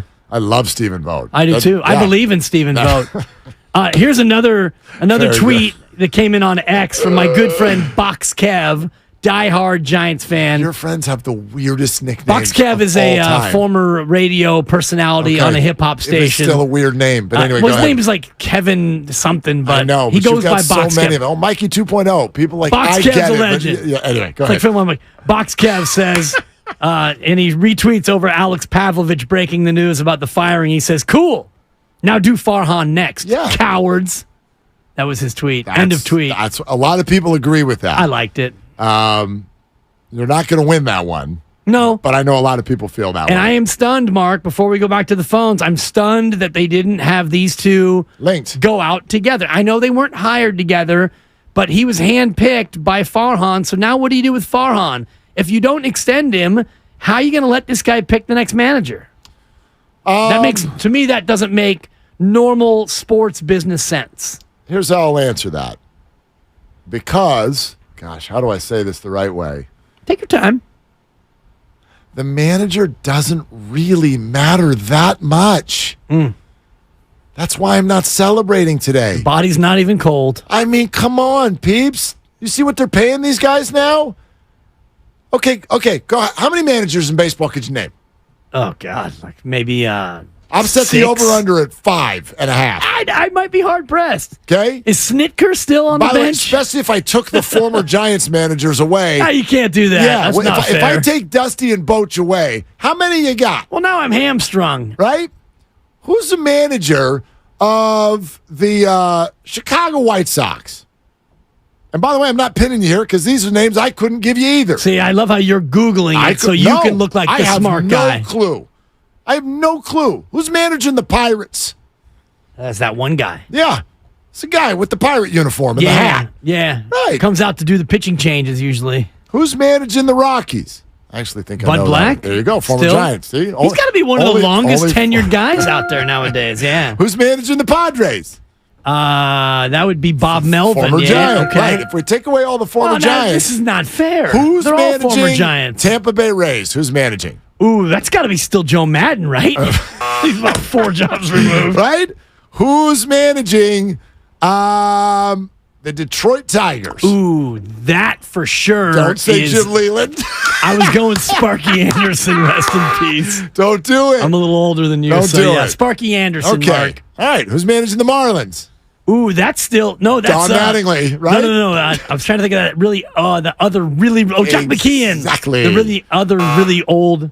Is he still with us, Trader Jack? You don't know because you don't care. Because it kind of, not totally, it kind of doesn't matter. I'll say it this way. Well, it does for your team. It doesn't matter as much as you think it does. How many times have you looked at an organization and went, boy, they really did a great thing today. They got a lot better. Why? Oh, because they fired middle management. That's what they did. They got rid of middle management. He ain't making all the calls. He's not making the lineup. He's not signing the players. Yes, he is involved. He is among those who are pointing to bullpen players or deciding who pinch hits a little bit. And what I guess he wasn't doing well latter half of this year, he's running the clubhouse. He's communicating. He is a leader, and he wasn't enough of that. So that helps. But I'm arguing today that I think most of you are happy because you didn't like him, not because the Giants got better today. Well, we'll find out based on who they replace him with, if they got better or if they got worse, and you're going to have to wait for it because that announcement won't come for some time. Absolutely. Yeah, they may need to wait and see who's available. There's a few names that could become available who aren't available yet. But it doesn't matter because whomever they bring in is a middle manager anyway. I said it doesn't matter as much as you think it does. Then why did we cut the Fred Warner interview short? That would be a fair counterpoint. We had a wonderful 10 minutes with Fred, Odyssey app. Yeah. It was great. It's only 10? Could have gone on forever with Fred. He was very good. Real quick, Steve in San Jose. Hey, Steve. What's going on? You're on Willie and Dibby. Hey, love your show. Just started listening. I'm not really a Bay Area sports fan, so this is more of a question than anything else. But I'm just wondering, like, how the players have felt about Gabe and his competency. Like, it seems to me that a lot of times when managers or coaches get fired, they lose the confidence of the players that they're supposed to be coaching. And I'm just wondering, like, how much confidence the players had in him, and whether you think that was a big reason why they let him go. Yeah, Steve, thanks. I don't know how you'd answer that. I think mixed bag in terms of how the players felt about him. But I don't think that Gabe was fired because of how the players did or didn't feel about him. Directly, but indirectly, yes, because if they would have felt better about him, maybe they would have tried harder. Or maybe they would have played better. Yeah, tried harder. There was the sense that guys weren't trying as hard as maybe they should have. I think Gabe was fired because the Giants are in the middle of a PR disaster. Right. Not because But the PR disaster was born in part out of their bad play. Right, so attached, but it's not like as a manager you can just snap your fingers and make the players play better, no matter what you do. Right, but there are things you can do to try to get them to play better, and whether or not he did enough is something that we can debate, but had they felt like he wasn't the problem, he would still be there. 888-957-957. We keep taking your calls. Shasky, I think, is going to scream a little bit here. Got off the golf course. We'd love to get his response. Garlic Fries Baseball Guys, presented by Fremont Bank, full-service banking, no compromises. Also, it's a Football Friday, kind of. Brought to you by First 5 California. Learn 4 things you can do to overcome toxic stress. Go to first5california.com. It's Willard and Dibs. When you want to have fun and have scratchers to scratch, there's a playful way you can do just that. Scratch with the key or acrylic nail. Scratch with the quill from a porcupine.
Now, back to Willard and Dibbs on 95.7 The Game. And this was one of them. The outcome is clear. Gabe Kapler will no longer manage the Giants, not even this weekend. He has been relieved of his duties. A statement released by Farhan Zaidi earlier today. So those of you wondering about his safety, it's pretty dang good. Willard and Dibbs, we're taking your calls on this. When you got the news earlier today, as a Giants fan, how'd you feel? 888-957-9570. And then, of course, one of our brethren who never has a hard time letting us know how he feels, Joe Shasky from the Morning Roast. Live from what hole on what course? Sixth hole in Tahoe. I think this is the Tahoe Muni course. Oh. And I'm having a great time. It's beautiful in the mountains, but it's kind of cold. I'm not going to lie. It was way colder than I anticipated for a late September, early October weekend. But I'm having a good time, and then I was shocked at the news. Like, honestly, legitimately shocked at this news, Mark. Were you? I was, because this is the way I view things. Look, I don't think Gabe Kapler is the greatest manager who ever lived. Like, I'm not here to pretend like I agree with his baseball principles or philosophies, which brings me back to Farhan, because his baseball principles and philosophies are exactly what Gabe's were. That's why he was hired. They think in lockstep. Every Giants fan would agree the majority of pitching decisions, lineups, substitutions are dictated from above. And a part of me actually feels bad for Gabe Kapler because he's being ran over by an 18-wheeler as the reason why this team is so bad. Like, let me just ask you this, guys. How can a team with Wilmer Flores as the best player be expected to win more than 80 games? How can a team that had J.D. Davis have a career year, and I don't think highly of J.D. Davis, or Lamont Wade Jr., or any of the guys who actually did have good years, Tyro Estrada, none of those guys would be starters on any other team that's trying to win a division. So I actually think he made the most out of the least, which brings me back to the GM who's assembling this roster. I mean, you gave the guy tuna helper and expected a filet mignon meal. Come on. I love it. Tuna helper helps the tuna helper you make a great meal, as you fully remember. Are you shocked by the fact that it wasn't both of them, or by the timing of it, Joe? Because I was telling Mark, I think they did him dirty by doing it before the year's even over. No, Dan, I'm with you. Like, what's 2 more days? Like, really? You're going to cast this worldwide search in 2 extra days or 3 extra days is going to make some big difference? Look, there's a lot of things wrong with the Giants right now. Gabe Kapler is one of the many things that might be wrong, but this doesn't solve anything. Like, oh, I need a root canal. Let's brush our teeth today. Like, that's what this was. Like, no, you still need the root canal. You still need to remove those dirty molars that are in the back of your teeth. Like, look at this team right now, guys. What did a real expectation look like? 82 wins? So they're a game off? Like honestly, like, what did we really, truly expect? You're going up against Corbin freaking Carroll, who looks like a superstar. You're going up against Mookie Betts. You're going up against all these, and you're rolling out and I love Wilmer, but he's like the 7th best Brave if he's a Brave. And he's your top dog, and he has no position. Joe Shasky, Morning Roast, with us here. Willard and Dibbs. Gabe Kapler's out. Butch, also heard that you got a name, huh? You got a name of someone who you might want to be the next guy? I don't want Bo Mel. I just don't. And it's nothing against Bo Mel. Like, been there, done that. I want to think outside the box. Think local, okay? Will Venable grew up in San Rafael. He's Bochy's bench coach right now. He was a 10-year player as a role player in the Bigs, okay? Princeton educated, understands baseball inside and out, been learning at the feet of Bruce Bochy. Now, maybe he needs another year or 2 of seasoning. He's the kind of guy I would interview right there. That's the kind. Outside the box. Stop it with the retreads. Bochy was a retread, and it worked. I freely admit that. They need something fresh. I just interview him. Let's just start there. Let's go in a different direction. That's a fantastic name. I covered him when he was a high school basketball player at San Rafael. Of course, we all remember his dad, Max Venable, former Giant, so he is cut from the orange and black cloth. What about the name Stephen Vogt, Butch? Is that the kind of guy? And I was telling Mark, they need somebody who's still kind of a player's manager, but somebody who's not afraid to get their foot and put it up somebody's hindquarters. Look, I like the Stephen Vogt. Actually, that's a really nice suggestion. But here's where I come back, though, Dibbs. Does it even matter if the front office is dictating the lineups and the front office is telling you got to go with the opener and he gives you 1.5 starters and says, good luck? Like it's got to take Preppy out after 16 pitches. Like, if everything's coming from up top, does it even matter who's in the dugout? You might as well put the iPad in the dugout. Well, I mean that sincerely. No, Joe, I agree with you completely. That's why anybody who's partying today, first of all, feel free. I don't ever want to get in the way of a party. But to me, nothing happened today. Like, the Giants were in the middle of a PR disaster, so they had to make a move and do something. They did. That's great. Turn the TV on tonight. You're going to see the same lineup. Exactly. It's still boring. It's still ineffective. I will save my party for when Cody Bellinger signs or Mike Trout is acquired or something like that. Well, I'm so glad you said that, because this, to me, the biggest failure of this season, it's not how they employed the pitching staff, because the pitching staff wasn't any good. The top 8 guys out of 9 are guys that no one would want as their top 8 or 9 guys in terms of who got paid this year. That is a front office roster construction issue. They were non-committal on every young player outside of Bailey. They needed to say, we are either in development mode or we're in win now mode. And you really did neither. Like, great example, they're eliminated from the playoffs. I like Yaz. We know what he is. He's a 4th outfielder. He's a better Nate. I'm not knocking him. Let's see what Ramos has. He had 50 at-bats. Can I see a couple of games of Ramos and Schmidt? I mean, Wilmer can't play third base. For dear God, we're watching him. He had 2 errors on back-to-back plays. He's had a great year at the plate. He cannot be your third baseman. You think Kapler looked at these guys and was like, yep, Wilmer gives us our best chance at third base. He's smarter than that. Like, and that's where I don't think he's the greatest. I really don't. But you tell me, Joe Torre in his prime, well, Dave Roberts was like a .630 winning percentage. Are they really making this team win 95 games? Like, come on. 88 would have gotten you in the playoffs. I got another name for you, Butch. Luke Donald. You see what he's doing with the Euros and the Ryder Cup? Look at this. When Justin Thomas, after one of the most putrid seasons ever, makes the Ryder Cup team, I'm so out on USA Golf. Don't even start me. I'm so out. And they won't even play Brooks Koepka in the morning. Butch, what are we doing? Zach Johnson? I hate ZJ. He another one. I don't even like golf. Shut up. Like, get out. Joe, are you at Lake Tahoe Golf Course?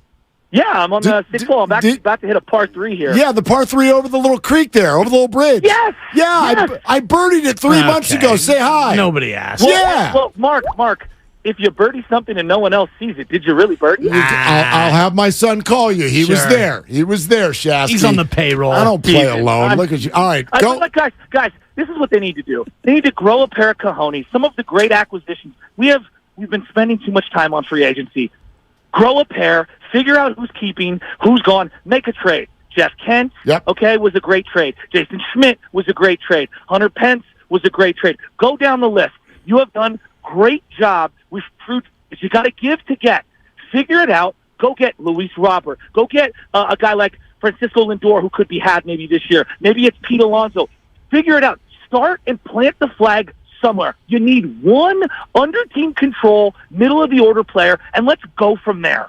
Butch, nothing more than an 8-iron. You're in altitude, okay? Well, for us power hitters. Okay, pitching wedge. Okay, pitching wedge. That's enough out of you. Good luck. Love you, boys. Have a good one. And honestly, they're so far away. I legitimately feel bad for Kapler. He's not the greatest, but he's not the only problem on this organization. No, not at all. However, that's all that they could do today.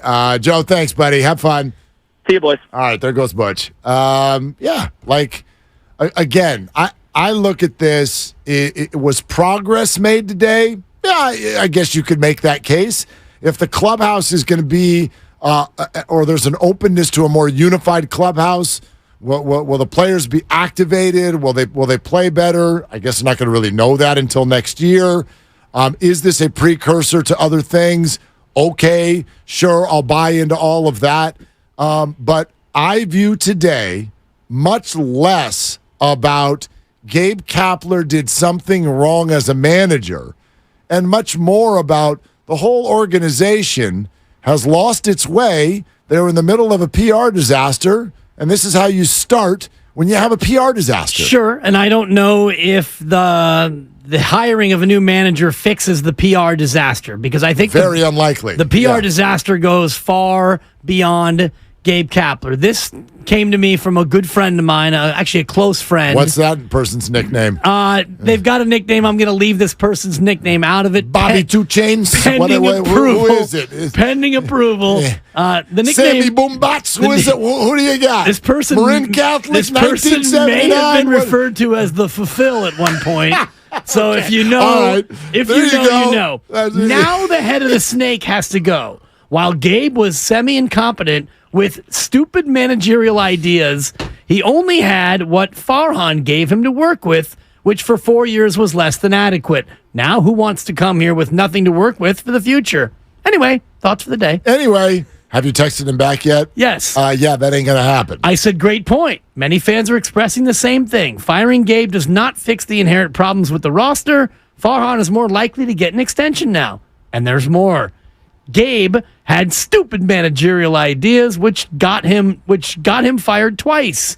But he was Farhan's guy. Who wants to now be a manager for a lame duck GM with a woeful roster with no help on the horizon? I'd like to help. Wait, I know another Farhan hand-picked clone just like the last one. The head of the snake has to go. That was uncomfortable. you. What That you was did. a little Hannibal Lecter. For those of us in the room, tough visual too. Sorry But about anyway, the YouTube audience. Anyway, the head of the snake hold notion. Hold on. Respond, if I may. Here, do you want to do talk to text? Who wants to be the manager of the Giants? A lot of people. You're just a middle manager. Yeah, Here, exactly. hold on, let me turn on the microphone. Who wants to join the Giants on with a lame duck? A lot of people.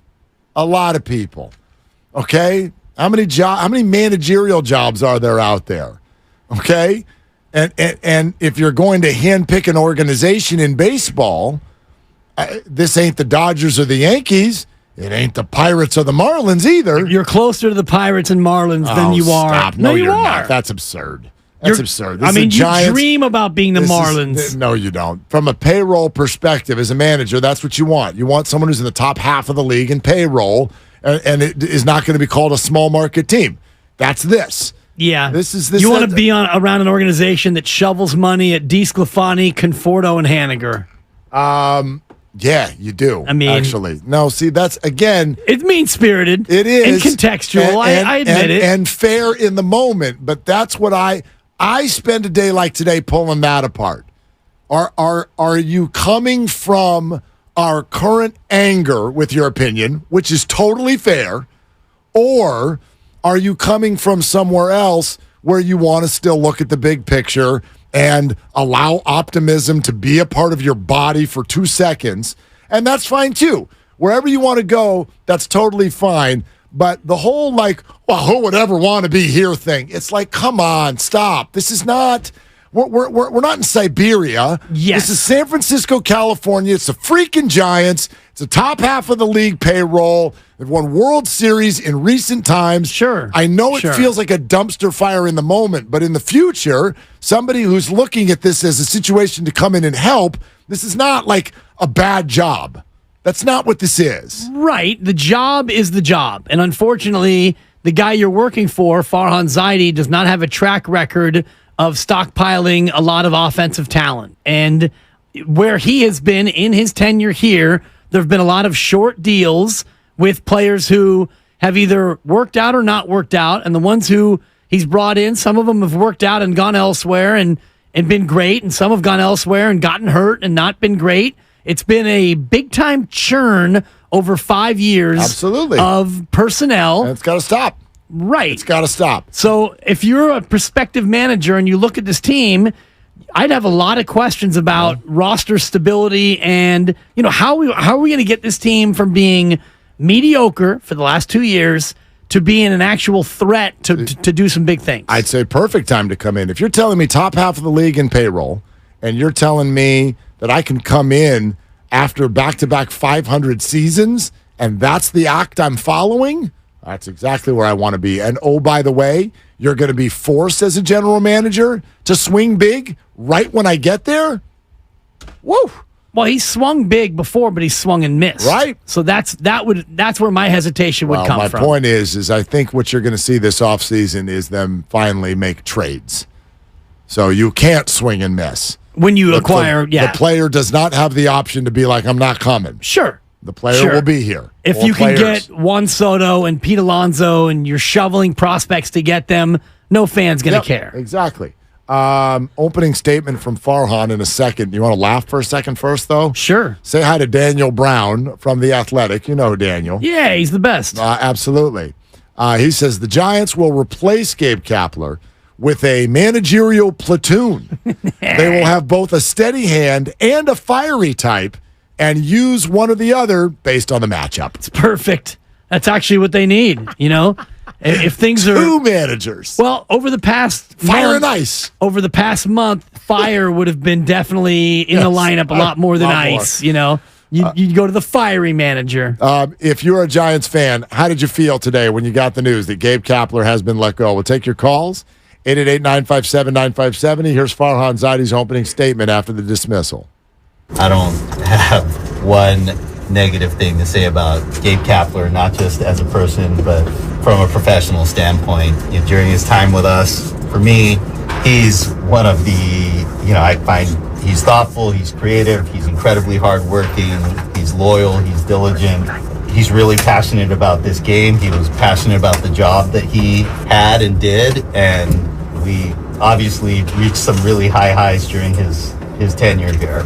And that's, I think, in a way what makes it so difficult for us to be here and have to turn the page on his tenure. And I've said this a couple times publicly, and to reiterate it, the thing that has been on my mind and on the mind of other people in this organization is, as a group, as a team, we played our worst baseball when it mattered the most.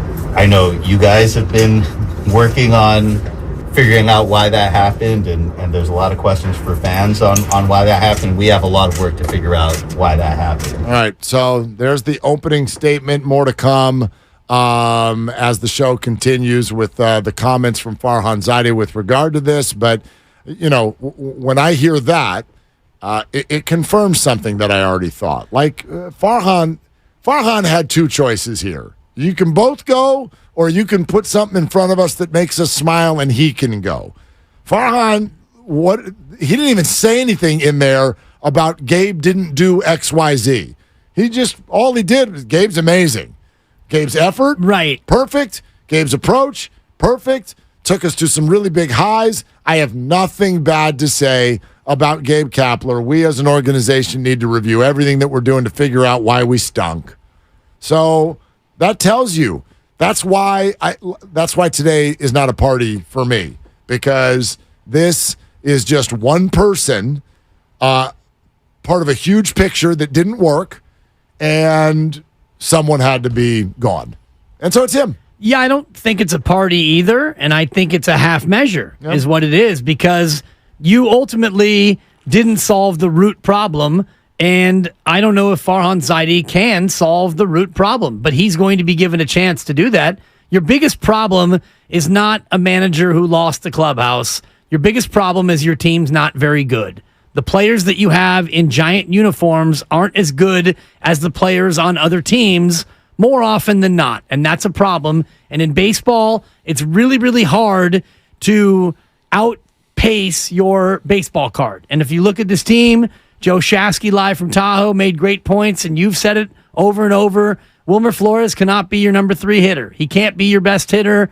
Mike Yastrzemski's a 4th outfielder, and you go all the way around your starting 9, and you're just not good enough. So you fire Gabe Kapler. Okay, he might have been part of the problem, but the real big problem, the rat on the table, brought to you by Atco Pest Control, is that your roster's not good enough. So Farhan apparently was able to convince the Johnsons that he has a plan, and they believed that he can fix what ails them, because what ails them is more the players on the field than it is the guy who's picking the players on the field. Yeah, absolutely. So I'm not trying to come across as somebody who's partying. No, and I know some fans are like, I'm not saying it to you. I'm saying it to Twitter. Some people, and YouTube. There's a lot of all caps, woohoo, and exclamation points. Yeah, and that's fine. Like, if Gabe rubbed you the wrong way, Gabe rubbed you the wrong way. You got a lot of company at that party. I get it, but damn it, I want to see somebody who can hit. That's it. And this didn't do that today.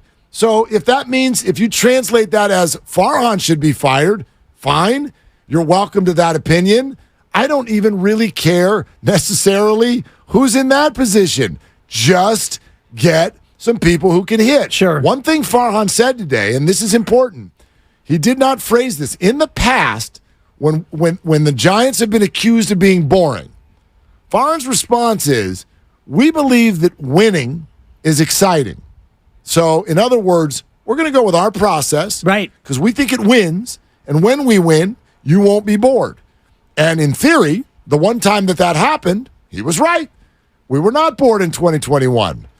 Now, today, he did not say, we think that winning is what will cure the boredom. What he said today was, we are fully dedicated to putting a great product on the field. Sounds like a subtle difference. Yes. But I don't find it to be a subtle difference at all. What they damn well know is that their process did not work, and they are going to have more pizzazz, more pop, more intrigue, more stories. Sizzle, yeah. More all of that has got to be on the field next year. It puts them in a position where they absolutely could make some massive mistakes, but they also have no choice but to go make them. You know what I mean? Like it's not time for smart purchases. It's time for crazy purchases. Exactly. And I think about if they would have gotten Judge and Correa this last offseason. And we know what we know about Judge. He played about half the year due to injury, and he had more of a down year. Carlos Correa was better in the second half, but he didn't live up to his own billing. The Giants might have won based on the war of those players versus who they would have replaced. You might have won 3 or 4 more games. So you might be in that last wild card spot, but you would have been inordinately more exciting. And I would argue that your attendance, which fell at this point by 81 fans a game, your attendance would have gone up. And the thing you said about 2021, we'll never know in a non-pandemic year what the attendance would have been. The attendance numbers show that they were low, but I went to a couple of games with Supper that year, and it was mandatory spacing. You could not. Thank you. I was there for the Yastrzemski big home run comeback. It was a great night, but we never will know what that attendance would have looked like. Totally. It probably would have been better than 30,000, which is what they've drawn in back-to-back years. Yeah, when you got to the Dodgers series, it was towards packed the end house. of the year, It's packed house. So I think Butch walked down Barcadero with a damn flag. Like there was plenty of excitement. Good point. There was plenty of excitement in 2021 because they were winning. So he's not wrong, but the problem is you can't just snap your fingers and do that. Obviously, you can't go win 107 games just because you want to. You've got to be concerned with your product. 888-957-9570 is the number. A couple things, okay? Our last pair of tickets this week to Adam Sandler at SAP Center, courtesy of Live Nation, coming up within the next 15 minutes. So be tuned right here between now and 4:40, your chance to go to Adam Sandler at SAP Center. Also, legendary and mind-blowing Maker Faire back in the Bay Area at historic Mare Island. Experience creativity, innovation, and endless possibilities. 2 weekends, October 13th through the 15th, and then the 20th through the 22nd. Tickets at makerfair.com, okay? Continuing to take your calls at 888-957-9570. When you heard the news today that Gabe Kapler was fired, if you are a Giants fan, and as a Giants fan, how did it make you feel? Step one, something had to be done. For me, green check, green check. I get it. And so today's not a bad day. Today's not a bad day. Today just did not give me the answer that I'm looking for. And I get that because it can't. We can't get the answer on September 29th or 30th or whatever the hell today is. We can't get the answer yet. The answer for me is going to happen in November, December, in January. It'll even be well after they name their new manager. This 100% for me is about getting better players into the Giants lineup. So the fact that this big change, that's good. But for me, that's the only tangible good that comes from today. But even it being a tangible good, the big tangible good has to come between October and March in terms of better players, because the manager's only going to be worth so many wins anyway, no matter who it is. Farhan discussed different leadership, what they're looking for. We'll have that for you next, plus your calls. 888-957-9570, plus the Sandler tickets. It's Willard and Dibs. Hi, I'm Judy, an agent with Fly Homes, a real estate company changing the home buying game. Like helping people buy their new home even before they sell their old one. Which means we have some apologizing to do to the moving companies. We're sorry.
the smart choice for low auto loan rates and super simple online application process.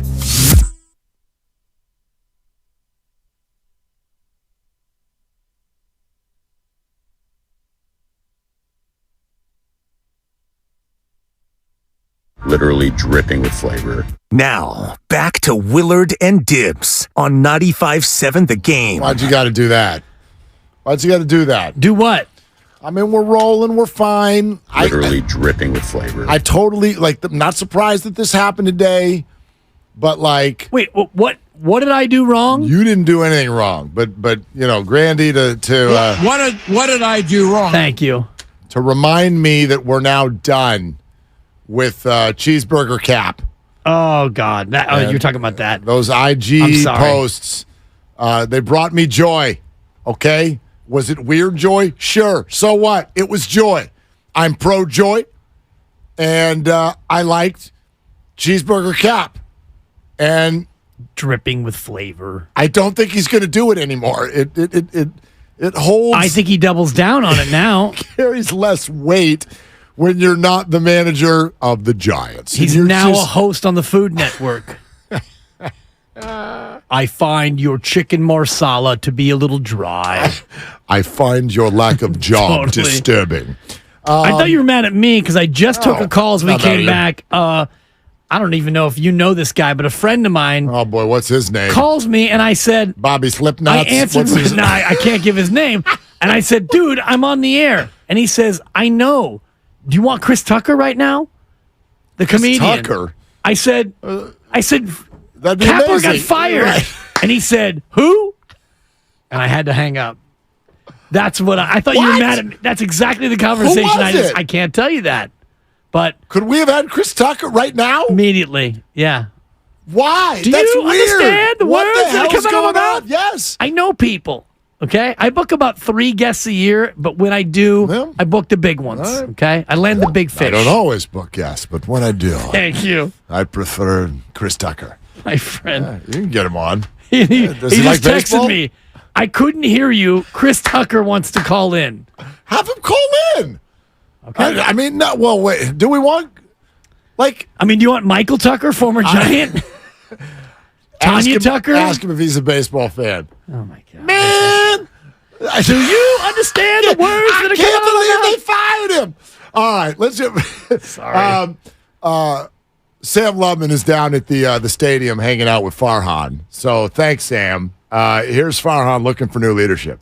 For us, we felt like step one was making this change. I think we're looking for new and different leadership in our clubhouse, different dynamic there. I think there's a lot of responsibility to go around and a lot of sense of accountability for what's happened today, starting with me. Okay, listen, different leadership in the clubhouse.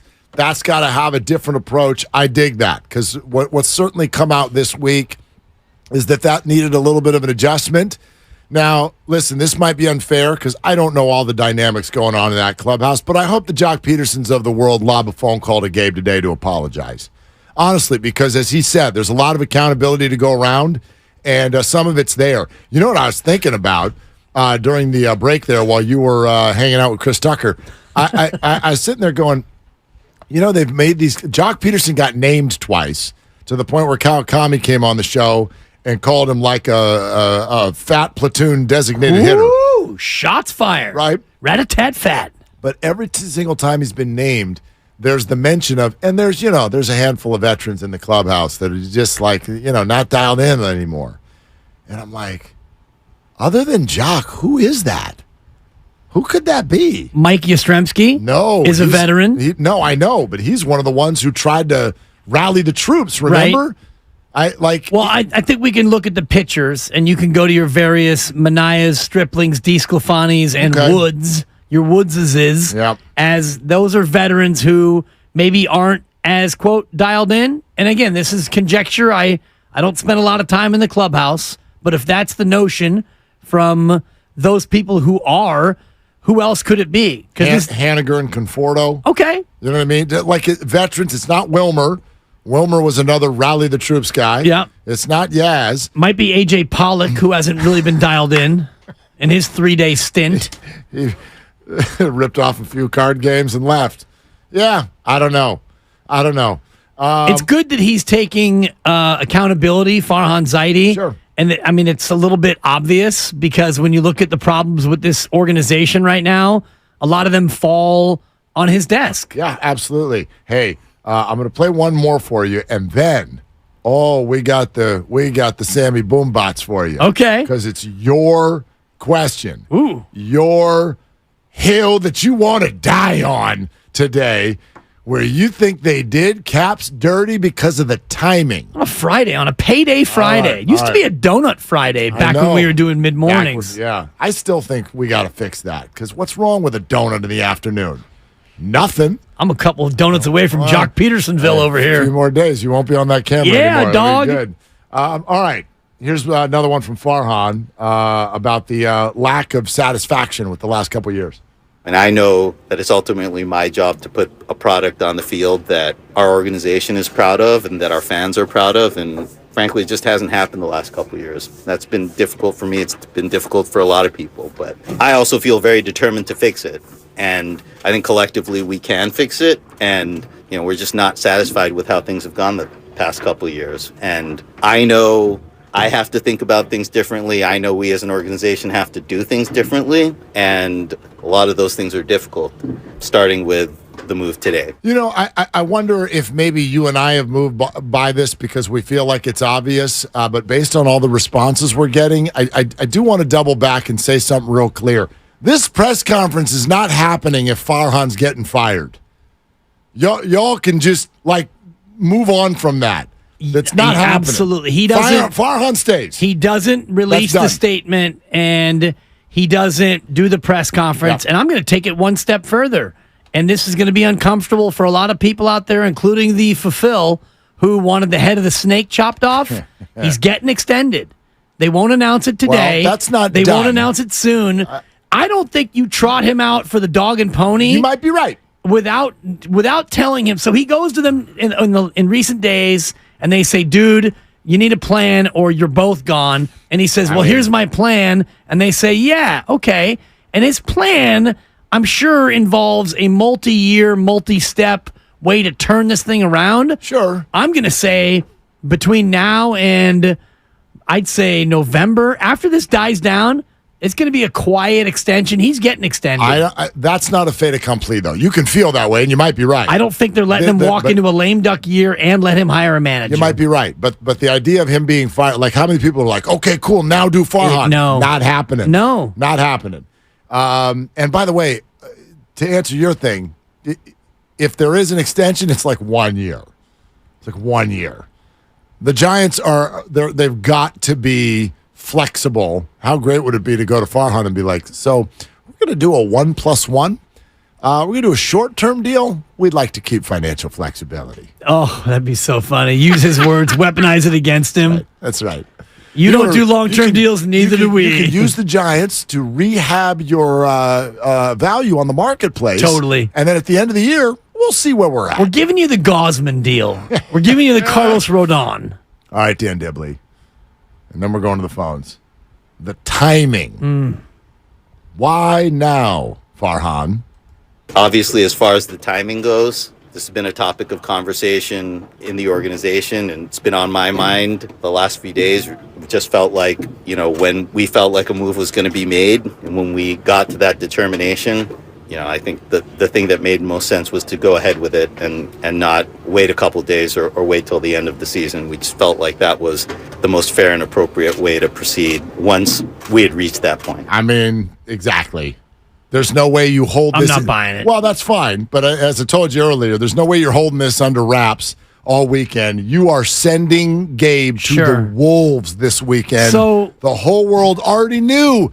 Honestly, when he spoke yesterday, what did it sound like last night? Everybody knew. You didn't have to speak yesterday. Well, and the ownership you didn't have to speak last week. None of you had to say a gosh darn thing about anything. It's obvious where this team is. This team is in disarray, might be too strong. This team is stuck in a quagmire of mediocrity and boredom. You didn't need to call more attention to it by going on with your flagship and having your owner talk to your number one beat reporter You did that. That was a you thing. I mean, we all could have speculated our way through the weekend, and then on Monday, you could have come out and made the same thing. You know how this works, though. If the contractual obligations and the normal conversation between beat reporter and dignitary, whatever you want to call these people, executive, if the normal back and forth suddenly stops, everybody knows something's up.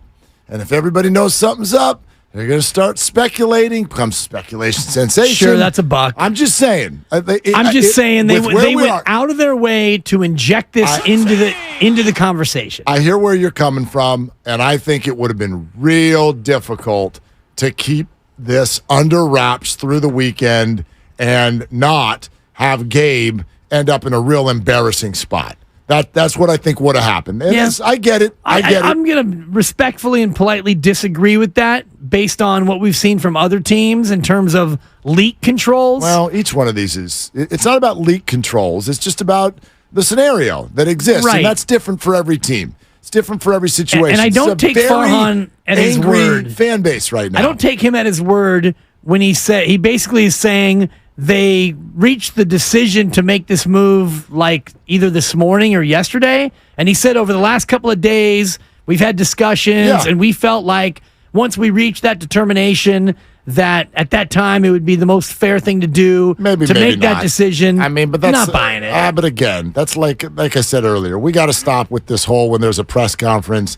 We're like freaking out about every word as if it's being honest. I'm just looking at their actions. Like Kevin Durant. I woke up and I want to be a Warrior. Oh my God!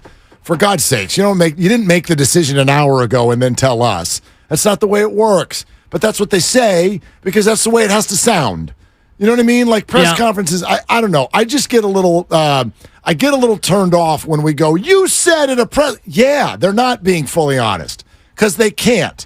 What do you want him to say? I've known since August that this dude was gone, but I didn't want. Sorry, I didn't tell you. Well, you know what I mean? If you knew since August, then you would have fired him in August, according to his words. Still had a shot for the playoffs at that time. You don't do that in the middle of a playoff chase. Logan Webb comes out and says what he says, and then the Baggerly piece about Pusoy Dose, and before that, you've got Mania shrugging on our very station, on our very show about his role. And other pitchers not happy with their role. Those are all pieces of it.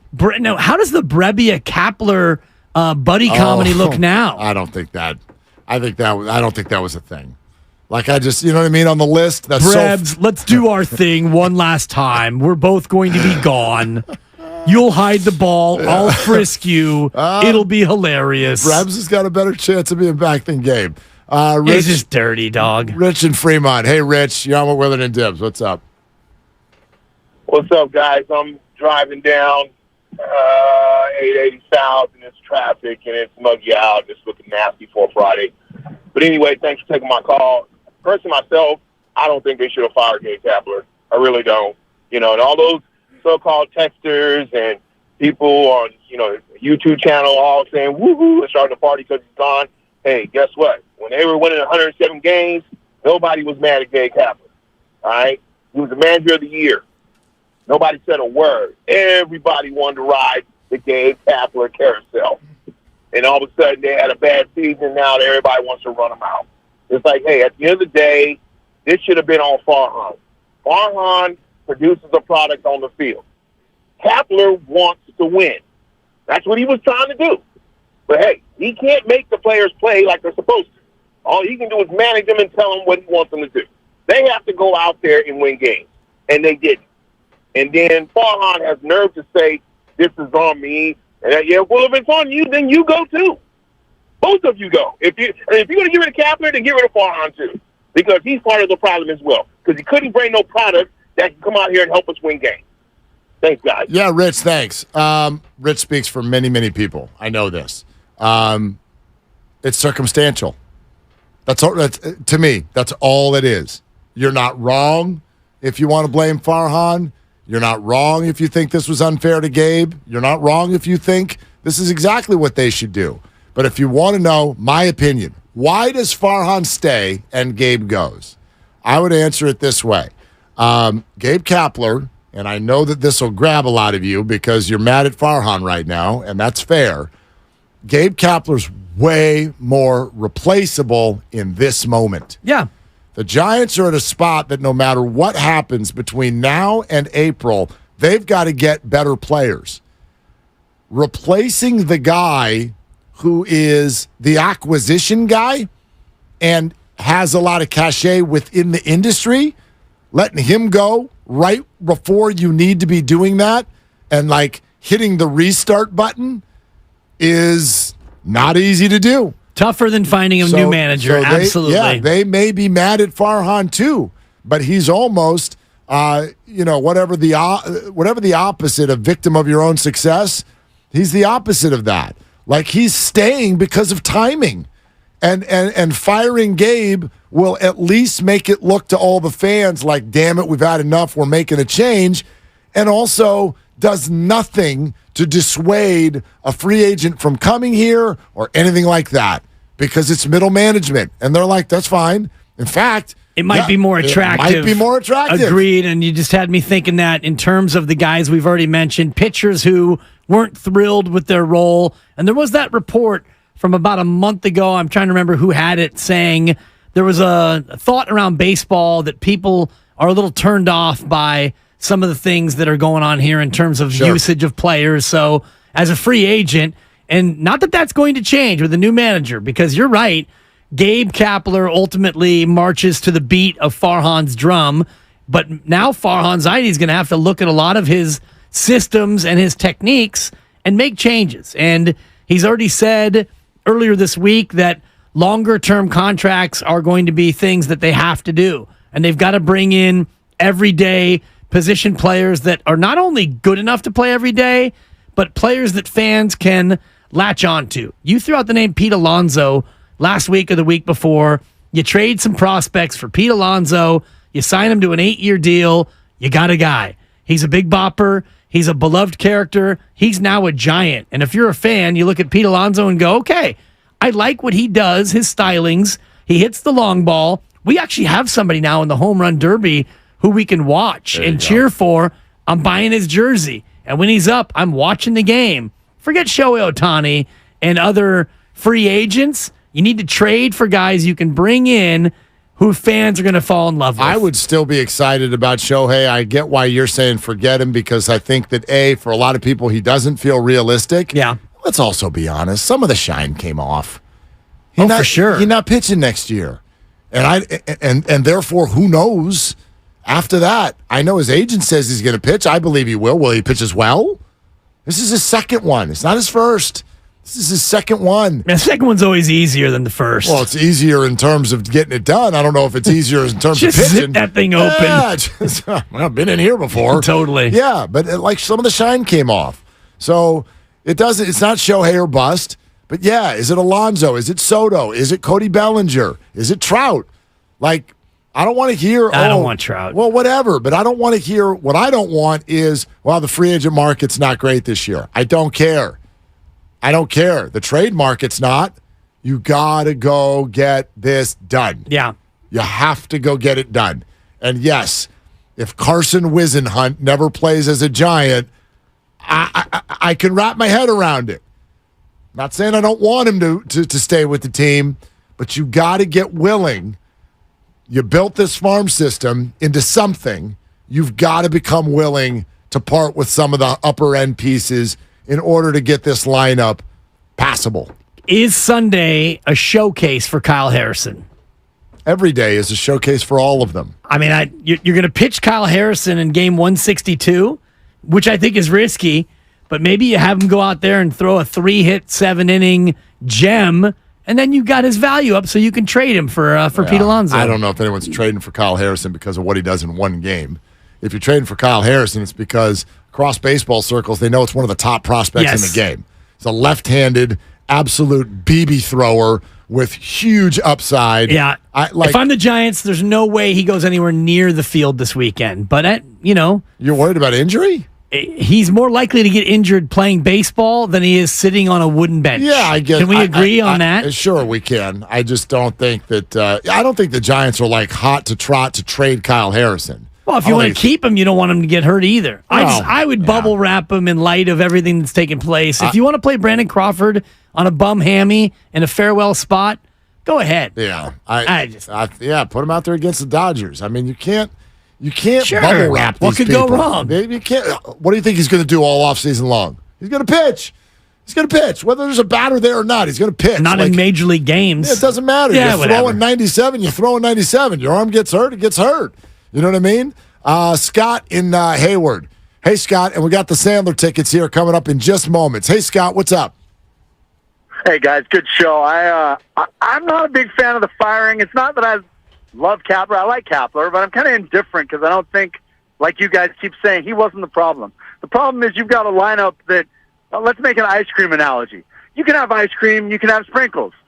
Like baseball lineup, you can sprinkle in some guys here and there. 1 through 9, the Giants are all sprinkles this year. They got no ice cream. And when you get a plate full of sprinkles, it's just not interesting. It's not a good team. You're not going to win any games. You make some mistakes. You let Gaussman go. You get lucky. You let the dude Rodon goes to New York, and he turns out to be trash. So you win some, you lose some.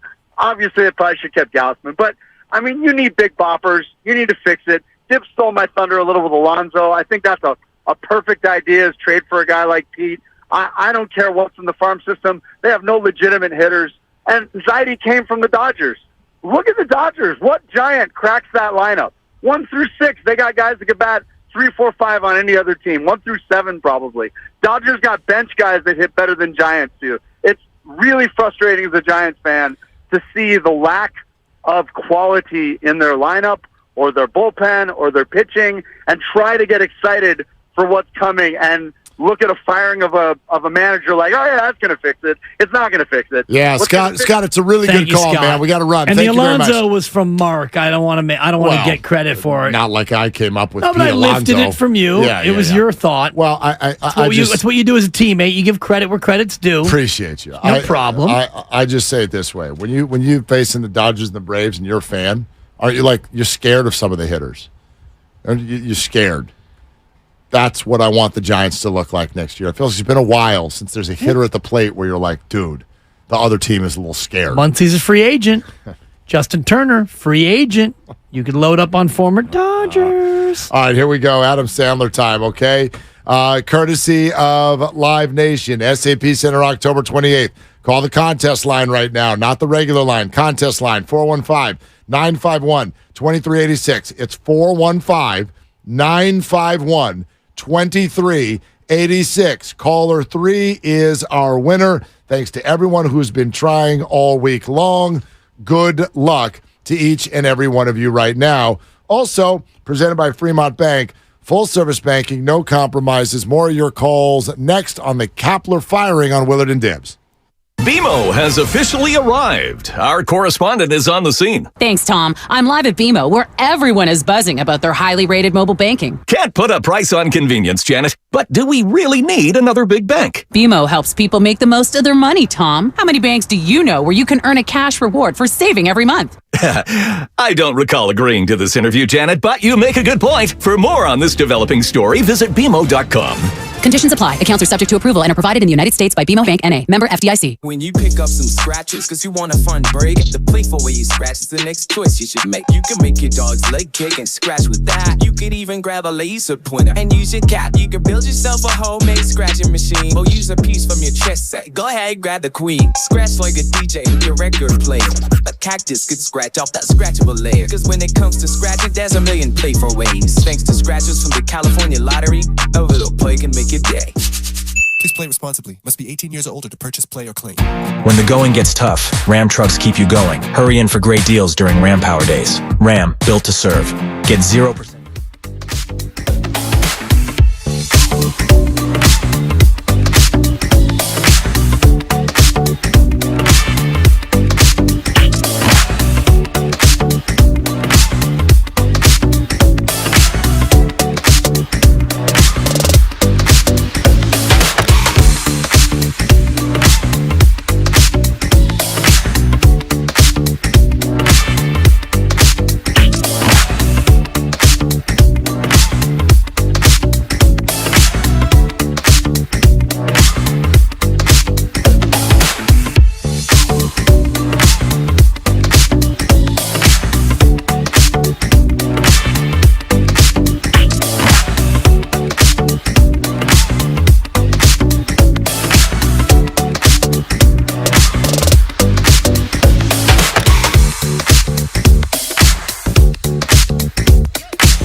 show, always live on the free Odyssey app, Twitch, and YouTube. Powered by First NorCal Credit Union.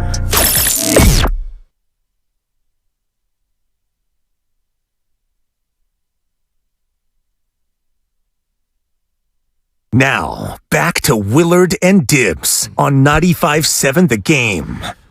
Well, what a day. What a day, Mark. I will tell you, not what I anticipated. I had a whole slew of Niner takes, and I haven't even gotten in my daily reference to 21 personnel.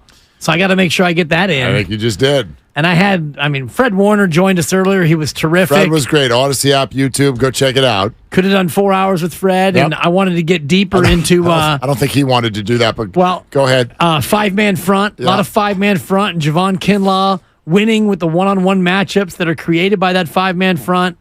I was ready to geek out all show on Niners Cardinals. I was going to let him know just real quick. My son, the 9-year-old, is into this little game. He likes to make football lineups with everyone's name starting with the same letter. Okay, so he's like, Dad, help me go through the alphabet. Let's get all the people whose name starts with A, and then we go to B. And Eric Armstead. There you go. You go through, but it's largely offensive players because he's excited about fantasy football. Brandon Ayuk. Well, I would love to. I wanted to tell Fred, do you know you're like the only dude in the whole NFL whose name starts with F? That I First name F? I mean, yes, there were others, but I was racking my brain to the point of Googling just NFL rosters. Oh, how I'm funny. like, give me somebody whose name starts with F. And very, very few. Interesting. How many other Freds are in the league? Give me a Frank in Fred the NFL. Taylor. Fred Taylor, retired. Yeah, you can John go. Frank. Is it first names only? First name. Okay. First name. We're on a first name basis. Any Farhans in the NFL? Thank you. Hey, look at the pivot. Did really Equinemius good. St. Brown make it as the He E? did. How He did. Because I'm like, how many E's we got? He's like, Dad, I need some E's. I'm like, Equiminius St. Brown. He's like, How do you that's spell right. that, Dad? Well, his brother had already been on the A's. He's like, Dad, I got Amon-Ra St. Brown. All right, well, make sure you get Equiminius for the E's. Perfect. Yeah, Fred, did you know that you're the only player in the whole world whose name starts with F? But we didn't get to that question because Gabe Kapler got fired. Gotcha. I was all tucked in and ready to go with my Angel. You remember earlier this week? I'm like, I don't like using this microphone for people to get fired unless it's super, super excessive. Angel Hernandez. You've arrived. American hero. You're excessive. You're awful. I can't stand it anymore. You're terrible at your job. You got Bryce Harper to give a helmet to a fan. You're a hero. Great for the kid. Yeah, only Dibbs. Only you. I thought he went. I can't even do it. Did you see the side view? The bat barely left his shoulder. It was ridiculous. We're going to get back to phone calls Gabe. I need 20 seconds. Back to Gabe in 20. The problem in this case is not solely with Angel Hernandez. You're asking a man. Oh, for the love of Pete. Mark, you're asking a man who is no fewer than 120 feet away. You're not going to make me cry, Roy. To track a bat and look and see if it actually crossed the plate or not. Look me in the eye. The problem Yes, in I this, am. The problem in That's this his job. How did the Giants lose to the Dodgers? Check swing call. Gabe Kapler just got fired because he didn't do his job. You can't be the problem in this say, case but the job was is hard. Angel Hernandez. It's like asking the referee in football to call pass interference 40 yards down the field. Boo! It's stupid, this is a Mark. Terrible take. Boo! Angel, I got your back. Yeah, I knew you would. Get your back. Wear stripes. You could commit fraud and burglary in the same day, and Debs will be like, I don't think you really did anything wrong. It's a full day. LJ, East Bay. Yo, you're on with Willie and Tibby. What you doing? What's up, guys? What's up? Just wanted to add some context here. And, I had the luxury, no drops there, to have some conversation with Cap related to community-related things around veterans and things like that aside. But business aside, he's a nice guy, right? And that's not been a question. But the bigger question, I hope the fans realize this, and this is definitely not a celebratory moment, right? What I hope is that the organization as a whole takes a step back and looks in the mirror, and that the fans realize that sports, as they are sports, are big business. And this is something that happens in big business, right? To the point of cutting the head off the snake, it's not going to happen. But I'm hoping that this shines light. And I do think that Gabe has made some bad decisions, personality aside and jokes aside. I really hope that the organization takes a step back and looks in the mirror, because in big business, often that's not what happens. I am hopeful that we return to a celebratory state, and to Mark's point, I won't be celebrating until that happens. LJ, spot on, I think. Thank you, man.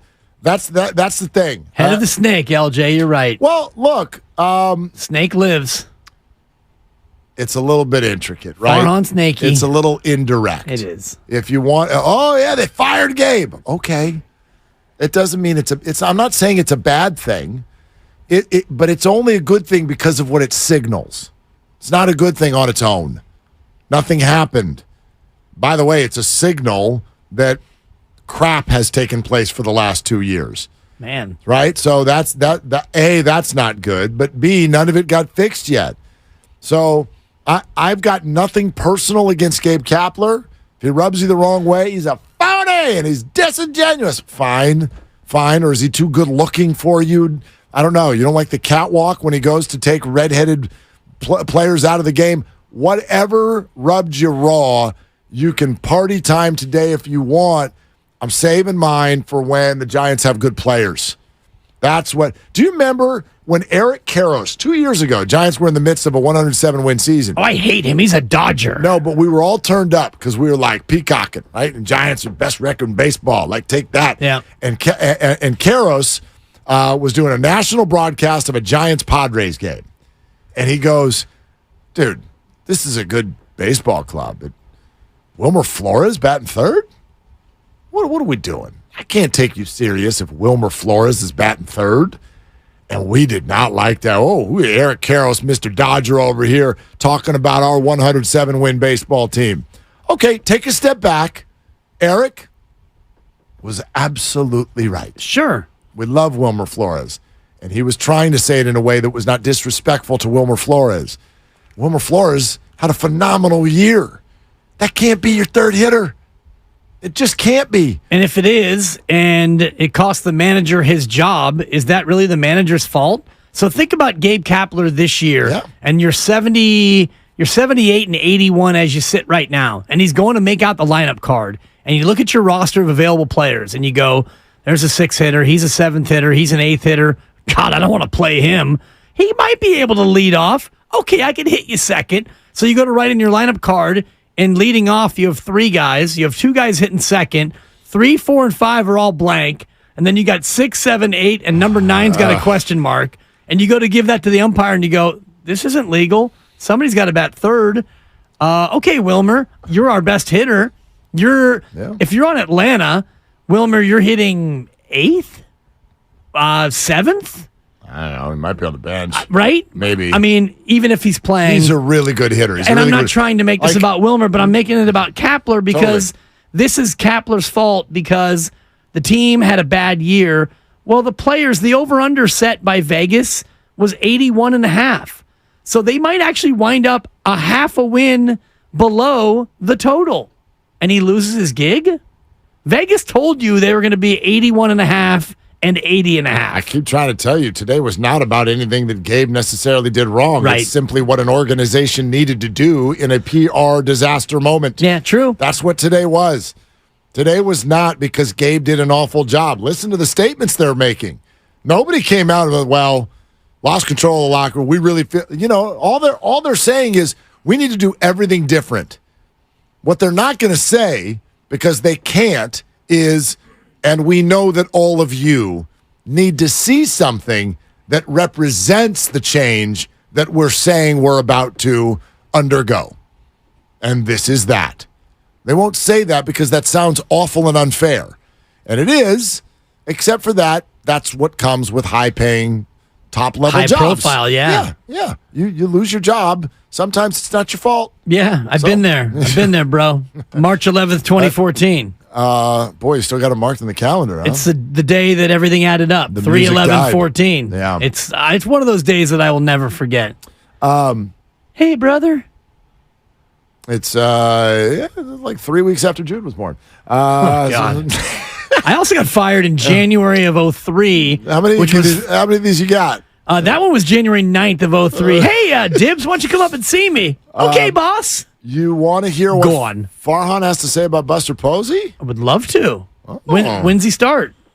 Buster Posey. Everyone wants Buster Posey to be hired, right? Will Venable from Butcher Boy. I like that name. Well, you and I have both sort of said the same thing about Buster. While I fully agree this would be a fan base home run of a hire, but I highly doubt that Buster has any interest whatsoever in doing that. So what is Buster's role? What does Buster want to do? Hey, Farhan, give it to me slow. I've sort of had a lot of conversations with Buster over really his kind of time re-entering the organization in his role as a board member. And I sort of value his perspective and opinion really highly. And he's spoken publicly and privately about wanting to help the organization however he can. And, whether it's helping sell the organization to free agents, helping us think through who the next manager will be, helping us think through other adjustments as we kind of evaluate everything. He's going to be really a key component and really influential in all of that. Yeah, I don't want to speak for him, but I try to get his thoughts on, pretty much everything we do, and I don't see that changing going forward. Okay, so Buster may not be the manager, but sounds like Buster's really going to help pick the manager. Sure, he's on the board, so I would imagine that any decision that comes from here going forward is not going to be Farhan's alone. Stop. No, I won't stop because it's what he does. I know. The uncomfortable laugh in a moment that's not funny. I had a long conversation with Buster, and I have had many conversations since he started to be a member of the board. Farhan, that's not funny. It's like it's just not funny. Kyle Shanahan with and stuff. It's a crutch. Totally. And I'm in a spot now, Mark, where non-funny moment laugh. I was watching Ryan Clark today on one of those various ESPN shows, and he's great. He's turned into a superstar. But he's got this thing where after every 12 words, he doesn't. I don't know if he can breathe through his nose. So it's 12 words of I got. And so now when I hear him, all I do is I wait for the big inhale, and I know I have my tics and like a CPAP in the middle of a little CPAP action. But we all got our things. I'm over here sucking on my water. Yeah, and I do have definite crutches, and the YouTube audience will always point it out and stuff. And I'm not saying I'm perfect and stuff, but it's the Farhan. it's the giggle at the most. It's just like there's nothing funny about today. I'm not saying he's laughing. He's not. It's a little bit of just a the way he nervous talks. tick. Yes. I've talked to Buster a lot since he's been on the board. It's almost like it'd be crazy for me not to talk to him, right? Right. Yeah. Buster will have influence in the hire. That's all I'm saying. Let's go to Dave in Simi Valley. Hey, Dave, what's up? Hey, guys. Love your show. I am completely disgusted with the fact that Farhan is still there. The problem is the roster. It's the players. They're not good. They may be, like Dan Patrick said, the most faceless franchise in Major League Baseball. That's on Farhan. And I don't love Gabe. I don't have a strong reaction to him one way or another. In some ways, I kind of think he did an okay job with what he was given.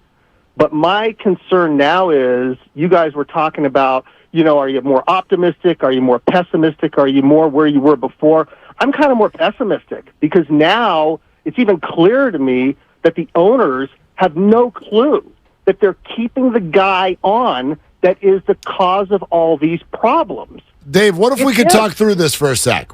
Because I don't necessarily disagree with anything you said, but what if you looked at it this way? What if I told you ownership agrees with you completely? What would you say? I would say they did the wrong thing. Well, and that's a totally fair opinion. What I think is going on here is that ownership doesn't necessarily disagree with you. However, the moment that they've arrived at and what they need to do to fix this is something that would be damaged further by making a GM switch right now. And they also know that in the midst of a PR disaster, what they need to do is offer the public a representation of change. So you change the person that is easily and most replaceable. So, Dave, that's what I think happened today. Not ownership saying we love Farhan and hate Gabe. Do you know what I mean? But it will have no effect, is the problem, because it's still the same system.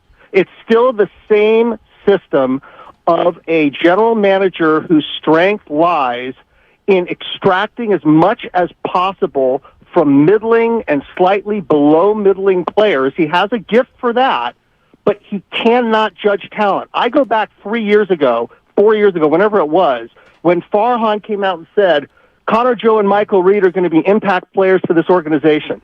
Okay?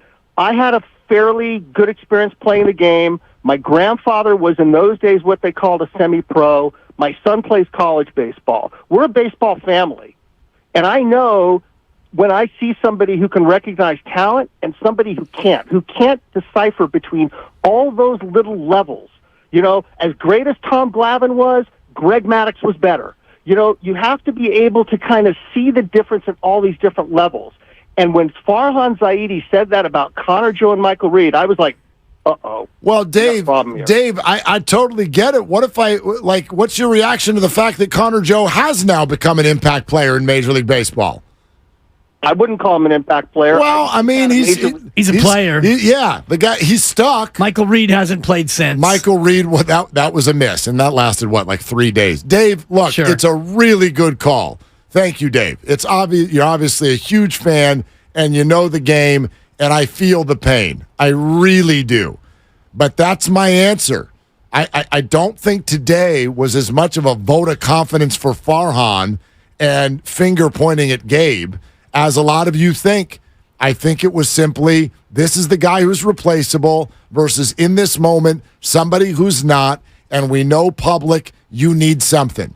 And Dave, when you say it's not going to have an effect, my response to you is it already has. Because you may not feel this way, but I got texts, tweets, and chats up the wazoo of people who are thrilled at what happened today. I've got a lot of people looking at it as a half measure. And, it's kind of what you were saying earlier about he's a middle manager, and this probably doesn't matter in terms of wins and losses very much at all. And I agree with you. The bigger problem is a roster problem. And if you believe that Farhan Zaidi is to blame for the roster problem, well, then that roster problem still exists. And the Giants could have made a really profound move and gotten rid of Farhan and Gabe.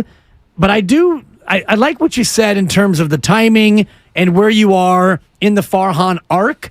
I do think that he has one last shot left in him because he was charged with turning an entire franchise around. The farm got better. They were competitive in 1 year so far. They were really, really good 1 year.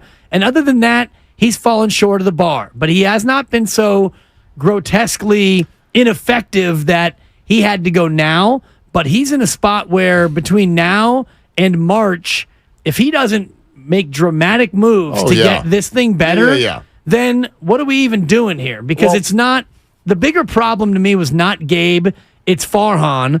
But the organization kind of looked at it and said, we're kind of stuck with Farhan in that, what are we going to do now? If we bring in a new GM and a new manager, now we're looking at kind of a rebuild mode. Right. Like, again, I think what may help, I don't know, but maybe look at it this way. Today was not a punishment. That's not what it was. Not, Gabe, you did a bad job, you're gone. Because Farhan has also not done a good job the last 2 years. This was not a punishment. This was, who can we let go to send the message to our team and our fan base that we are not accepting what has taken place. Also, while knowing that the way you fix it needs to be done in the next 6 months. So probably not a great time to hand the GM job to a blank line. That's all. To me, that's what happened today. This was not punishment for Gabe Kapler for a job poorly done. Well, it was punishment for Gabe Kapler. You lost your job. Right, but do you understand that's not their approach. Sure. They're not like, bad job, bad Gabe, you're fired. Farhan, you haven't. No, I think they're like, everybody, you've all done a bad job, and the fan base is mad, so how can we placate and send the right messaging? We've got to do something, But to fire Farhan now kicks us in the shin for the next 6 months, too. Gabe's replaceable. Sure. Farhan, not so much. It just reminds me of when I got fired by this very station in 2014, the aforementioned date, where our show was gaining popularity, but they had made other moves and they had other deals on the books that predicated something had to go. They didn't fire the program director, even though the station was at that time struggling. They made a hard choice, and 2 of the 3 of us eventually would be rehired by this very station. So it was not a personal rebuke in that fashion. I think I know what you're saying. You're saying Gabe is still going to manage the team next year. He might be a part of the organization if he wants to be an advanced scout or if he wants to take on a different role within the organization. I don't know if they're in a spot right now where they would welcome that, but it took me a year to get back, and I don't think Gabe Kapler was fired with cause. I do think what you're saying is accurate in terms of something had to happen between now and the start of next year. I just think they did him dirty by doing it now as opposed to on Monday. Convo for a different day. I wonder what his future is, because this is now 2 pretty relatively quick failed managerial shots. And it's broadcasting or modeling I was going to say, or both. Broadcasting. Yeesh. So what I think happened on that play. He could sit up at an anchor desk in a tight-fitting collared shirt with a boutique tie and a perfectly fitted 42 regular blazer, guns a-flying.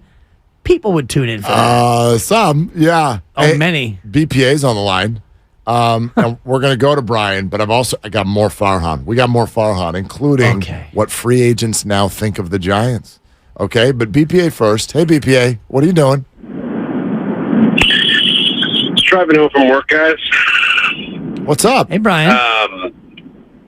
Basically, Willard, what you're saying is this move was pure optics and lipstick on a pig, and that doesn't actually solve any real problems. Correct. Right? My comp would be Balky with the 49ers, where people are getting forced out, people are getting scapegoated, but the bottom line is the problem was in the room, and they're not going to hit bottom until Farhan is gone. I mean, we already know he can't attract and sign free agents. We're year 5. Look at the state of this roster; it is terrible.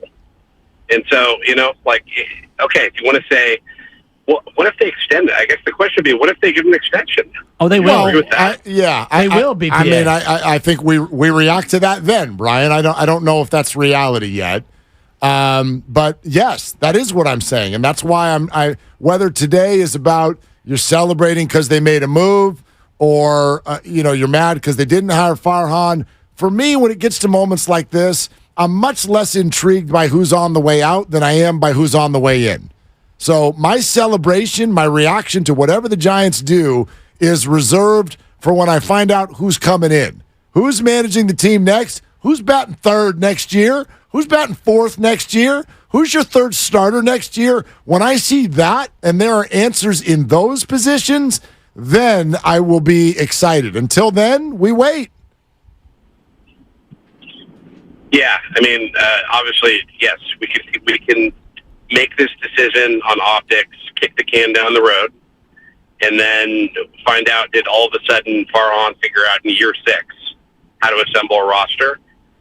I think most people know what the answer to that question is, but yeah, I guess, they got their pound of flesh, so. Yeah. And I don't love Gabe, but man, I thought Gabe did a better job managing this roster than Farhan did assembling it. Yeah, Brian, thanks. Not alone. That's a great take. It's a good point. Yeah, they're not alone.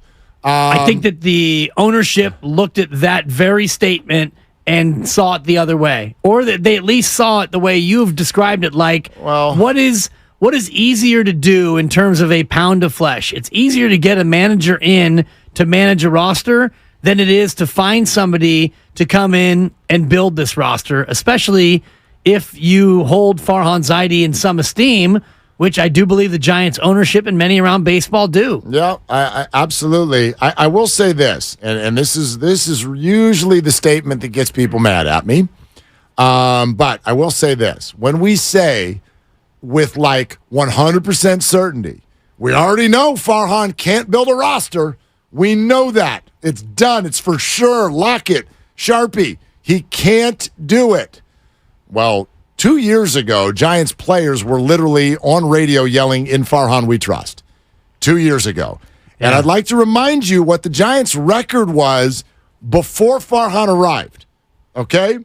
The year before Farhan arrived, okay, the year before, they won 64 baseball games. 64 in 98. That was their record in 2017. Farm system, bottom of the barrel in baseball. So here's one thing, and I know today probably isn't the day for it, so y'all get mad at me, and that's fine. If you want to act like Farhan has done nothing good, you're just angry. It's just not true. It's just not. Okay? Has he done a good enough job? No. Does this need to change stat? Yes. But don't change history. 4 of the 6 years he's presided over have been losing years. Okay. Pending this year being a 500 year. Yeah, not good enough. He was above 500, way above 500 once. He was at 500 the other year, and the other 4 have been sub 500. Not good enough.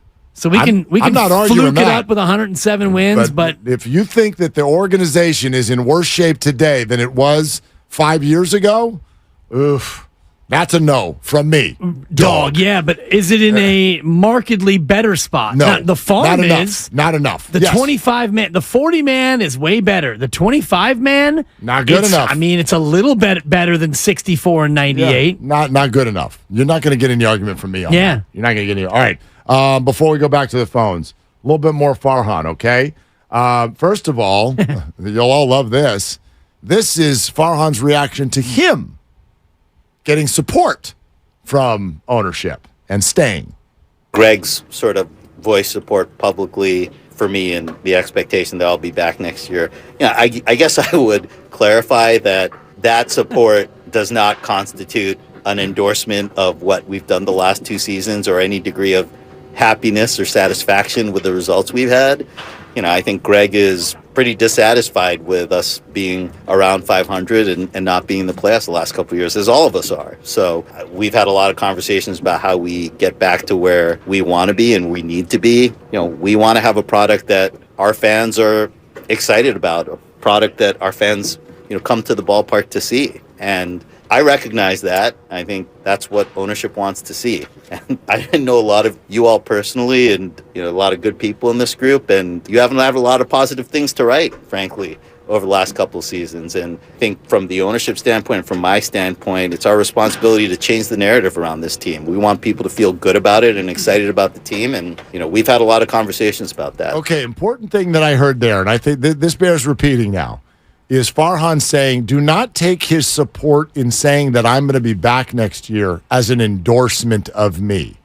In other words, this goes to what you're saying about an extension. I not yet. Like I listen to that, and that's him saying, basically, I think what I've sort of been intimating the last couple of hours with regard to why Farhan wasn't fired. Timing.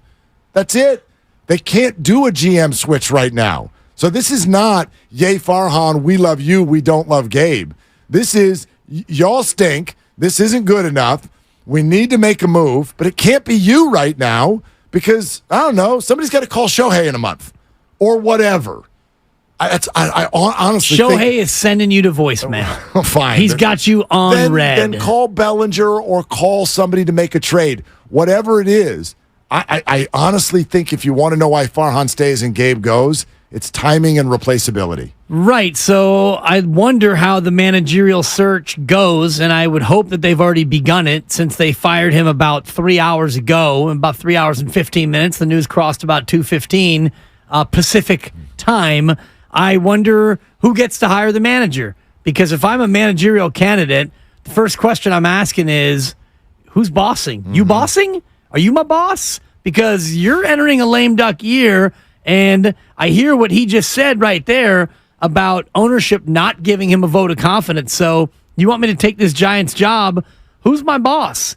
Is it Pete Patilla, who's going to get kicked upstairs to be president of baseball ops if Farhan goes?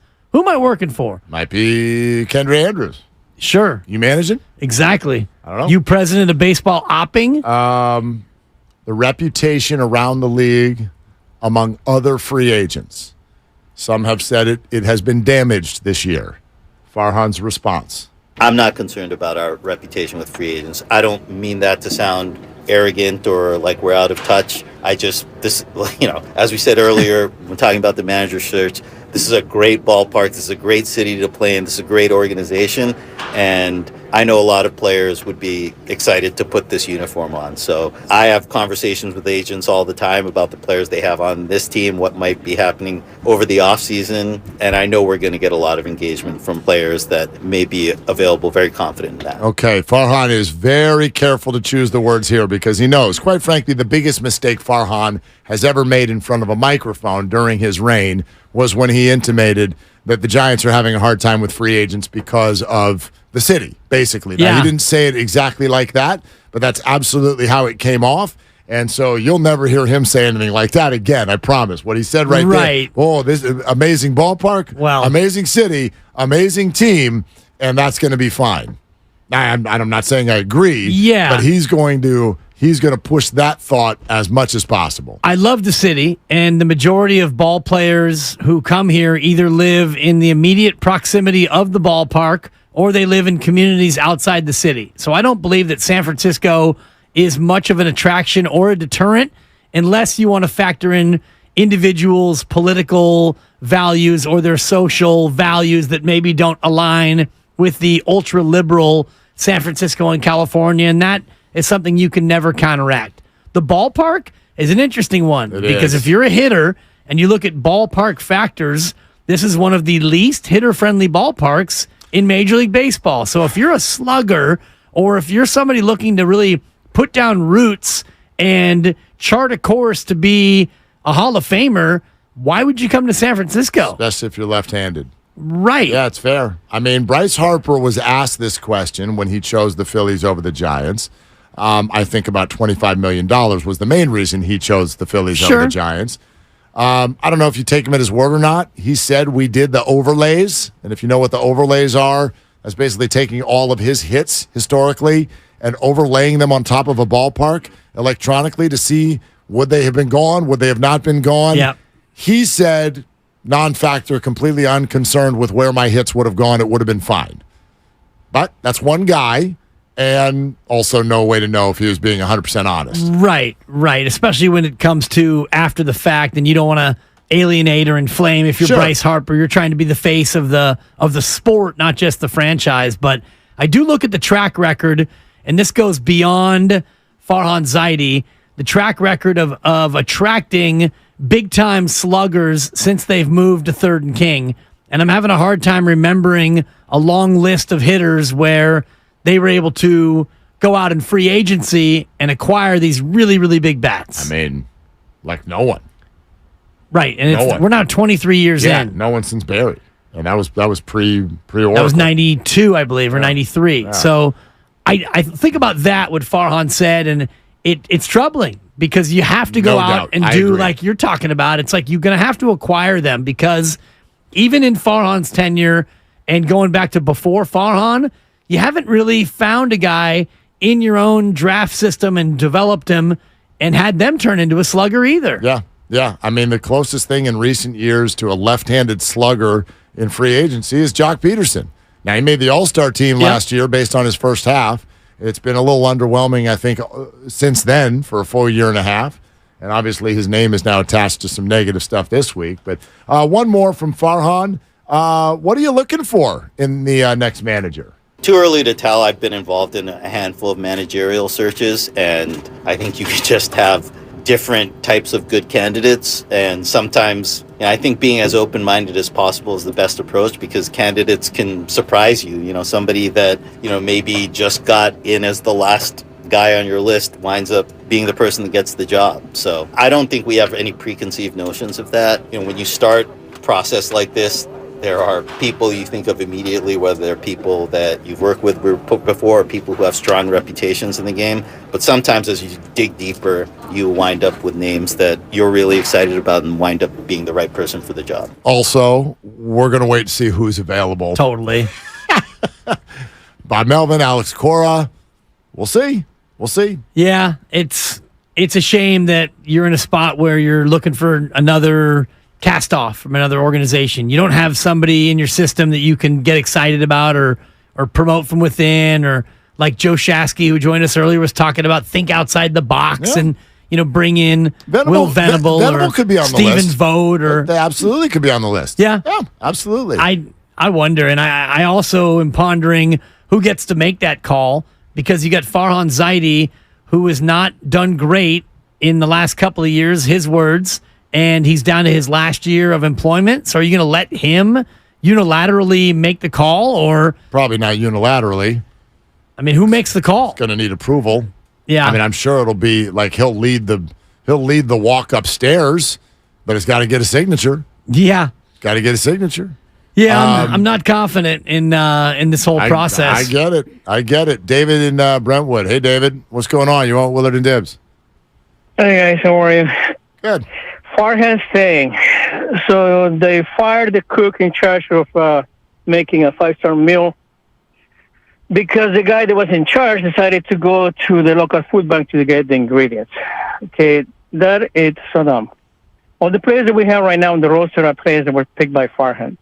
What is he going to do in the next 5 months that is different from what he's done in the past 5 years? To be honest with you, you know what? It makes me so upset. This thing, even with mentioning Shohei Ohtani, I can already hear that phone call. Hey, Shohei, this is me, Farhan. You want to play for the Giants? That's enough for me, dog. Okay? He's not coming to the Giants. He's not coming to San Francisco. Not while these guys are in charge.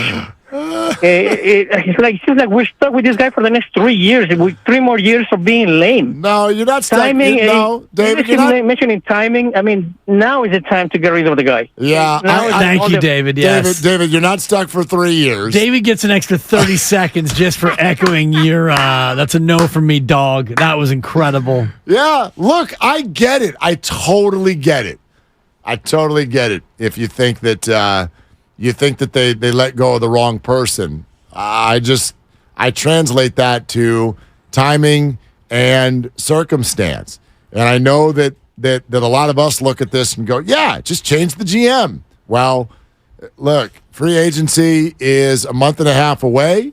That's not a time to be flipping things upside down when you have this important of a free agent time coming. And oh, by the way, if you want to look at trades, which we all agree they need to do, those conversations can start Monday. Hell, tonight. Yeah. You know what I mean? So and plus, he got the Carlos Rodon decision correct. And right now, Farhan's sitting in his office watching Rodon give up 5 earned without getting an out against the Royals. What happened? So right now, and it turns out Farhan won the breakup. Rodon's ERA now 6.44 with the New York Yankees. Yeah. No, he's gotten a few wrong. He's gotten a bunch right. But it doesn't matter. The lineup's got to be better. He knows that. Lineup has got to be totally different. And that starts probably already has, quite frankly. All right. Remember to tune into the kickoff show with Lowe and Larry live from the Hilton Santa Clara, 11 a.m.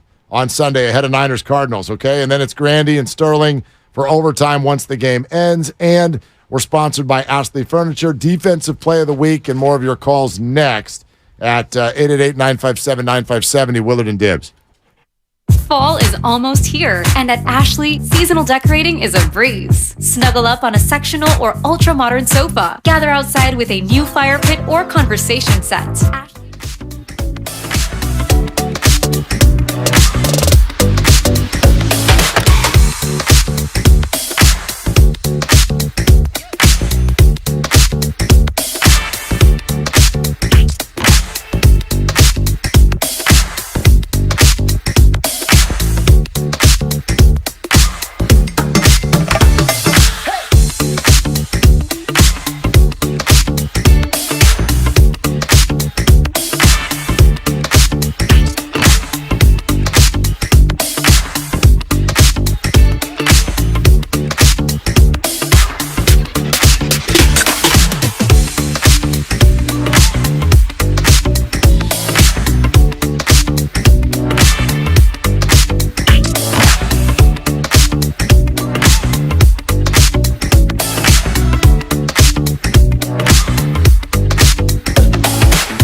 Powered by First NorCal Credit Union, the smart choice for low auto loan rates and super simple online application process.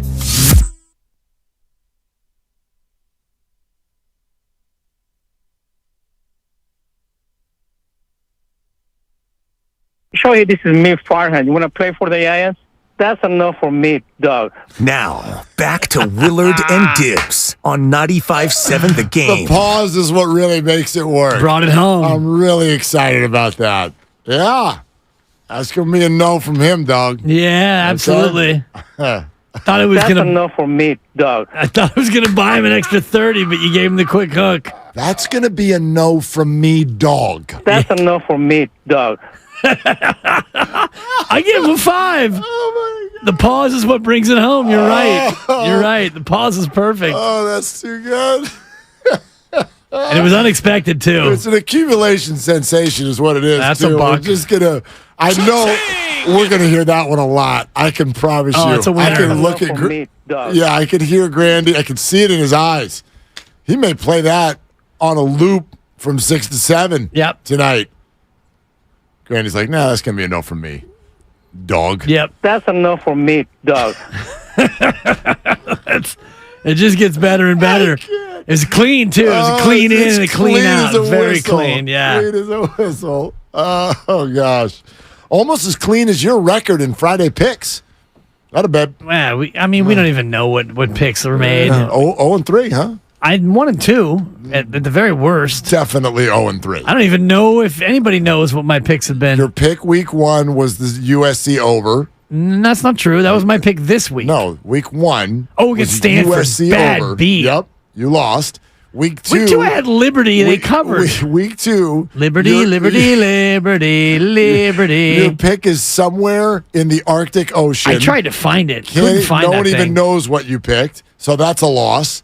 And last week you picked the Colorado-Oregon over. Bad beat. That's a loss for you. Show up, Colorado. Dog. God. That's 0-3. I gave you the Lions -3 at home against the Falcons. I'm 2-1. I'm giving you Thursday night winners on the podcast. Liquidate all assets. I got a double UNBA parlay currently in play as we speak right now. Mystics are, I think it's the Mystics. I got to Google that. Mystic Pizza? Remember that No, movie? it's the Washington team. No, I'm sorry. I got the Liberty. They're in control right now. So you don't even know. Tune in to the podcast. Liquidate all assets. Get all your locks. You're officially AARP, dude. You're like, tell you all what, right, I got I'll tell you who what. do I see? Who did I pick? You make up some cockamamie end of the week bit with no stakes, and I'm supposed to take it seriously. Cockamamie. You loved it 3 weeks ago, then you missed 3 weeks in a row, and now it's cockamamie. All right. There's nothing at stake. Why take it seriously? You know what I do take seriously? You should take it seriously. If you miss every pick, that will help people. Well, I'm trying to get them all wrong. Fade the dibbers. That's what I've been trying to do. So I'm going to give you another loser here coming up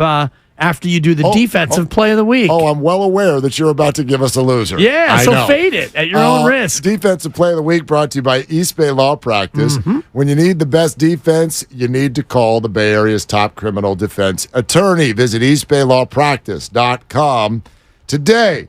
The San Francisco Giants, as you may have heard, fired manager Gabe Kapler earlier today, but president of baseball operations Farhan Zaidi, who many felt was in danger of losing the job too, spoke to the media today and defended, see what we did there, Kapler's effort and character, also thanked him for his hard work. I don't have one negative thing to say about Gabe Kapler, not just as a person, but from a professional standpoint. You know, during his time with us, for me, he's one of the, I find he's thoughtful, he's creative, he's incredibly hardworking, he's loyal, he's diligent. He's really passionate about this game. He was passionate about the job that he had and did, and we obviously reached some really high highs during his tenure here.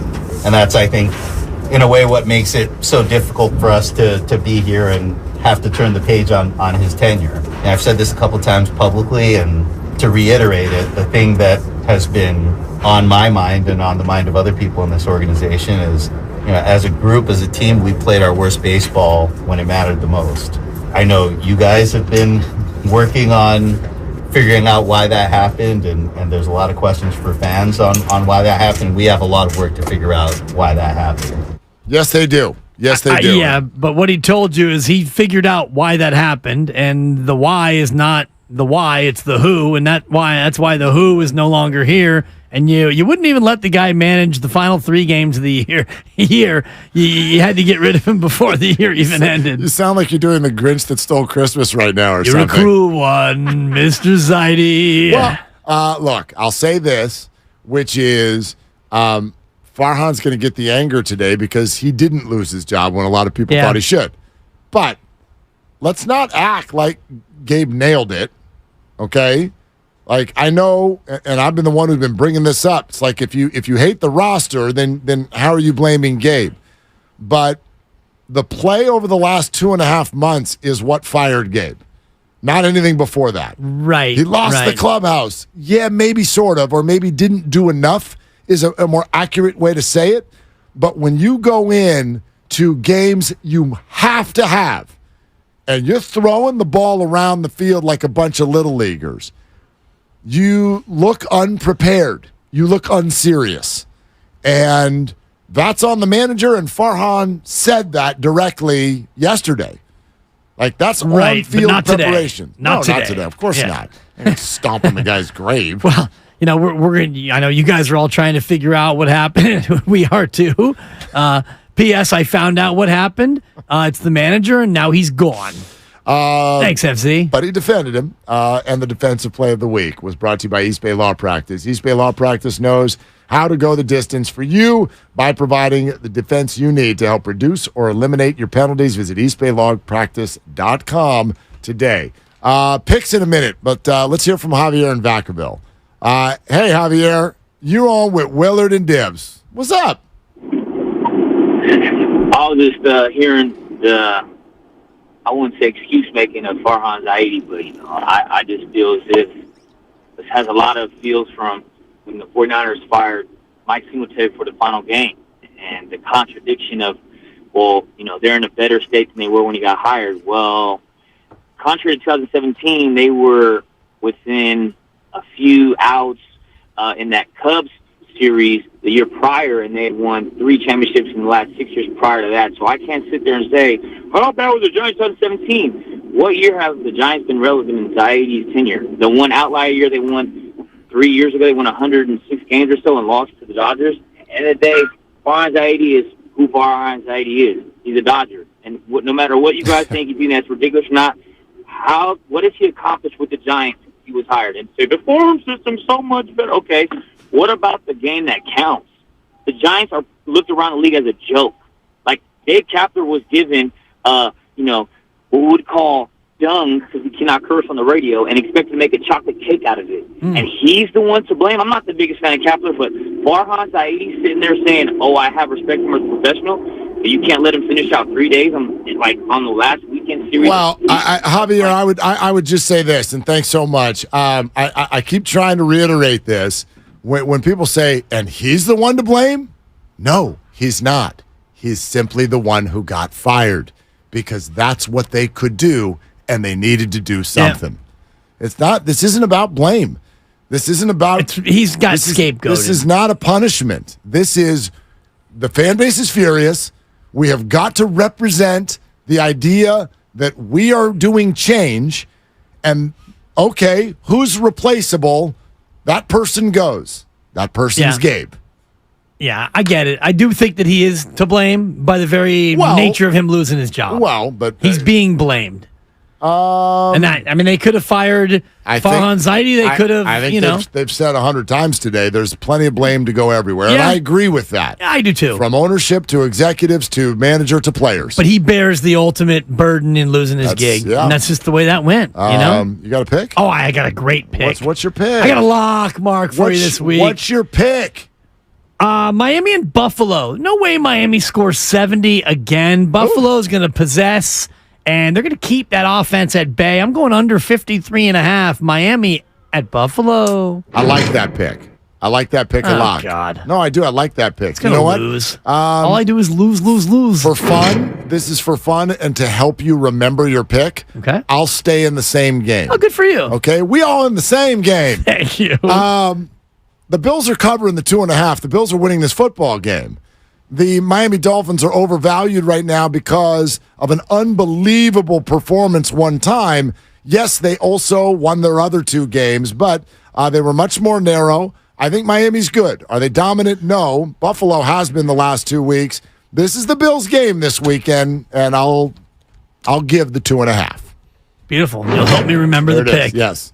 So next Friday. Now, where did I park my car?